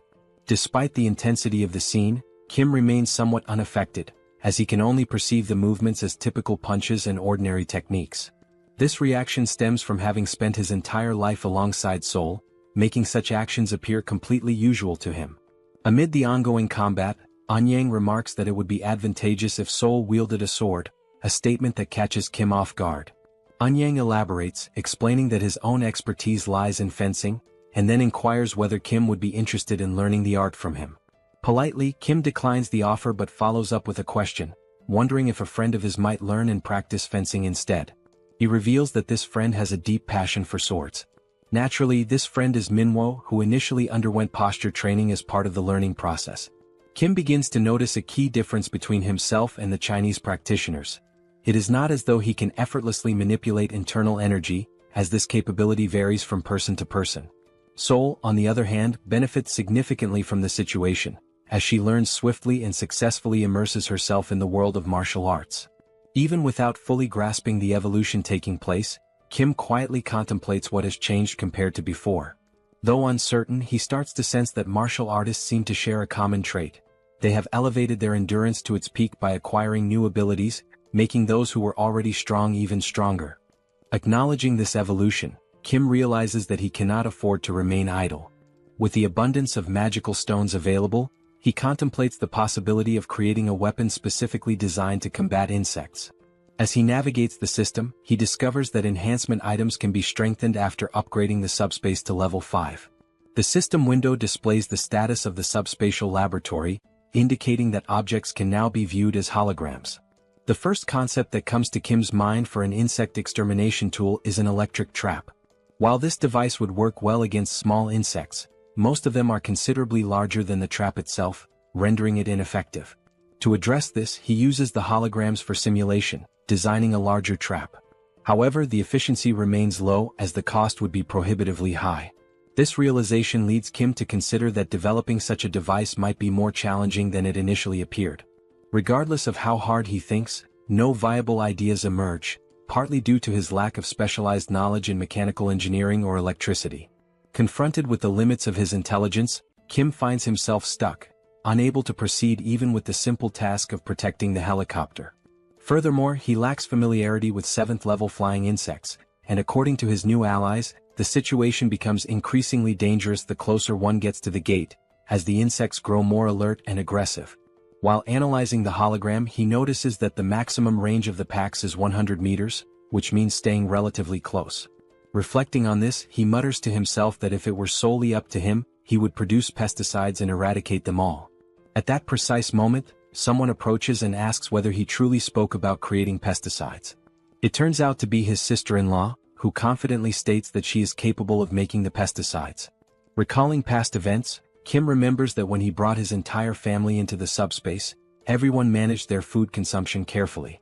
The water supply, on the other hand, resulted from Sun's awakening as an alchemist, something his older brother had mentioned quite clearly. Realizing that his happiness over reuniting the family had momentarily made him forget this detail, Kim becomes more attentive to the situation. Excitedly, his sister-in-law reassures him that, although her alchemy skills are not as advanced as his, she is also an awakened individual and can be of assistance. She further explains that she has been using the laboratory while Kim has been preoccupied with other matters. He expresses his approval, granting her permission to use it whenever needed. Grateful, she inquires about the specific type of pesticide he requires. Directing his attention back to the hologram of the giant centipede and considering the vast number of insects, some even stronger than anticipated, Kim specifies that he needs a super powerful insecticide capable of exterminating all the insects at once. Sometime later, amidst a city overwhelmed by toxic gases and gigantic insects, the group moves toward the core of the portal. As they advance, Anyang reflects on how the past 3 days have flown by like an arrow, and he now finds himself in the best physical condition he has ever experienced. His pure internal energy feels more powerful than ever. At that moment, one of the men interrupts his thoughts to alert him that insects have appeared up ahead. Thanks to Kim's assistance, they now have the means to fight against the insects, although they still don't know how to properly repay him for such invaluable help. Suddenly, a horde of insects emerges in front of them, prompting Anyang to instruct everyone to prepare for battle. The insects in their path are ants, obstructing their progress. However, before the Chinese fighters can initiate their attack using internal energy, a green liquid is thrown at the ants. The liquid makes contact and seemingly eliminates them with ease. This substance is, in fact, the insecticide that Kim's sister-in-law had created specifically for combating the insect threat. The Chinese warriors are left stunned by the potency of the insecticide. Anyang reflects on how, while they had been focusing on gathering and refining their inner energy, Kim had been developing this powerful insecticide. At that time, Kim is riding a motorcycle with Lancelot. Observing the scene before him, he realizes just how incredibly effective the insecticide truly is. He recalls his conversation with his sister-in-law, during which she mentioned that she had been using his laboratory and that the holographic system made everything far more convenient. Over the course of the past 3 days, she had been experimenting with various types of potions aimed at eradicating insects. She mentioned that although she hadn't succeeded in creating anything particularly powerful, the pesticide had been easy to make. In that moment, Kim had come to the realization that even what she had already produced was impressively effective against the insects. Moreover, it was completely harmless to humans and entirely odorless. Recognizing the functionality and value of the pesticide, Kim thanks his sister-in-law but adds a note of caution. The substance does not work against rank 7 insects, though it is excellent for dealing with common ones. After taking a short break, Anyang gazes out a window at what used to be a mountain known for its natural beauty, now transformed into nothing more than a dungeon swarming with insects. Turning to the others, he explains that from this point on, things become significantly more difficult. He expresses gratitude to Kim for getting them this far without needing to fight. However, the mountain itself will not be so easy to deal with. He further explains that many attempts have already been made to destroy the portal's core, but all have failed. Whenever they have tried to climb the mountain, the insects would unite and attack in force. Though they are mindless creatures, they seem to possess an instinctual understanding that they must protect the core of the portal. Anyang continues, stating that it has been a long time since their last attempt, and therefore, they have no idea what kinds of insects currently inhabit the area. Kim responds by saying that Anyang need not worry, as he is fully prepared to fight rank 7 insects. With a confident smile, he reveals something he had not mentioned earlier. He gestures to Lancelot and explains that Lancelot himself is a rank 7, and there is also something inside the subspace capable of dealing with rank 7 threats. Kim then reassures Anyang once more, encouraging him not to worry too much. However, their very first enemy on the mountain immediately makes Kim question just how powerful their opponents will be from this point on. Standing before them is a massive and terrifying grasshopper. Kim can only think that, unlike the lizard men they had faced before, this enormous insect is definitely a rank 7. As the grasshopper prepares to attack, Kim wonders whether such a creature could have possibly completed the dimensional entity's paperwork.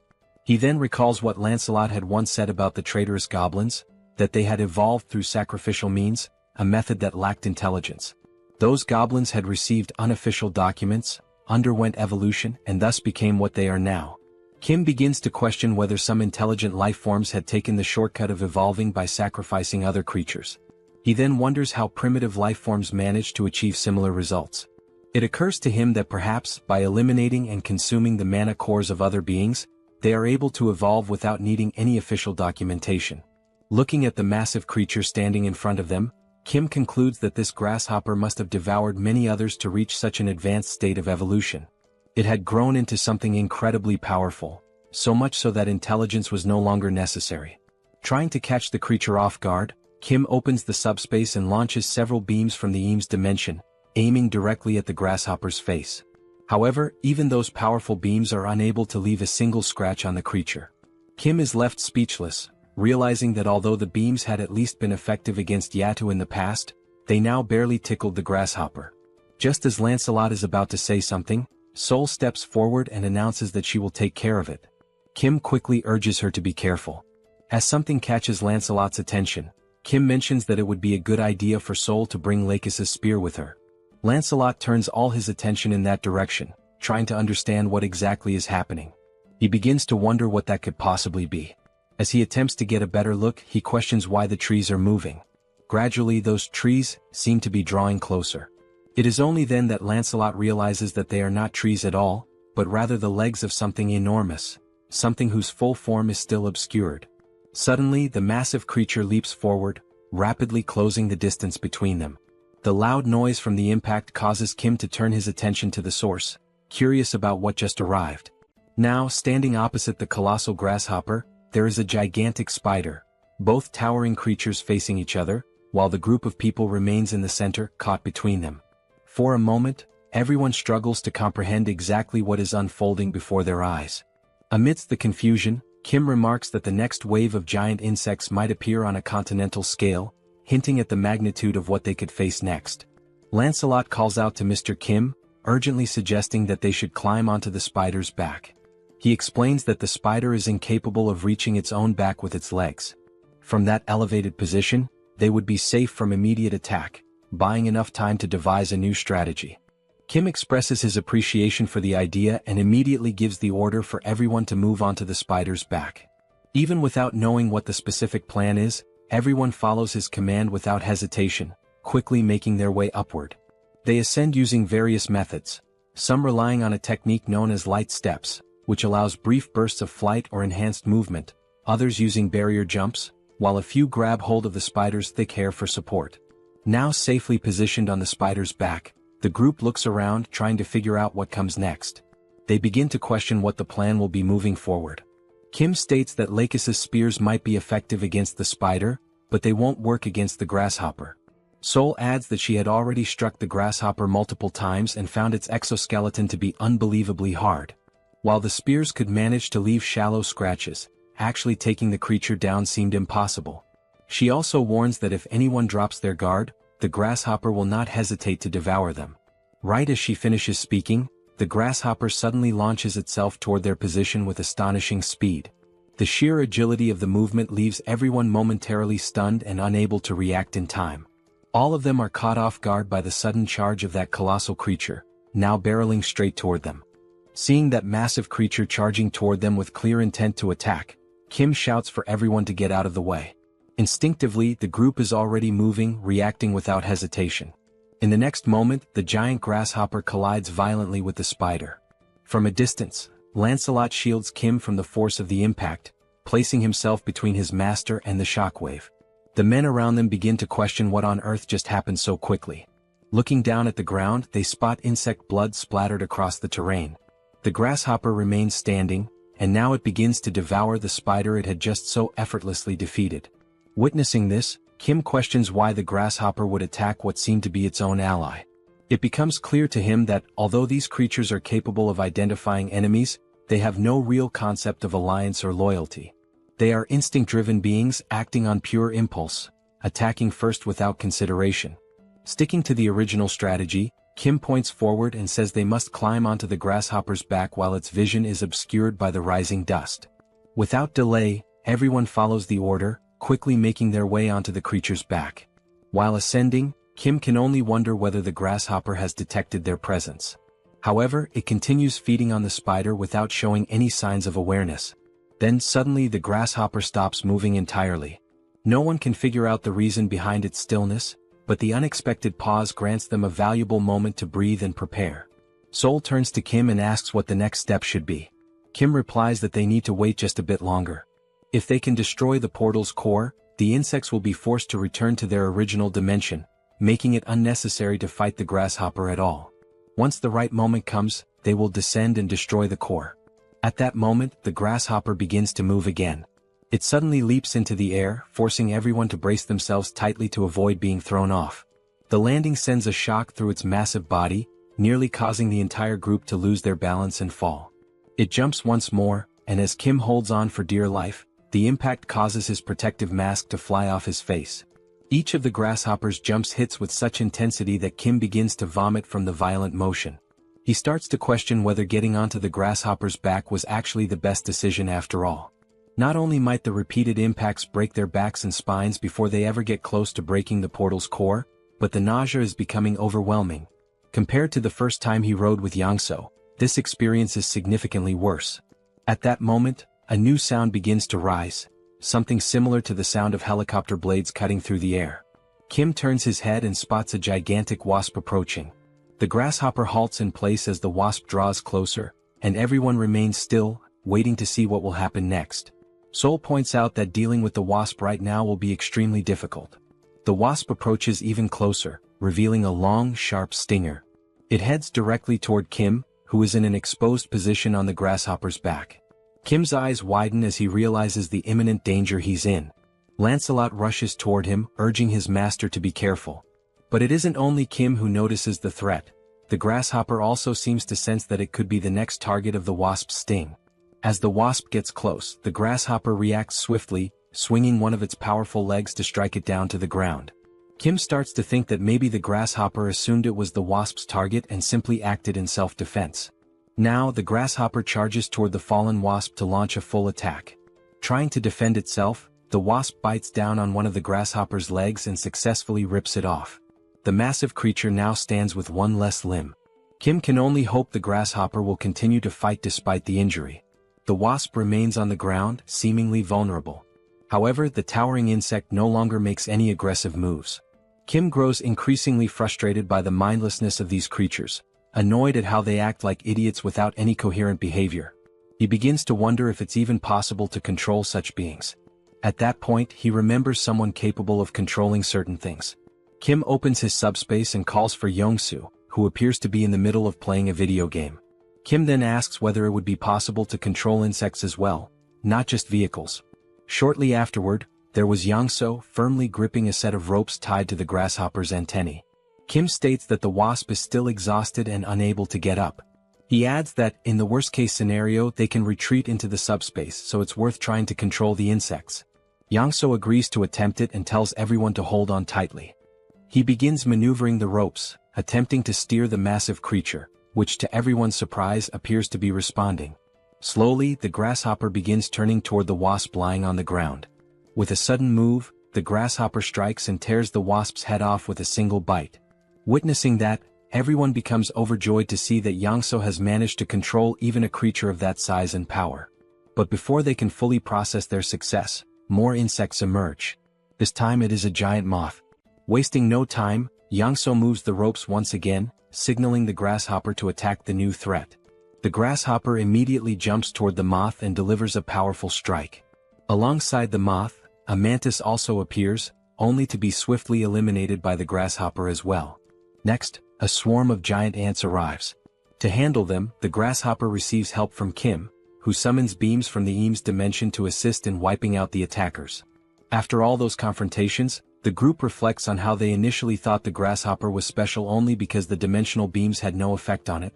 But now they realize it is an incredibly powerful predator, far beyond what they had expected. Seeing the grasshopper now lying lifeless on the ground, everyone expresses their gratitude for how much it had helped to make things easier up to that point. Lancelot remarks that among rank 7 creatures, there are very few that he believes could have taken down that grasshopper. Kim adds that without Yongsoo's intervention, they would have found themselves in serious trouble. Then Bedivere appears, reporting that the area is now completely cleared of insects and promising to remain on alert. As he looks to the side, something catches his attention, something he has been searching for a long time. There, standing before them, are two open portals. And beside those portals stand two creatures, guardians whose sole purpose is to protect the cores of the gates and prevent anyone from trying to close them. There stood the two grotesquely deformed creatures, shaped like massive balls of twisted flesh. Anyang steps forward, his presence firm, and says he has waited a long time for this moment. With his sword already drawn, he turns toward Kim and expresses his gratitude for giving him the chance to avenge his fallen comrades. Kim responds that no thanks are necessary, stating that nothing could be fairer than allowing Anyang to be the one to destroy the cores. Anyang nods in appreciation of the gesture, then turns his focus back to the enemies ahead. He remarks that no matter what he does, the millions of lost souls can never be truly honored. Still, he chooses to unleash his most powerful technique, because that is the least he can offer them. As he prepares to strike, an intense orange aura begins to radiate from his body. Gathering his strength, he raises his weapon and launches the attack, shouting for those disgusting insects to vanish. The skill, known as Descending Footprint, is released from a distance, designed to strike both gate cores simultaneously. The impact of the ability is overwhelming. Upon hitting its target, it obliterates the creature completely, crushing it with brutal force. The surrounding area is instantly engulfed in a thick cloud of dust stirred up by the shockwaves. Anyang turns around, his back to the devastation still unfolding behind him as the explosion continues to rumble. Watching the display of raw power, Kim acknowledges that Anyang had not been exaggerating when he said this was his strongest ability. The strength is truly formidable. Then one of the portals begins to close. However, everyone immediately questions why only one of the two portals is shutting down. As the dust settles, it becomes clear. The hand of some unknown creature had shielded one of the cores from the full force of the attack. Everyone turns to see what exactly that creature is. And since it has not yet emerged completely from the portal, Kim wonders what kind of being it might be. Gradually, the creature begins to exit the portal. It has multiple eyes, far more than anything natural. The being resembles a monstrous, mutated fly. The sight of such a horror leaves Anyang stunned. His most powerful strike had not even left a scratch. Then the creature attempts to speak. It says it will likely face reprimand from the Chamber of Commerce, but given the current situation, everything is already a lose-lose scenario. It adds that it smells something quite delicious. Sol asks whether that mutant can even still be considered an insect. Kim comments that the monster is revolting and questions whether it is also a rank 7 entity. Attempting to catch it off guard, he opens the subspace and gives the command for PX to launch the Lakis spears toward the fly. The spears strike the creature's eyes, yet cause no harm, not even the faintest scratch. This outcome surprises Kim, considering those same spears had managed to wound the grasshopper. His suspicion grows. Lancelot then confirms that the creature is indeed at least rank 6, possibly even stronger. The fly questions what had just been thrown at it, noting that it barely felt a thing. It also asks where those spears had come from. Sol looks to Kim and asks what they will do next. Kim, however, finds himself unable to focus on anything except trying to determine the next move, never having faced anything of such overwhelming power. He begins recalling past fights against opponents stronger than himself, trying to understand how he had managed to overcome those odds. There must be some kind of trick. Then reality hits him. Until now, all he had done was launch attacks endlessly. And now would be no different, because no other option remains. He shouts for everyone to stay back, announcing his intent to continue attacking from a distance until he can find a weakness. Again he opens the portal and fires more of Lakis's electric spears.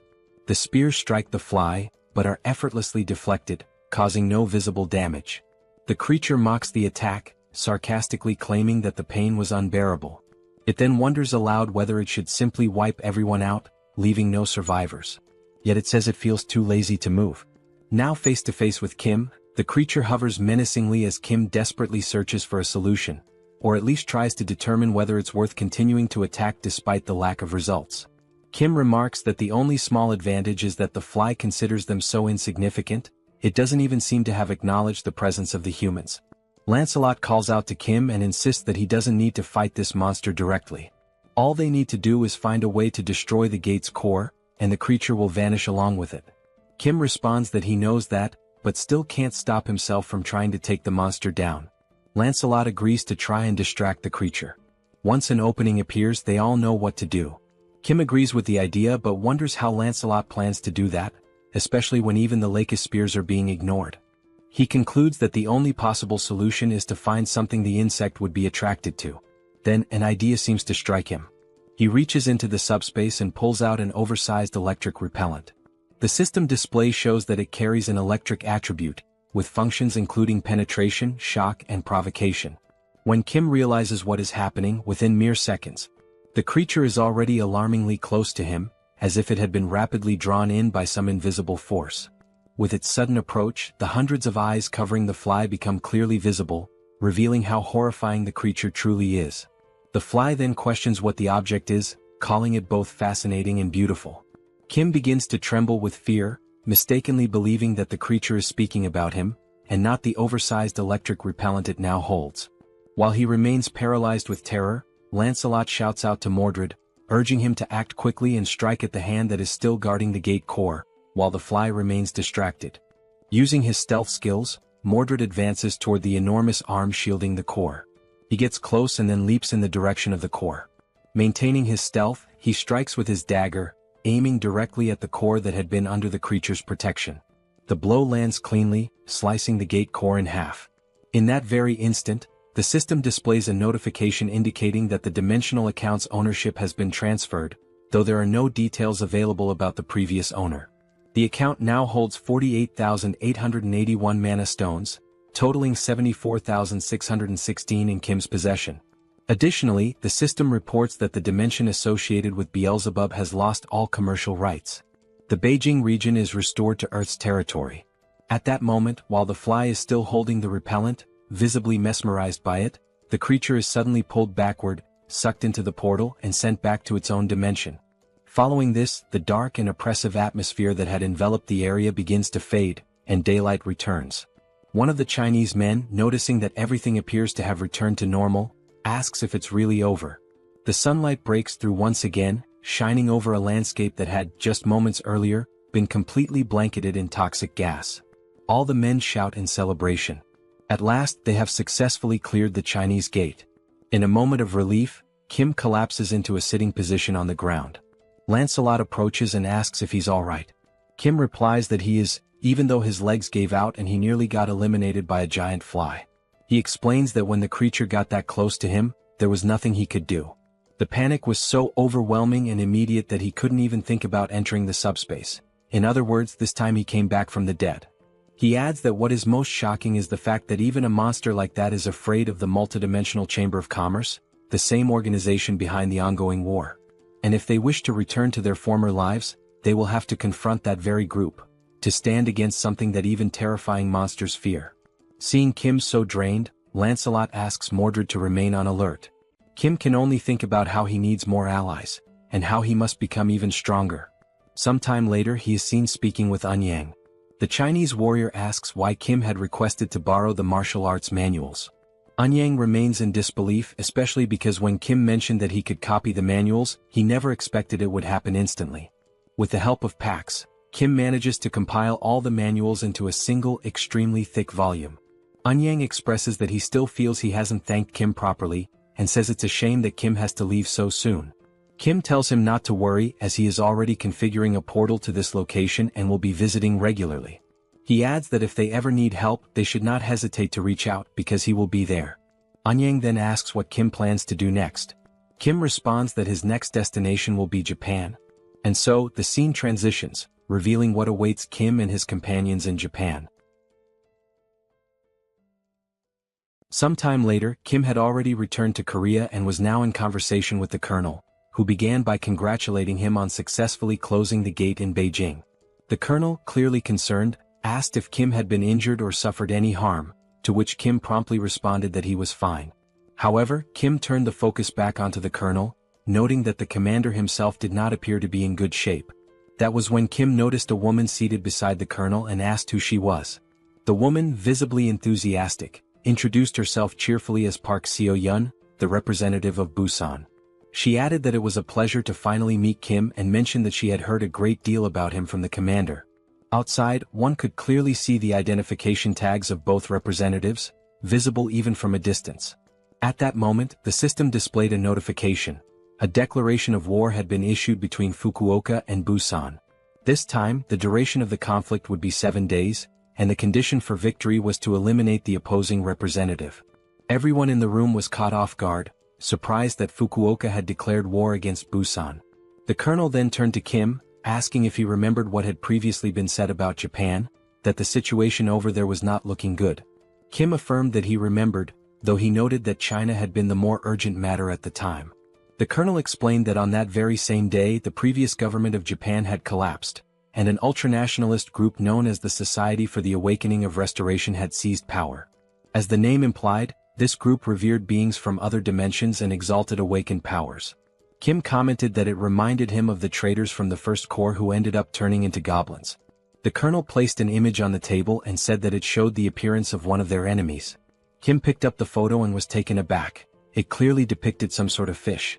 He questioned whether they were not humans, to which the colonel responded that most members of the Society for the Awakening of Restoration appeared as fish-human hybrids. That was the only key difference between them and the goblins. Back in Japan there had been no one to stop them. Thus, their influence continued to grow unchecked until they eventually took control of the entire country. The situation escalated just the previous day when Hideki, a so-called assault captain, made a sudden appearance in Busan. Civilians working near the coast witnessed the arrival of the monstrous figure and were bewildered, unsure of what kind of creature it was. The shark-like entity then charged at the group of people, aggressively biting down on them without hesitation. Seo-yun began to explain that Hideki had shown up and immediately began indiscriminately slaughtering civilians. Now, it appeared the group's ambitions extended beyond Japan, with plans to invade other countries as well. And right after these brutal attacks, they issued the very declaration of war that Kim had just seen.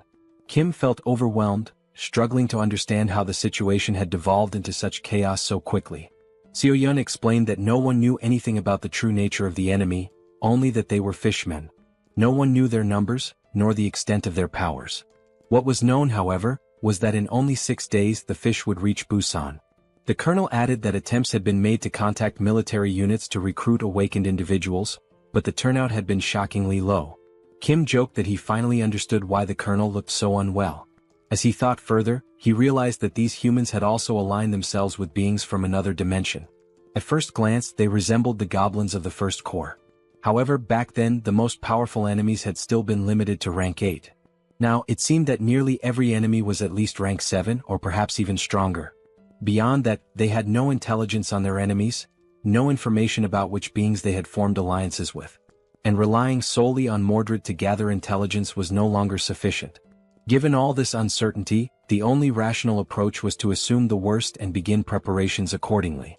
The colonel acknowledged that Kim had just returned from China and was likely exhausted, but he asked nonetheless if Kim would be willing to help with this new threat as well.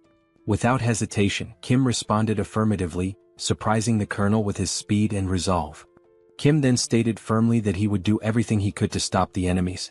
His first question was how many awakened individuals were currently present in their ranks. Then, without hesitation, he opens the subspace and causes a massive stack of papers to appear right in front of him, instantly drawing the colonel's stunned gaze. The sheer volume of documents leaves the colonel speechless for a moment, prompting him to ask what exactly all of that was. Kim calmly explains that it is a comprehensive collection of martial arts techniques, a compilation of manuals he had received from the Chinese. This vast archive contains teachings that could greatly benefit awakened individuals if they take the time to study them. Still in disbelief, the colonel asks if Kim truly intends to distribute such valuable material to the awakened units. Kim confirms that this is indeed the plan, but not only to the awakened units. He states that he will also offer them to anyone willing to lend a hand in the upcoming battles. He emphasizes that what matters now is contribution and cooperation, regardless of affiliation. Then, turning his attention to someone in particular, Kim mentions he has someone specific in mind. He notes that it has been a while since he last saw this person and wonders aloud whether that individual is doing well.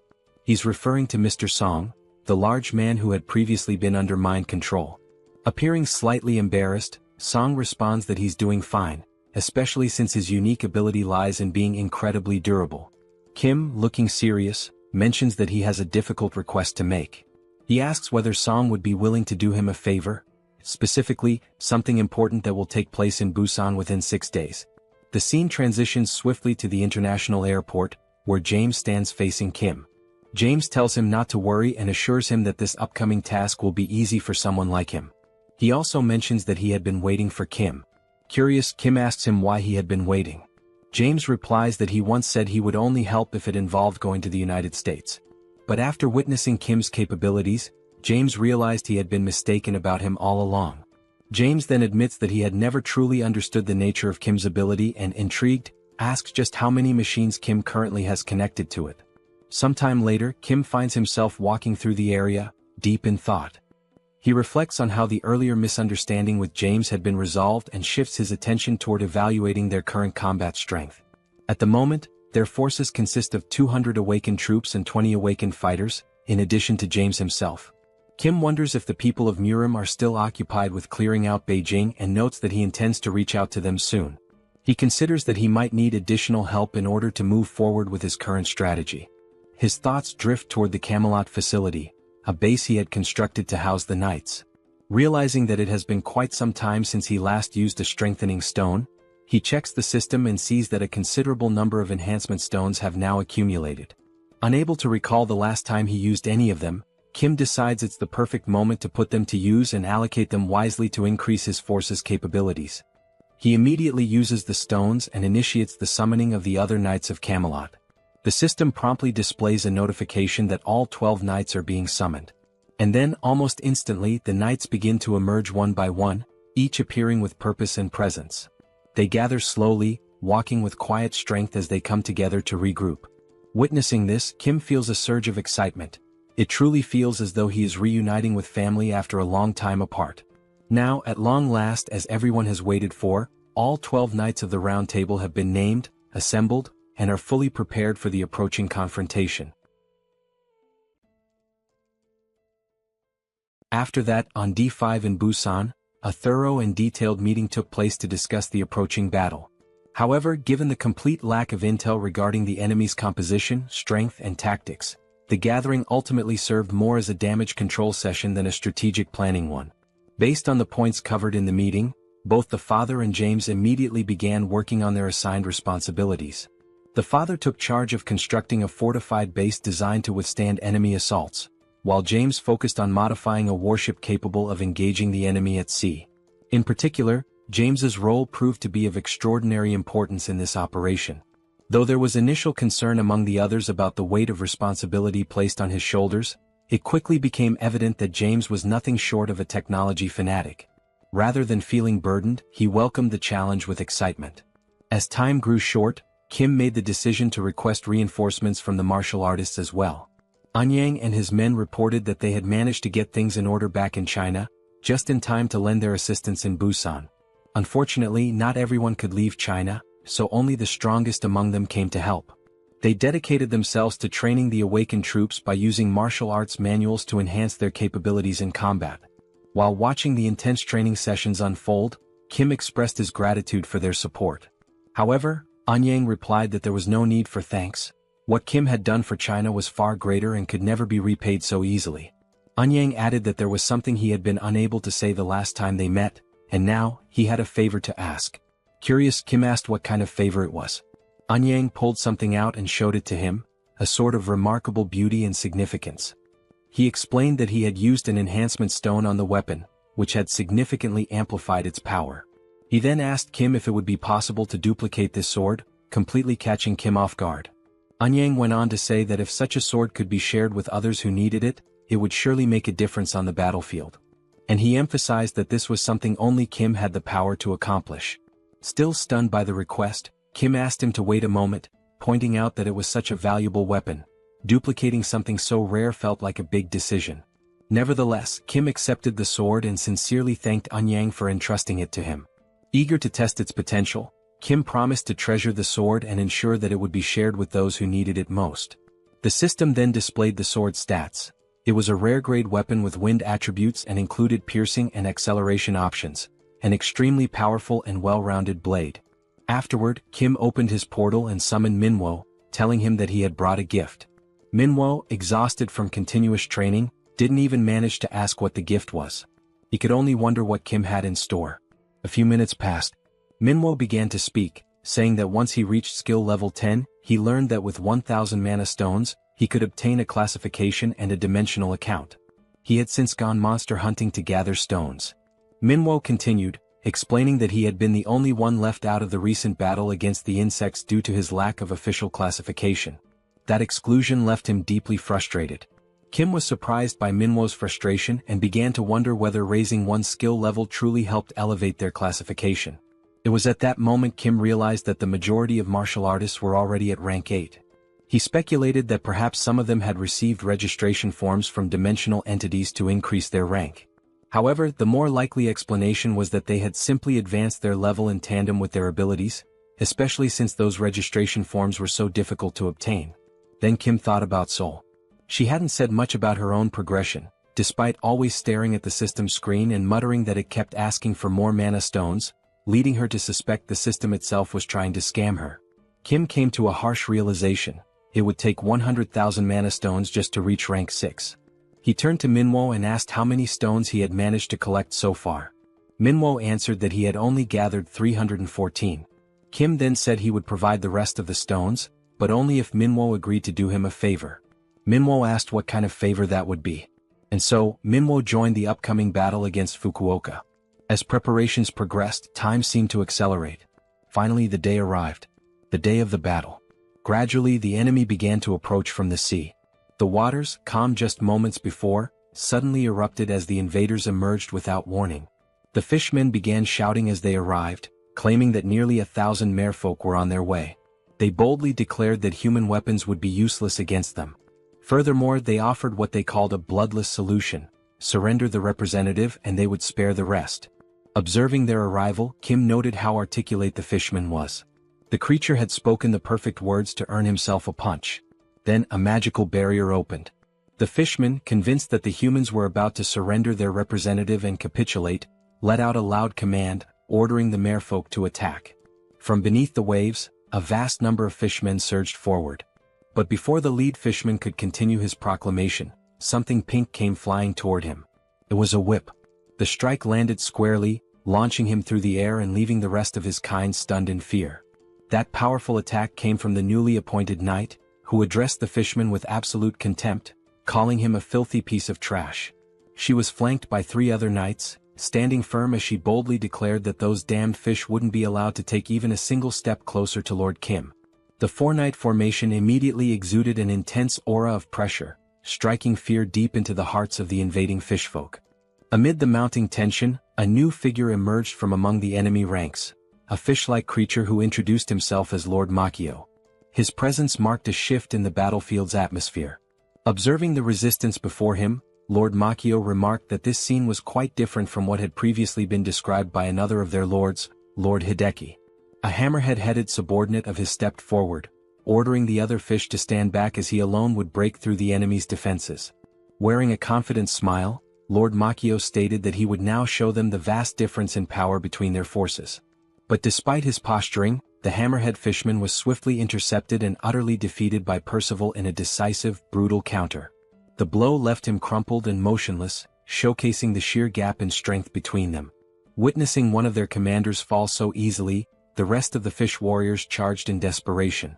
They shouted that the mighty Lord Hideki was still with them, and they had far greater numbers. Surely they still stood a chance.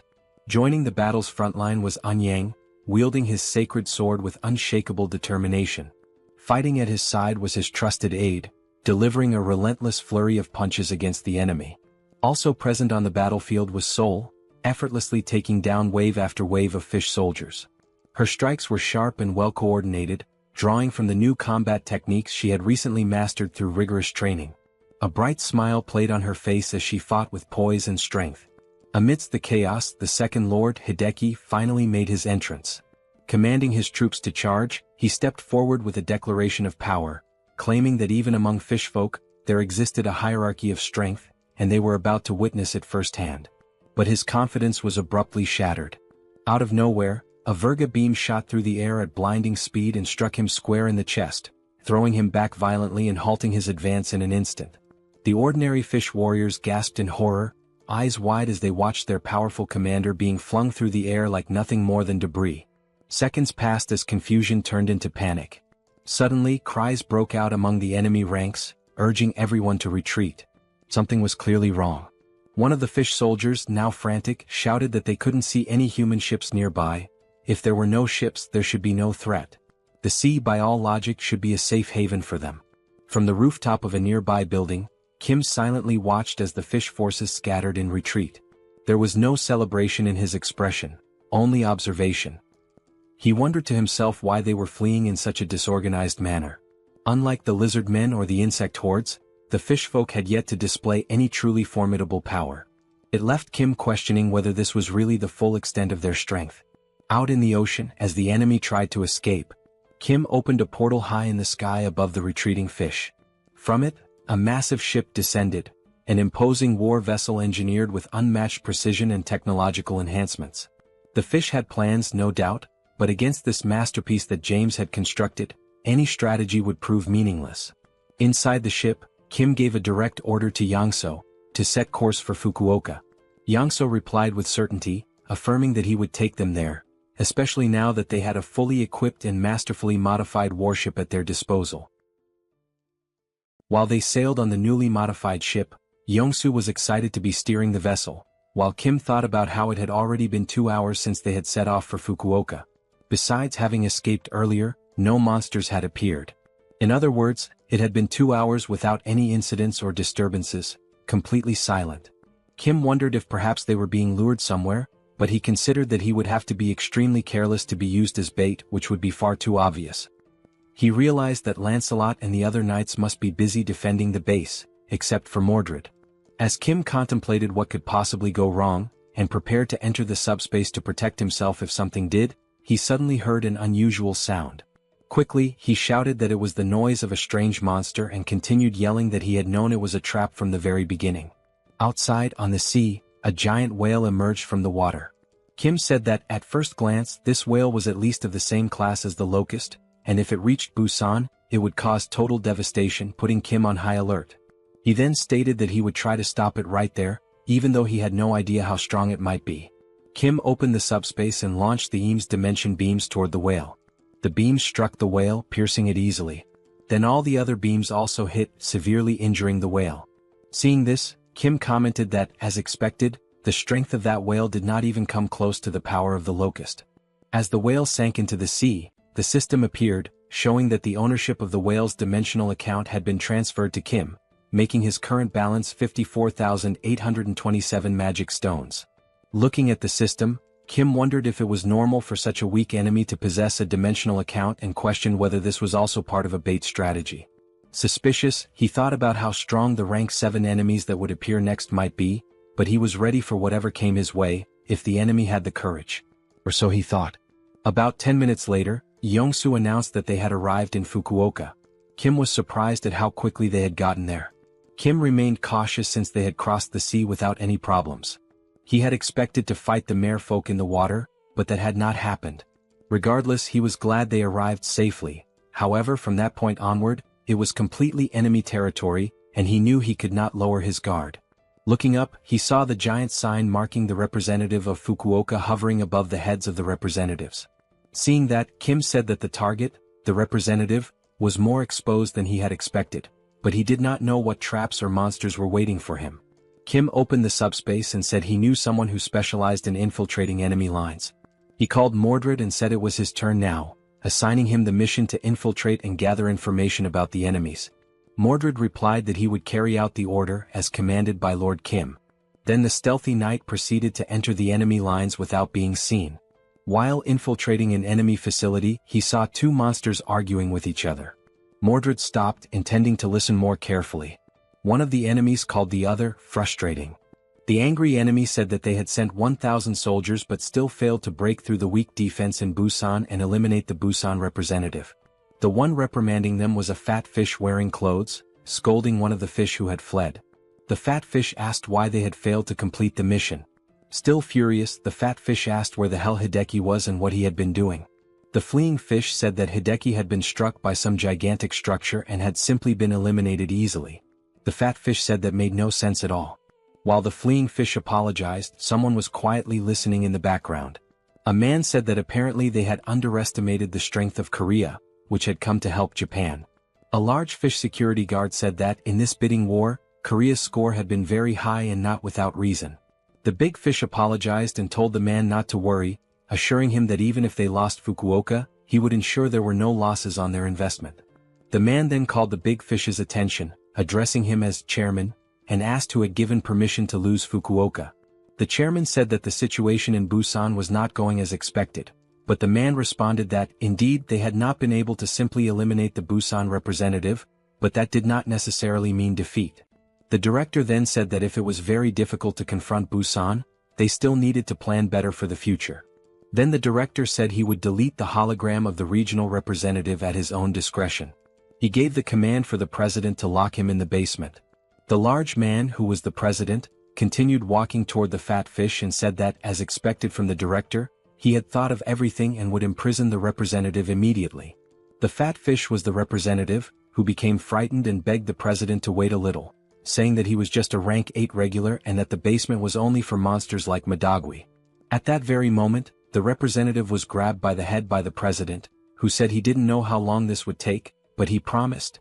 Meanwhile, the representative struggled to free himself but eventually fainted from lack of air. The president then continued, saying he promised that once they eliminated the Busan representative, he would be freed. Secretly, Mordred watched all of this without the enemies noticing. Then Mordred returned and reported everything he had witnessed to Kim, who responded that it was all very insane. Kim then reflected that maybe it wasn't really a trap but rather their firepower. He thought that, besides that, the merman called the president had locked the Fukuoka representative in prison and, moreover, the being from another dimension called the director was the one who ordered it. Lost in his thoughts for a moment, Kim realized that the director's hierarchy was above that of the president, which seemed like a confusing structure, a director giving orders to a president. Mordred would not be the type to confuse information.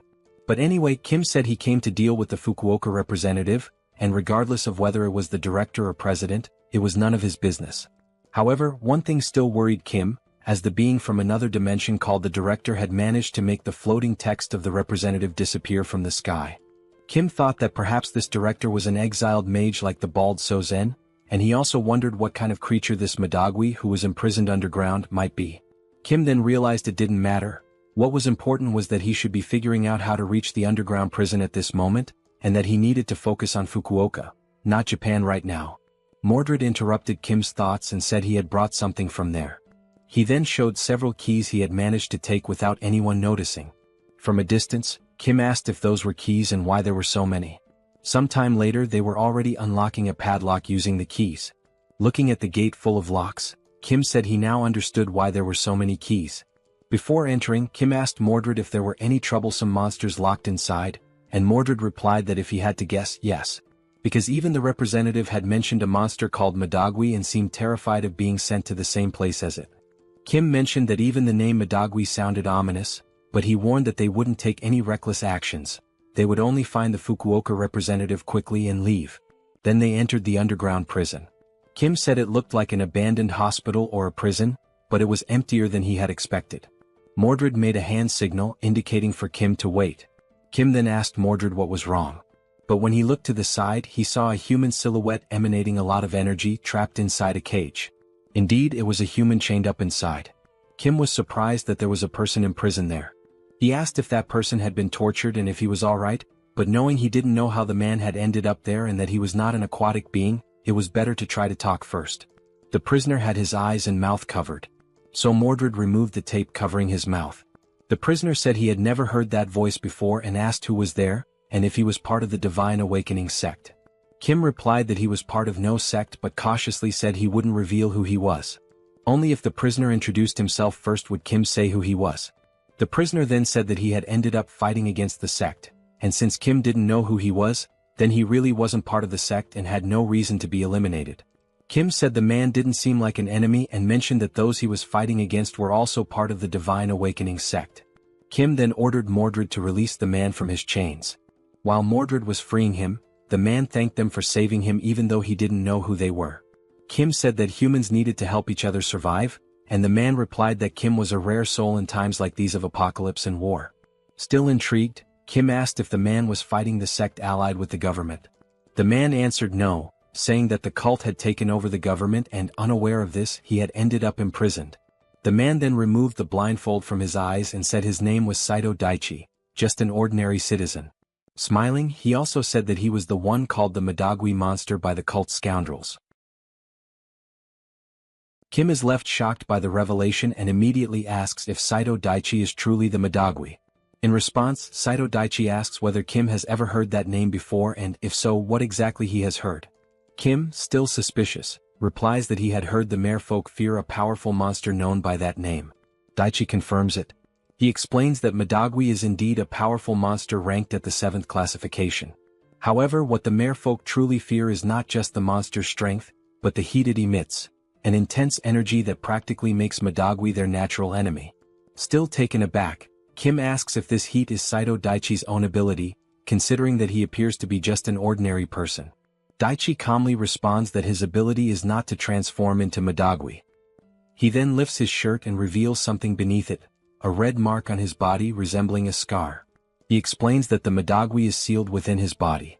Kim's jaw drops in disbelief and asks if something like that is truly possible. Daichi begins to explain about the seals. The system indicates that a master seal allows a target to be sealed inside a person's body. However, only one target can be sealed at a time, and the reaction varies depending on the nature of what is sealed. While they eat pizza, Daichi continues his explanation.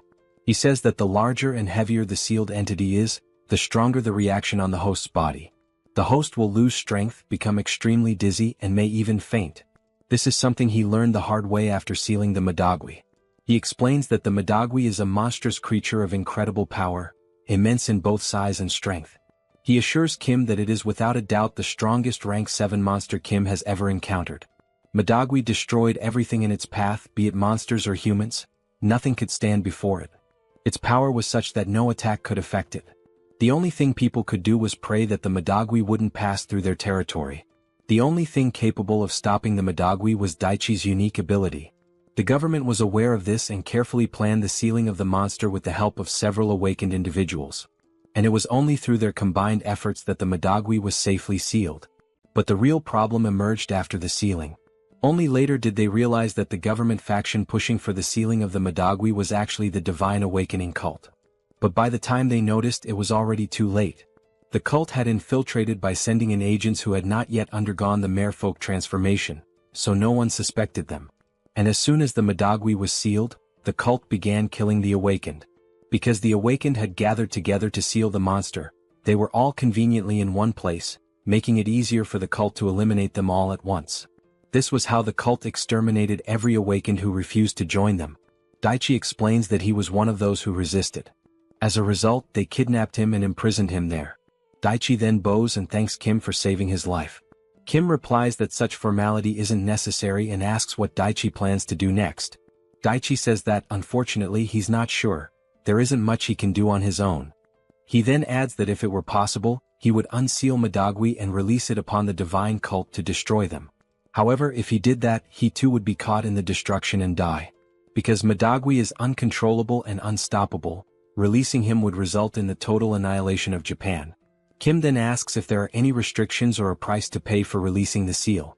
Daichi responds that there aren't. He simply doesn't release it because he would be in danger, and no one else is capable of controlling the monster.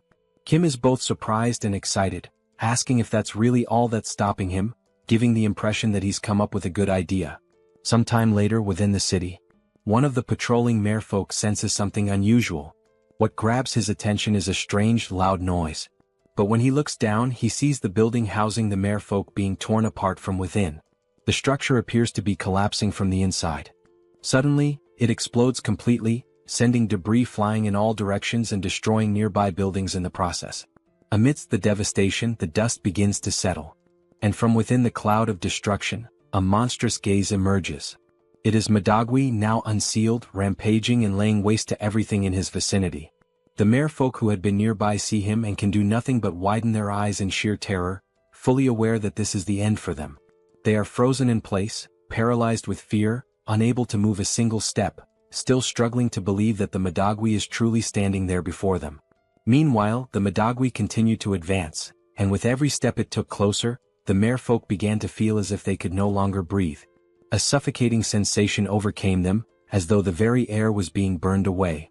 The monster pressed forward, destroying everything in its path without mercy. As it walked, the merfolk nearby began to melt, unable to withstand the sheer heat radiating from its body.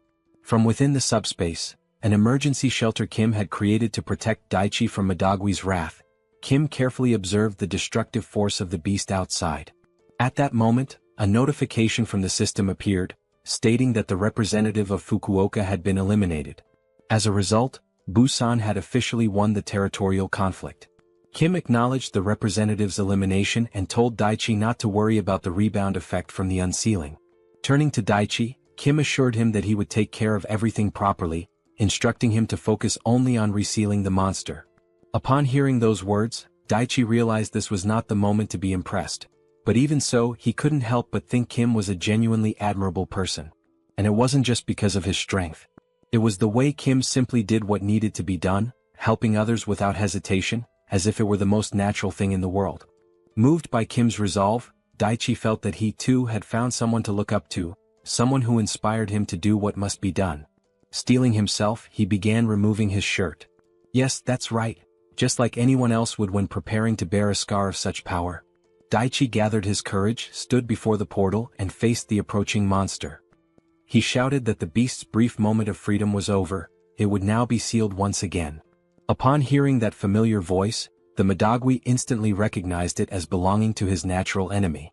Panic struck and it turned to flee. But Daichi had already begun channeling his sealing power. In desperation, the monster grabbed onto a nearby building in an attempt to resist. But the structure was no match for its strength and crumbled entirely beneath its grasp. Soon after, the sealing process was complete. The Madagwi was drawn back into Daichi's body, once again forming the distinctive scar-like seal upon his skin. Daichi, now drained of strength, collapsed backward. But Kim caught him just in time, preventing his head from hitting the ground. He calmly told Daichi that he had done a great job. Daichi, barely conscious, looked at Kim and thought that he had indeed done what needed to be done. With the last bit of strength he had, he gave Kim a thumbs up. At that moment, Yongsu came running over and asked who the man was. Kim explained that the man was from Japan and was suffering heavily from the aftereffects of his ability. For now, it would be best to move him somewhere safe. As Kim carried Daichi, he told Yongsu not to be surprised if more people appeared in the subspace, since this likely wouldn't be the last time. Suddenly, something caught Kim's attention. When he looked, he saw a new system message. The message congratulated him on his victory and instructed him to head to the Japan branch of the multidimensional Chamber of Commerce for further instructions. Kim recalled the intel Mordred had provided, about a certain manager who held more authority than a president. Something about it seemed like a bug in the system, and Kim began to suspect what might truly be going on. However, before he could finish his train of thought, Yongsu interrupted, reporting that something was ahead of them. Kim looked up and saw two monsters peering intently into the subspace.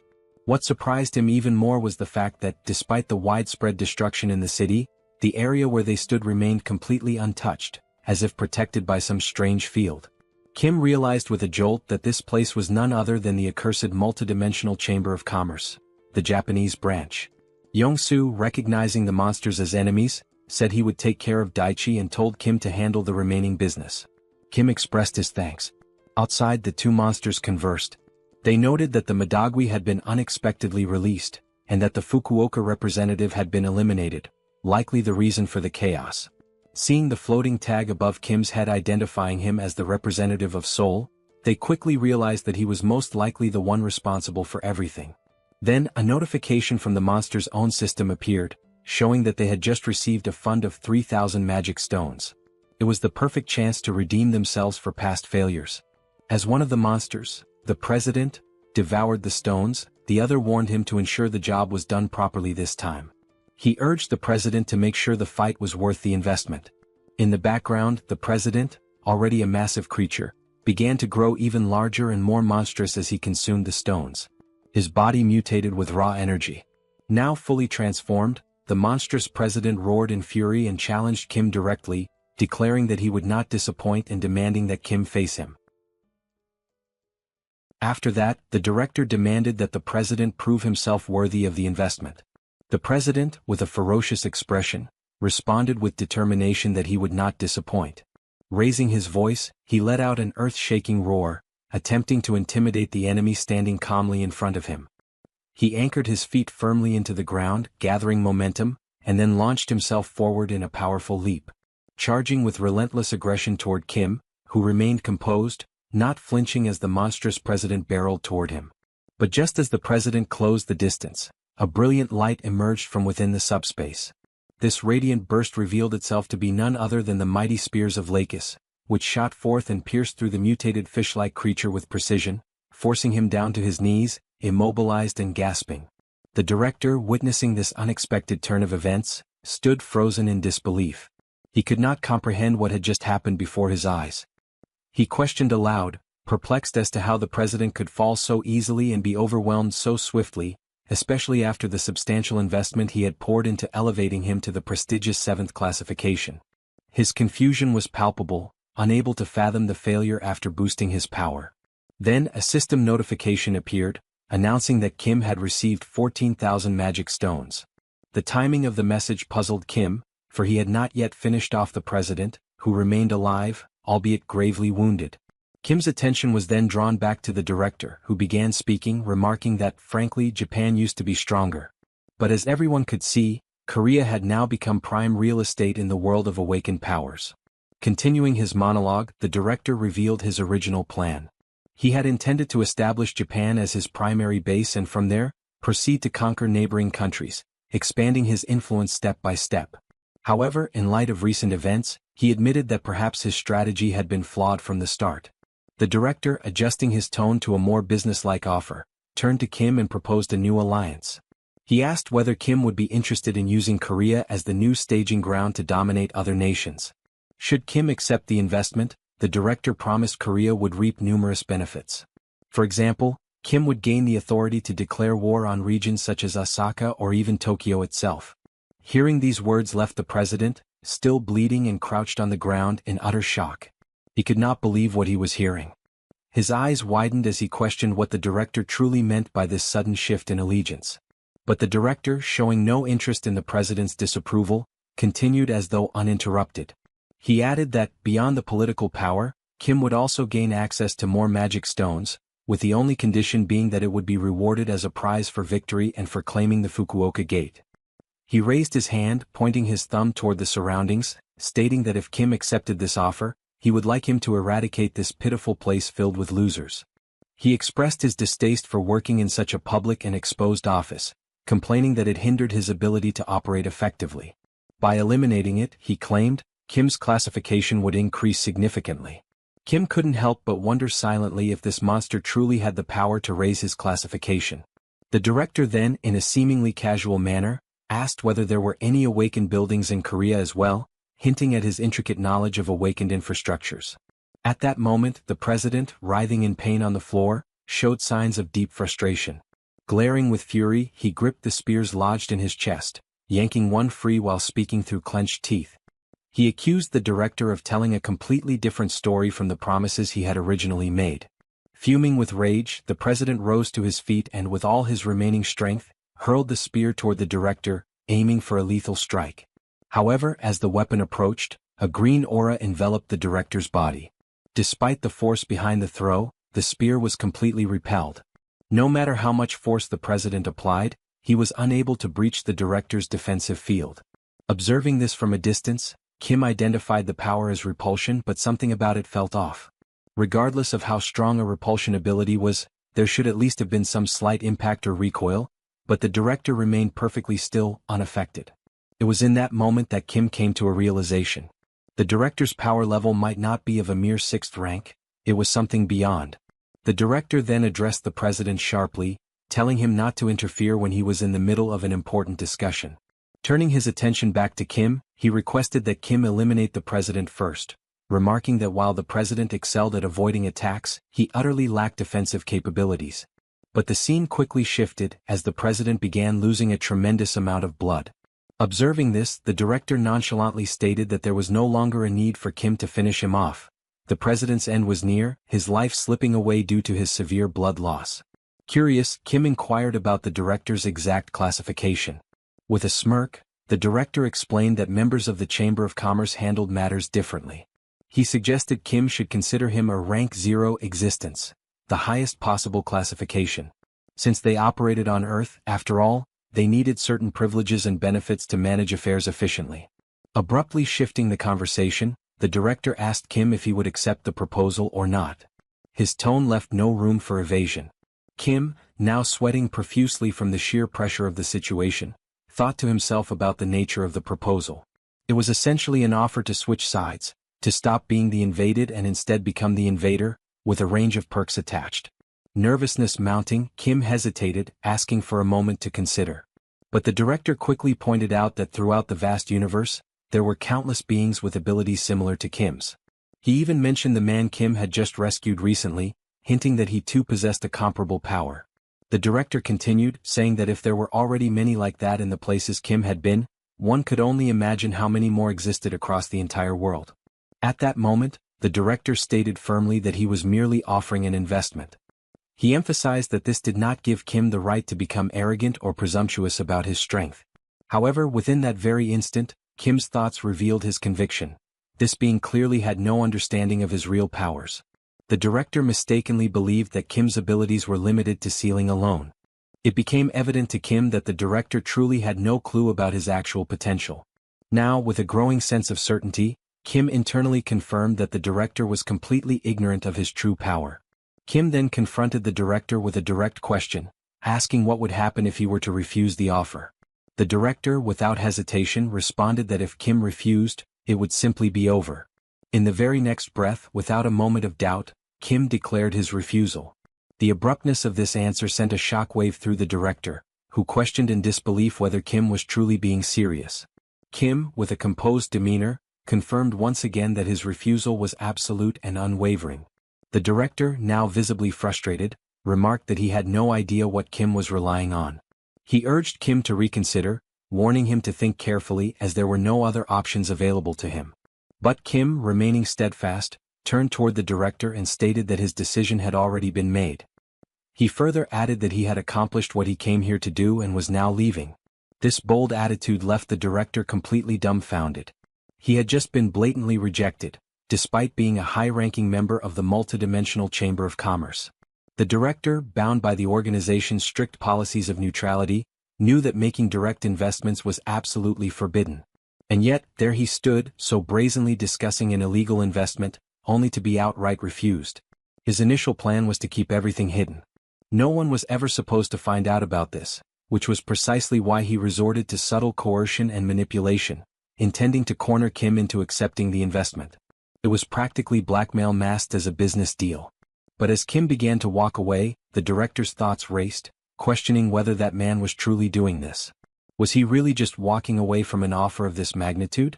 Perhaps Kim was a fool, or maybe he had a hidden strategy up his sleeve. Regardless, the director concluded that it wouldn't be too difficult to select a capable individual who could eliminate Kim quietly, thus preserving his secret. It would be a simple matter to erase Kim without causing a scene. On the other hand, Kim, while leaving, contemplated his next move. Given how the Chamber of Commerce had harassed them relentlessly, he was determined to retaliate in some way. However, the director's repulsion ability was overwhelmingly powerful. Not knowing the full extent of the director's strength and understanding that having an enemy within the Chamber of Commerce who could wield such potent repulsion would be unwise, Kim decided that for the time being, the best course of action was to retreat discreetly, or at least pretend to. Kim whispered quietly, issuing a command to PX to begin storing the office. A portal silently opened behind them, swallowing the entire office space into its dimensional void, vanishing it without a trace. The director, oblivious to the sudden disappearance, remained unbothered at first. But when he finally turned around, perhaps sensing a shift in the atmosphere, he realized the office that had once stood behind him was now completely gone. Kim then began to explain, though more to himself than to anyone present, that after defeating the lizard men, he had leveled up before heading to China. As a result, he had gained a special save point as a level-up bonus. However, until now he had never found the right opportunity to make use of it. Given that the director had no knowledge of Kim's hidden abilities, this had been the perfect moment to execute his plan and turn the tables on the Chamber of Commerce, using their own space against them. Meanwhile, still paralyzed by shock, the director struggled to comprehend what had just transpired. His mind raced to understand the implications of the vanished office. But as he raised his head to look toward the portal, ready to curse Kim with a furious insult, his words were abruptly silenced. In that very instant, his head exploded without warning, as though it had been obliterated by an unseen force. The sheer suddenness of the explosion left the president, who was still pinned to the ground with spears, utterly speechless. Kim, too, stood in absolute astonishment, baffled as to how the director's head had simply burst apart on its own. Now, lying on the ground before them, was the lifeless body of the president, his chest riddled with spears, and beside him, the headless corpse of the director sprawled motionless. The president turned his gaze one final time toward the director's fallen body and muttered words of disillusionment. He spoke with a bitter tone, realizing that, in the end, the director was nothing more than a subordinate. From the grand perspective of the vast universe, he had been utterly insignificant, a mere pawn in a much larger scheme. These were the president's last words. With that, his life faded away. The system interface appeared once more, informing Kim that a new dimensional account had been transferred. The accumulated total of magic stones now reached nearly 72,000. As Kim stood there, surveying the aftermath of the battle, the chaotic scene seemed to settle into an eerie silence. With both his enemy and the Chamber of Commerce member lying lifeless, it seemed at last that peace had returned to the area. Yet, despite the apparent victory, Kim remained frozen, his thoughts consumed by confusion. He questioned what on earth had just occurred and whether this bizarre outcome had been his fault for storing the office. He wondered anxiously whether his own head might also explode at random, a chilling possibility that left him with a slight sense of regret for having made the decision to store the office in the first place. But no matter how much his anxiety grew, there was nothing he could do about it now. The primary threat had been dealt with, albeit in the strangest of ways. For the moment, Kim decided it was best to process everything step by step, rather than overwhelm himself with panic. He considered that perhaps the best move would be to return to Busan first and consult with Lancelot about what had just happened. Surely, Lancelot would be able to provide insights into this unprecedented situation. But at that precise moment something caught his attention. A system notification appeared, indicating that a significant system update had been detected due to the contents that had been stored. Reading this message, Kim's mind could only produce a single thought. With an awkward, somewhat perplexed expression, he realized that perhaps storing the office had been the right move after all. After accepting, the system displays that the update is currently in progress. Meanwhile, in another place within the subspace, Saito Daichi is taken aback by the scene before his eyes. He sees Kim standing there again inside the subspace, and the thought immediately crosses his mind that it has not been long since Kim sealed the Madagui. To him, it should be impossible for Kim to have completed such a task so quickly, and entirely on his own at that. Kim asks whether Saito Daichi is doing well, and at that moment, Daichi's eyes light up, as if only now realizing just how remarkable Kim truly is. Even though Kim is from another country, he came here, helped them, and did everything for the sake of Japan. Daichi calls out to Kim and expresses his gratitude for all the assistance, stating that he has recovered and is now about to leave. Kim is slightly surprised by how quickly he wishes to depart, but Daichi explains that despite the help in defeating their enemies, there are still many pressing matters that need to be dealt with. He explains that Japan has lost 9 out of 10 bidding competitions. With clear frustration over the situation, he adds that even at this very moment, other awakened individuals are out there fighting monsters, risking their lives in the process. He points out that even Kim, a foreigner from another nation, has come here to fight, so he too should go out there and follow Kim's example. Daichi mentions that he had been the representative of Yokohama, but the text confirming this had vanished and could no longer be seen. If he can announce the news that they have succeeded in defeating the fishmen, it should be possible to recruit several awakened fighters to their cause. Kim remarks that, unfortunately, such is the reality they face. Still, he would have preferred Daichi to stay at least until the next meal.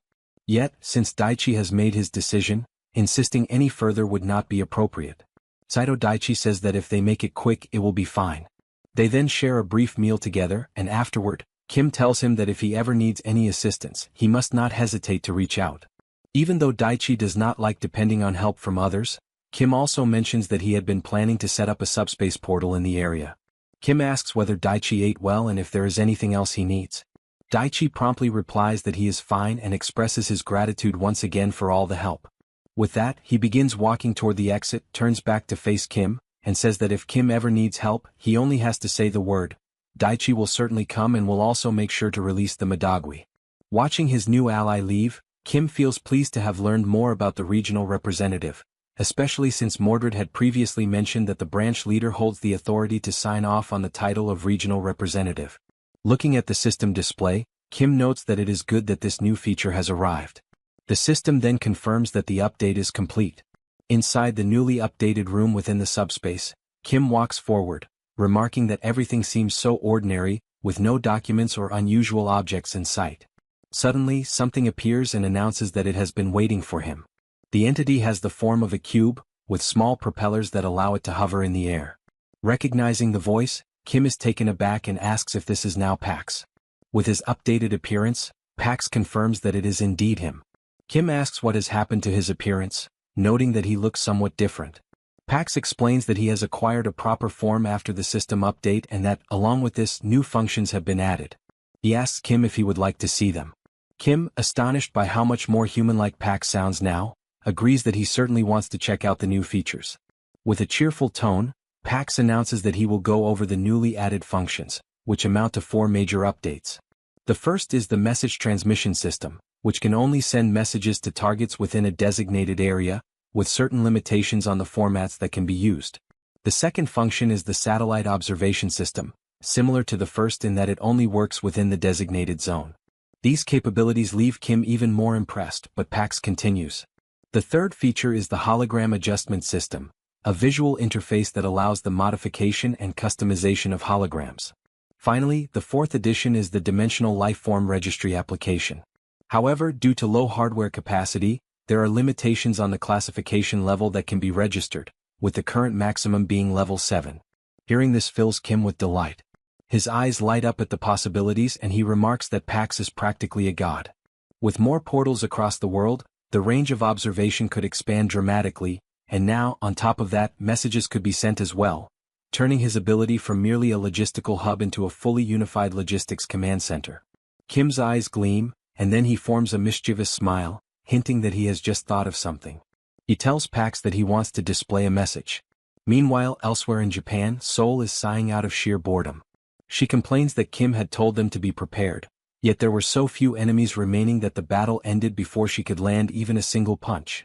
Especially considering the presence of the newly arrived knights, had they even relaxed a little, she could have at least warmed up against these weak foes.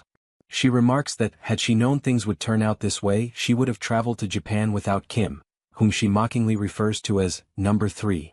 While she continues to grumble, complaining that she is bored to death and wondering when Kim will return, she hears a voice from below calling out that she is amazing. It is Eun-yang standing on the ground, exclaiming that the system has finally recognized her potential and asking when she had managed to climb so many levels so quickly. At first, she has no idea what he is talking about, until he tells her to look up. When she finally tilts her head skyward, she sees a message hovering in the air, announcing that she is now at level 999, the strongest in the entire world. She freezes in place, staring at the glowing letters for a long moment without uttering a single word. For reasons she cannot logically explain, she instantly knows this is Kim's doing, and the realization fills her with fury. At that exact moment, she decides it is indeed the perfect time for Kim to come back. Aboard the ship, Kim waves cheerfully, announcing his return. He also knows that, regardless of nationality, race, gender, religion, or culture, every sibling in the world possesses the supernatural ability to sense the murderous intent of their brother or sister. When his eyes fall upon Seoul, he sees a red aura boiling with rage, more intense and dangerous than that of any recent enemy he has faced. Realizing there will be no escaping unscathed, Kim quickly tries to divert her attention, producing a form from his belongings in the hope that she will ignore everything else. It is a level 7 registration form, but it carries a specific requirement, that the group must have at least 50,000 members before registration can be completed. After receiving a thorough beating from his sister, Kim admits he believed the form would be enough on its own, but he himself had not realized there was such a prerequisite of 50,000 members. Seoul demands to know exactly what this 50,000 members requirement means, and Kim replies that he will ask Pax for clarification. Pax then appears and announces that he will explain. Seoul also notices the change in his appearance.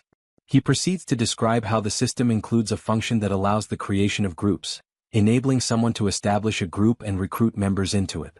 Once registered in a group, members cannot join any other group or create separate ones. Seoul asks if, in order to raise the group's level, they must actually gather all 50,000 people, and Pax confirms that this is indeed the case. Once again she grumbles, declaring that the idea is insane. How on earth are they supposed to find 50,000 people? Kim tells her to wait a moment, explaining that he has a method to gather the required number. Elsewhere in another location, a ruined city stretches out under a gray sky, its streets littered with debris and broken structures. In the middle of the destruction, a massive foot slams down, belonging to a hulking creature that resembles an orc. The orc catches a strange scent in the air. When it turns toward the source, it notices a thin trail of blood smeared across the cracked pavement. It follows the trail until it discovers an injured human, attempting to remain hidden among the rubble. The creature chuckles, confident it has found its prey with laughable ease. The man is paralyzed with fear, unable to move. A sudden spray of blood splatters across the ground, soaking the shattered stone beneath them. The man had squeezed his eyes shut, unwilling to witness what was about to happen to him. But when he slowly dares to open them again, he sees the orc lying motionless on the ground, lifeless, with a sword embedded deep in its back. Cautiously he steps forward to understand what just occurred. As he draws closer to the fallen weapon, a system notification materializes in the air beside it. A web notification informing him that a powerful sword has been delivered to his current location. Almost immediately, another message appears inviting him to join the group, Pax FC, a group that comes with certain benefits. And so, the clever nature of Kim's plan to recruit people becomes clear. Now that Pax had been updated after absorbing the Japanese branch of the multidimensional Chamber of Commerce, not only had he gained new abilities, but his artificial intelligence had also become significantly more advanced. Thanks to this upgrade, the satellite surveillance system was now able to clearly distinguish between enemies and allies within the operational range of the portal. It could evaluate situations in real time and provide whatever was needed, using this power as a means to assist others. Kim, upon realizing this, also conceived the idea of using that same system as a method to promote Pax FC. After some time, the system displayed that more than 10,000 members had already joined Pax FC. This discovery filled Kim with excitement, for his brilliant idea was not only working but flourishing. Wanting to recruit even more people, he decided to update the ability once again. The latest update allowed the broadcast range to be expanded, enabling Pax's messages to reach areas that previously would have been inaccessible.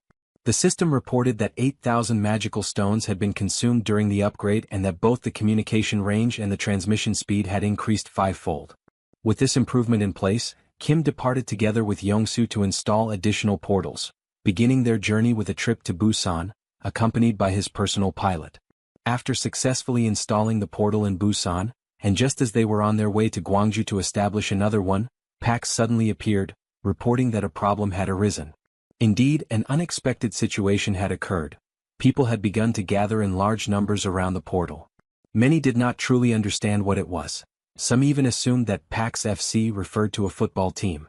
Observing the swelling crowd, Kim reasoned that the situation did not appear too dangerous at the moment, but if the number of people continued to grow, it could quickly become one. In that case, he resolved to request the colonel's assistance, asking the military to help manage the portal. Kim explained that outside the portal's range, blind spots were inevitable. He emphasized that if this task were too burdensome for the military, the colonel was free to decline. However, the colonel became visibly enthusiastic, declaring that the idea was excellent. His eyes gleamed as he proclaimed that this was the very first step toward rebuilding a nation, the precise duty that a soldier ought to fulfill. He promised that he would give the order for the units to begin immediately. Kim then explained that for the moment the active portal sites were located in Incheon, Busan, and Gwangju, though many more were still to come. The colonel responded by saying that he would require a great number of people. At that moment, Kim realized he had not considered the matter of manpower. Yet the colonel reassured him, stating that if manpower was the issue, he knew someone who could help. The scene then shifted to Kim speaking with the representative of Busan, asking her to take responsibility for managing that area. He explained that while the military would be in charge of the portal itself, blind spots beyond its operational reach would remain, and manpower shortages would make them difficult to monitor. As they walked together, he elaborated further, explaining that he needed her cooperation to oversee the areas surrounding the portal in collaboration with the military, promising to provide all the necessary supplies for the effort. Upon hearing this, she responded that it sounded fantastic. Seizing the opportunity, Kim then asked if she would also like to join Pax FC. Through the cooperation of the military and local awakened individuals, the shortage of manpower was resolved, and the chaotic surroundings of the portal gradually began to stabilize. At the site, soldiers were giving clear instructions.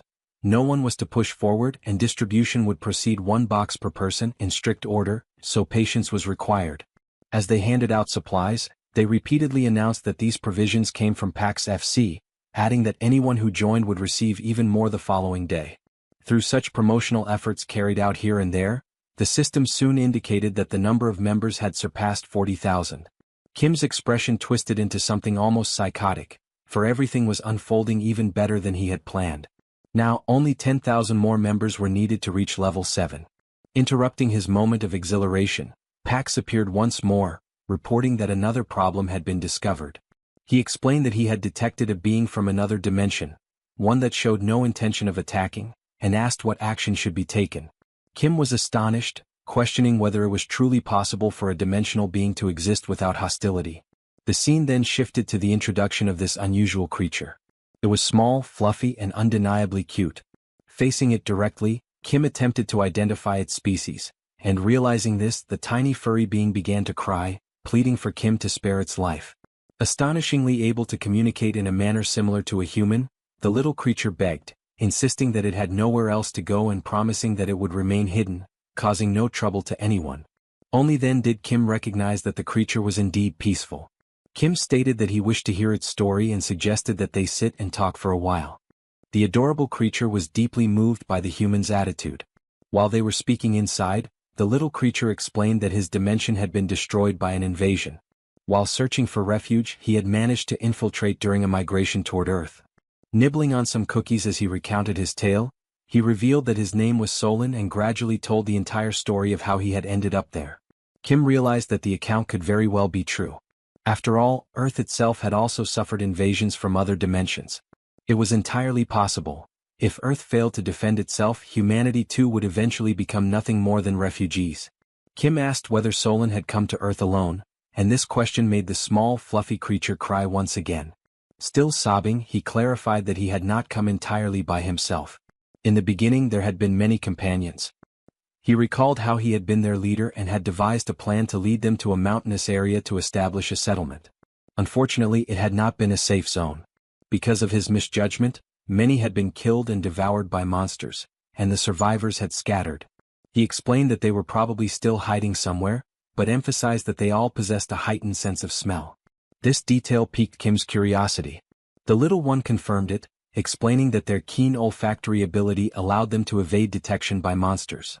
To demonstrate, Solon sniffed the air and declared that there was the scent of a goblin coming from the 3rd floor of the building next door.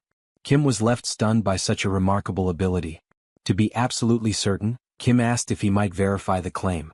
He opened a portal and summoned Mordred, instructing him to investigate the building for goblins. Whether or not to kill them would be Mordred's decision. Only a few seconds later, Mordred returned, carrying the severed head of a goblin. He reported that the goblins had attacked him the moment he appeared, which was why they had been eliminated. Impressed by the speed and precision of the execution, Kim reflected that this was exactly how Mordred operated, efficient, direct, and swift as expected. Kim then considered that, while the result was not entirely surprising, it was still perplexing. Nevertheless, this new companion was astonishing in his own right, for he could identify goblins solely by scent. As Kim glanced back, he noticed the small creature now crying because the cookies had run out. It struck Kim that this ability was essentially a kind of wall hack, but at the same time dangerously exposed, since it left them vulnerable to sudden attacks from other monsters. Kim extended his hand and acknowledged that he could not pretend to fully understand the pain of losing so many companions. However, he reminded Solon that humans too had suffered greatly from invasions, which made both of them victims of similar tragedies. Therefore, Kim asked whether he might like to live with him, proposing a mutual arrangement. Kim would help him find his missing friends and in return, Solon would lend his assistance. The system then displayed that an invitation had been sent to join PAX FC. Looking at the notification, the furry creature saw that Kim was the leader of the group and asked if he might pose a question. He identified himself as Manong and explained that, throughout his entire life, he had never once eaten so well. Filled with gratitude, he submitted a request for his entire Manong tribe, more than 10,000 members, to join PAX FC. For a brief moment, Kim was rendered speechless by the sheer number. Then his eyes gleamed with astonishment and delight. He had never anticipated so many Manongs, and with their addition, the total instantly reached 50,000 members, enough to achieve level 7 immediately. He considered it a stroke of luck that might never be repeated and gladly joined forces with the Manongs. The system confirmed that together they now possessed 50,000 members. At that time, everything seemed marvelous. Yet Kim had not realized that this also meant he would now have to locate the 10,000 scattered Manongs. And thus began Solan's journey to reunite with his lost comrades. As they walked, Kim remarked that the initial search would begin in the mountain where Solan had first attempted to establish a settlement. Riding on Kim's shoulders, Solan admitted that he would only truly recognize the place when he saw it again. After some time, they arrived before a mountain, and Solan affirmed that this was indeed the very location. Kim recognized it as Mount Sirak, well known for its treacherous and difficult terrain. But this would not be an obstacle, for he had access to a helicopter and intended to survey the area from above. Kim asked whether Solan could detect the scent of any of his companions. At that moment, Yongsu explained that the steep, jagged rocks made landing impossible. Moreover, the strong winds from the rotor blades scattered the aromas, making it impossible for Solan to smell anything accurately. Thus, they were forced to return to square one, but now with greater preparation. Equipped and ready to climb the mountain, Kim commented that the journey would likely be dull and that it was the perfect time to have a partner for conversation. He opened a subspace portal and summoned their old acquaintance, Lancelot. The very first question he posed was whether Lancelot enjoyed hiking. Lancelot confirmed that he did, while inwardly reflecting that this was what humans called socialization.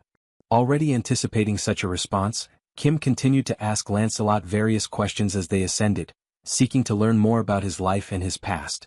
Lancelot eventually admitted that he could tell his story, though it was not, by any means, a happy one. From vast plains to dense forests, from hidden mountain ranges to the depths of the ocean. This dimension, home to a vibrant ecosystem, is known as Avalon. It is a world where countless creatures coexist, and where the inhabitants of Avalon have learned to endure and survive in the constant presence of monstrous threats. The fundamental skills required for survival were hunting and gathering. Even children, barely learning how to speak, already carried rudimentary hunting tools, and naturally the people of Avalon evolved into a warrior race. And yet, despite the ever-looming menace of monsters, the people of Avalon managed to push their civilization forward. Through this progress, monsters no longer posed the same overwhelming danger as before. However, with this advancement came a new trial: war. The strength that had been honed to combat monsters was turned inward, against their own kind. The struggle for survival twisted into bloody conflicts over power and territory. After centuries of civil war, when the people were weary and broken, a young knight rose to the occasion. Through peace and diplomacy, that knight put an end to the endless fighting. This knight, who preached love above all else, was cherished by everyone and was crowned king. His name was Arthur. To those scarred by violence, suffering, and poverty, Arthur offered forgiveness, compassion, hope, and laughter. He summoned knights renowned for their valor on the battlefield and ensured that their swords would never again be raised in war against one another. Arthur declared that the sword, once forged for destruction, would henceforth serve only to protect Avalon. Thus, the 12 Knights of Camelot were formally anointed. Together, these knights repelled invaders and defended Avalon with unwavering courage. Under their protection, Avalon flourished more than ever before. Then, on what seemed like an ordinary day of fending off invasions, an extraordinary threat emerged. These new invaders were black magicians from the dimension of Barnaul, and they were unimaginably powerful. From that moment onward, the Knights of Camelot were bound to cursed relics, and Avalon itself fell under a terrible curse. Stepping out of the flashback, Lancelot explains that this was how they became the undead, condemned to continue existing even after death. He then asks Kim if that sounds like a joyful story, to which Kim responds that it is, indeed, far from uplifting. With his small companion resting on his shoulder, Kim tells Lancelot not to worry about his reaction, but that he needed to hear the complete story at least once. Yet deep inside, Kim is shaken, for an entire dimension as strong as Avalon had collapsed completely. Such a fate is not spoken of lightly, for it meant families, friends, everything one knew, vanished in its entirety. Kim apologizes to Lancelot for making him recall something so painful. However, he also reflects that his own family and world are still safe, so he should not pretend with hollow compassion. In that moment, Kim grows nervous, struggling with what to say to Lancelot. Sweating with unease, he asks if there might be any possible way to restore Avalon. Realizing that this question is as futile as asking if one can bring the dead back to life at their own funeral, Kim feels utterly useless for having cast such a heavy shadow over the mood. Yet, Lancelot respectfully answers Mr. Kim, telling him that it is not possible and that he knows of no method to ever reach Avalon again. He explains further that the multidimensional chamber does not open portals to anyone except the invaders. Besides, reviving the dead is something he has never even heard whispered of. Kim apologizes once more, but Lancelot acknowledges that he understands the intention behind his words. Then Lancelot says something that leaves Kim momentarily speechless. He reveals that his obedience is indeed a result of the curse, but beyond that he also possesses genuine feelings. And the mere fact that Kim is not an invader is enough for him. He explains that it has been that way from the beginning and most likely the other knights feel the same. At this, both Kim and Lancelot exchange words of gratitude with one another. Just then Solon catches a scent and asks them to pause. A patch of grass nearby begins to stir, and soon another manhwa emerges. Upon seeing one of his kin, Solon leaps with excitement and embraces his comrade warmly. The comrade anxiously asks if Chief Solon is injured in any way, but Solon reassures him that he is unharmed, explaining that he encountered kind people who promised to help them. That was why he returned, to reunite with his lost kin. His comrade then turns to Kim and expresses deep gratitude. He goes on to declare that he will also help, and that he knows where some of the missing manhwas are hiding. Hearing this, Kim is filled with excitement, realizing how much time this will save. He thinks to himself that from here, it will simply be a matter of climbing the mountain in search of the manhwa tribe. One manhwa will help locate another who will then lead them to even more, creating a chain until the tribe is whole again. But things do not go exactly as planned. A week later, Kim is completely drained in every sense. Only after that long and exhausting time is he finally able to gather all 10,000 members of the manhwa tribe.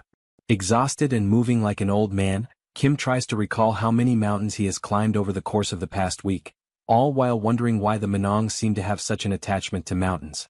He once again expresses his happiness at being able to help them reunite, and tells them that he will create a portal to make it easier for them to remain on that mountain. He explains to the tribe that if a monster ever appears, they simply need to escape through the portal, and in addition if they are ever in need of supplies, they can retrieve what they need directly from it. The manhwas express their gratitude, admitting that they do not know how they could possibly repay such generosity. Kim tells them that thanks are unnecessary and instead asks them to continue doing what they do best, using their extraordinary sense of smell. Yet Kim also wonders if there is perhaps something else they might help with. The system then notifies him that the fierce trackers of the manhwa tribe are now available for deployment. At that moment, with all the energy and excitement he can muster, Solon, the leader of the manhwa tribe, raises his voice to rally his kin, calling on them to demonstrate exactly what the manhwas are capable of. He orders them all to flare their nostrils wide. And so, the manhwas begin working side by side with the humans, using their keen senses to track down hidden monsters. They lend their aid to Minwo as well as to Sol, allowing them to uncover enemies that would have been otherwise impossible to detect. The sense of smell possessed by the manhwa tribe proves to be truly extraordinary. Within only a single week of their alliance, reports of damage caused by monsters drop drastically. Watching all of this unfold from within the system while casually eating a bag of chips, Kim remarks that even though it may be impossible to completely wipe out every last monster, the fact that casualties have decreased is already more than enough. Things are definitely more stable now than they were before. Yet something still gnaws at him, keeping him unsettled. Now that he has reached level 7, secured an alliance with the manhwas, and witnessed a sharp decline in enemy activity, it feels like exactly the kind of moment when something catastrophic is bound to erupt. And right then, Pax appears, agreeing with what Kim has just said, announcing that new documents from the Chamber of Commerce have just arrived. For a brief moment, Kim feels a rush of pride, assured that his intuition never lies. The new document reveals that due to falling profits in the Korean and Japanese regions of Earth's dimension, measures of consolidation will be implemented with other dimensions. Expecting it to be about expansion or new opportunities, Kim realizes instead that it concerns the consolidation and merging of dimensions. He immediately asks which dimension will be merged, and Pax hands him another document. This one, however, is long and tedious, spanning more than 20 pages filled with dense text. Knowing how to make use of Pax's AI capabilities, Kim asks Pax to summarize it for him. Recognizing the importance of the information, Pax summons the other members into SUBSPACE to share the news. Pax then begins to explain that the chamber's objective seems to be twofold. First, to increase revenue in Korea and Japan, and second, to reduce the number of level holders. To achieve this, the continent of Elvenheim will be relocated to the Pacific region and forced into battle. After that, an official warning for Korea and Japan will be issued within 7 days. Upon hearing this, Sol raises a question. If it is only 7 days away, what is the point of sending an advance warning? Kim clarifies that this is an internal chamber document, one they received early thanks to their control over certain facilities. In short, it means they will soon be forced to fight again. But in the background, Joy raises a troubling thought. She recalls Pax mentioning that it would be a forced battle, and asks if this means the inhabitants of Elvenheim are being compelled to become invaders. At that moment, Kim realizes that their probable enemies might also be unwilling victims, dragged into a war they never chose. This sparks the thought that perhaps there is a chance to clear up the misunderstanding and prevent an unnecessary conflict. Lancelot joins the discussion, telling Master Kim that he is not wrong in his reasoning, but that there is currently no way to establish contact with the people of Elvenheim. He explains that they must physically go to them in order for the battle notice to be delivered. He warns that they have no idea when Elvenheim will be transferred, and in the worst-case scenario, it could happen at the exact moment the official warning is released, immediately provoking them into combat. Pax reassures them that this is not the case, explaining that Elvenheim has already been relocated to the Pacific, and only the formal warning remains, which will be issued in 7 days. Kim states firmly that there is no time to waste. Joy, however, raises another concern, pointing out that there is still a chance that the people of Elvenheim may not see things as they do and may in fact desire war. She adds that it is also possible they might be similar to the primitive creatures they once encountered in China. These possibilities leave Kim deep in thought about what step he should take next. But after a moment of reflection, he declares that he will only decide on a course of action once they arrive.